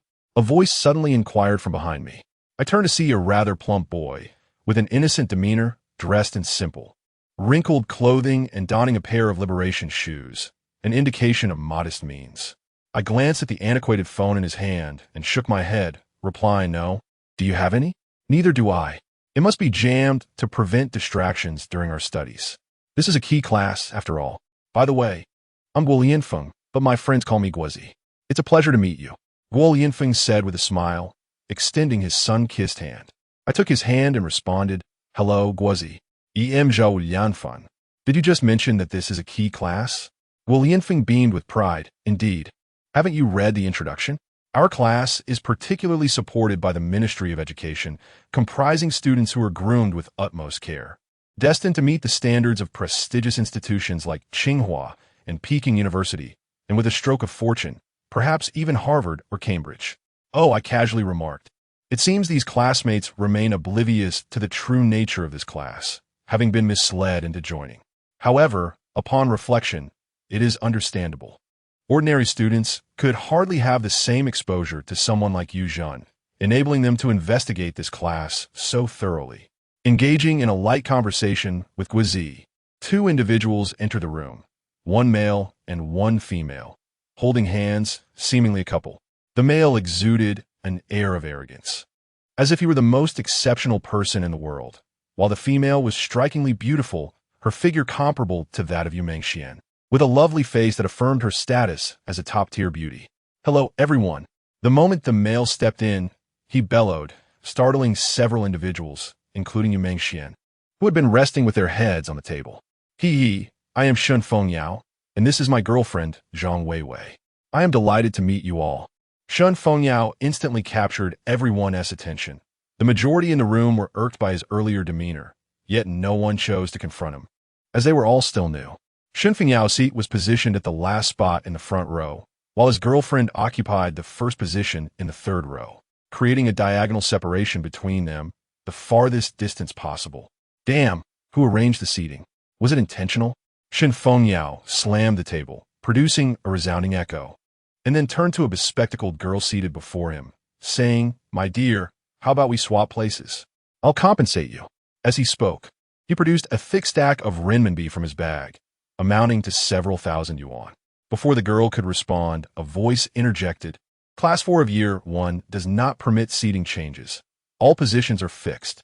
The speaker, known as Jasmine in Bloom, had donned a tailored women's suit, complete with a short skirt and stockings, exuding an air reminiscent of a sultry teacher from a Risku film, undeniably captivating. "Who do you think you are? Mind your own business." Shen Fengyao began, but he faltered, seemingly entranced by Jasmine's figure. Despite her alluring appearance, Jasmine's expression remained icy. She strode confidently to the podium and announced, "Allow me to introduce myself. I am Wu Meili, the counselor for Class 4 of Year 1. You may refer to me as Teacher Wu." After delivering her introduction, she glanced at her watch, frowning as she remarked, "The time has come. Why is there still one person missing?" "Report." "I apologize, teacher. I was delayed by some matters." A timid voice emerged from the back door, drawing everyone's attention to a slender boy clad in a middle school uniform, beads of sweat glistening on his forehead, his demeanor visibly awkward. Jasmine glanced at her watch once more and stated, "You are 3 minutes late.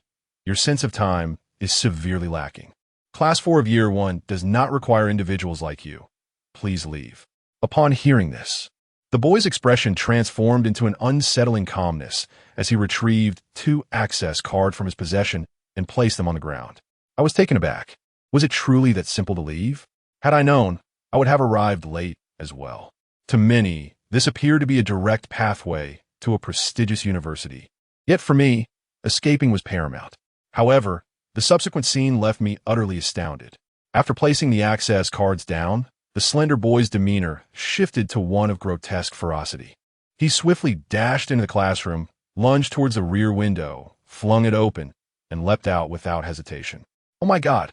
Shen Fengyao shouted, prompting everyone to rise in alarm. I rushed to the window, looking down to see the frail boy's lifeless body sprawled on the unforgiving ground below, a large pool of blood seeping beneath him. This was the 7th floor. Was there truly any chance of survival after such a fall? The classroom erupted into chaos, as the majority of students present were unaccustomed to such harrowing experiences.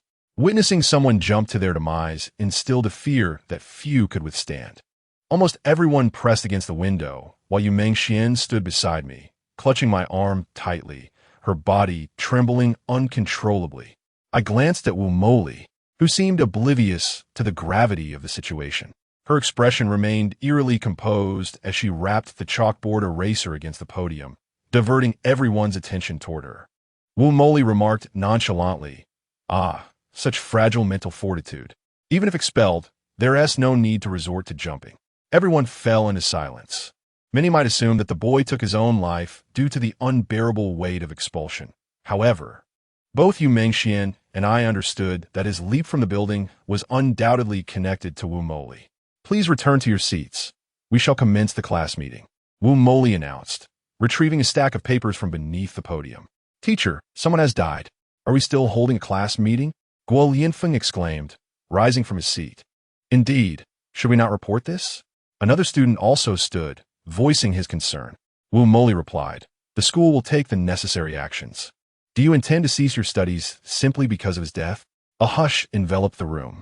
The position of the student who had jumped was directly behind me, now vacant, leaving only 4 of us in the middle row. Wu Moli approached the back door, picked up 2 access cards, and placed them on the podium, addressing the class. "The first month for Class 4 of the first year is a closed period.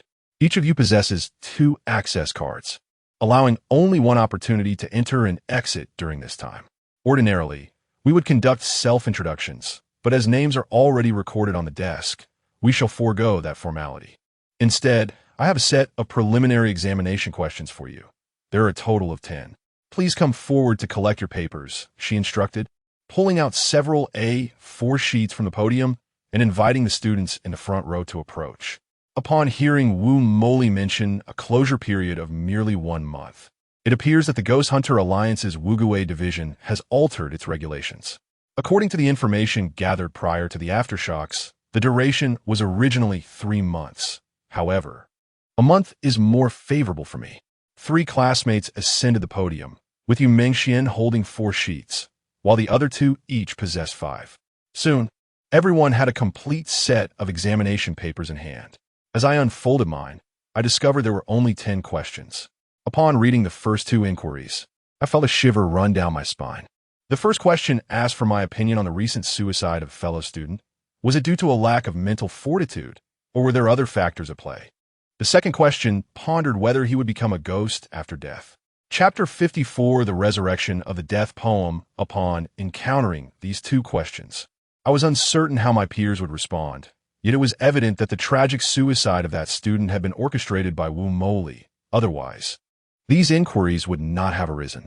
I refrained from hastily answering and instead observed my classmates, who were exchanging glances, each recognizing the unsettling nature of the situation. With a sudden thud, a tall and robust classmate slammed his pen onto the desk, exclaiming, "Teacher Wu, what is the meaning of this? We demand an explanation." Wu Moli replied coolly, "If you seek an explanation, complete all the questions first." "I won't do it. Damn it. Let those who wish to do so." The boy's protest faltered as he suddenly coughed up blood, splattering it across the desk and the exam paper. He collapsed to the floor, convulsing violently, blood oozing from his mouth. Panic erupted in the classroom. Several students leapt to their feet, preparing to flee. However, Wu Moli's forceful strike on the table commanded silence. As she ordered, "Everyone remain in your seats." This decisive action restored order.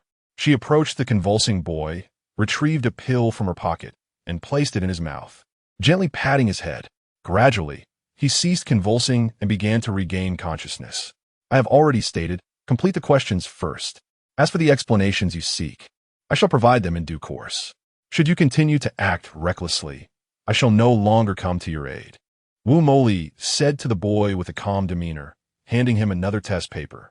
The boy seemed to grasp the gravity of the situation, adjusted his chair, tidied his desk, and began to tackle the questions. Following this commotion, no one dared to defy Wu Moli's wishes. They all commenced their work. Even the previously arrogant Shun Fengyao fell silent. Naturally, I too began to answer the questions. For the first question, I wrote a single sentence. The psychological resilience is too weak. For the second question, I inscribed a solitary character. Well, my gaze then settled on the remaining questions. The third question pondered. If he were to become a ghost, would he seek vengeance against the students of Class 4, Year 1? The fourth question inquired. If vengeance were to be sought, whom would he target? Please name any individual, excluding the instructor. The fifth question asked, what would motivate the revenge against him or her? The sixth question queried, in what manner would he or she exact this revenge? The seventh question posed, do you wish to witness the spirit of the deceased classmate? The eighth question stated, if only 2 individuals from the class could survive, with all others perishing, would you choose to remain? If so, whom would you wish to accompany you? If not, please name the 2 individuals you believe would remain. The ninth question asked, if another life must be claimed, whom would you prefer it to be? Finally, the 10th question requested, please express your interpretation of the following poem. In the south of the water, the Wu army conceals bodies. To the north of the tomb, only the great erosion remains visible. Upon finishing these questions, a tempest stirred within me. The first through the 7th inquiries revolved entirely around the classmate who had tragically taken his own life. To answer these questions, one must first accept the premise that the deceased student could indeed become a spirit. Otherwise, the subsequent queries would lack any answers. The 8th and 9th questions appeared to be a form of voting, with the latter seeming particularly ominous. I could almost ascertain that the individual receiving the most votes would likely meet with a fatal fate.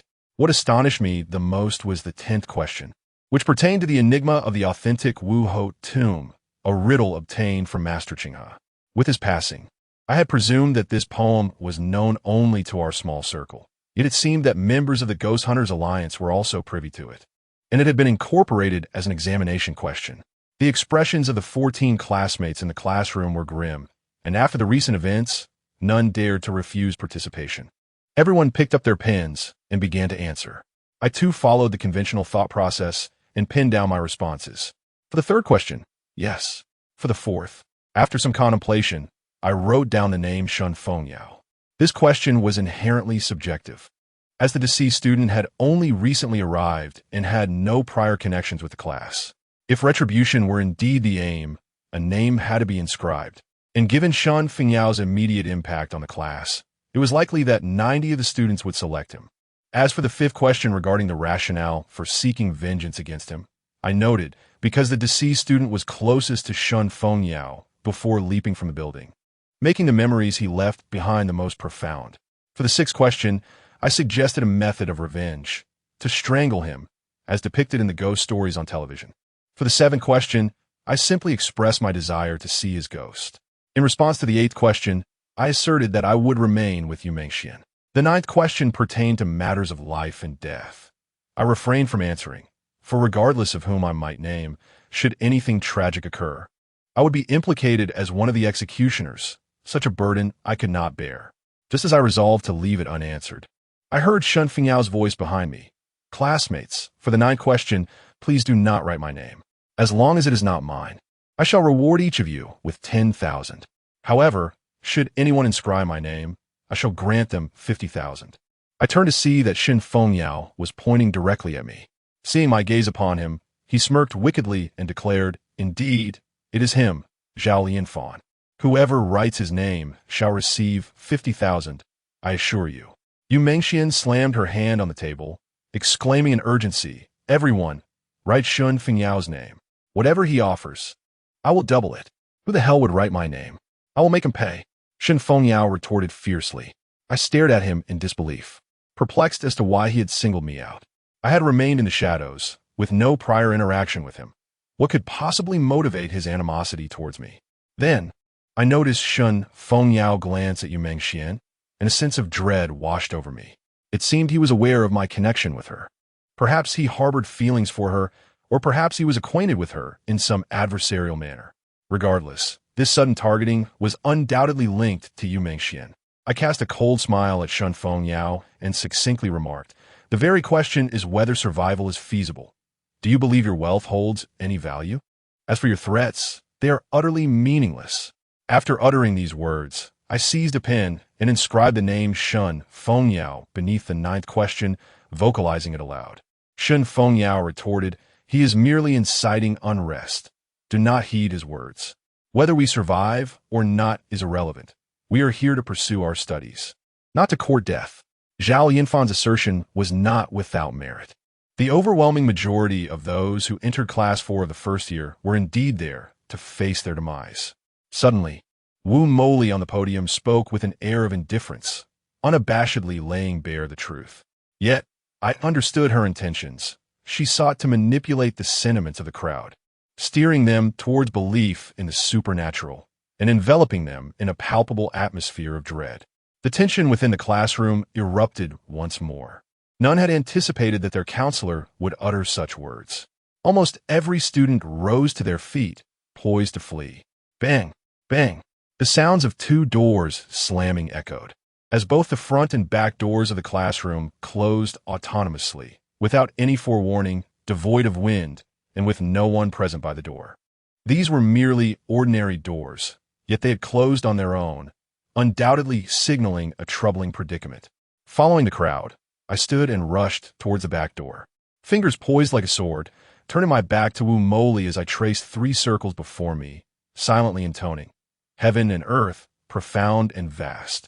Evil spirits shall not linger. The divine eyes of yin and yang unveil." Chapter 55. Rock, paper, scissors. As soon as the yin-yang I was opened, I noticed a boy reaching for the doorknob.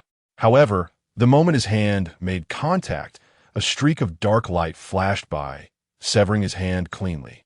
The boy let out a piercing scream as blood gushed from his wrist, splattering everywhere. Above the door, a ghostly figure clad in ancient warrior armor hovered ominously. One hand pressed against the door, while the other wielded a pitch-black dagger. The very dark light that had severed the boy's hand emanated from this dagger. Astonishingly, these two spirits showed no fear of daylight. The classroom descended into chaos as the boy's hand was unexpectedly severed at the wrist. Panic ensued, with everyone screaming in terror, yet no one dared approach the back door of the classroom. Yu Mengxian, clearly frightened, instinctively moved closer to me, gripping my arm tightly. Her voice trembling. "What should we do now?" Observing my classmates in a state of frenzy, I empathized with their feelings. For those inexperienced in the ways of the world, witnessing such a gruesome scene was enough to send them into shock. Simultaneously, I realized that escape was futile, with these two ghostly sentinels guarding the door. It was utterly impossible to open it. I feigned a sense of panic, casting a furtive glance at Wu Moli. Her expression had transformed from one of icy indifference to a serene smile, as she savored the spectacle before her, methodically dismantling our resolve. This was merely the beginning. The classmate who had lost his hand now lay prostrate on the floor, unconscious from pain, while the others continued their anguished wails. Unable to find solace for nearly 10 minutes, until the classroom finally fell silent. Had your fill of commotion? If so, please proceed with your answers. Submit your papers in 10 minutes, Wu Moli remarked with a smile. That vile witch, I'll kill her. Another male classmate rose, seizing a chair and charging towards Wu Moli. Since my arrival in the classroom, he had not uttered a single word, appearing as a man of integrity. Yet, it is often those who seem the most honest who, when thoroughly provoked, lose all control over their emotions. He was a living testament to this. However, just as he was halfway through his charge, I noticed the armored specter above the front door suddenly detach itself and rush towards him. Oblivious to this impending danger, he continued his reckless advance toward the composed Wu Moli. "Calm down, classmate," I shouted, desperate to intervene, but it was too late. He could not heed anyone's words, his pace quickening until he stood merely 2 or 3 meters before Wu Moli, his head severed from his body, soaring through the air. The specter sheathed its dagger and returned to its position above the door. The classroom was once again filled with piercing screams. I clenched my fists tightly, wishing I could strike Wu Moli, that fiend, but I knew I was powerless. While the severing of a hand was merely a fright, the decapitation of the student moments ago had plunged everyone into utter despair. 3 faint-hearted classmates had already succumbed to the terror. This time, The pandemonium subsided swiftly. Within a minute, a dazed look had settled upon almost everyone's face. Wu Moli approached and roused the unconscious students, uttering indifferently, 8 minutes remain until the submission deadline. Failure to submit on time will be regarded as tardiness. Shen Fengyao was the first to return to his seat, penning his answers. The others followed suit, acutely aware of the penalty for tardiness. I picked up my pen and scribbled a few lines on the 10th question, adhering strictly to the literal translation. The existence of this poem is intertwined with the actual tomb of Marquis Wu. Although I possessed some comprehension, I would not allow my answers to divulge any information related to the tomb of Marquis Wu, not even to mention of Mount Dingjun. After the papers were submitted, Wu Moli reviewed them one by one, casually setting them aside. She then announced, "More than half of you do not believe in the existence of ghosts." For the 9th question, 6 individuals chose Shen Fengyao, and 6 chose Zhao Yinfan. "What does this mean?" Yu Mengxian asked, rising anxiously upon hearing my name. Wu Moli smiled gently and remarked, "In other words, one of you, Shen Fengyao or Zhao Yinfan, must perish." With a resounding clap, Shen Fengyao slammed his palm on the table and exclaimed, "Who the hell chose me?" Wu Moli waved her hand dismissively and stated, "There is no point in pursuing that. Which one of you will die?" "Of course, it's Zhao Yinfan. His life is worthless. Teacher Wu, allow him to die, and I will have my father shower you with wealth beyond measure," Shen Fengyao retorted. Wu Moli shook her head and replied, "That is not for me to decide."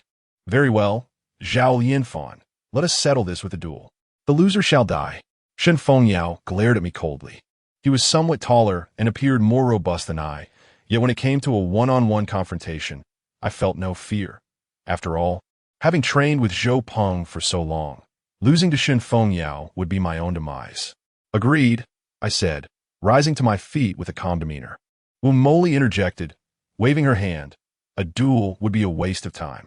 Let us decide with rock, paper, scissors. The loser dies. You two, step forward." Her words evoked a murmur of disbelief throughout the classroom, yet no one dared to object.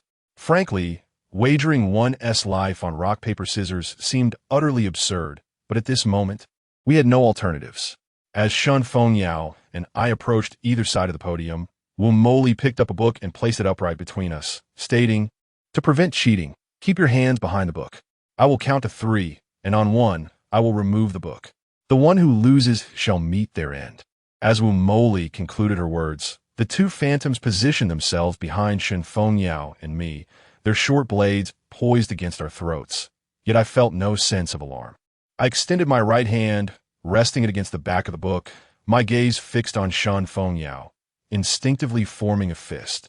Shen Fengyao mirrored my action, placing his hand at the back of the book, uncertain whether he would choose rock, paper, or scissors. I quickly regained my composure. If I had the reflex to clench my fist, then surely Shen Fengyao would as well.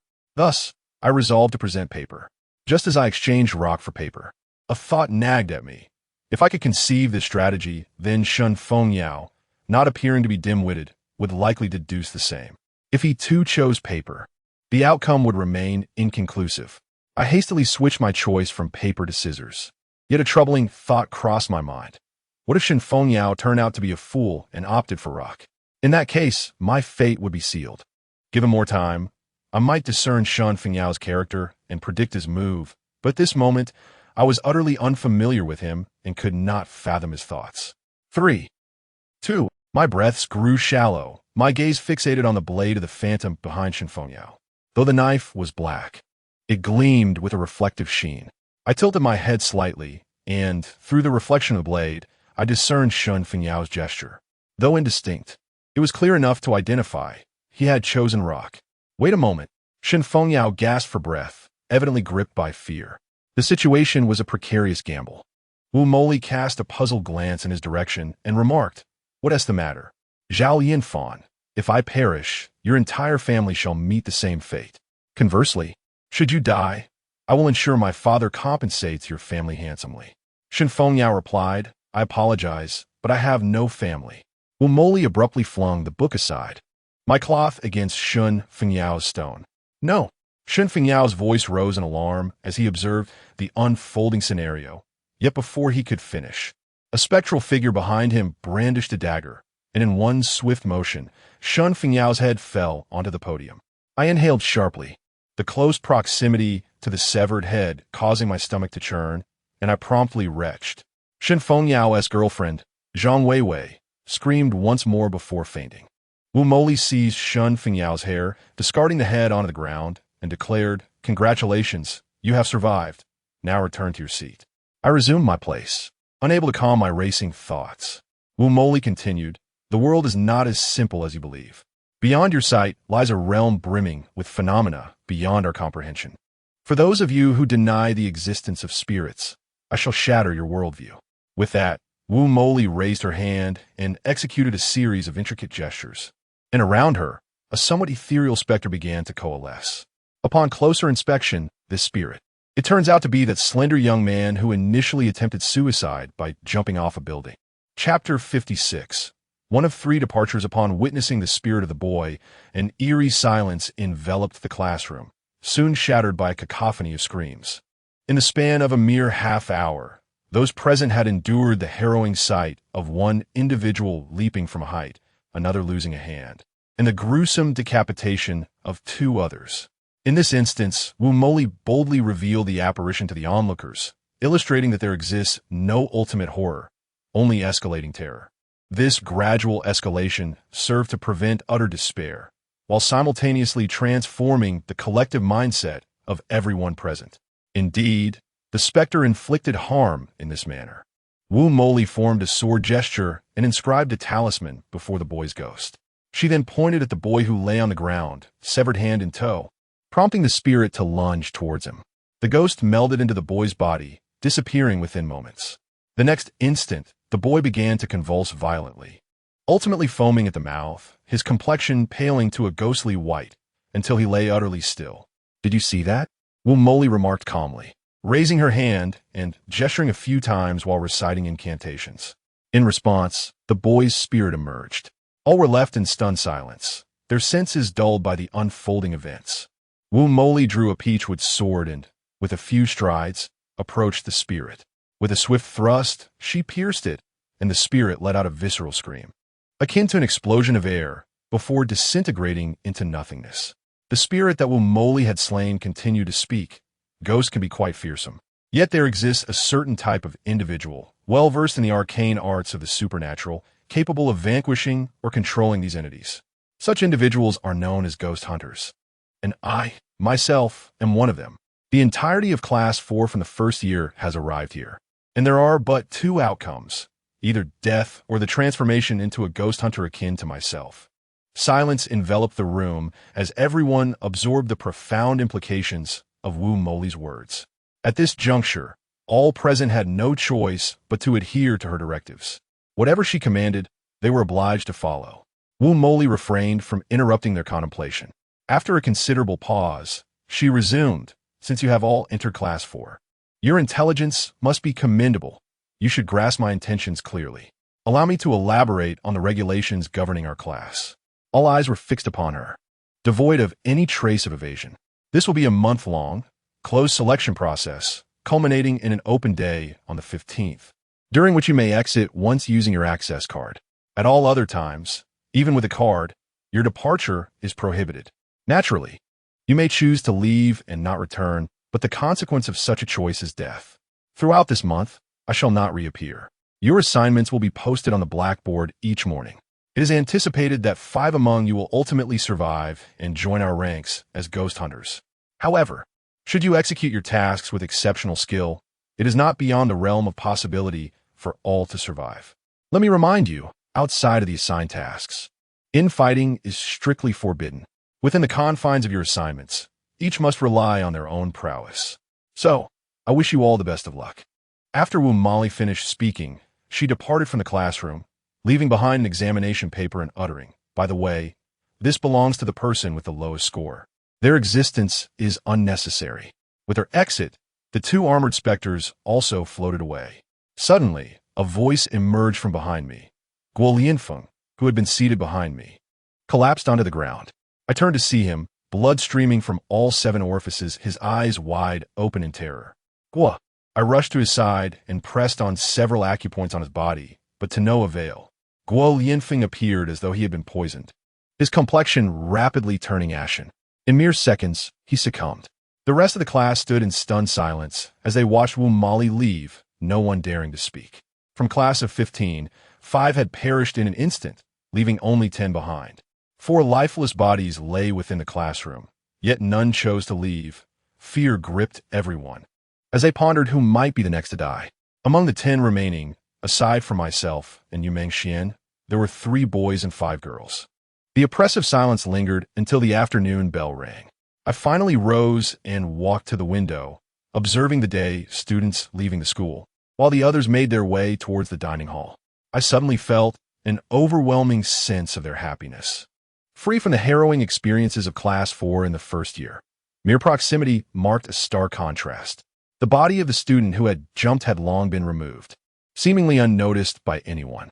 This incident had undoubtedly been quietly suppressed. Lian Fan, what shall we do? Yu Mengxian approached me, gazing at the carefree students below, and added, "They are truly fortunate. What else can we do but strive to survive?" She once said that as long as we accomplish the task splendidly, we need not face any more casualties. I turned to glance at my classmates and remarked. The classroom was enveloped in silence. My voice was soft, yet everyone heard it clearly. One student, Yang Junyi, stood up and asserted, "Indeed, we must be strong and unite. Our class cannot suffer any more losses." Another student, Daikan, nodded in agreement, stating, "Yes, let us come together to fulfill the task. If we can avoid further deaths, we must. Perhaps we could document what has transpired here and drop it from the teaching building as a plea for help," suggested a girl named Yu Dongling in a hushed tone. I shook my head, replying, "That is unrealistic. Perhaps the moment we send out a plea, the person seeking help will meet an untimely end." My words extinguished any hope of assistance among the group. It was a simple deduction. Wu Moli would undoubtedly have foreseen this, and I am certain that even if our message were to be found, no one would come to our aid. "What are we to do?" spoke Zhang Weiwei, Shen Fengyao's girlfriend, her eyes fixed on me. Although I had caused her boyfriend's demise, she seemed devoid of hatred towards me. At this moment, everyone yearned for a pillar of support, and among us, I appeared to maintain the most composure. With a resigned shrug, I declared, "It's time for supper. Let's proceed to the dining hall." "Can you even stomach food under these circumstances?" Zhang Weiwei inquired with astonishment. "If we abstain from eating, Wu Moli won't even need to dispatch us. We'll simply perish from starvation," I retorted as I guided Yu Mengxian towards the exit of the classroom. "Indeed, Zhao Lianfan is correct," Yang Junyi affirmed, rising to his feet and trailing after us. Without further hesitation, the remaining individuals promptly vacated the classroom. The corridors were desolate. Traversing 3 dormitories, we arrived at the dining hall. Its door stood ajar, revealing an empty interior. However, upon the central rotating table, a plethora of dishes, numbering over a dozen, were meticulously arranged. These culinary creations were redolent with enticing aromas and visually appealing, featuring an array of precious ingredients, including prime steaks, salads, and even delicacies such as abalone and lobster. A diverse selection of staple foods, encompassing congee, noodles, rice, and other options, was also available. Adjacent to the table, a refrigerator was stocked with an assortment of beverages and beers, alongside a selection of red and white wines.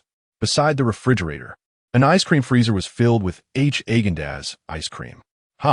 This is akin to a luxurious buffet restaurant," Yu Mengxian remarked with sardonic amusement. "Do you suppose the provisions here might be laced with poison?" Zhang Weiwei whispered apprehensively. I approached the table, procuring a plate and commencing to fill it with various items. If they intended to eliminate us, they wouldn't go to such elaborate lengths. "Rest assured, there's no poison," I asserted. The evening meal was a somber affair. The gastronomic delights failed to stimulate anyone's appetite. By the time we concluded our supper, night had already descended. We departed from the restaurant and returned to the dormitory. On the bed in this dormitory, names had been affixed at some unknown time. The 3 dormitories were assigned according to the seating arrangement of our class. The first dormitory housed those seated in the front row, the second accommodated the middle row, and the third contained the students from the back row. Now, only 10 of us remained. In the front row, Only Shun Feng Yao had perished, leaving 4 survivors. Following Guizi's demise in the middle row, only Yu Mengxian and I were left. The third row lost a single male student who had attacked Wamoli. Yet 4 remained there as well. Thus, in the middle dormitory, it was solely Yu Mengxian and me. Upon switching on the dormitory lights, we sat on our respective beds, our hearts laden with complexity. Lian Fan, are we going to die? After a moment of silence, Yu Mengxian suddenly inquired. I sighed and replied, I do not know. I have no idea what the mission Wu Moli mentioned entails. Chapter 57. Eliminate the outsider. Yu Mengxian nodded and said, Fortunately, I am with you. Otherwise, I would never sleep again. I nodded in agreement and added, there is something else that needs to be conveyed to Uncle Jean promptly. What is it? Yu Mengxian inquired. I glanced around, then activated my yin-yang eye to ensure that no one could eavesdrop. I whispered, there is an issue with the poem on the back of the test paper. If I meet with misfortune before the 15th and you manage to escape, please inform Uncle Jean about this matter. Ugh, what are you saying? You have a mouth like a crow.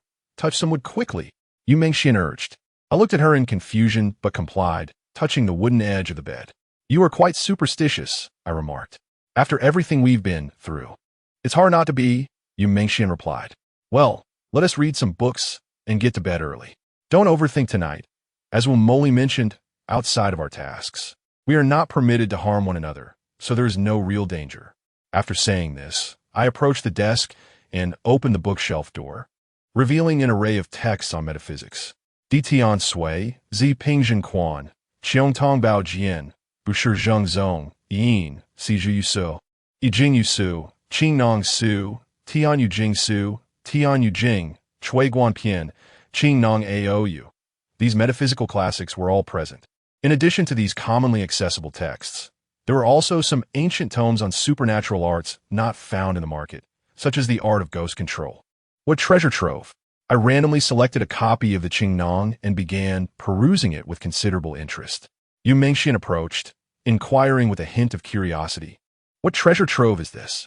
Sister Mengxian, the books contained herein are of substantial value. Should you possess the inclination, feel free to examine them, I remarked, my gaze inadvertently falling upon a volume entitled, Really? Are there any volumes pertaining to the vanquishing of spirits? Yu Mengxian asked with fervent enthusiasm. I extracted the aforementioned, and subsequently presented her with. Having casually perused I observed that its contents were rather scant and fragmented, hardly comparable to that Zhuge Wu had bestowed upon me. Indeed, the content amounted to less than a third of that which I already possessed. Nonetheless, even this modicum of information would prove sufficient for my studies. I casually opened a drawer in the desk, only to find it completely empty. Sister Mengxian, if you would be so kind, I addressed Yu Mengxian, who was already engrossed in the. Yu Mengxian set down the book, her large eyes fixed upon me with earnest attention. Lian Fan, this is quite formidable. It would seem that one could confront spirits after mastering it. I nodded in affirmation. Indeed, the books contained herein are all of practical utility. What are you searching for? Yu Mengxian inquired, observing my persistent gaze directed towards the drawer in front of her. However, as the drawer was obscured by her sensitive area, I cannot forcefully pull it open. I am looking for implements for drawing talismans. In all likelihood, there should be some present, I replied. Yu Mengxian stepped back 2 paces as I opened the drawer, and indeed I discovered the ink and brush, paper and inkstone. There was even a small pouch of cinnabar. Is this for drawing talismans? How did you know it would be here? She asked, astonished. I nodded and replied, it is indeed for drawing talismans. Have you not yet grasped the situation? Wu Meli aims for us to diligently study the arcane arts, aspiring to make us a part of their circle. But we are all coerced into this. They are so formidable. It should be easy for them to find a few willing disciples. Why do they choose us? Yu Mengxian inquired, her confusion evident. I shook my head and said, the Ghost Hunters Alliance is not so straightforward. What they seek are individuals with potential who are as unblemished as a blank slate. Those who are still naive are far easier to cultivate and less likely to betray. You witnessed the events of today. Wu Meli's actions swiftly rendered those classmates somewhat numb. Yes, it was quite terrifying. Had I not been exposed to bloodshed from a young age, I would have likely crumbled. Yu Mengxian admitted, her heart still trembling. I chuckled softly. So it was Uncle Jean who saved you. Now, immerse yourself in your studies. The more knowledge you acquire, the better. By the way, Lian Fan, I am perplexed as to how those classmates' heads were severed out of thin air. Yameng Xian continued. Because there are ghosts in the classroom. You simply cannot see them, I replied, as I retrieved the ink and brush, paper and inkstone, and opened the tattered tome, The Secret Arts of the Zhuge Clan, beginning to peruse its contents. Within this narrative, there exists a wealth of content pertaining to symbols, alongside various types of symbols that I have yet to explore due to a lack of opportunity. Herein lies a resource that enables me to address my gaps in knowledge. Yumeng Xian, silent now, has begun to delve earnestly into the art of spirit control. The clear chime of the school's wake-up bell resounded throughout the campus at 6:40. The previous night, we had only managed to retire around 3 in the morning. Despite having slept merely 2 to 3 hours, the sound jolted me awake, igniting my curiosity about the tasks left by Wu Moli on the blackboard. Yumeng Xian, seemingly carefree, remained in deep slumber, undisturbed in her peaceful repose. I donned my clothes, descended from my bed, and promptly disposed of the symbols I had drawn on the table into the restroom before finally opening the dormitory door. Yang Junyi and the others emerged from their quarters, their eyes tinged with red, perhaps from a night spent reading or from insomnia. After exchanging greetings, I hastened to push open the classroom door, only to find 4 individuals standing within. 3 of them were familiar to me, with the leader being Wang Tao, the principal's son. The other 2 were individuals who had previously been on the receiving end of Zhou Peng's wrath, accompanied by a middle-aged man sporting a crew cut and a stern expression. Wang Tao. I furrowed my brow, perplexed as I regarded him. What are you doing here? Wang Tao smirked and replied, From today onward, I am in charge of Class 4, Year 1. Everyone, get in here. What is going on? Yang Junyi, positioned behind me, inquired softly. I'm not sure. Let us find out inside.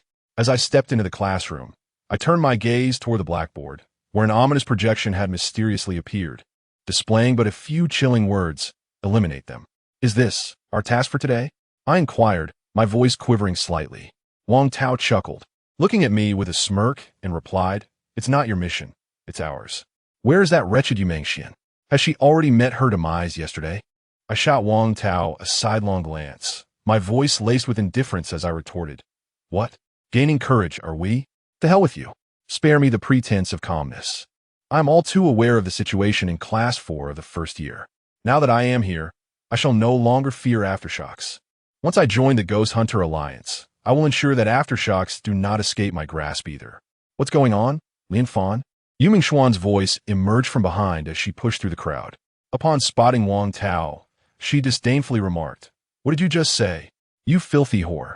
I said I'd kill your father, but before that, I will make you experience ecstasy beyond your wildest dreams. Brothers, seize her and strip her down. Wang Tao uttered nonchalantly, gesturing for 3 individuals behind him to approach us. I stepped in front of Yumeng Xian, casting a cold stare at the trio, and said, Sister Meng Xian, please step aside. Can you handle this? Yumeng Xian asked, her voice tinged with concern.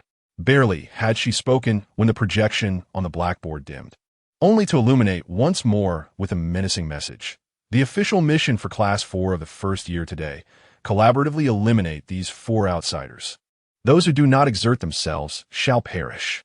What is happening? Wang Tao stared blankly at the blackboard. Chapter 58. A desperate gambit, it appears, Tao, that our survival hinges upon eliminating them. The stern-faced man stated with composure as he unsheathed a dagger from his waist. After a moment of deliberation, Wang Tao regained his composure and conceded, Indeed, Tian, I must implore you to take the lead. That youth possesses some skill.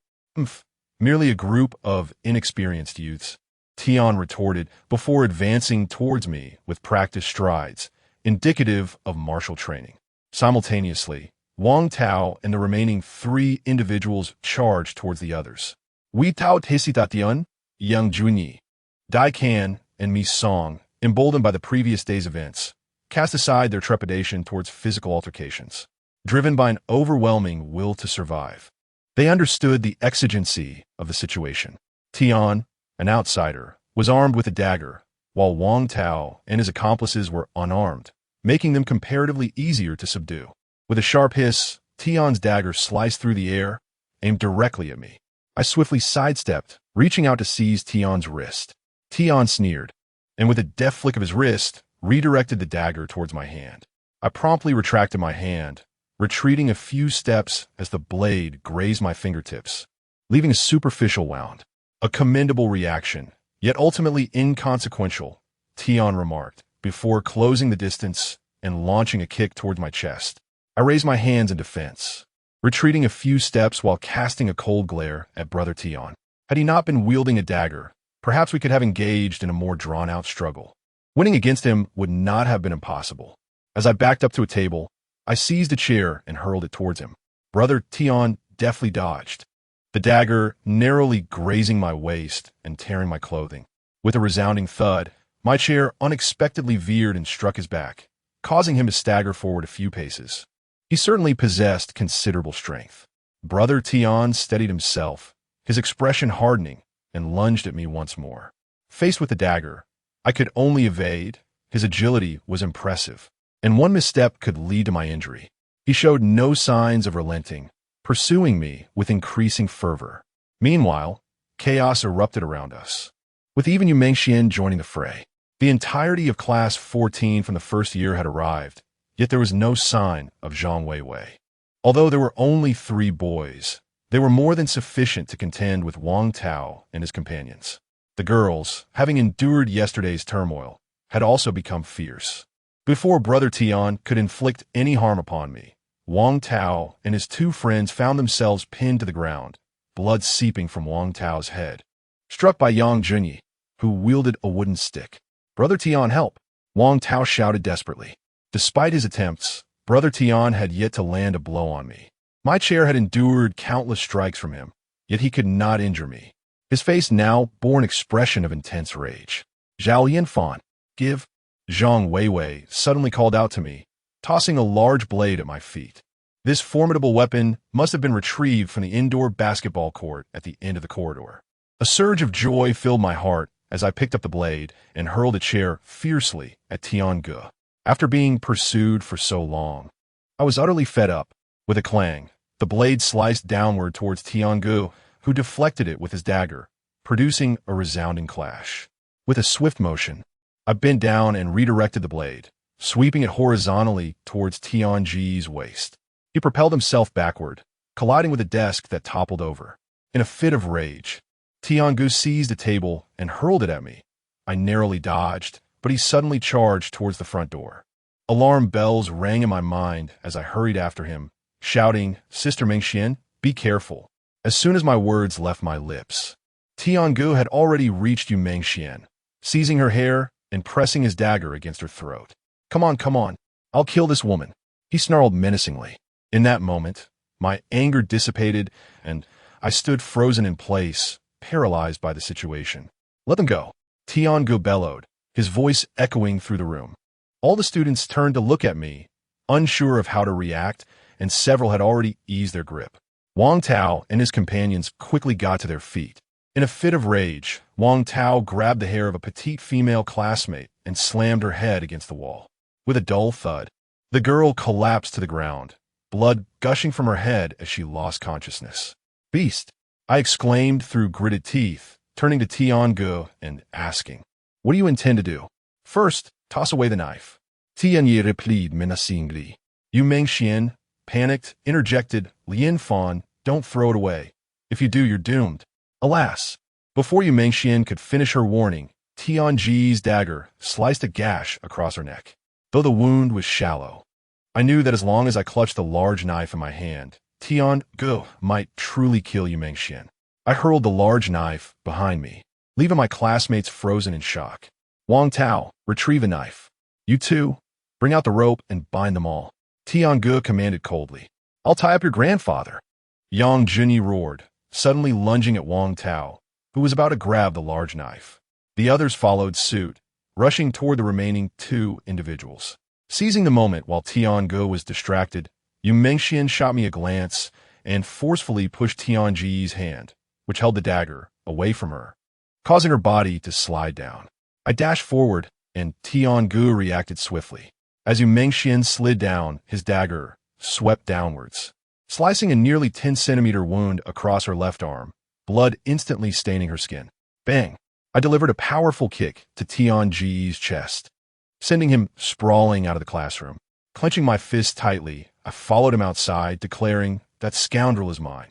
You all keep an eye on this place." I rushed out, finding Tiangu already on his feet, glaring at me with malevolence as he lunged at me with a dagger once more. This time, I would not adopt a mere defensive stance. Even if it meant sustaining grave injuries or facing death, I was determined to eliminate Tiangu. If it had not been for Yu Mingxuan's quick wit moments ago, she might have already met her demise. Such an occurrence would not be permitted to transpire again. The dagger lunged directly at me. I did not flinch. Just as it was about to pierce my left chest, I slightly shifted my body, and the blade grazed my right shoulder. I bellowed, delivering a fierce punch to Tianji's temple. His entire body swayed as he withdrew the dagger, aiming for my heart once more. Again, I did not evade. I merely stepped decisively to the right the moment the dagger threatened my heart, and I struck his head with another powerful blow. Thud! The dagger embedded itself into my left arm. Bang! I landed another punch squarely on Tianji's temple, causing his vision to blur. The dagger remained lodged in his grip, and I seized the opportunity to kick it away forcefully. "Aren't you afraid of death?" Tiangu exclaimed incredulously, scrambling to his feet and retreating step by step. To him, my reckless approach was nothing short of a nightmare. "You have experienced what I have. You would not fear death either." I raised my right hand and removed the dagger from my left arm, a piercing pain nearly causing me to lose consciousness. At that moment, a singular obsession sustained me. If I did not eliminate Brother Tian, all members of Class 4 in our first year would face certain death, including Yu Mengxian and myself. "You madman!" Brother Tian retreated while gritting his teeth, his gaze somewhat unfocused, likely a consequence of my earlier blows. Clutching the dagger tightly in my right hand, I advanced step by step towards Brother Tian, my eyes brimming with murderous intent. Suddenly, I heard the hurried sound of footsteps behind me. Alarm surged within me. Before I could turn, a chair struck my head, splintering upon impact, and blood began to flow from my forehead. I glanced back to see another individual standing with Wang Tao. The moment he realized that the chair had failed to render me unconscious, he, like Brother Tian, began to retreat, fear evident in his eyes. However, before he could retreat far, Yang Junyi, who had been pursuing, struck him down with a club to the head, leaving him sprawled on the ground. With a sudden motion, Brother Tian seized my wrist. His speed was startling as he attempted to wrest the dagger from my grasp.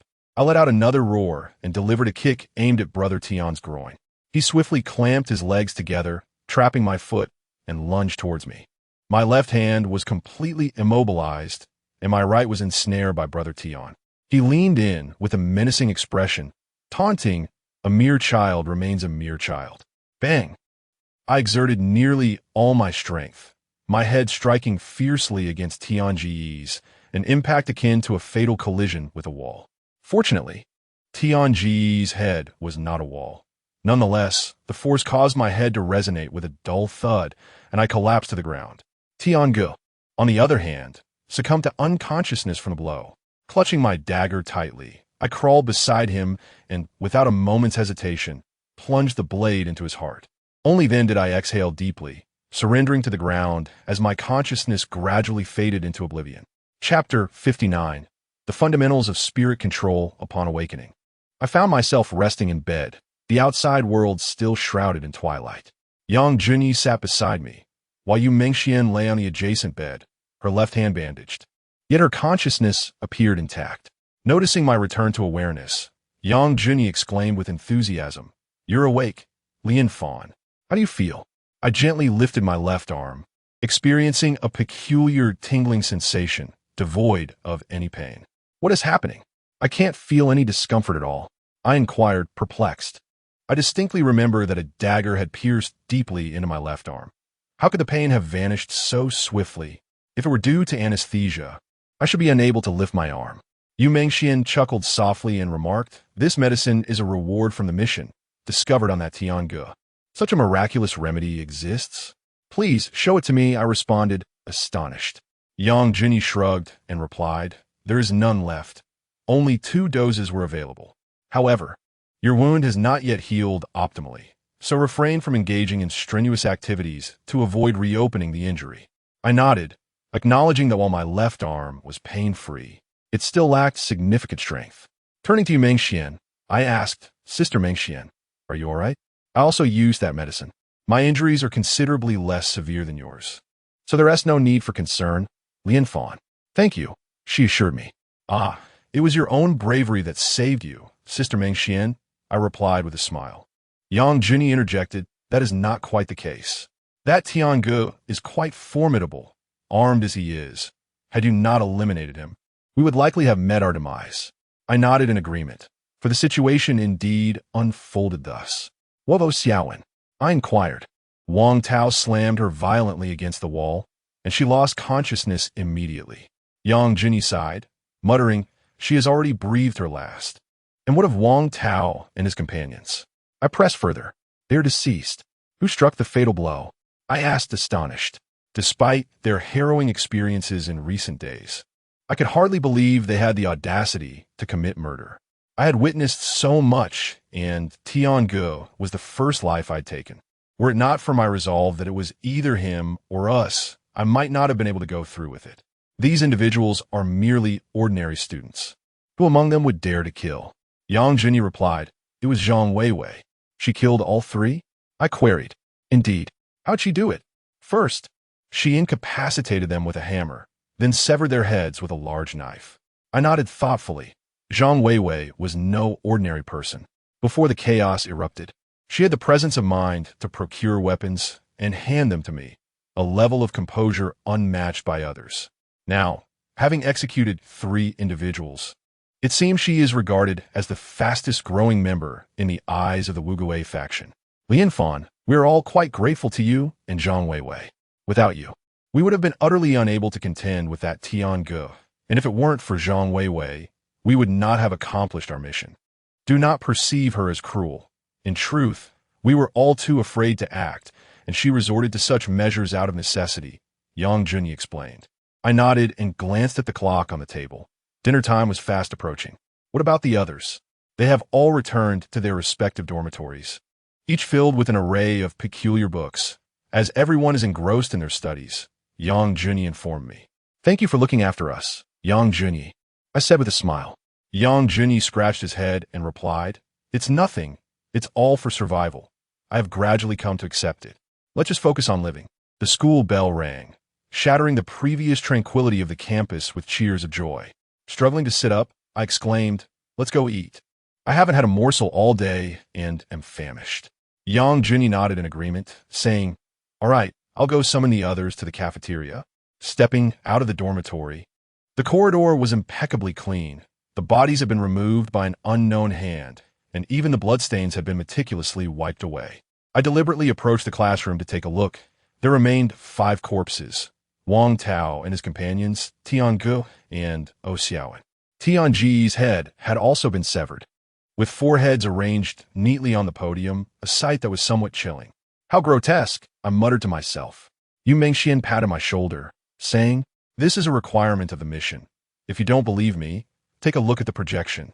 I took a few steps back and through the window. I glimpsed a projection that read, place the heads of outsiders upon the podium, signifying the completion of the task. I was referring to that deranged woman, Womoli. With a sigh, I made my way toward the dining hall, fully aware that the bodies from tonight would soon be removed, just as those from yesterday had vanished in the night. The dining hall remained lavishly adorned with a feast of delicacies, yet only 9 of us remained. Following the death of Xiaowen, the atmosphere grew unbearably heavy once more. We were in dire need of a leader to guide us through this ordeal. While we were eating, Yang Junyi suddenly spoke up. Everyone nodded in agreement, casting their gazes upon me. I sighed and replied, I believe we are already quite united. A leader may not be necessary. Moreover, my left hand is injured and will take at least 10 days to heal.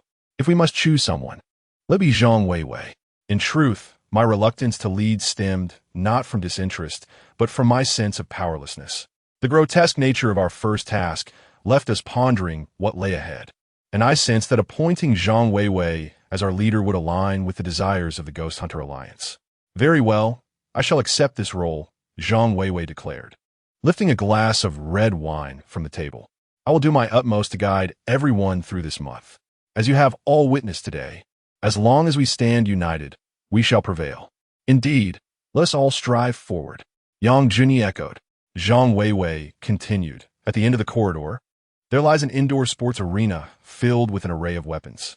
In the face of similar tasks, we could utilize those weapons for resistance. And there are also several martial arts books available. During our leisure time, we might practice our skills there. Zhang Weiwei's words stirred a renewed sense of determination among us, greatly enhancing the atmosphere during our meal, instilling a glimmer of hope. After finishing our meal and returning to the dormitory, I continued my study of the talismanic arts, while Yu Mengxian remained engrossed at her book on ghost taming. Liang Fan, if only I could find a ghost, Yu Mengxian suddenly remarked. I turned, puzzled, and asked, what do you need a ghost for? Look here, she replied. The fundamentals of ghost taming state that the spirit to be refined must be a newly departed soul, not older than 7 days. With blood as the guiding essence and incantations recited day and night, one can claim mastery over it after 7 days. I took a glance at Yu Mingxuan's book, and indeed, it was as she said. There was a series of incantations that appeared rather straightforward. Liang Fan, just imagine how powerful I would be if I could control a ghost. Yu Mengxian exclaimed excitedly. I nodded in agreement, glanced at the clock, which read past midnight. With a contemplative expression, I said, ghosts also vary in strength, Mengxian. Wait a moment while I draw a binding talisman. Let's go see if Wang Tao and the others might turn to ghosts. If they do, we can capture one for you to experiment with. My desire to pursue the supernatural is twofold. Firstly, I wish to fulfill Yu Mengxuan's aspirations, for she possesses a natural affinity for ghost taming. Secondly, I am curious to see if I might encounter those tasked with cleansing the deceased. Is that truly possible? But how can we capture what we cannot see? She inquired. With a sly grin, I reassured her, do not worry, I can perceive them. Half an hour later, I crafted a soul-binding talisman and placed it upon the table. With a flick of my fingers, I opened my third eye, chanting, let us proceed to the classroom. Perhaps we shall indeed find something. All right, Yu Mengxian replied with palpable excitement. This young lady has significantly fortified her mental resilience compared to when I first met her at the funeral home. Her courage has notably blossomed. After all, the funeral home merely housed coffins, whereas the classroom conceals 5 corpses, 4 of which are headless. Chapter 60. The exception of a genius. Upon opening the dormitory door, I was unexpectedly greeted by Zhang Weiwei. She resided in the furthest room from the classroom, and, judging by her direction, she too seemed to be heading to class. Class monitor, are you going to the classroom? I inquired, perplexed. Zhang Weiwei nodded and replied, yes. I'm going to investigate who cleared the bodies. Lian Fan, I was hoping to invite you along. I let out a chuckle and said, all right, let's go take a look. Zhang Weiwei nodded and glanced at Yu Mengxian behind me, curiously asking, is Mengxian coming too? Yu Mengxian feigned a nod and remarked, now that Lian Fan has left, I don't dare to stay alone in the dormitory. I silently admired Yu Mengxuan's cleverness. Ultimately, although we were united at this moment, everyone was acutely aware that this did not alter the competitive nature that lay beneath. Zhang Weiwei had already noticed the numerous weapons and martial arts manuals on the basketball court. She merely shared that information during the selection of the class monitor. Let us keep our voices down, Zhang Weiwei whispered as she stepped toward the classroom. I exchanged a silent smile with Yu Mengxian and followed suit. The dimly lit corridor was filled with a chilling breeze, and soon, the 3 of us arrived outside the classroom window, peering inside. Although the classroom lights were off, the night sky above the city provided sufficient illumination, allowing us to discern the interior. It remained eerily quiet, just as it had been during the day, with 5 bodies and 4 severed heads positioned atop the podium. Differing from the usual scene, the classroom now held 5 specters. These apparitions were the very souls of the 5 corpses. Wang Tao and his 3 companion spirits congregated around the podium, their faces devoid of any expression, as if observing something that held no consequence for them. The wraith of O Xiaowen stood sentinel beside his own cadaver, equally expressionless. The art of spectral command posits that, generally, within 12 hours of death, the soul will emanate from a body. This precise timing varies depending on individual circumstances. Evidently, the souls of these 5 corpses had already emerged. However, Newly disembodied souls are as fragile as the air itself. Without the aid of arcane techniques, they are incapable of directly killing a living person through possession, as the student who jumped from the building had done.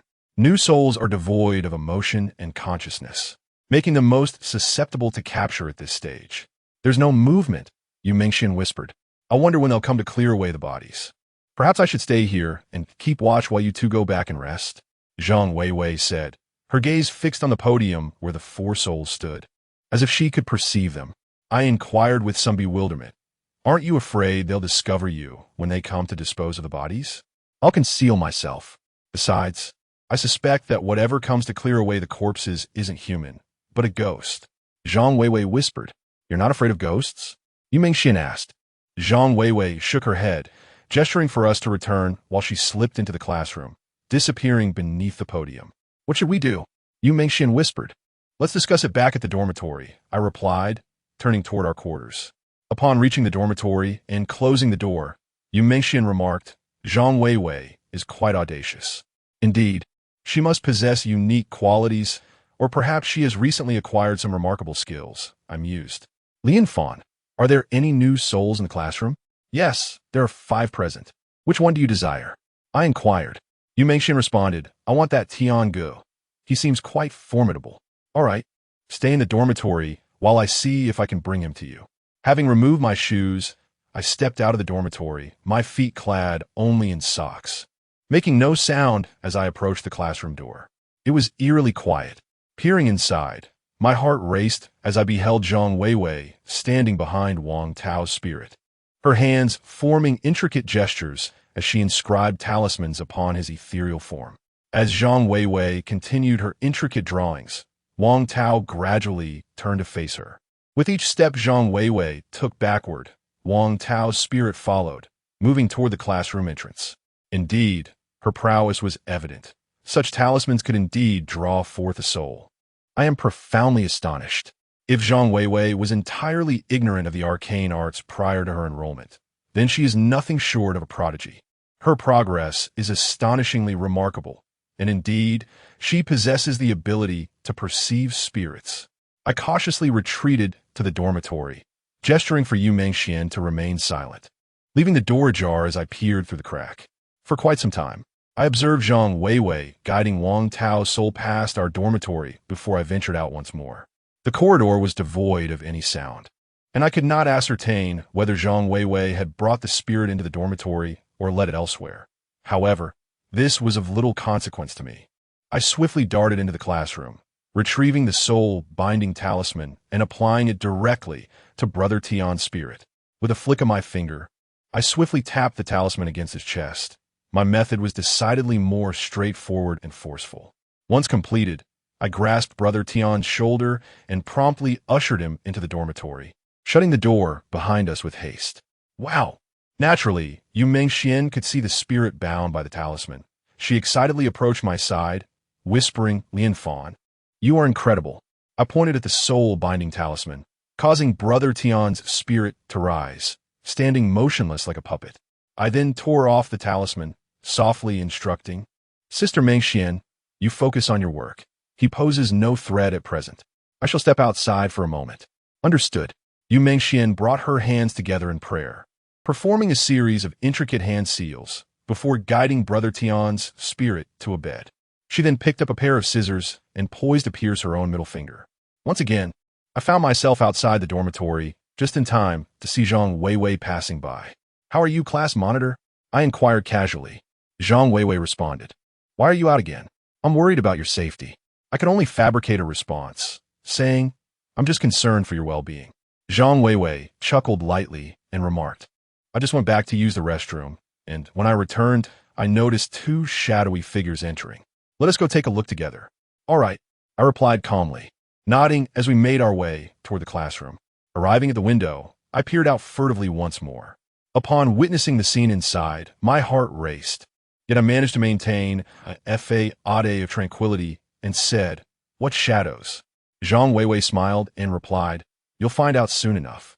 In truth, there were indeed 2 shadowy figures that had entered, and I recognized them as the 2 armored specters under Wu Moli's control. Upon their arrival, They swiftly dispatched the remaining 3 spirits with a flurry of strikes, then seized a severed head from the table and tossed it out the window, followed by the body. Goodness, the body just flew out by itself? I feigned ignorance of the 2 specters and muttered. Zhang Weiwei responded with a sigh. Indeed. The ones clearing the corpses are not human. They must be ghosts. As soon as Zhang Weiwei finished speaking, the 2 specters had already cast all the corpses down below. They then commenced tidying up the desks and chairs in the classroom. As for the bloodstains on the floor, they directly lapped them up, prostrating themselves on the ground and extending tongues several times longer than a normal person's, noisily licking the blood from the floor and walls. I nodded, further convinced that Zhang Weiwei could indeed perceive ghosts, as her gaze remained fixed on the 2 specters. I was unsure of the method she employed, but since she did not disclose it to me, I would not expose her. I, too, possessed the ability to see them, yet I had not explicitly revealed this to her. However, my method was only effective for those with naturally occurring yin-yang eyes, whereas her approach should be practical for everyone. A method to perceive specters would benefit all, yet Zhang Weiwei chose not to share it, undoubtedly for her own purposes. Let's go, this path is severed. Zhang Weiwei sighed, only speaking once the 2 specters had vanished. I also returned to the dormitory. Yu Mengxian had already entered the stage of chanting the blood oath to the specter. I did not disturb her, but instead picked up her copy of Ghost Manipulation Arts and began to read it. Initially, I had little interest in this technique. I knew that controlling ghosts was not a particularly formidable skill. Like Yu Mengxian, even if she became the master of Brother Tian's soul after 7 days. Brother Tian's soul would still be incredibly fragile, capable of frightening people, but not truly practical. To transform it into a powerful guardian specter like those accompanying Situ Jin and Taoist Qinghe, years of continuous refinement and blessing would be necessary. The alarm for the following day arrived as scheduled. I abruptly opened my eyes, having eagerly awaited the arrival of dawn, for I was keen to discover what tasks the day would hold. Chapter 61. The extinction of humanity. At this moment, Yu Mengxian remained in slumber, likely having toiled late into the night with her ghostly endeavors. Tianji's spirit was also absent, presumably captured by Yu Mengxian and confined within some vessel before dawn. Spirits can inhabit both human bodies and objects. However, certain items allow souls to coalesce more firmly and even nurture them. These are known as soul-capturing or soul-nurturing artifacts. While Yu Mengxian lacked such tools, ordinary items, excluding those made of metal, could suffice, such as a wooden hairpin, a jade bracelet or ring, and even a book or a sheet of paper could conceal a spirit, albeit without providing any benefit to the soul. I refrained from disturbing Yu Mengxian and ventured out of the dormitory alone. Most of the others were already awake. Lin Fan, how is your injury? Yang Junyi inquired with concern as he approached. I smiled and raised my left hand, replying, much better. That medicine was truly effective. Good morning, everyone. In light of yesterday's intrusion, I propose that we visit the sports field to select some suitable self-defense weapons, Zhang Weiwei suggested. The group found merit in her proposal and began making their way toward the basketball court. Just as I was about to follow, Zhang Weiwei suddenly seized my arm, saying, Zhao Yinfan, come with me for a moment. With that, she swiftly led me toward the classroom. Class monitor, I'll accompany you, I quickly replied, extricating my hand from her grasp. You seem quite reserved, she remarked with a light chuckle. As she entered the classroom, Zhang Weiwei gestured towards the projector screen, stating, take a look at today's assignment. I glanced at her quizzically before turning my attention to the screen. The task read, eliminate any individual to break free from the mission's constraints, allowing for undisturbed cultivation until the assessment concludes. Aligned seating designates group membership, with intra-group conflict strictly prohibited. The mission duration is 3 days. They're inciting us to engage in a deadly free-for-all, I remarked icily. Furthermore, the same row constitutes a group, meaning the 9 of us are now divided into 3 factions. Following O Xiaowen's demise, the first group still comprises 3 individuals, including Yang Junyi. The second group consists solely of myself and Yu Mengxian, both of whom are injured. And the third group retains its full complement of 4, including Zhang Weiwei. Zhang Weiwei affirmed with a nod, Given that you and Yu Mengxian are both wounded, you're particularly vulnerable should anyone lose their composure. Perhaps we should preemptively strike before the others realize this. I demurred. No, we cannot resort to such measures. The task does not explicitly mandate completion. Subsequently, I regarded Zhang Weiwei with a hint of astonishment, inquiring, "Why are you confiding in me? Are you not concerned that I might disclose your intentions to the others?" Indeed, the situation seemed peculiar. As the class monitor, she had divulged plans to strike first underhandedly, and she had even pulled me aside to discuss it in advance, despite our lack of prior acquaintance. Would you believe me if I said I've developed feelings for you? Zhang Weiwei smiled softly, her beautiful face exuding a subtle charm.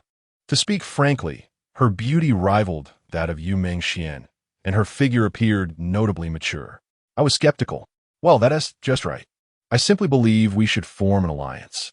When I was very young, I was often bullied, so I sought the protection of an older brother from a higher grade, writing his homework daily, and he looked out for me. In middle school, my beauty often attracted unwanted attention, prompting me to seek out Shun Fengyao, a wealthy and influential figure who kept those with ill intentions at bay. Here, one could meet their demise at any moment. Do you recall a question on the exam that asked if only two could survive? My current thought is that if we join forces, we can undoubtedly emerge alive. Zhang Weiwei stated. That's not true. Wu Moli explicitly mentioned that 5 individuals could survive. I held skepticism towards Wu Moli's words, considering her merely a counselor. What do you mean by that? I wonder if you have examined the previous exam paper closely. It explicitly indicated that the questions were set by our homeroom teacher. Have you contemplated who the homeroom teacher of class 4, grade 1 is?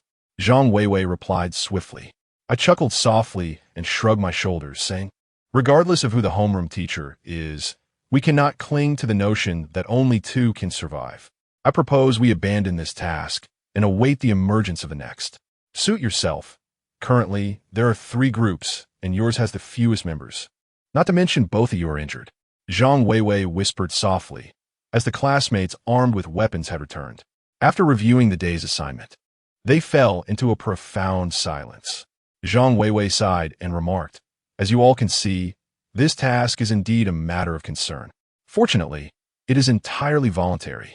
There will be no repercussions for those who choose to abstain.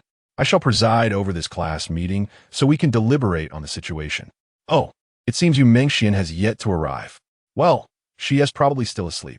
We can proceed with the meeting as planned. I will relay the details to her later. I interjected.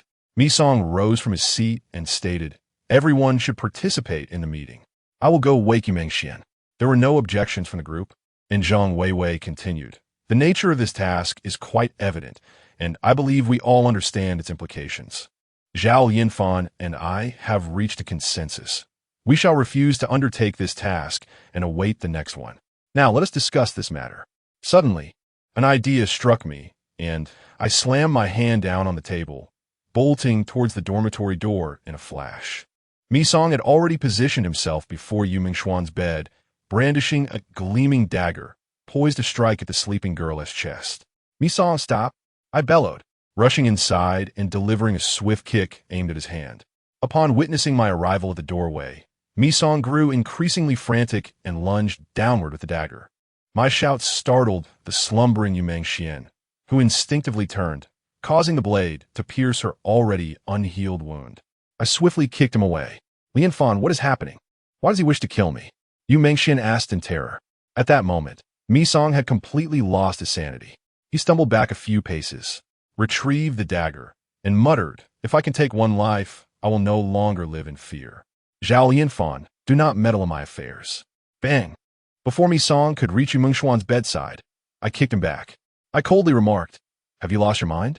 The entire class is voicing their refusal to accept this task. You need not accept it either. Is it still possible to refuse? Mi Song suddenly halted, sitting down heavily on the ground, his expression filled with frustration. I sighed in relief and said, though we are rivals, we are also classmates. Unless absolutely necessary, we should not turn against one another. Other classmates, drawn by the commotion, gathered outside the dormitory and overheard my words, nodding in agreement. Mi Song murmured in acknowledgement, still seated on the floor. I turned to Yu Mengxian and said, Sister Mengxian, put on your jacket. Let's head to class. We have 3 days for this task. During this time, let's eat well, drink well, and rest well. Perhaps we shall devise alternative solutions. Indeed, Lian Fan is correct. We should contemplate our options carefully. Mutual destruction is utterly unfeasible. Yang Junyi echoed as he turned and walked towards the classroom. Everyone headed in the same direction, but Mi Song remained seated. After Yu Mengxian donned her coat, I stood behind her, and together we made our way outside the dormitory. After just a few steps, I suddenly felt a rush of air behind me. Instinctively, I dodged to the side, only to have a figure collide heavily with me. I sighed. Mi Song had utterly lost his reason, obliterating all traces of humanity. A dagger abruptly pressed against my throat, and Mi Song's cold voice pierced the air. If Yu Mengxian does not survive, then you shall perish. With a forceful motion, my head was slammed back, causing Mi Song's eyes to swirl with stars. In the ensuing chaos, the dagger he wielded grazed my neck, leaving a crimson mark from which blood began to flow. I grasped his hand that held the dagger tightly. With a surge of strength, the weapon fell to the ground. In retaliation, he twisted his left hand and seized the injured part of my neck. I cried out in agony, drawing the attention of my classmates. Beast, I will kill you. Upon seeing my injury, Yu Mengxian went into a frenzy, picking up the dagger from the ground and lunging at Mi Song. As Mi Song restrained me, he too was incapacitated. Yu Mengxian easily plunged the dagger into his body repeatedly, leaving her face and clothes smeared with his blood. Chapter 62. A get-out-of-jail-free card. Yu Mengxian had slain Mi Song, who now lay lifeless upon the ground. She continued to shout loudly, as if sanity had evaded her grasp. I instinctively pressed my hand against my neck. The wound, though not profound, had fortunately missed the vital artery. Yu Mengxian's emotions were in disarray, her tears mingling with blood, rendering her visage somewhat grotesque. Lian Fan, are you all right? You mustn't be harmed. Do you hear me?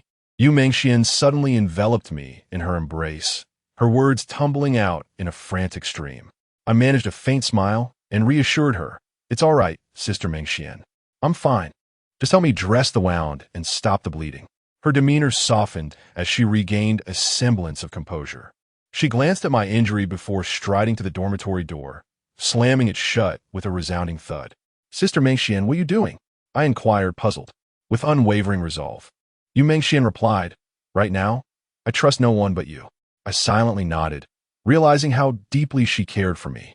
Her earlier fervent display had made it clear that I occupied a significant place in her heart. Soon, Yu Mengxian returned with gauze and antiseptic, meticulously tending to my wound. Despite being drenched in blood, she remained indifferent to her own appearance. I let out a heavy sigh.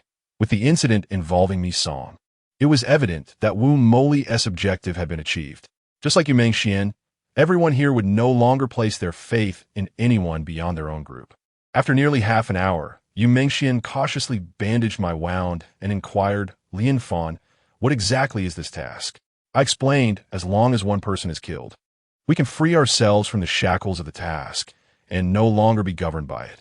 However, those in the same dormitory cannot harm one another. She replied, I understand now. This is a call for mutual destruction. I nodded and said, Sister Mengxian, please go wash up and change your clothes. I will dispose of the body. All right, wait for me to finish washing, and we will leave together. I do not trust anyone else, Yu Mengxian affirmed. Rest assured, it's merely a sneak attack. Had it been a frontal confrontation, he would have had no chance. I reassured her, opening the dormitory door and dragging the body outside. Once Yu Mengxian was done with her shower, we proceeded to the classroom together. The atmosphere in the classroom was oppressive. Zhang Weiwei stood at the podium and announced, Zhao Yinfan, Yu Mengxian, we have unanimously voted to reject this task. What are your thoughts? I unequivocally refuse this task. I stated firmly. Following my declaration, the projector illuminated once more, and with it, a line of text appeared. Yu Mengxian has killed Mi Song. The task is complete. From now on, all tasks can be declined, and she will be under the protection of the task, with no one permitted to harm her without cause. Everyone gazed upon the inscription with a tinge of envy, myself included. This signified that Yu Mengxian had secured one of the 5 coveted survival slots Wu Moli had initially mentioned, akin to possessing a reprieve from mortality. After a moment of contemplative silence, Zhang Weiwei declared, "Very well, let it be decided thus. This assignment spans 3 days. If any of you feel unsafe during this period, you are excused from attending classes. Let us now proceed to breakfast, after which we shall each return to our respective dormitories." As we ambled towards the dining hall, Yang Junyi sighed wearily, lamenting, "Alas, when will these trying times come to an end?" I chuckled softly, retorting, "At least we have 3 days of respite." "Indeed," interjected Dai Kan, another male student. "Let us indulge in a celebratory spree, toasting to these precious 3 days of tranquility." The others shook their heads in agreement. Zhang Weiwei jested, "Who dares to succumb to inebriation in these precarious times?" Zhang Weiwei's words resonated with truth. With only 8 individuals remaining, Group 1 comprised Yang Junyi and 2 other females. Group 2 consisted of myself and Yu Mengxian, and Group 3 included Zhang Weiwei, Dai Kan, and another female. The likelihood of internecine conflict was highest between Groups 1 and 3, each consisting of 3 members. By eliminating the opposing group, the members of the victorious group would ensure their collective safety. Although the vote to reject the mission has passed, it is widely acknowledged that this decision is merely temporary.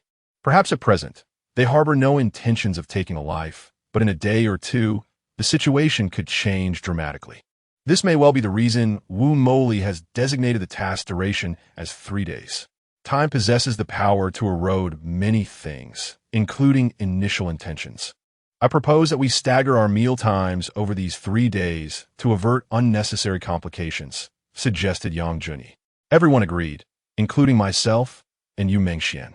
2 days slipped by in a flash. Given the extraordinary circumstances and the injuries sustained by both Yu Mengxian and myself, we ventured outside only for meals. The most frequent activity for Yu Mengxian was soul refinement, as she tirelessly worked on perfecting Brother Tian's spirit. Meanwhile, I continued my practice of talismanic arts, and my wounds gradually healed.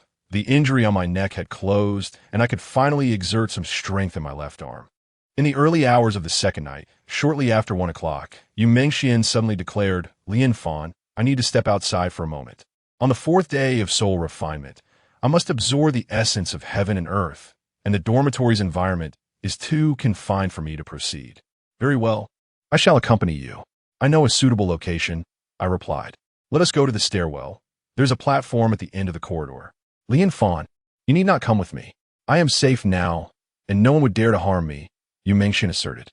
I smiled and reassured her, "Do not worry. I too wish to step outside for some fresh air." Stepping out of the dormitory, the outside world lay desolate and shrouded in darkness. Yu Mengxian walked purposefully towards the end of the corridor, while I lingered behind, inhaling the fresh air that felt far more refreshing than the staleness inside the dorm. There was a corner ahead, obscured by a wall that cast a shadow, rendering the area pitch black. Yet this did not hinder Yu Mengxian's incantation. Upon reaching the corridor's end, she summoned the spirit of Tiangu and continued her ritualistic chanting.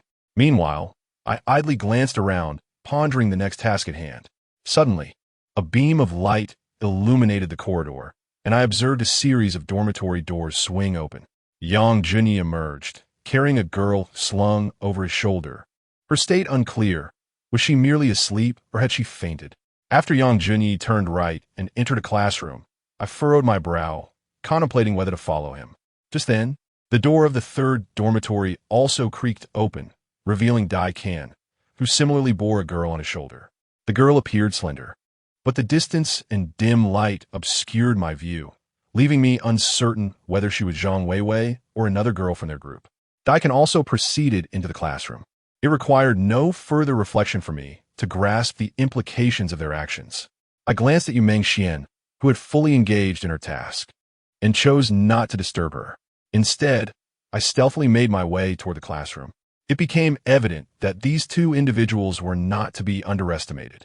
Despite having agreed to forego this mission, they were covertly engaging in such activities, exchanging girls from their respective dormitories to facilitate their dark objectives. "Young, I have a fondness for this girl.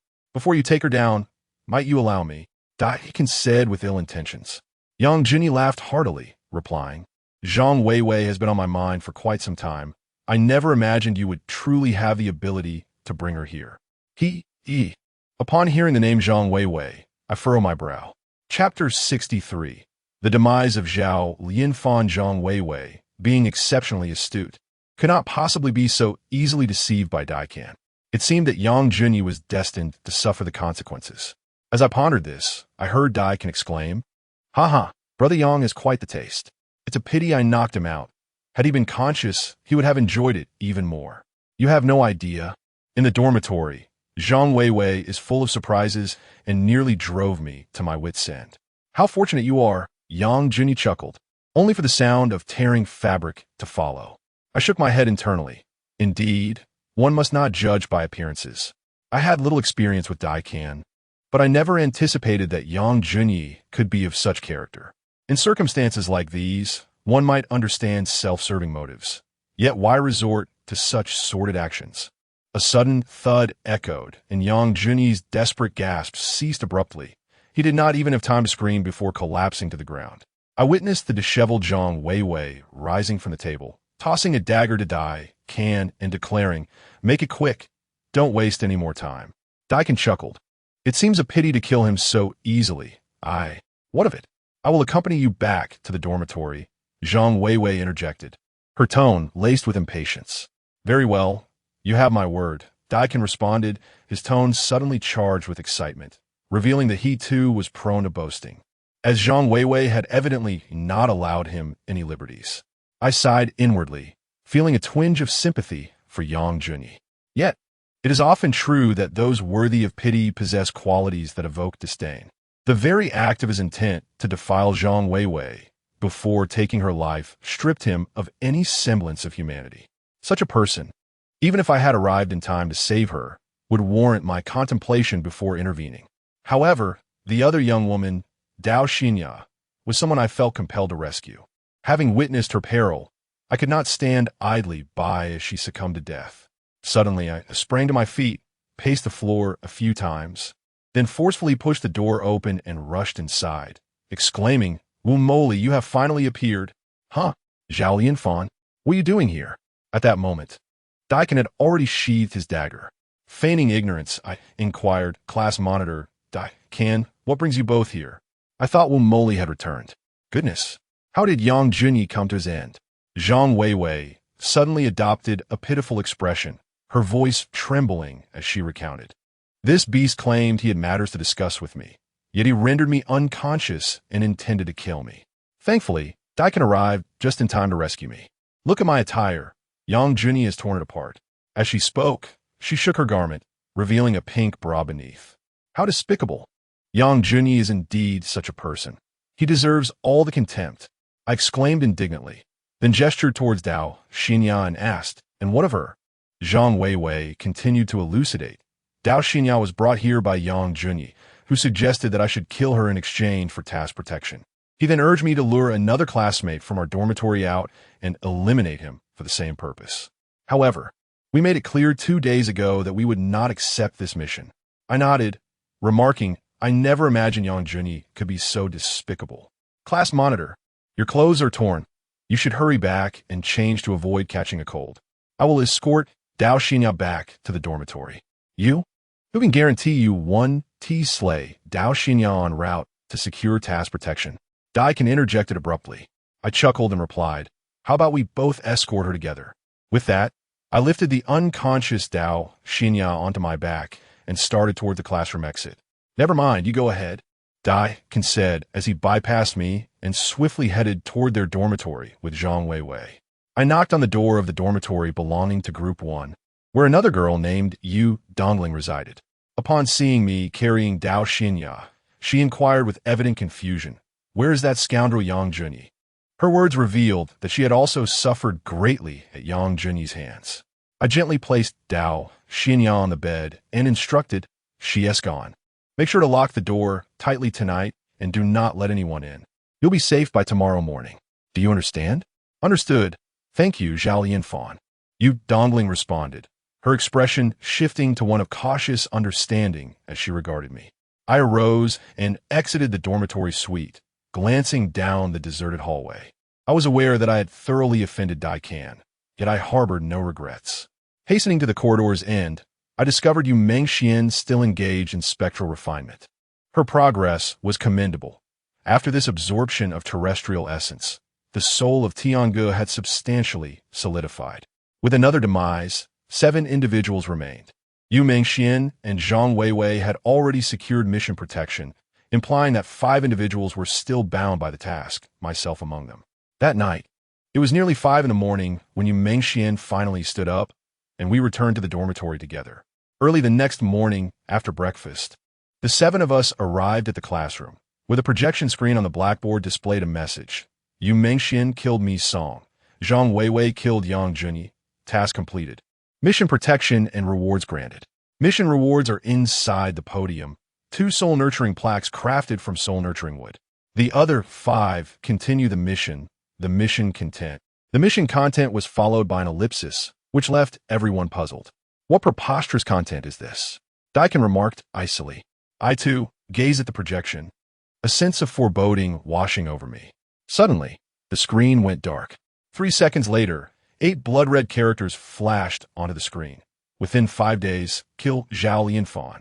With a resounding slap, Yu Mengxian slammed her hand onto the desk, uttering coldly, "Whoever dares to touch Zhao Lianfan will be the next Mi Song." The others remained silent, all turning their gaze towards me, while Daikin's lips curled into a faint, enigmatic smirk, seemingly conveying that he had awaited this moment for far too long. This task comes with no punishment. Everyone is free to abandon it. Zhang Weiwei suddenly interjected. No sooner had Zhang Weiwei spoken than a sharp crack echoed, and the screen illuminated with a new line of text. Failure punishment. Death. Zhao Lianfan, if you perish, the 4 of us shall survive. If you live, we shall all perish. If you possess even a shred of conscience, you should know what you must do, Daikin declared, relishing the situation. I maintained a stoic silence. On the surface, it indeed appeared as such, yet I could not fathom why they had chosen to target me. Daikin, if you possess the courage, go and kill Zhao Lianfan. Do not resort to moral coercion here. If the situation were reversed, would you sacrifice yourself to save others? Yu Mengxian retorted coldly. She then turned to the others and asked, if this were your predicament, would you act likewise? I gestured for her to calm down, saying, Sister Mengxian, let us not act in haste. This task is peculiar. What is peculiar about it? The task is clear. It is to kill you. That old witch Wumoli is deliberately targeting you. Is it merely because you saved everyone in the first task? Yu Mengxian exclaimed in anger. I shook my head and replied, this task belongs to them, yet it is also mine. My task entails self-sacrifice, but if I were to end my own life, it would signify the completion of the task, and logically, I should be allowed to survive. Yet, I find myself facing death. If I do not take my own life, then the mission will be deemed a failure, resulting in death regardless. Thus, it seems I am doomed to perish no matter what. Indeed, since death is inevitable, you ought to comprehend the course of action you must take, should you not? Daikin chuckled lightly. I chose to ignore Daikin, standing up and making my way to the podium. I extended my hand to point at the projector suspended from the ceiling and declared loudly, Wumoli, the mission is null and void. You would be wise to provide a reasonable explanation. Chapter 64. The Wheel of Fortune turns a jest.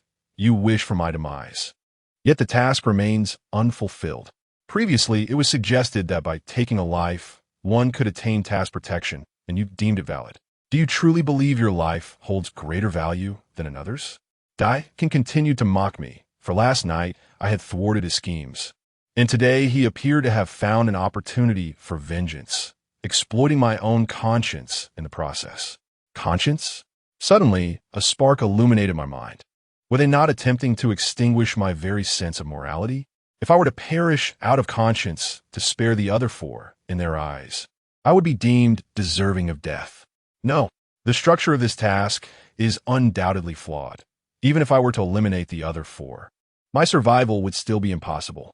Such a task is devoid of purpose. I firmly believe that Wumoli does not harbor ill will towards me. If she truly wished for my demise, there would be no need to devise a task of this nature. It would be akin to removing one's trousers to pass gas. Daikin, do you not possess a shred of humanity?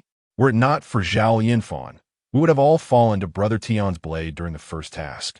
Suddenly interjected Dao Xinya, rising to her feet. She then turned to me, declaring, Zhao Lianfan, regardless of the circumstances, I shall stand by your side. I will not raise a hand against you. Nor will I. Echoed Yu Dongling in agreement.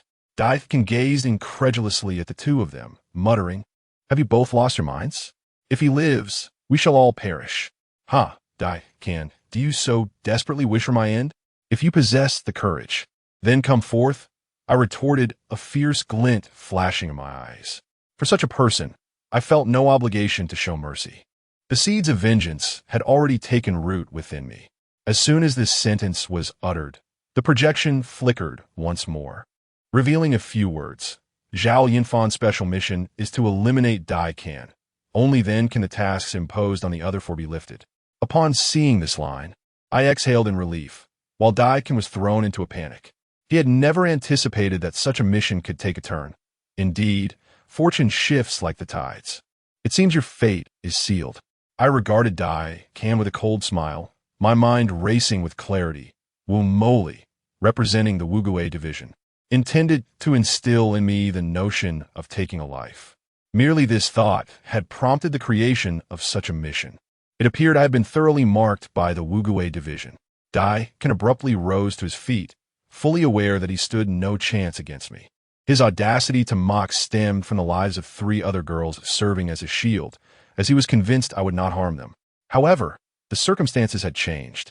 For those 3 girls, my demise and Dai Can's were indistinguishable in outcome. Class monitor, save me. Dai Can suddenly turned to Zhang Weiwei, yet she remained unfazed, as if she had not heard him at all. Zhang Weiwei, surely you do not wish for everyone to learn of last night's events? Dai Can's voice dripped with coldness as he addressed her silence. Zhang Weiwei laughed heartily and replied, It was I who killed Yang Junyi last night. He intended to slay me, but I retaliated. I was, after all, taken by you to exchange for Yang Junyi, and I had always intended to share this with everyone. Zhang Weiwei, it was you who urged me to feign a transaction with Yang Junyi, only to covertly plot against him. As the class leader, you have taken the lead in undermining our agreement. Dai Can exclaimed loudly. Zhang Weiwei responded with a faint smile. What evidence do you have to claim this was my idea? Moreover, even if it were my suggestion, if you too harbored no ill intentions, you would never have agreed to it in the first place. And you commanded Yang Junyi to abduct Dao Xinya, intending to kill her to secure task protection, even desiring to force yourself upon her before her demise. What distinguishes you from a beast? Upon hearing this, Dao Xinya clenched her fists tightly, suddenly rising to her feet and declaring, Dai Can, you beast, I will fight you. Grasping a dagger, Dao Xinya charged directly at Dai Can. Stop. I shouted, rushing off the podium, but the distance was too great and my speed was inadequate. At that moment, Dai Can appeared to have lost all reason, drawing a concealed short knife and lunging at Dao Xinya. As the two were on the verge of colliding, Dao Xinya, petite in stature, was clearly no match for Dai Can. In a moment of panic, I seized a chair and hurled it forcefully at Dai Can. The chair sailed through the air, tracing a graceful arc before striking Dai Can squarely. The force of my throw shattered the chair, and Dai Can, struck by the blow, collapsed to the ground, blood spilling from his mouth. His eyes were bloodshot, revealing a complete loss of sanity as he quickly rose and charged once more at Dao Xinya. Bewildered, Dao Xinya stared at Dai Can's countenance, her senses gradually returning, vulnerability being intrinsic to her nature as a woman. Bang! Before Dai Can's blade could reach Dao Xinya, I intervened, delivering a forceful kick that sent him crashing against the rear wall. I swiftly disarmed Dao Xinya, seizing the dagger from her grasp. As I prepared to engage Dai Can in combat, another dagger materialized from behind, piercing through the air. Thud! The projectile found its mark, lodging itself squarely in the center of Dai Can's forehead. His eyes widened in disbelief as he gazed towards the figure behind me. Turning, I recognized Duan Shuyu, a reticent girl from Zhang Weiwei's group who had never uttered a word. Her skill was unexpectedly formidable. The dagger's velocity was moderate, but its accuracy was impeccable. Zhao Lianfan, I discerned your hesitation. Consider this a singular act of assistance. Henceforth, we are even Duan Shuyu stated impassively. If memory serves. This was the first instance of her breaking her silence. I regarded her speechlessly, noting the chilling detachment in her eyes, an indifference that transcended familial bonds. It seemed that even if Daikin were her kin, she would not waver in her decision to eliminate him. My gratitude, I responded, inwardly contesting the notion that I was incapable of taking action. I would not have hesitated to end Daikin's life. Click. The projector emitted another sound. Duan Shuyu has eliminated Daikin. Mission fail. I did not wait for that line of text to appear. I swiftly approached Daikin and plunged the dagger into his heart, which was still convulsing. Only then did Daikin take his final breath. At the moment the dagger penetrated his heart, the characters on the screen ceased to emerge, only to be erased one by one. Followed by a new directive. Zhao Yinfan has killed Daikin. The task has been completed ahead of schedule, and the tasks of the other three have been lifted. All tasks have been assigned. For the next half-month, please cherish this time and diligently study the mystic arts. After half a month, all members of Class 1, Grade 4 will face the ultimate assessment, which will determine their future destinies. Shortly after this line appeared on the screen, the projector automatically turned off. What is the ultimate assessment? Zhang Weiwei inquired, perplexed. I sighed and replied, I am uncertain, but it undoubtedly pertains to the mystic arts. Otherwise, she would not have urged us to study diligently. Yu Mengxian nodded in agreement, saying, that seems likely. Half a month is quite a lengthy duration. The notion of half a month implies that we could venture outside once before the ultimate assessment. I expressed my delight, stating that being able to step outside, even once, was a precious opportunity for me. I was on the verge of breaking down from not having seen Zhao Yixian these past few days. Indeed, the 15th is the open day, and the access card will be valid, Yu Mengxian added excitedly. Zhang Weiwei nodded and remarked, the ultimate assessment involves all our members, which means that both Yu Mengxian and I are not exempt.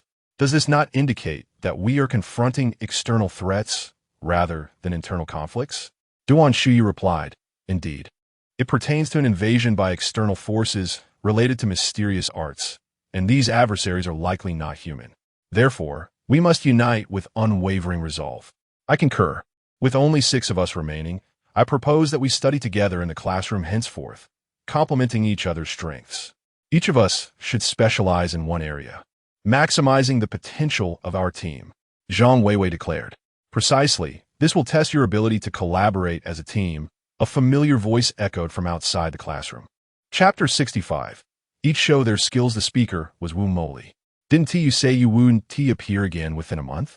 I inquired of Wu Moli with a calm demeanor. The others, upon seeing her once more, displayed less trepidation in their eyes and more resilience. Wu Moli replied, due to an unforeseen circumstance, I have expedited the progress of the task. The next undertaking is no longer merely a task, but an assessment. You will face our class as homeroom teacher, and only one of you will emerge alive. The homeroom teacher? Everyone queried in confusion. Wu Moli nodded and stated, I initially believed the teacher would return in a month, but now it has been advanced. He will return in half a month. So the ultimate assessment is set for that time. Is there any information on this homeroom teacher? I asked, my tone unyielding. Wu Moli turned to me, a hint of amusement flickering in her gaze, and then cleared her throat before continuing. Your homeroom teacher is a member of the Ghost Hunter Alliance's slaying division. The mere fact that he is part of this alliance speaks volumes about his capabilities. You shall face not just your teacher, but one whose mastery of arcane arts surpasses even mine by a considerable margin. Upon hearing this, I finally comprehended the meaning behind what Daoist Qinghe had previously mentioned. He had said that our class was cultivated as a reserve force by the Wu Gui division and was also a target of the slaying division. It turned out that the objective was rather straightforward and brutal, directly dispatching a formidable expert to engage us in combat. Zhang Weiwei inquired, did you come merely to convey this information? Wu Moli chuckled softly and said, there is one more matter I must convey to you in person. Everyone regarded her with utmost seriousness as she smiled and continued. All of your immediate family members have been bound by a curse from the esteemed elders of the Wu Gui division. Make no mistake, it encompasses everyone, including Duan Shuyu's grandfather, Duan Yi, a reclusive master from the Shaolin Temple. Yu Mengshuan's father, Yu Zhen, the most formidable underworld figure in this city, and Dao Xianya's father, Dao Qingfu, a distinguished disciple of the orthodox Maoshan sect. Furthermore, Yu Dongling's grandfather, Yu Ming, is the last heir of the corpse-reviving lineage. They all bear the curse of the Wugui division. Oh, and Zhao Lianfan, your wife, Zhao Yixian, is not exempt either. With a thud, I slammed my fist onto the table and coldly declared, if any of you dare to harm a single hair on her head, I, Zhao Lianfan, will ensure that you face the consequences. I was equally astonished to discover that Duan Shuyu, Dao Xianya, and Yu Dongling possessed such formidable backgrounds. I even began to suspect that the gathering of these individuals in Class 1 over the past 4 years was no mere coincidence. Among the remaining 6 of us, each possessed noteworthy backgrounds, and apart from the enigmatic Zhang Weiwei, it seemed that I was the least distinguished. Your current strength amounts to little more than mere words. Does it not? Wu Moli glanced at me and continued, you are well aware of the potency of the curse. If, on the 15th, you entertain any illusions of escape, I regret to inform you that it will not only be your lives at stake, but also the lives of all your immediate family members. The words of Wu Moli ignited an unparalleled fury among the crowd, yet none dared to voice their dissent. With an air of nonchalance, she departed amidst the scornful gazes of the onlookers, her silhouette exuding a captivating allure.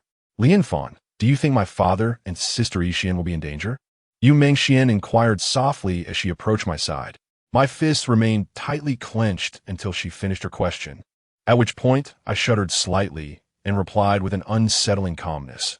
Regardless of the circumstances, in half a month, we must eliminate that homeroom teacher. Otherwise, it is not only our lives at stake, but our families shall not escape unscathed either. Zhang Weiwei nodded in agreement, stating, indeed, we must utilize this fortnight to diligently study the arts of the Xianmen. Now, allow me to assess the paths of cultivation everyone has chosen. I am pursuing spirit communication. After articulating her intent, Zhang Weiwei raised her hand, murmuring incantations as she executed a series of intricate hand gestures. Her eyes suddenly rolled back, revealing only the whites, creating a rather eerie spectacle. She shivered a few times, then spread her fingers wide, bending forward abruptly to clap her palms together. With a resounding crack, a soul materialized abruptly before her. It was the spirit of Wang Tao, appearing strikingly solid. Upon the emergence of Wang Tao's spirit, Zhang Weiwei's expression returned to normal, a strange smile playing on her lips as she let out a mischievous whistle. In response, Wang Tao clenched his fist and struck the adjacent table. With a loud bang, the table splintered into numerous fragments, showcasing an impressive display of force. Duan Shiyu rose to her feet and remarked, since childhood, I have been learning self-defense techniques from my grandfather. Thus, I have chosen to cultivate the principles of the Xianmen martial arts, though I am still at a novice level and must strive harder. After concluding her statement, 2 flying daggers materialized in her right hand, while a single dagger appeared in her left. I had previously seen this dagger on a basketball court. With a swift whoosh, the 2 daggers in her right hand soared forth simultaneously, striking precisely at the ropes that suspended the projection screen at either end. In an instant, the projection screen descended. With another swift motion, the dagger in her left hand was launched, pinning the rapidly falling screen directly to the blackboard, its placement perfectly centered. The onlookers stared in astonishment at Duan Shuyu, who straightened her posture, exuding an air of confidence and grace. This girl, usually reserved and taciturn, possessed such remarkable abilities. Her speed surpassed that of her earlier strike against Dai Qin by a considerable margin. Had she intended to eliminate us in secret, it is likely none of us would have escaped.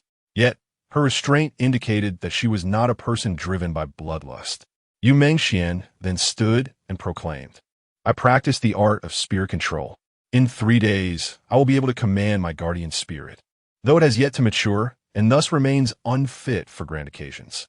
Upon finishing her words, she clenched her left fist and traced a semicircle in the air, while her right hand formed a sword-like gesture, resting upon the jade bracelet encircling her left wrist. With a sweeping motion, she summoned the spirit of Tiange, extracting it from the ether. Compared to Wang Tao's spirit, Tianji's essence is considerably more ethereal. However, the disparity between these two souls is quite pronounced. Zhang Weiwei's spirit summoning technique allows her to evoke souls, and the spirits summoned possess remarkable combat prowess from the moment they appear. On the other hand, Yu Mingxuan's ghost taming technique enables her to refine spirits and nurture their growth. This developmental potential, given sufficient time and the continuous enhancement from the ghost tamer, can ultimately rival the abilities of those summoned through spiritual invocation. Just as Yu Mingxian settled down, Dao Xinya abruptly rose to her feet. With her left hand grasping a talisman and her right hand holding a spirit flag, she began to wave her arms vigorously while reciting rapidly, "Heavenly divine weapons. Essence of the 8 trigrams. Summon 4 Theine spirits. Bind them to my will. Heed my incantation and swiftly restrain. All matter shall be revealed. No command shall be disobeyed, bind." As Dao Xinya completed her incantation, the spirits controlled by Zhang Weiwei and Yu Mingxian suddenly began to growl, rising slowly as if lifted by an invisible force. "I practice incantations. That was the binding soul spell," Dao Xinya remarked, observing the 2 spirits ensnared by her binding magic. She then lowered her hands, allowing the 2 spirits to return to their normal state. All eyes turned to Yu Dongling, who chuckled softly, rose from her seat, and approached the lifeless form of Daikan. From the pocket of his clothing, she retrieved a copper coin and placed it in his mouth. Subsequently, she grasped the dagger embedded in his forehead and chest, and with a swift motion, she pointed her right hand like a sword, repeatedly tapping at the joints of Daikan's corpse. After merely a few breaths, she suddenly produced a handful of white rice from her pocket and scattered it over Daikan, uttering a single word, "Rise." To everyone's astonishment, the deceased Daikan suddenly stood up and charged toward the back door of the classroom. With a resounding crash, the iron door was flung open. The lock twisted beyond recognition. Impressive. Applause erupted from my heart as I led the ovation. I finally comprehended why everyone had remained so composed in the presence of Wu Moli. The others were equally exhilarated, though they had concealed their true capabilities in that moment. No one held back any longer. Witnessing these mystical techniques, we all understood that our collective strength was indeed formidable. "Zhao Lianfan, what about your skills?" Zhang Weiwei suddenly inquired, and all eyes turned toward me. Chapter 66, The Gathering of the Elite. I awkwardly chuckled and said, I only possess a smattering of knowledge, but I can assist the esteemed ladies in their tasks." "Haha, only you would jest. You are quite fortunate to be surrounded by so many beautiful maidens." Yu Mingxian replied with a smile. Having witnessed the true capabilities of everyone, Yu Mingxuan's spirits lifted, and it was not just her. All of us, including myself, initially felt as though we were fighting a solitary battle. Now, having observed the strength of others, we finally felt a semblance of confidence. As the saying goes, a different trade is like a different mountain. Although these techniques all belong to the realm of the mystical arts, without prior engagement, they appear exceedingly daunting. In truth, each discipline demands mastery. Achieving their level of proficiency in any particular art is no trivial feat. Reflecting on the tasks we had undertaken, it became evident that the survival of these individuals was no mere stroke of luck. I understood that this was a deliberate arrangement by Wu Moli. However, I remained uncertain about how many of us would ultimately endure, for during the final assessment, our fates would not be decided by Wu Moli or the Wugui division. Instead, we would confront the hunters from the hunting division, who would undoubtedly strive to eliminate us, as they do not wish for the Wugui division to flourish. Perhaps we are not the only ones. The reserve forces of the hunting division will similarly be targeted by members of other divisions with equal fervor. Such is the nature of our destiny. The days ahead were quite simple. Dining, practicing the esoteric arts of the Xianmen. Although the classroom was spacious, it proved insufficient for our 6-person assembly. Thus, we relocated our activities to the urban sports complex, equipped with a basketball court, consolidating all our resources. Apart from Duan Shuyu, each of us possessed our own altar.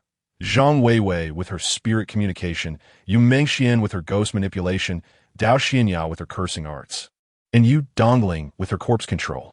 As for me, I diligently honed my talismanic skills. Upon learning of my focus on talismans, the others expressed their delight. For their respective arts could be significantly enhanced with the appropriate talismanic support, except, of course, for Duan Shuyu's martial techniques. While I lacked the ability to amplify the potency of Duan Shuyu's martial prowess through talismans, I could nonetheless provide her with protective charms and even enhance her weaponry. Together, we immersed ourselves in the study of Xianmen sorcery, reaping the benefits of collaborative learning, which far surpassed solitary practice. On the 15th, an open day awaited us, prompting everyone to rise early. A fortnight of confinement had left us yearning to visit our families. In light of Wu Moli's earlier remarks, no one entertained thoughts of escape. In truth, through our time together, we had developed a robust confidence in confronting the class supervisor of the hunting division. Yu Mengxian and I were the first to depart, each utilizing a pass car to exit. Once we descended from the top floor, our phones regained signal. Yu Mengxian promptly called Yu Zhen, requesting a vehicle to pick us up. Upon hearing Zhao Yixian's voice over the phone, a wave of relief washed over me. Less than half an hour later, the car entered the campus, and Yu Mengxian and I swiftly got inside, only to find that Gu Chong was behind the wheel. "Well, look at you, Changji playing chauffeur," I quipped. Gu Chong started the engine and said, "Miss Lianfan, I'm just glad you're both safe. How is everything at home?" I inquired. Gu Chong nodded. "Relatively normal. There's a slight complication. Master Zhen had to attend a conclave hosted by Master Jiu from Taiwan, which gathered influential figures from all over. Therefore, he couldn't come to fetch you personally. Changji, you're Jin Shu's personal bodyguard. Why didn't you go?" I asked, puzzled. Gu Chong explained. Each person was only allowed to bring one companion, and Master Zhen took Qingji. "Is it about the real tomb of Marquis Wu?" I wondered. Gu Chong nodded. "Indeed. Somehow, the poem we obtained previously has become widely known. Master Zhou's people are also unable to decipher it and are now brainstorming. Anyone who can assist Master Zhou in unlocking the poem will be handsomely rewarded." I responded with an O. That poem had long ceased to be a secret. It had even appeared on a test paper in Class 4 of the first year. As we chatted, the car soon arrived back at the Yu residence. After getting out, I saw Zhao Yixian and Zhou Peng standing at the villa's entrance. I quickly ran over and embraced Zhao Yixian tightly. "Yixian." I held her close, my eyes shut, for it was only in such moments that I could truly feel a profound sense of tranquility. Zhao Yixian clung to me just as tightly, her demeanor mirroring mine. "Come on, consider the feelings of others. Let us head inside," Zhou Peng remarked with a hint of sarcasm. As we entered the villa's grand hall, we were met with a lively scene. Nearly all of Yu Zhen's trusted aides were present, alongside several unfamiliar, imposing figures whose expressions bore a hint of urgency. "Lianfan, Xian, you've returned." Mo Yu greeted us casually, though his gaze was fixated on his phone. I looked at him, puzzled, and inquired, "Uncle Mo, what is the matter?" With a sigh, Mo Yu replied, "I just received a message from Brother Sun Tan. At the Heroes Conference, Brother Zhen has been targeted and is in a precarious situation." "Targeted?" "Indeed. Brother Zhen acquired that poem, but did not inform Lord Jiu at the time. And now that Lord Jiu has learned of it, his mood has soured considerably." "How'd he find out?" "Surely it cannot be." My words trailed off as I realized that with most of our comrades present, suggesting the existence of a mole could jeopardize our internal unity. Mo understood my hesitation and shook his head. "It's not as you suspect. Taoist Qinghe discovered that the video and the documents were linked, which Lord Jiu has uncovered. With the video in our possession, he naturally deduced that we also held the documents." "What is the current situation?" I asked, a sense of worry creeping into my tone. Mo sighed, expressing his concern about the overwhelming power of Lord Jiu. He was acutely aware that Brother Zhen held the greatest influence in the city. Yet Lord Jiu had chosen to place the address of the gathering of heroes here, a deliberate act to assert his dominance. It was clear that if Lord Jiu sought to target someone, no matter how formidable their local influence, he would remain the unassailable dragon. I deduced that, given this pretext, there was a significant likelihood that Lord Jiu would take action against Brother Zhen. "Why are you still standing here? Go protect my father." Yu Mengxian, having just returned in high spirits, felt a wave of anxiety wash over her upon hearing the news. Mo Yu shook his head, responding at this moment. The number of people does not equate to solving the problem. If Lord Jiao does not act against Brother Jean, we have no grounds to intervene. But if Lord Jiao does make a move against Uncle Jean, it will be too late by the time we arrive, I interjected.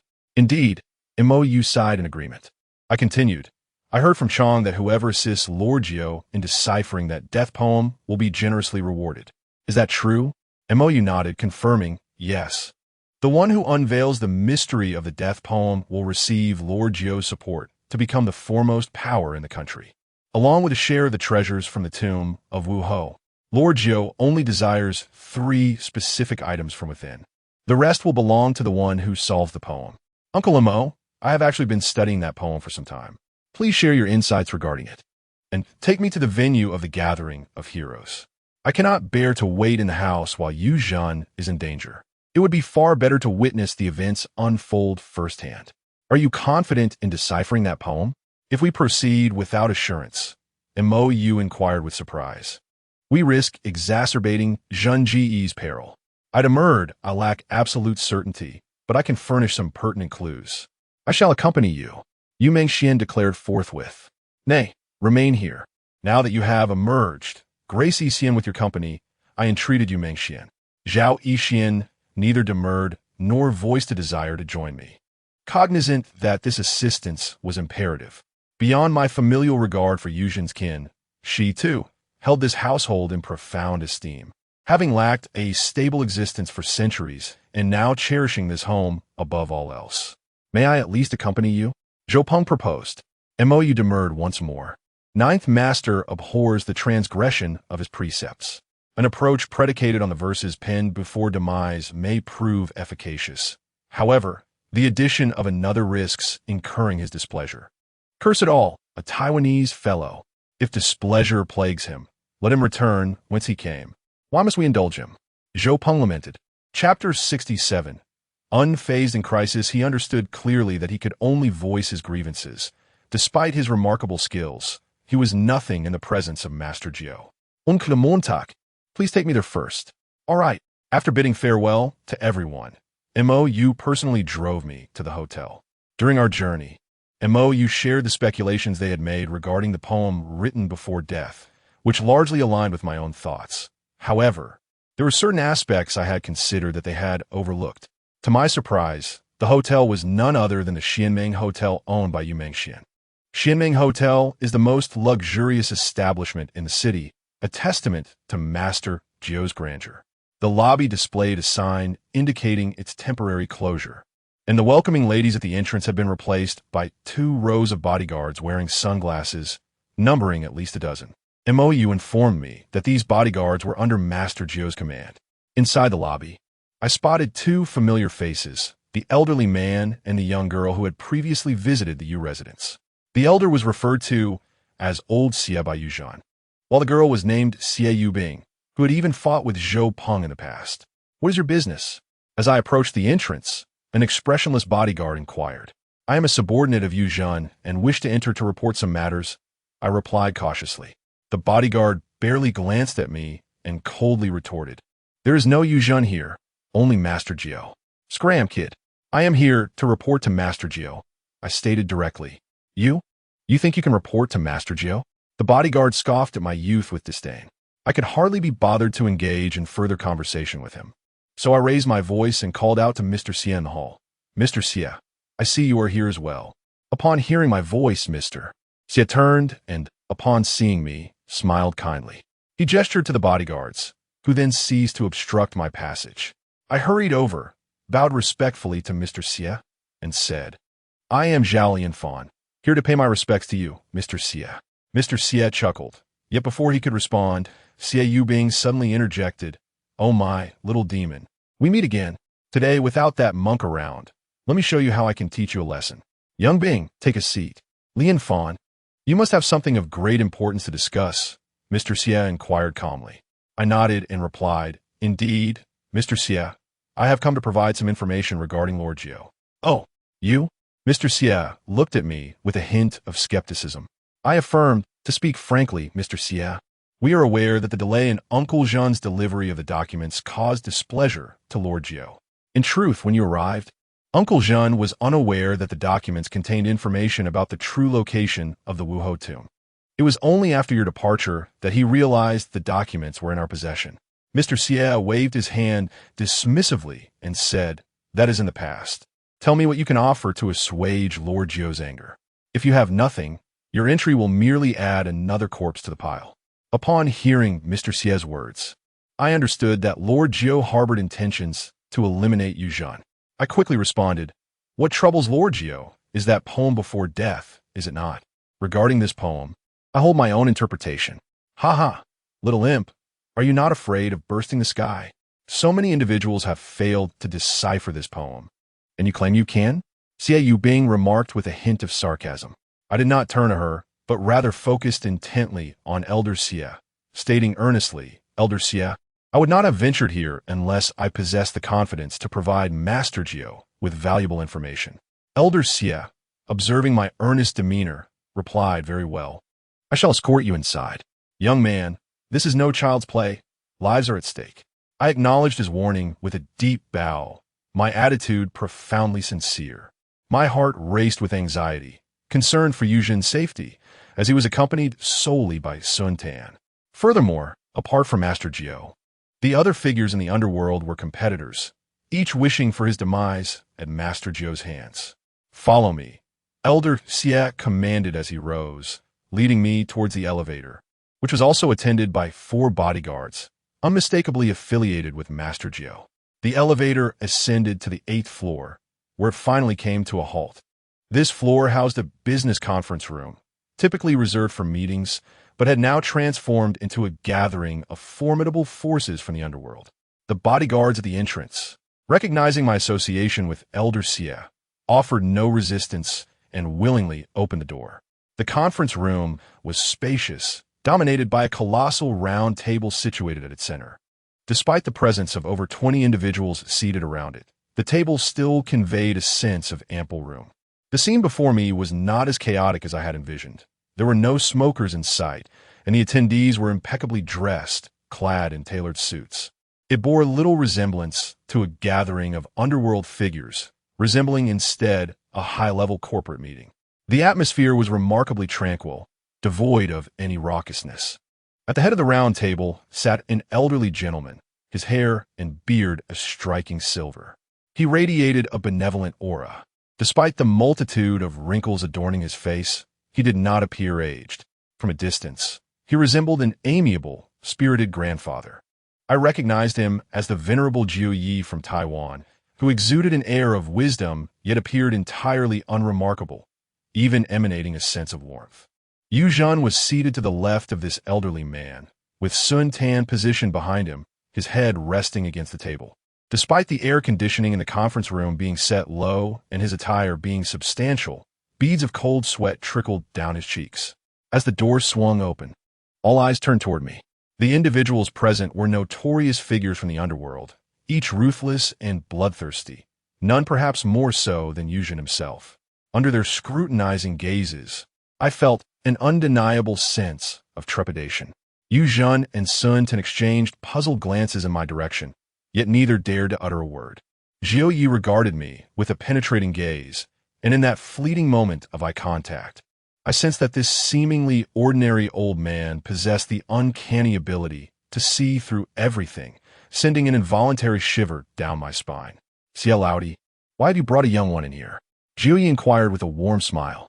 Xie Lao respectfully remarked, "Ninth Master, this is Yu Zhen's nephew, named Zhao Lianfan. He claims to possess knowledge of Lu Ji, Lu Bowen, S final poem, and asserts that he has unique insights." As soon as Xie Lao finished speaking, the conference room erupted in laughter. The underworld figures regarded me as if I were a mere jest. Some even began to mock Yu Zhen. "Yu Zhen, have you run out of options? This lad appears to be merely 15 or 16, hardly a grown man. He would be considered a child laborer in a factory. Even if Ninth Master spares you today, you are bound to face imprisonment. Ha ha ha." I turned to the one reveling in schadenfreude and said calmly, "Emperor Wu of Han ascended the throne at 16. The legendary hero Li Sunxian took command at 15, and at 14, Xiao Wanshan raised the banner for his country. Qin Shi Huang was crowned at 13, and the 12-year-old Gan Luo could negotiate with the state of Zhao, outsmarting numerous ministers. Therefore, not everyone is like you, who at 15 or 16 is still unformed. Upon my words, the room fell silent for a moment, only to erupt into even louder derision. Another bald man, a middle-aged, rotund figure adorned with tattoos of scorpions on his head, exclaimed, "Oh, now we have a self-proclaimed intellectual. Can you decipher a poem that perplexes everyone? Can you even read?" I replied nonchalantly, "I can read most of it, save for one character, which I would like to inquire about from this esteemed brother." "What character?" the rotund man asked instinctively. "The character below resembles many, while the one above signifies father." I chuckled and responded, "The stout fellow likely possesses a limited level of education." He scribbled on the table, muttering father, to which I replied nonchalantly, "I dare not claim such a title." "Damn it, you little brat. It seems you are tired of living," the bald man exclaimed, abruptly slamming his palm on the table and rising to his feet. Laughter erupted from nearly everyone present, save for old Gio and the stern-faced, middle-aged man at his side. "Have you all laughed enough?" Old Gio spoke after a few moments, his voice low yet resonant, like an irrefutable command. Instantly, the gangsters fell silent, sitting up straight, as if mice in the presence of a cat, no longer daring to make a sound. "Zhao Yinfan, please take a seat behind you, Jun." "Xia, you may step outside for now." Old Zhou gestured dismissively.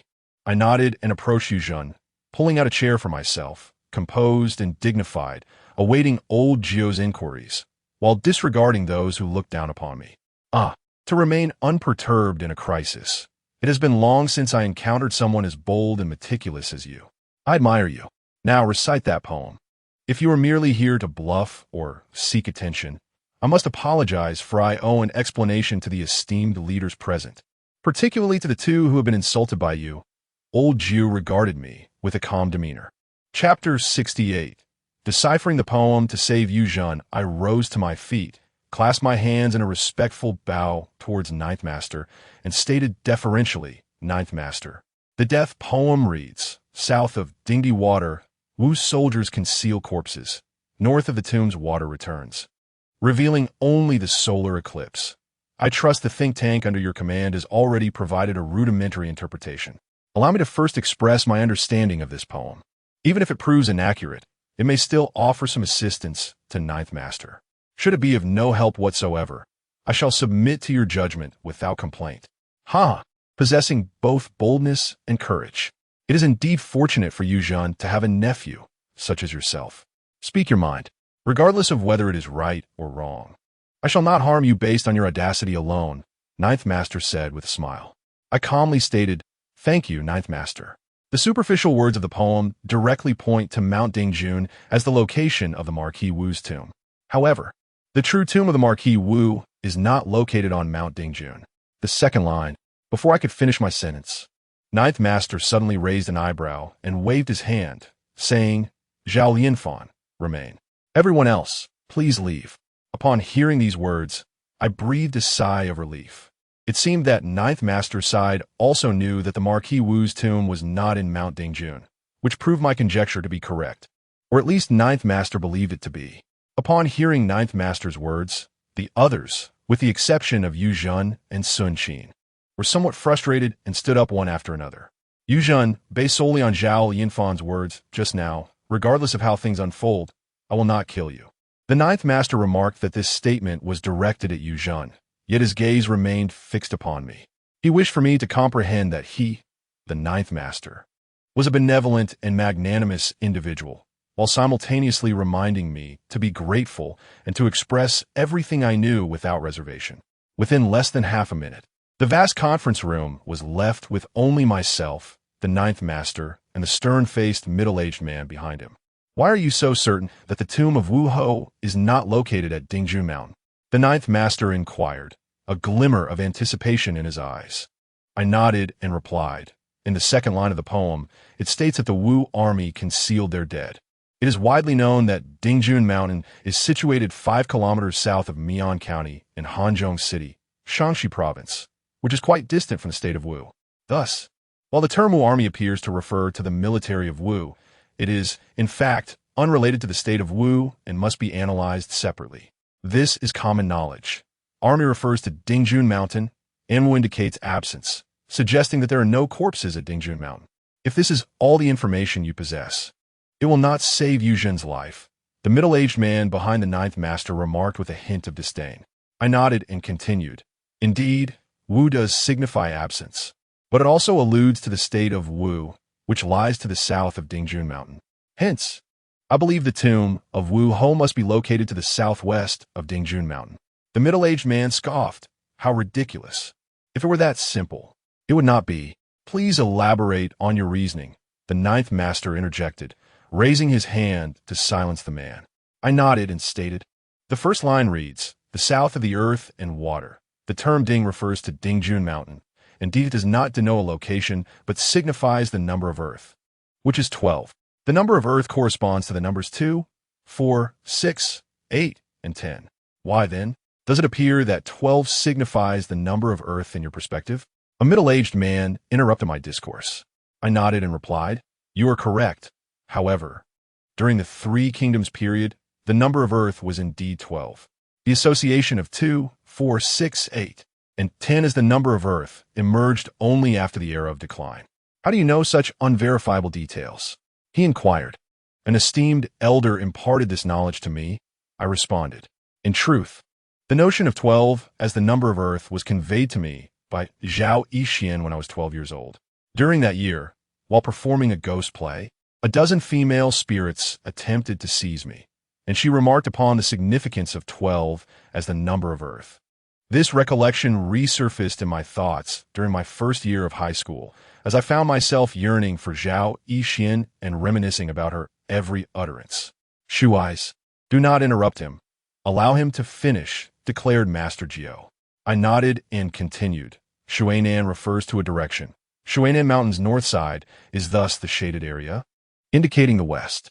Therefore, the initial phrase Ding Di Shuanan conveys the meaning that Dingjun Mountain lies 12 miles to the west. The subsequent phrase Wu Jun Song Sure has been analyzed previously. The first layer of meaning indicates that the body is not located at Dingjun Mountain, while the second layer suggests the direction of Wu, which is to the south. The first two sentences contain directional indicators. However, the third sentence, the water to the north of the tomb, also includes a directional term, namely north water. The phrase south of the mountain, north of the water, signifies the south, which is associated with the east. Yet, this directional reference is merely a ruse. For the presence of the character, meaning return or to turn back, indicates that if one believes the Wuho tomb lies to the east of Dingjun Mountain, one shall return empty-handed. As for the fourth sentence, it is more straightforward. The term signifies to appear, conveys a sense of enormity, and in ancient context refers to an eclipse. Thus, translates to a significant solar eclipse, commonly known as a total solar eclipse. Therefore, the essence of the fourth sentence reveals that the Wuho tomb will only manifest during a total solar eclipse. In summary, the overall meaning of this elegiac verse is rather simple. It provides a directional indication, which points to a location 12 li southwest of Dingjun Mountain. However, one must wait until the occurrence of a total solar eclipse to uncover the entrance to the Wuho tomb, leading me to assert that the Wuho tomb is not situated at Dingjun Mountain.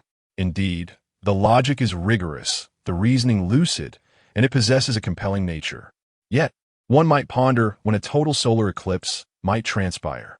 The expression on Lord Jiao's face revealed no discernible emotion, leaving me uncertain as to whether he believed my words or not. I shook my head and replied, Lord Jiao, I am not certain about this matter, but it should occur in the coming years. Very well, your insights are quite unique. Shiz, what is your perspective on this? The ninth master turned to the middle-aged man and inquired. The man replied, if the number of the earth truly amounts to 12, then the words of this young lad are most likely accurate. Ninth master, we must ascertain the specific timing of the total solar eclipse. Furthermore, we should delve deeper into the poem, as it conceals many layers of meaning that this young fellow has yet to mention. That's easily arranged. Taiwan boasts an abundance of astrologers. We shall inquire upon our return, the ninth master stated, then turned to me with a serious gaze, saying, you are quite impressive. I wonder if you would consider accompanying me to Taiwan. I clasped my fists in gratitude towards the ninth master, responding, "I am deeply grateful for your kind offer, Ninth Master, but my family resides here, and I am still pursuing my studies, so I shall refrain from imposing upon you in Taiwan." Haha, fair enough. To be frank, Yu Zhen does not possess the merit to have you. Once you reach adulthood, should you desire a better future, feel free to contact me at any time, the Ninth Master said, producing a golden business card and handing it to me. With utmost reverence, I accepted the card with both hands, expressing, "Thank you, Ninth Master, for your leniency. If there are no further matters, I shall take my leave." Haha, you seem rather eager. Go on. We too must return and verify the information. If what you have shared proves correct, I will reach out to you, Zhen, when it is time to open the tomb, and I hope you'll be present then, the Ninth Master smiled, waving his hand to indicate my departure. I exhaled a sigh of relief and turned to exit the conference room. Outside the conference room, only Elder Xie and 2 bodyguards remained, the other underworld figures apparently having departed. Noticing the card of Master Jiu in my hand, Elder Xie chuckled, remarking, "Indeed, you possess remarkable talent. It's a pity you've aligned yourself with a worthless individual like Yu Zhen." "Elder Xie, you flatter me. In my estimation, Uncle Zhen is far from worthless," I replied with a smile as we entered the elevator together. Upon reaching the lobby, I observed that the underworld bosses were still gathered, their disappointment evident upon seeing me emerge unscathed. Yu Zhen and Sun Qin immediately approached me, Yu Zhen anxiously inquiring, "Lian Fan, how are you? Are you all right?"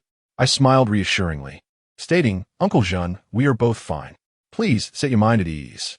Hearing my confirmation, Yu Zhen visibly relaxed, exclaiming, "That's a relief, a genuine relief. Lian Fan, we are deeply indebted to you this time.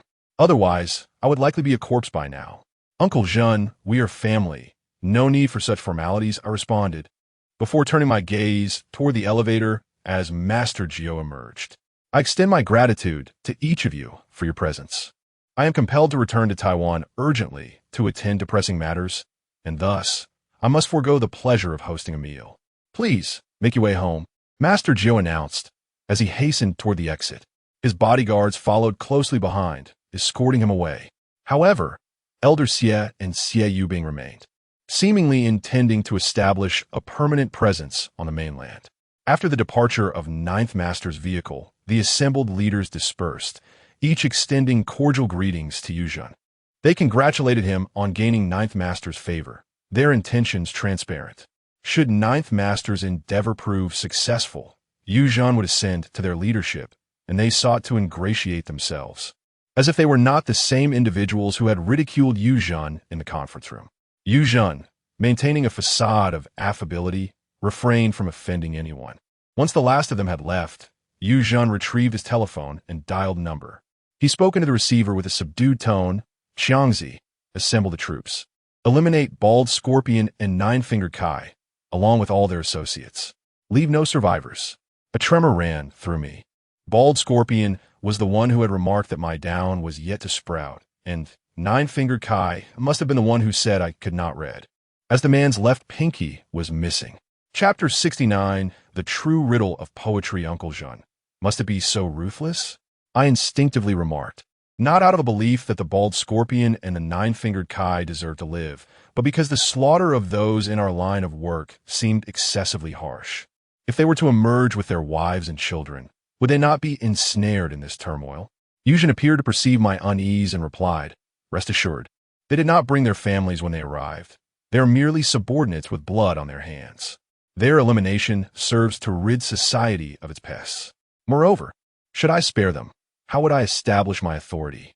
These 2 scoundrels dare to tread upon my territory and defecate upon my head, showing a blatant disregard for their own lives. Since they do not value their existence, why should I be burdened with such considerations?" Listening to Yu Zhen's domineering rationale, I understood that this was the nature of the underworld. Anyone who reached his current status would likely act similarly.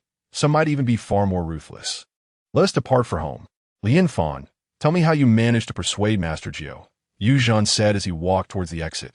At that moment, hotel staff were returning one after another, and several police cars remained parked outside, presumably monitoring the gathering of those underworld figures.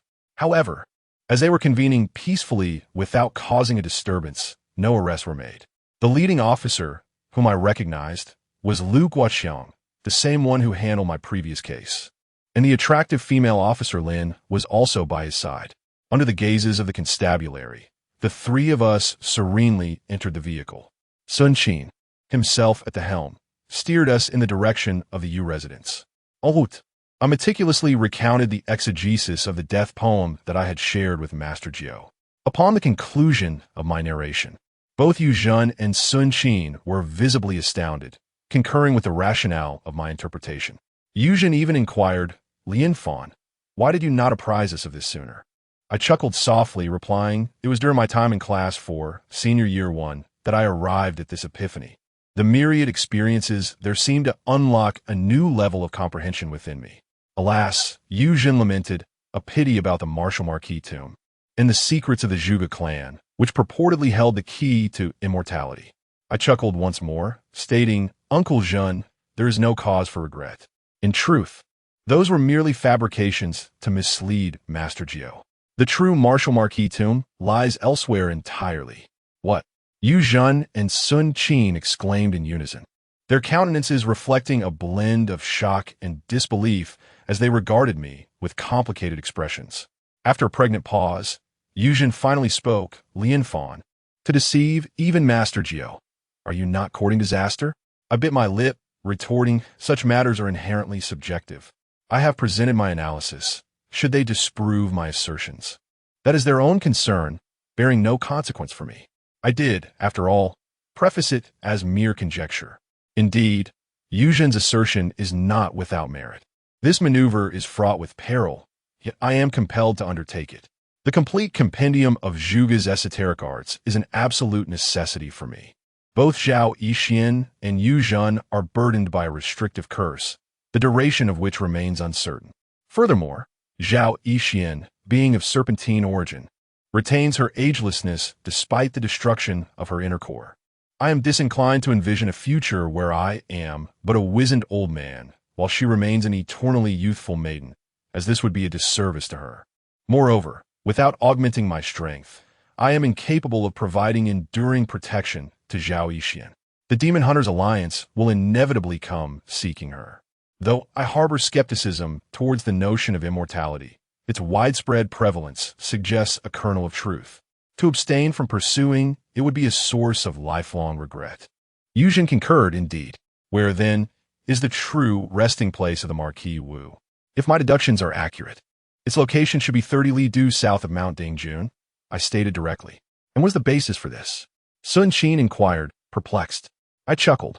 The south of water and north of water in the poem do not allude to yin and yang or cardinal directions. Rather, the character water refers to a specific locale. Which locale? Yangtian Depression. Are you speaking of the natural cauldron-shaped depression south of Mount Dingjun? Sun Qin inquired, revealing their thorough knowledge of the terrain. Precisely. That depression, with a circumference of 1.5 kilometers, was known in the Three Kingdoms period as Yangtian Depression, capable of harboring 10,000 soldiers. However, there is no water in the Yangtian Basin. The character basin contains the element of water, and an analysis of the poem suggests that due to the unique topography of the Yangtian Basin, one might observe the phenomenon of underground water surging during a solar eclipse. Perhaps at that moment, we could glimpse the secrets of the Wuhou tomb. I spoke with a sense of excitement. Sun Tan, appearing contemplative, inquired, "When you refer to 30 miles due south, do you mean the numerical values of 2, 4, 6, 8, and 10? Indeed, these 5 numbers sum up to 30. However, the actual numerical value should be 12. This was conveyed to me by Xian. Lu Bowen and the supernatural beings are likely unrelated. Even if there were a connection, he would not define the meaning of the numerical value as 12. Such unverifiable matters render any conjecture futile. Thus, interpreting this poem of death in such a manner simplifies things considerably. I nodded in agreement and informed Sun Tan that the descendants of Lu Bowen are, in truth, rather ordinary in talent. If he made things too intricate, he would fail to achieve his purpose. Unfortunately, due to subsequent family upheavals, his descendants have been unable to access the Wuhou tomb. While the world has overcomplicated the interpretation of this poem from the outset, leading to numerous challenges in its elucidation, What we need to clarify now is when a solar eclipse occurs, Yuzhen remarked. This requires astronomical and meteorological data, which I am unable to ascertain. Sun Tan remarked. No need. I possess a certain understanding of astrology. The most recent total solar eclipse occurred on July 22, 2009, which is less than 4 years ago. This is the only total solar eclipse of this century. While there will be several partial eclipses to follow, a total solar eclipse will not grace us again. For more years? I asked, a hint of disappointment in my voice. Sun Tan nodded, stating, Indeed, this information has been thoroughly compiled. Not long after Liu Bowen's passing, there was another total solar eclipse in Hangzhou. Unfortunately, his descendants were lacking in capability. Haha, their inadequacy is indeed a blessing for us, Yuzhen chuckled. With a touch of concern, I said, perhaps Master Jiao could unravel the true riddle of the poetry, so we must remain vigilant.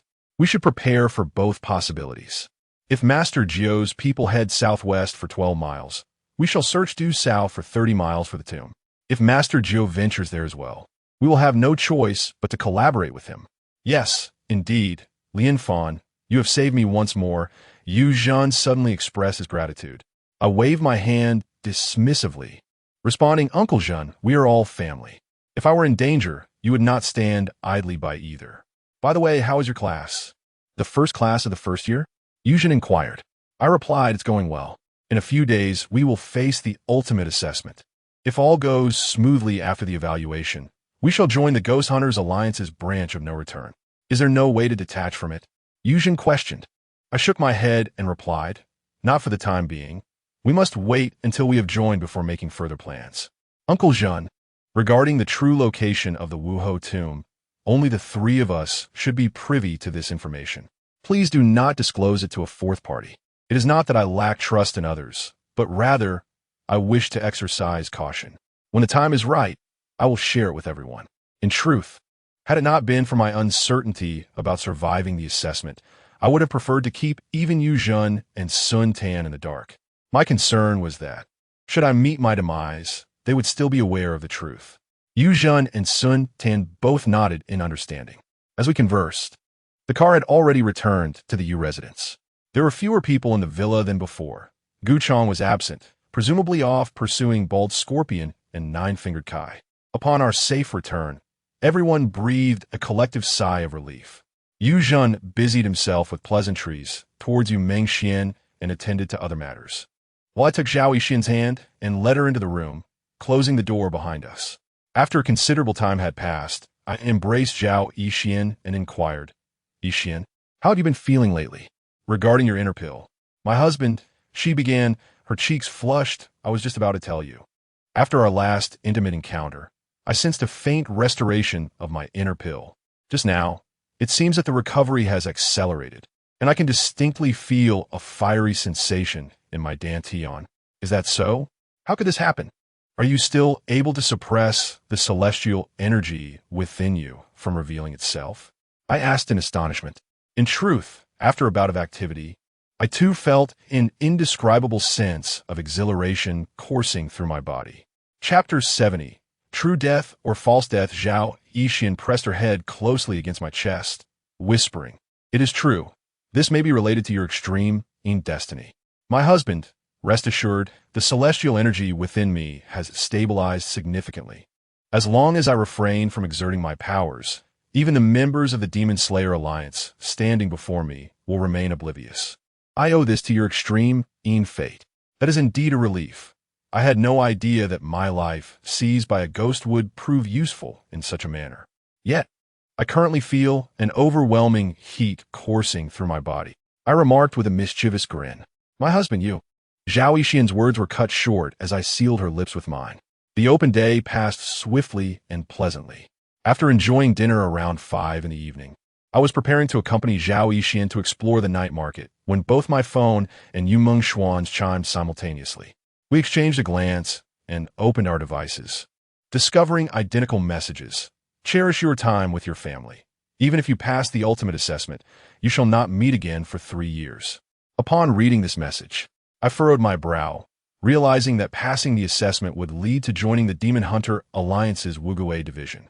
This 3-year period would entail undergoing intensive training in a secluded environment. Dad, Yu Mengxian handed her device to Yu Zheng, who, after reading it, sighed in resignation. Zhao Yixian gazed at me with a hint of longing in her eyes and said, "My husband, it matters not. I will wait for you, no matter how long it takes." I smiled and tucked my phone away, assuring her, "Do not worry. I will undoubtedly return.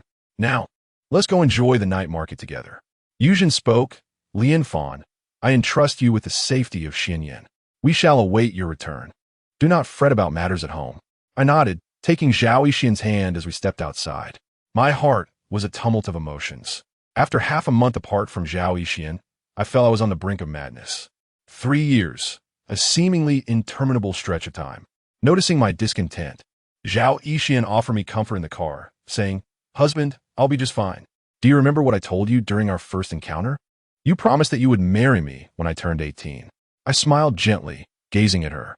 With a playful grin, she continued, "In 3 years, you will indeed be 18, and when you return, we shall wed. Is that truly the case?"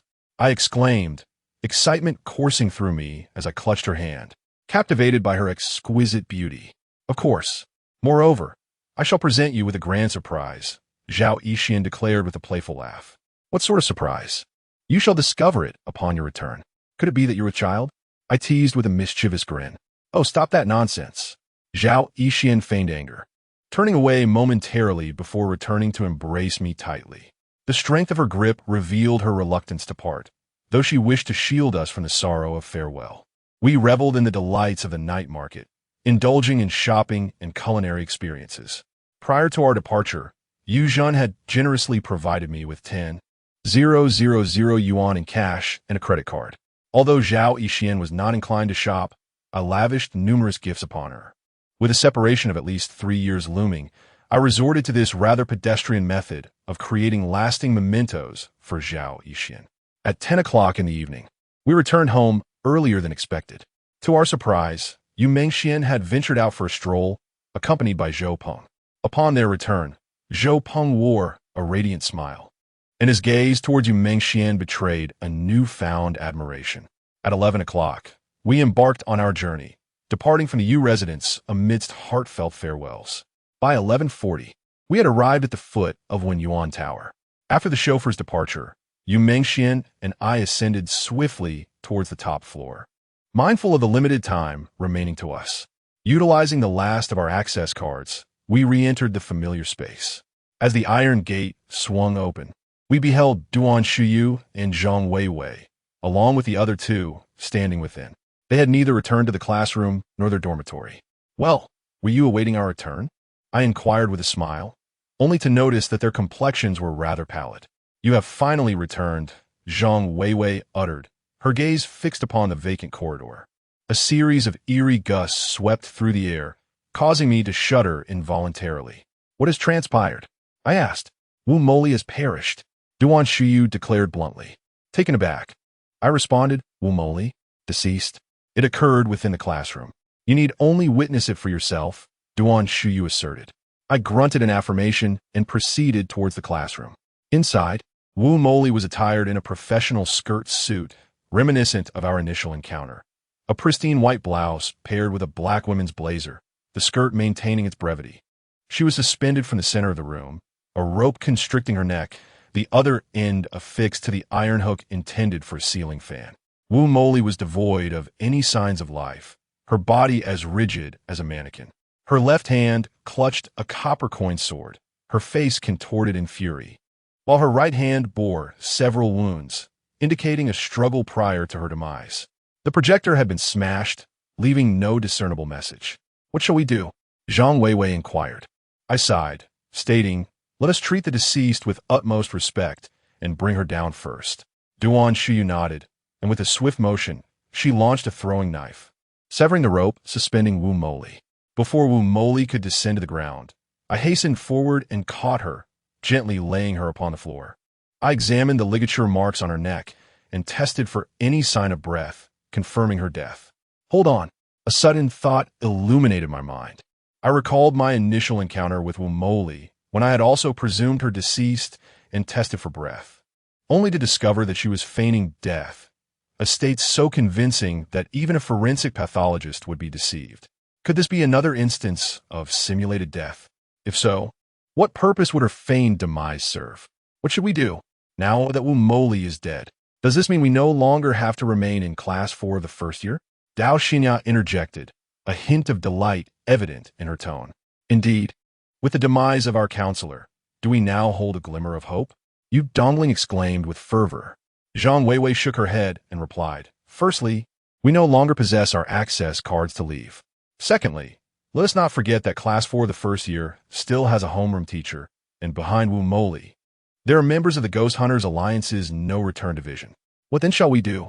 Even if we manage to pass the ultimate assessment, with Wu Moli deceased, who will lead us to the no-return division? Yu Mengxian inquired. I, too, found myself at a loss regarding this matter. Wu Moli's death was shrouded in mystery. If she was indeed murdered, who could be the perpetrator? If she feigned her death, what motives could she possibly harbor? Zhang Weiwei remarked. I believe the matter is far from simple. There may be a conspiracy lurking beneath the surface. I pondered deeply, entertaining numerous hypotheses, yet they all seemed rather implausible. Lian Fan, do voice your thoughts. What should we do? Yu Mengxian urged anxiously. I exhaled deeply, rising to my feet, and declared, I suspect that Wu Moli may have faked her death. Faked her death? The group echoed in unison. Although they were well-versed in the arts of the Xianmen, the notion of feigning death was likely unfamiliar to them. I nodded and asserted, regardless of whether her death is genuine or staged, we must examine her body. If she is truly deceased, Dongling can control her corpse, and the class monitor can commune with her spirit, granting us 2 additional allies. If she is merely pretending, I am eager to uncover the ruse she is orchestrating. Chapter 71. The increasingly peculiar situation indeed. It is imperative that we first pass the final assessment before delving deeper into this matter, Zhang Weiwei remarked. Let's together transport the body to the basketball court. As I spoke, I bent down and grasped Wu Moli's arms, joining the others in relocating the corpse to the indoor sports arena. Previously, the class leader mentioned that 2 specters would come at midnight to cleanse the bodies and souls. Those specters were likely under Wu Moli's control. However, it remains uncertain whether there are others exerting influence. If so, and if Wu Moli is indeed deceased, then those 2 specters would surely manifest tonight. Conversely, if they do not appear, it would suggest a substantial possibility that Wu Moli is merely feigning death, I proposed. Zhang Weiwei shook her head in disagreement, asserting, I do not share that view. Wu Moli still clutches the copper coin sword, and with visible injuries, it is evident that she perished in a magical duel. Given that it was a contest of sorcery, it is highly likely that the 2 specters she commanded were obliterated during the confrontation, thus they shall not reappear. I regarded Zhang Weiwei and responded, Indeed, the class leader is correct. Nonetheless, I still propose we remain vigilant here. I am the only male in our class, so I shall stand guard tonight. You all have been out the entire day and must be weary. Return home to rest. I will accompany you. I cannot sleep alone. Yu Mengxian quickly interjected. I nodded in agreement as Zhang Weiwei continued. You are all indeed fatigued. Here is the plan. You shall guard until 3 o'clock, and after that, you Dongling and I will take over. Unless extraordinary circumstances arise, we shall retrieve both Wu Moli's body and soul at dawn. Yu Dongling nodded, and Duan Shuyu remarked. Then I shall trouble you all. I am indeed feeling rather fatigued. Upon hearing this, Dao Xinya refrained from offering assistance, merely nodding silently. After Zhang Weiwei and the others departed, Yu Mengxian noticed my unwavering gaze fixed upon Wu Moli's lifeless form and remarked, Watch that expression of yours. Be cautious, or I shall inform Sister Ishin. I cast a bemused glance at Yu Mengxian, then turned my attention toward the door, saying, Sister Mengxian, who do you think is responsible for Wu Moli's demise? Yu Mengxian formed a sword gesture with her fingers and summoned Tian Ji's spirit from her bracelet, stating, It must be that homeroom teacher. I chuckled softly and shook my head, continuing to circle around Wu Moli's corpse for a while. Meanwhile, Yu Mengxian was engrossed in reciting incantations to forge her protective spirit. I, too, formed a sword gesture with my hands and activated my yin-yang eye. observing that Tianji's spirit had become significantly more corporeal. In another couple of days, it would likely attain the strength comparable to Wang Tao, summoned by Zhang Weiwei.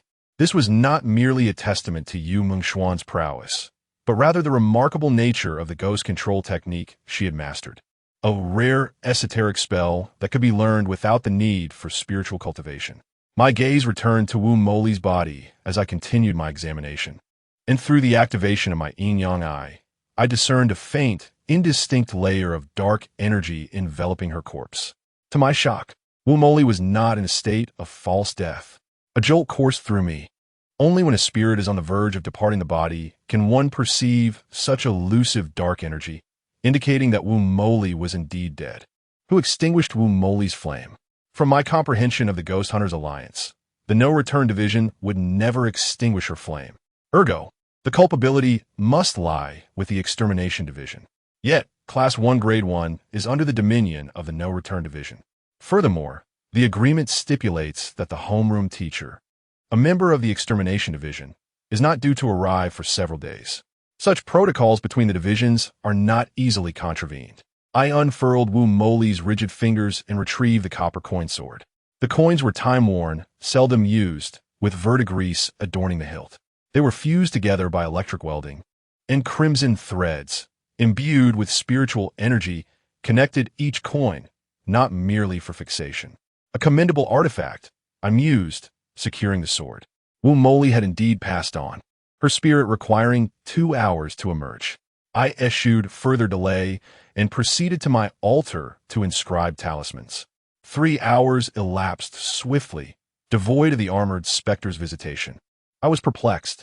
Upon ascending to the rooftop, I had perceived gusts of spectral wind, undoubtedly emanating from the apparitions. Yet they had since vanished, precisely on schedule. Zhang Weiwei and Yu Dongling entered, both having changed their attire. Zhang Weiwei remarked, "Why don't you two take a respite? Yu Dongling and I will take over from here." I nodded in agreement, laid down my brush, covered the inkstone, and exited the indoor basketball court with Yu Mengxian.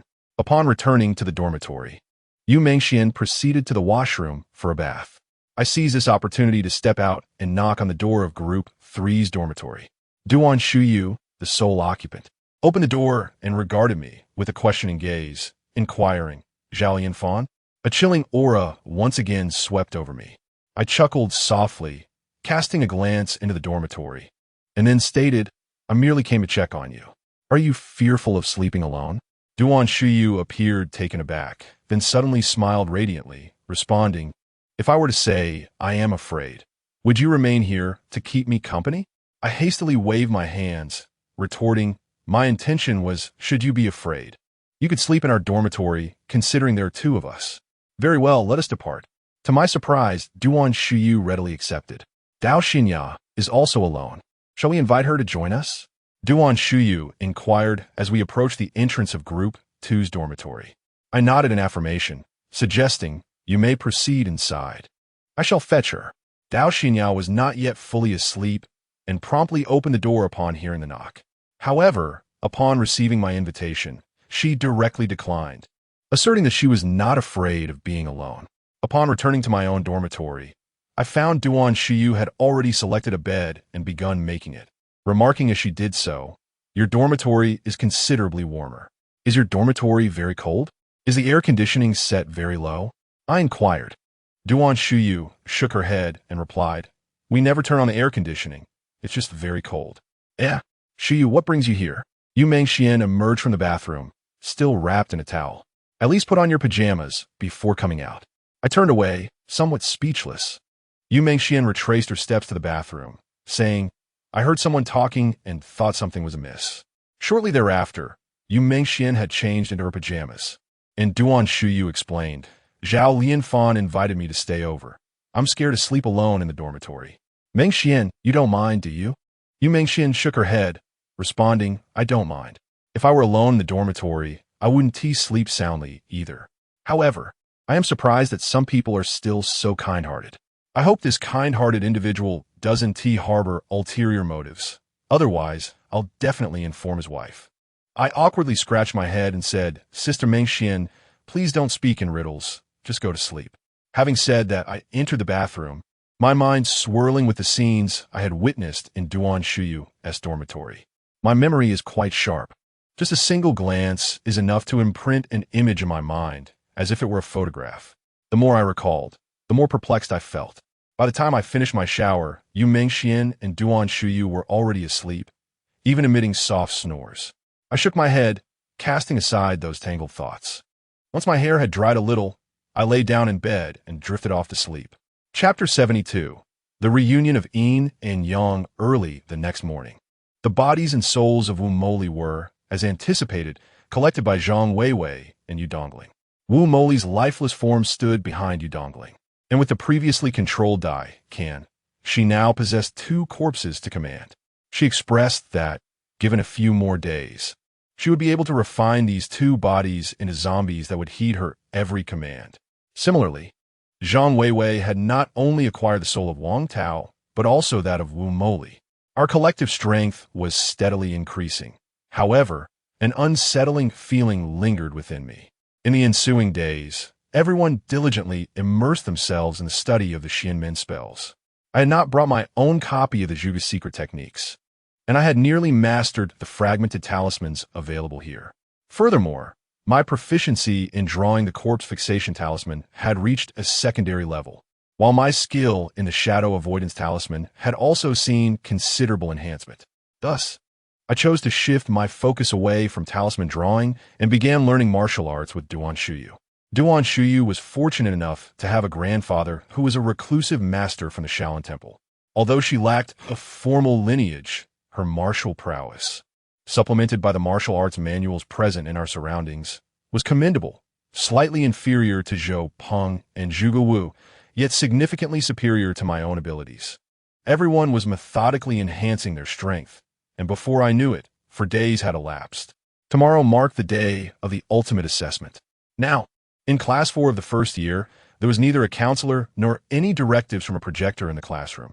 All we could do was wait, fully prepared, for our homeroom teacher, who would evaluate us. After enjoying our breakfast, we returned to the sports field. This time, however, we did not delve into the study of the mysterious arts as usual. Instead, we gathered in a circle to discuss our strategies. Zhang Weiwei endeavored to cultivate an atmosphere of unwavering confidence, easing the tense hearts of our group. In truth, each of us possessed unique skills, and if we coordinated effectively, we had a genuine chance of victory, despite our current ignorance regarding our adversaries. Thus, we spent the entire day, convinced that we had sufficiently prepared for what lay ahead. At midnight, none of us departed from the sports field. Simultaneously, we received an identical text message, which contained but a single line. The ultimate assessment has officially commenced. The class supervisor has arrived at the examination venue. We barely had time to ponder the sudden signal on our phones before all eyes turned to Zhang Weiwei. She possessed the ability to communicate with spirits, and the soul of Wang Tao had already concealed itself near the entrance. Among the fundamental techniques of spirit communication was the spiritual eye, allowing her to share Wang Tao's vision. She had been meditating with her eyes closed, seeking to discern the moment the class supervisor would enter. "Is he here?" I inquired, my confusion evident. Zhang Weiwei shook her head gently, still with her eyes closed, murmuring, "No one has entered, not even a ghost. The main entrance remains firmly shut." "Where exactly is the examination venue?" Duan Shuyu asked, gripping a short sword tightly, her brow furrowed in concern. I spoke up. "The place we find ourselves in must be the examination hall. The homeroom teacher is from the hunting division. He intends to eliminate us and will undoubtedly come looking for us. Class leader, let us search elsewhere." Zhang Weiwei nodded, striking the ground forcefully with her left hand, causing Wu Moli's spirit to materialize and swiftly float away. The large restroom was empty. Group 3's dormitory yielded no results. Group 2's dormitory was void of any presence. Group 1's dormitory was deserted. The classroom was silent. As soon as Zhang Weiwei uttered the words "secret chamber," she suddenly gasped in pain, covering her eyes with her hands and curling up on the ground, appearing to be in great distress. Wang Tao's spirit instantly returned to her side. "What is happening?" The group grew tense. I understood that if the ghost she employed to shift her perspective were to be suddenly dispersed, she would suffer backlash. Though not fatal, this backlash would be excruciating, and her vision would take at least a quarter of an hour to return to normal. "What did you see?" I asked anxiously. While shielding her eyes, Zhang Weiwei replied, "In the secret chamber, there is a masked figure in black, along with more than 10 zombies and specters." "The masked figure? What has become of Wu Moli?" I pressed further. Zhang Weiwei stated, "Her spirit has scattered. I will need a quarter of an hour to recover. Everyone, please guard the entrance." As soon as she finished speaking, Yu Dongling brandished the flag and token in her hands, chanting incantations, causing Wu Moli and Dai Can's corpses to rise and stand vigil at the doorway. In front of us stood Tiange, controlled by Yu Mengxian, while Duan Shuyu swiftly positioned herself as a protective barrier. It was as if the malevolent spirits and zombies, as Zhang Weiwei had described, were about to surge forth. I tightened my grip on my sword fingers, activated my yin-yang eyes, and declared, "I shall venture out to observe and attempt to lure them closer." Exercise caution. The group uttered 3 words, but did not impede my decision. This had been prearranged, a suggestion from Zhang Weiwei, designating me as the bait to draw fire. The upper level was indeed vast, our resources limited. It was imperative to confine the examination to this location, as we held little assurance elsewhere. I squeezed between the 2 zombies and gazed down the corridor, which remained devoid of any presence. In my left hand, I clutched a corpse-fixing talisman, while my right grasped an exorcism charm, hastening towards the concealed chamber adjacent to the classroom. I could perceive the ghosts, and, as for the zombies, they were visible to anyone. Thus, I held no fear of surprise attack. Before reaching the door of the secret room, a chilling wind howled outward, causing my protective talisman to radiate intense heat. Indeed, this place was anything but ordinary. I slowed my pace, leaned my head towards the entrance, and upon witnessing the scene inside, I furrowed my brow. There were indeed malevolent spirits and zombies within, yet these were individuals I recognized, classmates who had leaped to their demise, those with severed hands, and even a student whose head had been decapitated. Among them were Guazi and 2 companions who had come with Wang Tao, as well as the lifeless body and spirit of Shen Fengyao, Zhang Weiwei's boyfriend. Upon careful inspection, I discerned that all individuals who had previously appeared, save for the souls of Wang Tao and Tiange, along with the corpse of Dai Can, were now present within this clandestine chamber. These cadavers had been transmuted into zombies, exhibiting a green zombie classification, and their souls were remarkably solidified, their power rivaling that of the souls conjured by Zhang Weiwei.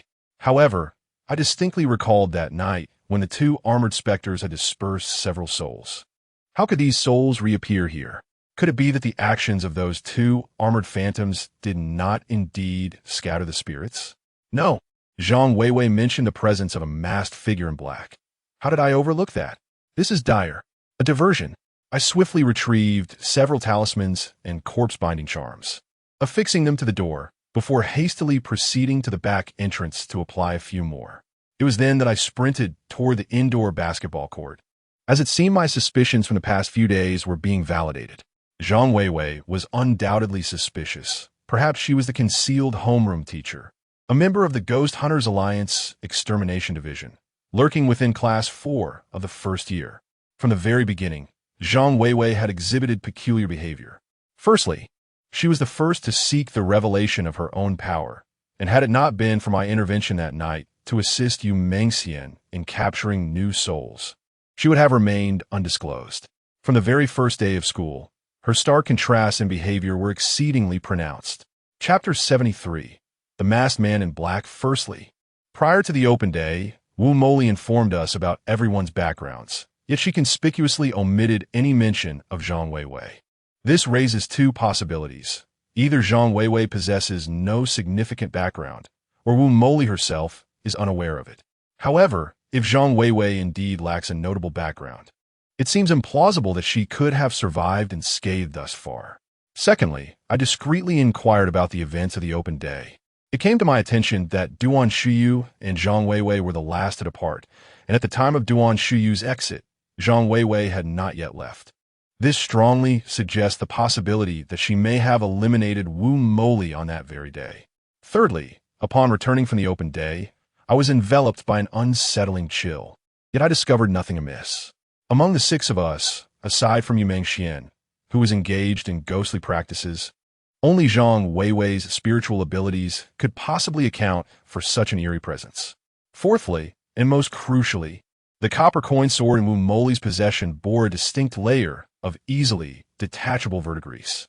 When I later invited Duan Shuyu to stay over at our dormitory, I deliberately examined the clothing Zhang Weiwei had removed, which indeed bore traces of copper rust. Furthermore, when we relocated Wu Moli's body, Zhang Weiwei had no contact with a copper coin sword whatsoever. Now, the assertion that there exists a masked figure in black is utterly unfounded. Additionally, the souls and corpses referred to are undoubtedly those of our former classmates. She has no reason to be unfamiliar with them. Yet she merely mentioned the presence of wandering spirits and zombies. Perhaps she suggested I emerge to draw the class teacher's attention, likely indicating her awareness of my growing suspicions regarding her. Soon, I found myself at the entrance of the dormitory for the third group. Before I could step over, a shadow suddenly leapt out from within, blocking my path. As this shadow emerged, it carried with it a chilling gust of wind. Instinctively, I grasped a talisman meant for exorcising spirits and swiftly struck it towards the shadow.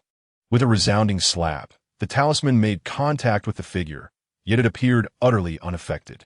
Instead, with remarkable agility, it delivered a powerful kick that struck my abdomen. The force of that kick was immense, and its speed astonishing.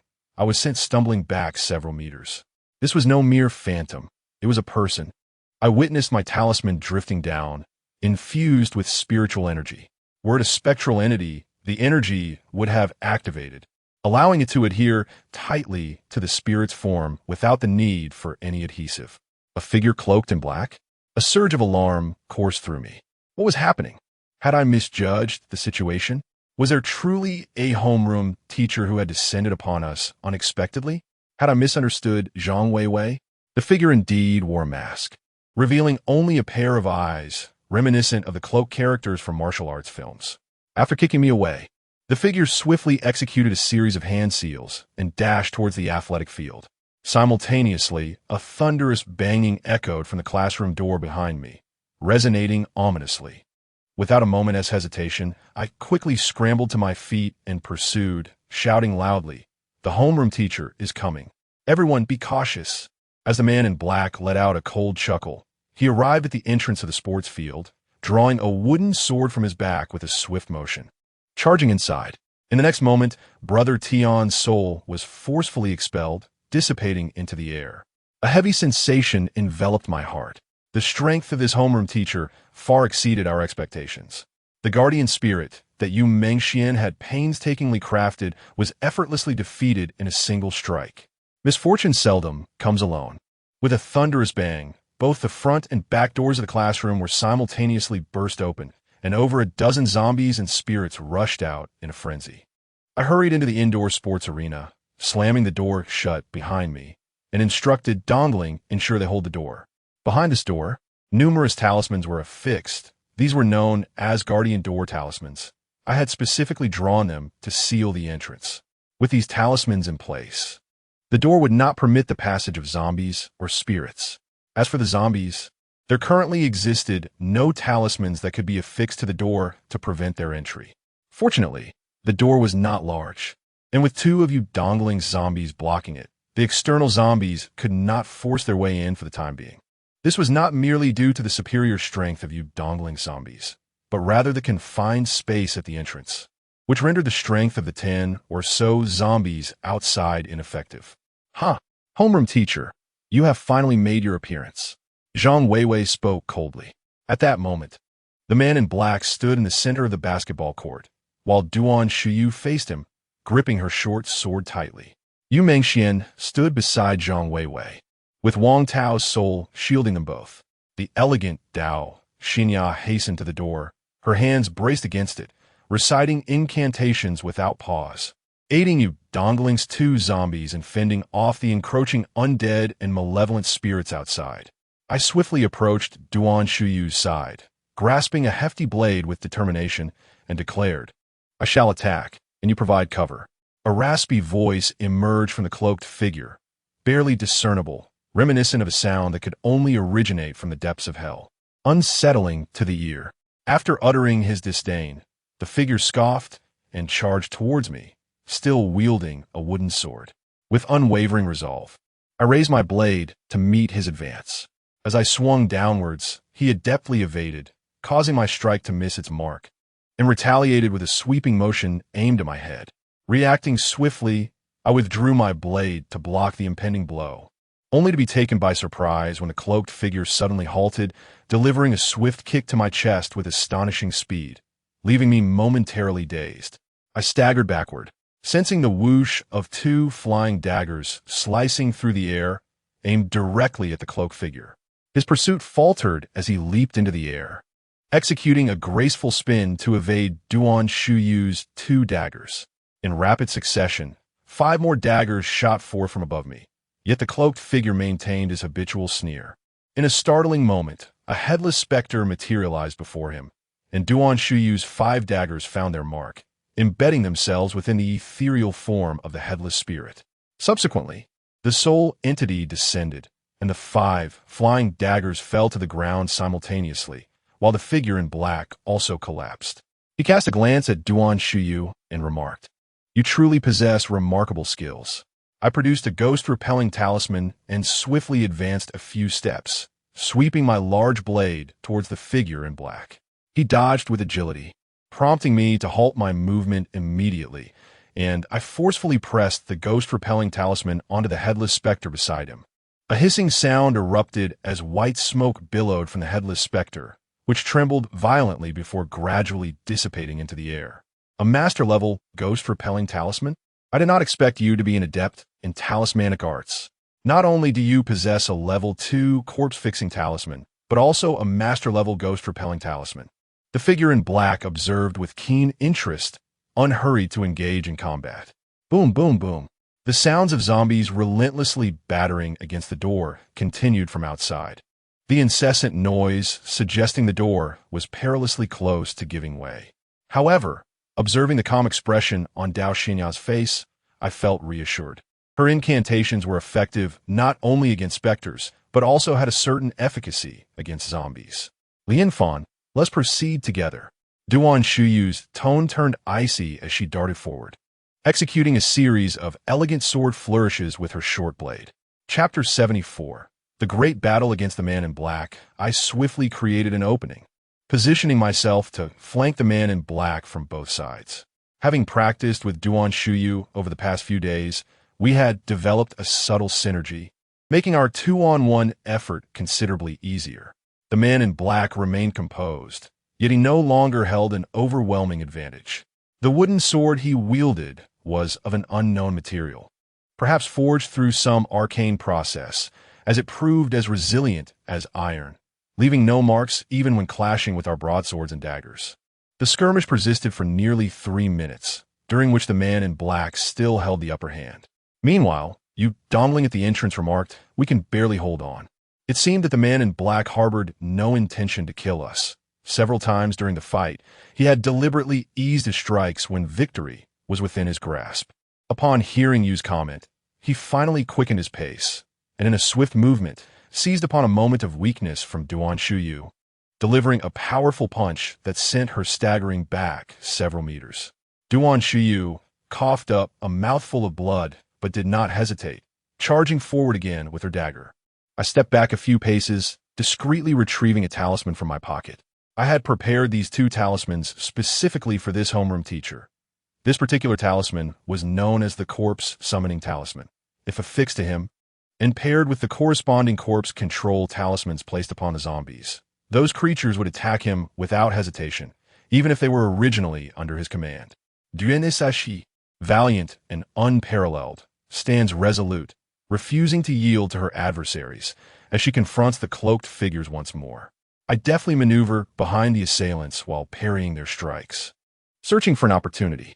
With a flurry of feints, I subtly affixed the corpse summoning talisman upon the back of one of the dark-clad men. A resounding thud reverberates as Unshy is sent hurtling through the air by a powerful kick, headed directly towards the weapon rack. Should she lose control of her trajectory, she risks being impaled by the upright swords behind her. Caution! Panic surges within me. My body instinctively aligns in a straight line as I launch a flying kick towards the assailant's head. The cloaked figure remains unmoving, retaliating with a punch aimed at my abdomen. My foot barely grazes his head before I am sent spiraling away like a kite severed from its string. In my desperation, I glance toward Unshy, who is currently shielded by TNG's spirit and remains unharmed. Turning my gaze to Ymxuan, I realize that the earlier sight of TNG's spirit dissipating into the ether was not a result of defeat, but rather was summoned back by Ymxuan. After all, a child is still a child. The dark-clad figure strides swiftly to my side, raising his wooden sword to strike at my heart. A jolt of alarm courses through me. Before despair can take hold, I witness the assailant being thrust away, with WML's lifeless form standing where he once was. I glance at YDNGLing, who exclaims, Fortunately, Li NFN, I have opened the door. Without needing her confirmation, I understand that with one less zombie guarding the entrance, the door will soon be breached. Even with New York's incantations bolstering our defenses. Control the corpses. I sprang up abruptly, shouting loudly. Almost everyone began to move, rushing towards the exit, while the two zombies controlled by Dongling charged swiftly at the man in black. What a nuisance. The man in black dodged a few times, then suddenly slammed his hands onto the ground. To his left and right, two armored specters materialized, resembling the two armored spirits I'd seen earlier in the classroom, though their appearances were distinctly different. As soon as the two armored specters emerged, they seized the two zombies controlled by Dongling, while the man in black dashed directly towards Yu Mengxian and Zhang Weiwei. Yu Mingxuan's hand gestures shifted rapidly, instantly summoning Tianji's soul back to her side, while Zhang Weiwei thrust her hand forward, sending Wang Tao's soul, positioned in front of her, hurtling towards the man in black. At that moment, the man in black produced a red talisman and tossed it ahead. The wooden sword pierced through the talisman at remarkable speed, aiming straight for Wang Tao's soul. Roar! Over a dozen zombies surged in, prompting Dongling to retreat to the side, chanting spells for her protection. Duan Shuyu and I swiftly reached the doorway, launching control corpse talismans onto the zombies. Suddenly, those zombies shifted their targets, converging upon the man in black. The control corpse talismans were our trump card. The indoor gymnasium was rife with shadow-warding talismans, and we possessed them as well. We could essentially disregard those specters, for mastering these zombies was the cornerstone of our victory. Strictly speaking, the figure cloaked in black has fallen into our trap. Wang Tao's soul was pierced by the black-clad man's sword, instantly dissipating into the air. Zhang Weiwei rushed over, exclaiming, "You coordinate with the zombies to confront the black-clad man. I shall communicate with all the wandering souls." Duan Shuyu and I swiftly gained control over all the zombies, rendering them no longer a threat to us as they surged towards the black-clad figure. The man's expression faltered. Despite his veil, I could discern his furrowed brow, clearly astonished at the unexpected betrayal of the zombies. Duan Shuyu and I charged forward simultaneously, encircling him alongside the zombies. However, we did not achieve a definitive advantage, for the wooden sword wielded by the black-clad man was exceedingly formidable. Each swing could sever limbs and even heads from the zombies, within mere moments, for zombies had their legs cleaved off, reduced to crawling on the ground, while two others had their arms severed, significantly diminishing their combat capabilities. The only weapon I have encountered that rivals this wooden sword is the bone-melting sword held by Baiyu. 5 minutes later, we realized the situation was not as favorable as we had envisioned. The black-clad man continued to harvest the zombies like a relentless machine, and only one zombie remained. As the remaining zombie besieged him, Duan Shuyu and I found ourselves unable to intervene. Fortunately, after such an intense battle, the black-clad man began to show signs of fatigue, his movements slowing considerably. "Opportunity!" Duan Shuyu suddenly exclaimed, rushing towards the figure clad in black with her short sword in hand. I swiftly followed suit, the two of us engaging the black-clad figure once more. His movements appeared notably slower than before, yet, in mere moments, another armored specter wielding a dagger materialized beside him. The emergence of this spectral warrior transformed our circumstances into a daunting challenge anew. This armored specter was the very one that had ensnared Dai Kan's corpse. Upon releasing him, Yu Dongling commanded Dai Kan to charge fiercely at the black-clad figure. The combat prowess of this armored specter was not something that could be wholly thwarted by the Shadow Avoidance Talisman. Although we were shielded by the talisman, his dagger could not mar our flesh, yet it was capable of obstructing any of our movements. After several rounds of entanglement, Duan Shuyu and I were compelled to retreat from the fray, our bodies marked by over a dozen wounds, all inflicted by the black-clad figure. Meanwhile, he had once again dismembered Dai Kan's corpse, leaving his body similarly adorned with injuries. He did not pursue us further. Instead, he stood in place, gasping for breath, as if his stamina had reached its zenith. Suddenly, Zhang Weiwei rushed over, her voice sharp and commanding, "I shall assist you." Reciting incantations, she bent forward, her hands striking the ground with fervor, and shouted, "Great Spirit, summoning technique." A dozen or so specters manifested around her, their hollow gazes fixated upon the black-clad figure. Alas, it seems I have already succumbed. The figure clad in black straightened his posture and spoke with deliberate calmness, his tone devoid of any panic, even tinged with a hint of mockery. Chapter 75. A wry smile at dogs biting dogs. It appears you are oblivious to the impending defeat that awaits you. Zhang Weiwei gazed coldly at the man in black, her expression betraying not a hint of relaxation. The sudden influx of so many restless spirits seemed to take a toll on her. The man in black chuckled heartily and remarked, "I have said it before, child. Ultimately, you remain just a child." With that, he produced a black pill and swallowed it whole. The nature of this mysterious pill was unknown, but it acted much like a stimulant. Upon ingestion, his demeanor shifted to one of profound steadiness, and the weariness that had previously enveloped him dissipated entirely. Two armored spirits immediately returned to his side, flanking him on either side. Yu Dongling, controlling Wu Moli's corpse, refrained from advancing, fully aware that a reckless charge would result in Wu Moli's body meeting the same gruesome fate as Dai Kan. "Since you revel in the spotlight, I shall eliminate you first." The man in black's tone turned icy, his voice rasping to the brink of harshness. The two armored spirits lunged toward me and Duan Shuyu, ensnaring us with relentless fervor, while he himself advanced step by step toward Zhang Weiwei. A dozen or so spirits circled protectively around Zhang Weiwei. Yet the man in black exhibited no fear. Perhaps in his eyes, the threat of zombies required some effort to contend with. But these temporarily summoned spirits posed no challenge to him whatsoever. As anticipated, the man in black approached Zhang Weiwei, and the spirits seemed to remain unresponsive. Zhang Weiwei's gaze turned icy as a dagger materialized in her hand. Without hesitation, she sliced her palm open and bent down, slapping the ground with force.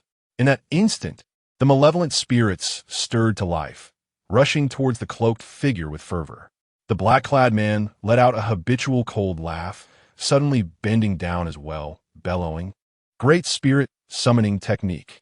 At his proclamation, a wave of astonishment swept over the crowd, for the dozen or so spirits, mid-charge, halted abruptly and pivoted to face Zhang Weiwei. Furthermore, their ethereal forms solidified, their power evidently heightened compared to before. Your so-called Great Spirit summoning technique is nothing short of a joke.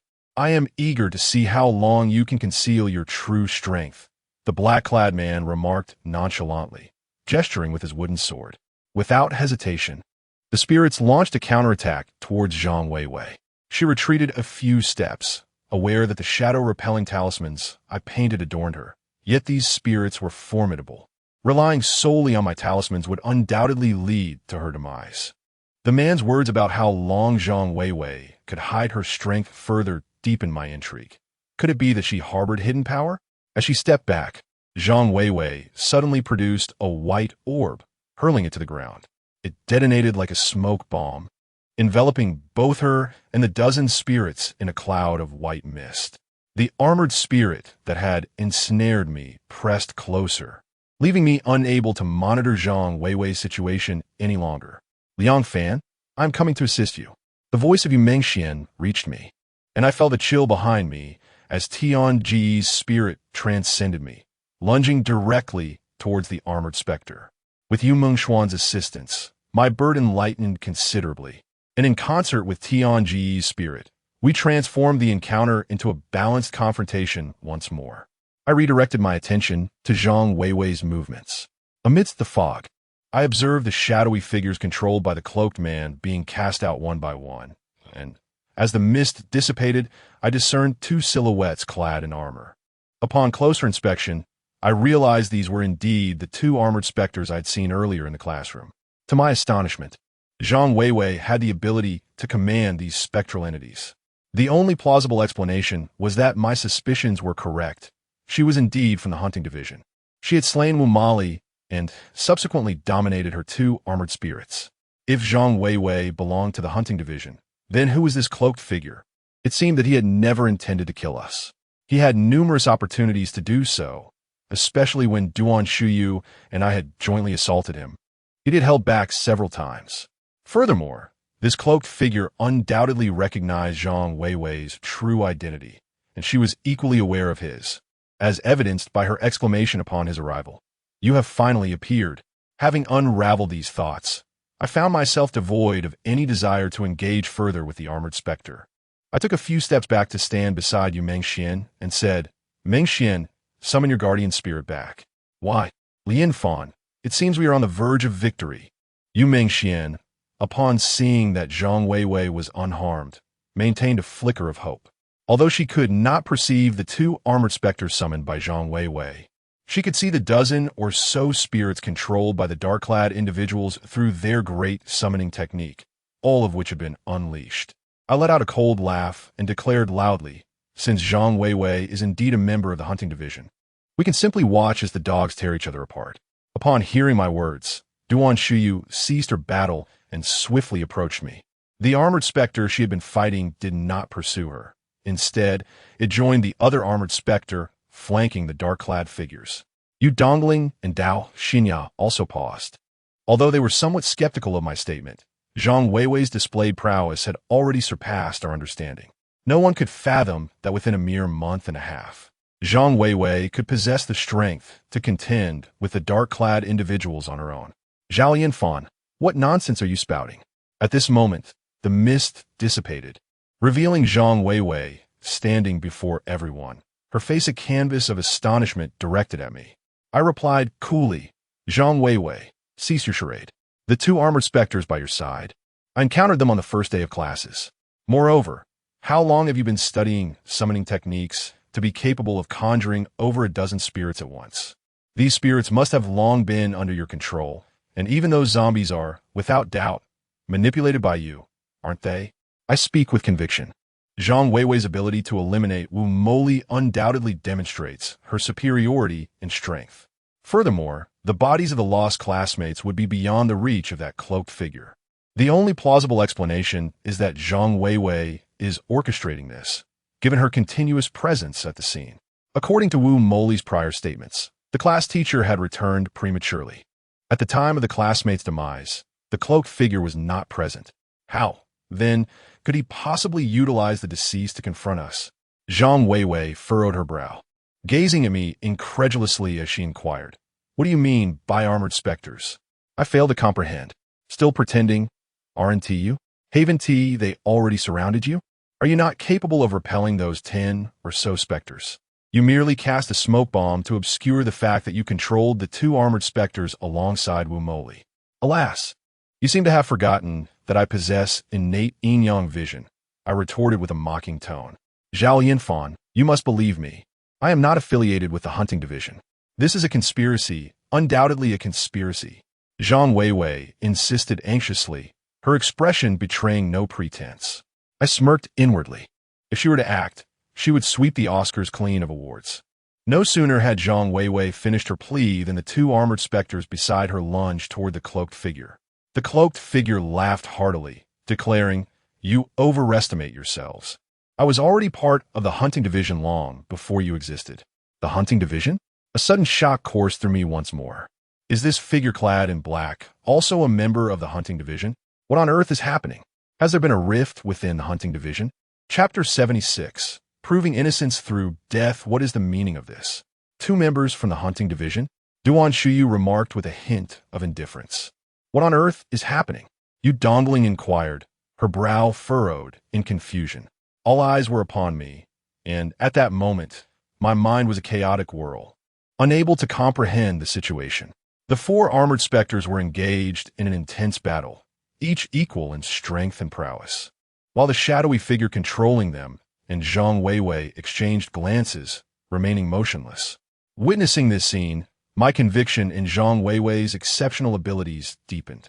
If she were indeed as vulnerable as she appeared, the cloaked figure could have effortlessly taken her life.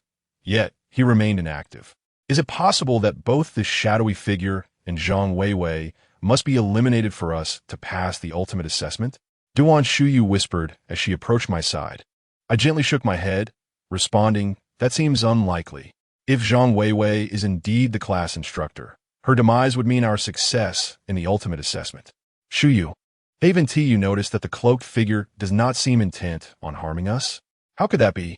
Yu Dongling interjected. Earlier, when you collapsed, his wooden sword aimed directly at your heart. If I hadn't intervened using Wu Moli's corpse, you would have perished. I glanced at Yu Dongling and replied, "Do you truly believe that someone of that cloaked figure's caliber could be ambushed by Wu Moli?" Yu Dongling was left speechless by this inquiry. Upon further reflection, it seemed illogical that a mere Wu Moli could launch a surprise attack when the dozen or so zombies have been effortlessly dispatched by the man in black. So, does this imply that we merely need to eliminate Zhang Weiwei? Asked Dao Xinya. Let us observe for now. We cannot intervene at this moment. We should wait until these four formidable armored specters dissipate, remaining ever prepared for battle. I murmured, watching as the four armored specters grew increasingly relentless. Lacking subjective awareness, these specters, being mere souls, were undeterred by the prospect of injury to themselves. Thus, within a mere 3 minutes, they were obliterated in their reckless combat, vanishing into the ether. What is the matter? Do you not intend to make a move? The man in black coldly addressed Zhang Weiwei. Yet, Zhang Weiwei turned her gaze towards us, as if seeking assistance, her eyes betraying a sense of helplessness tinged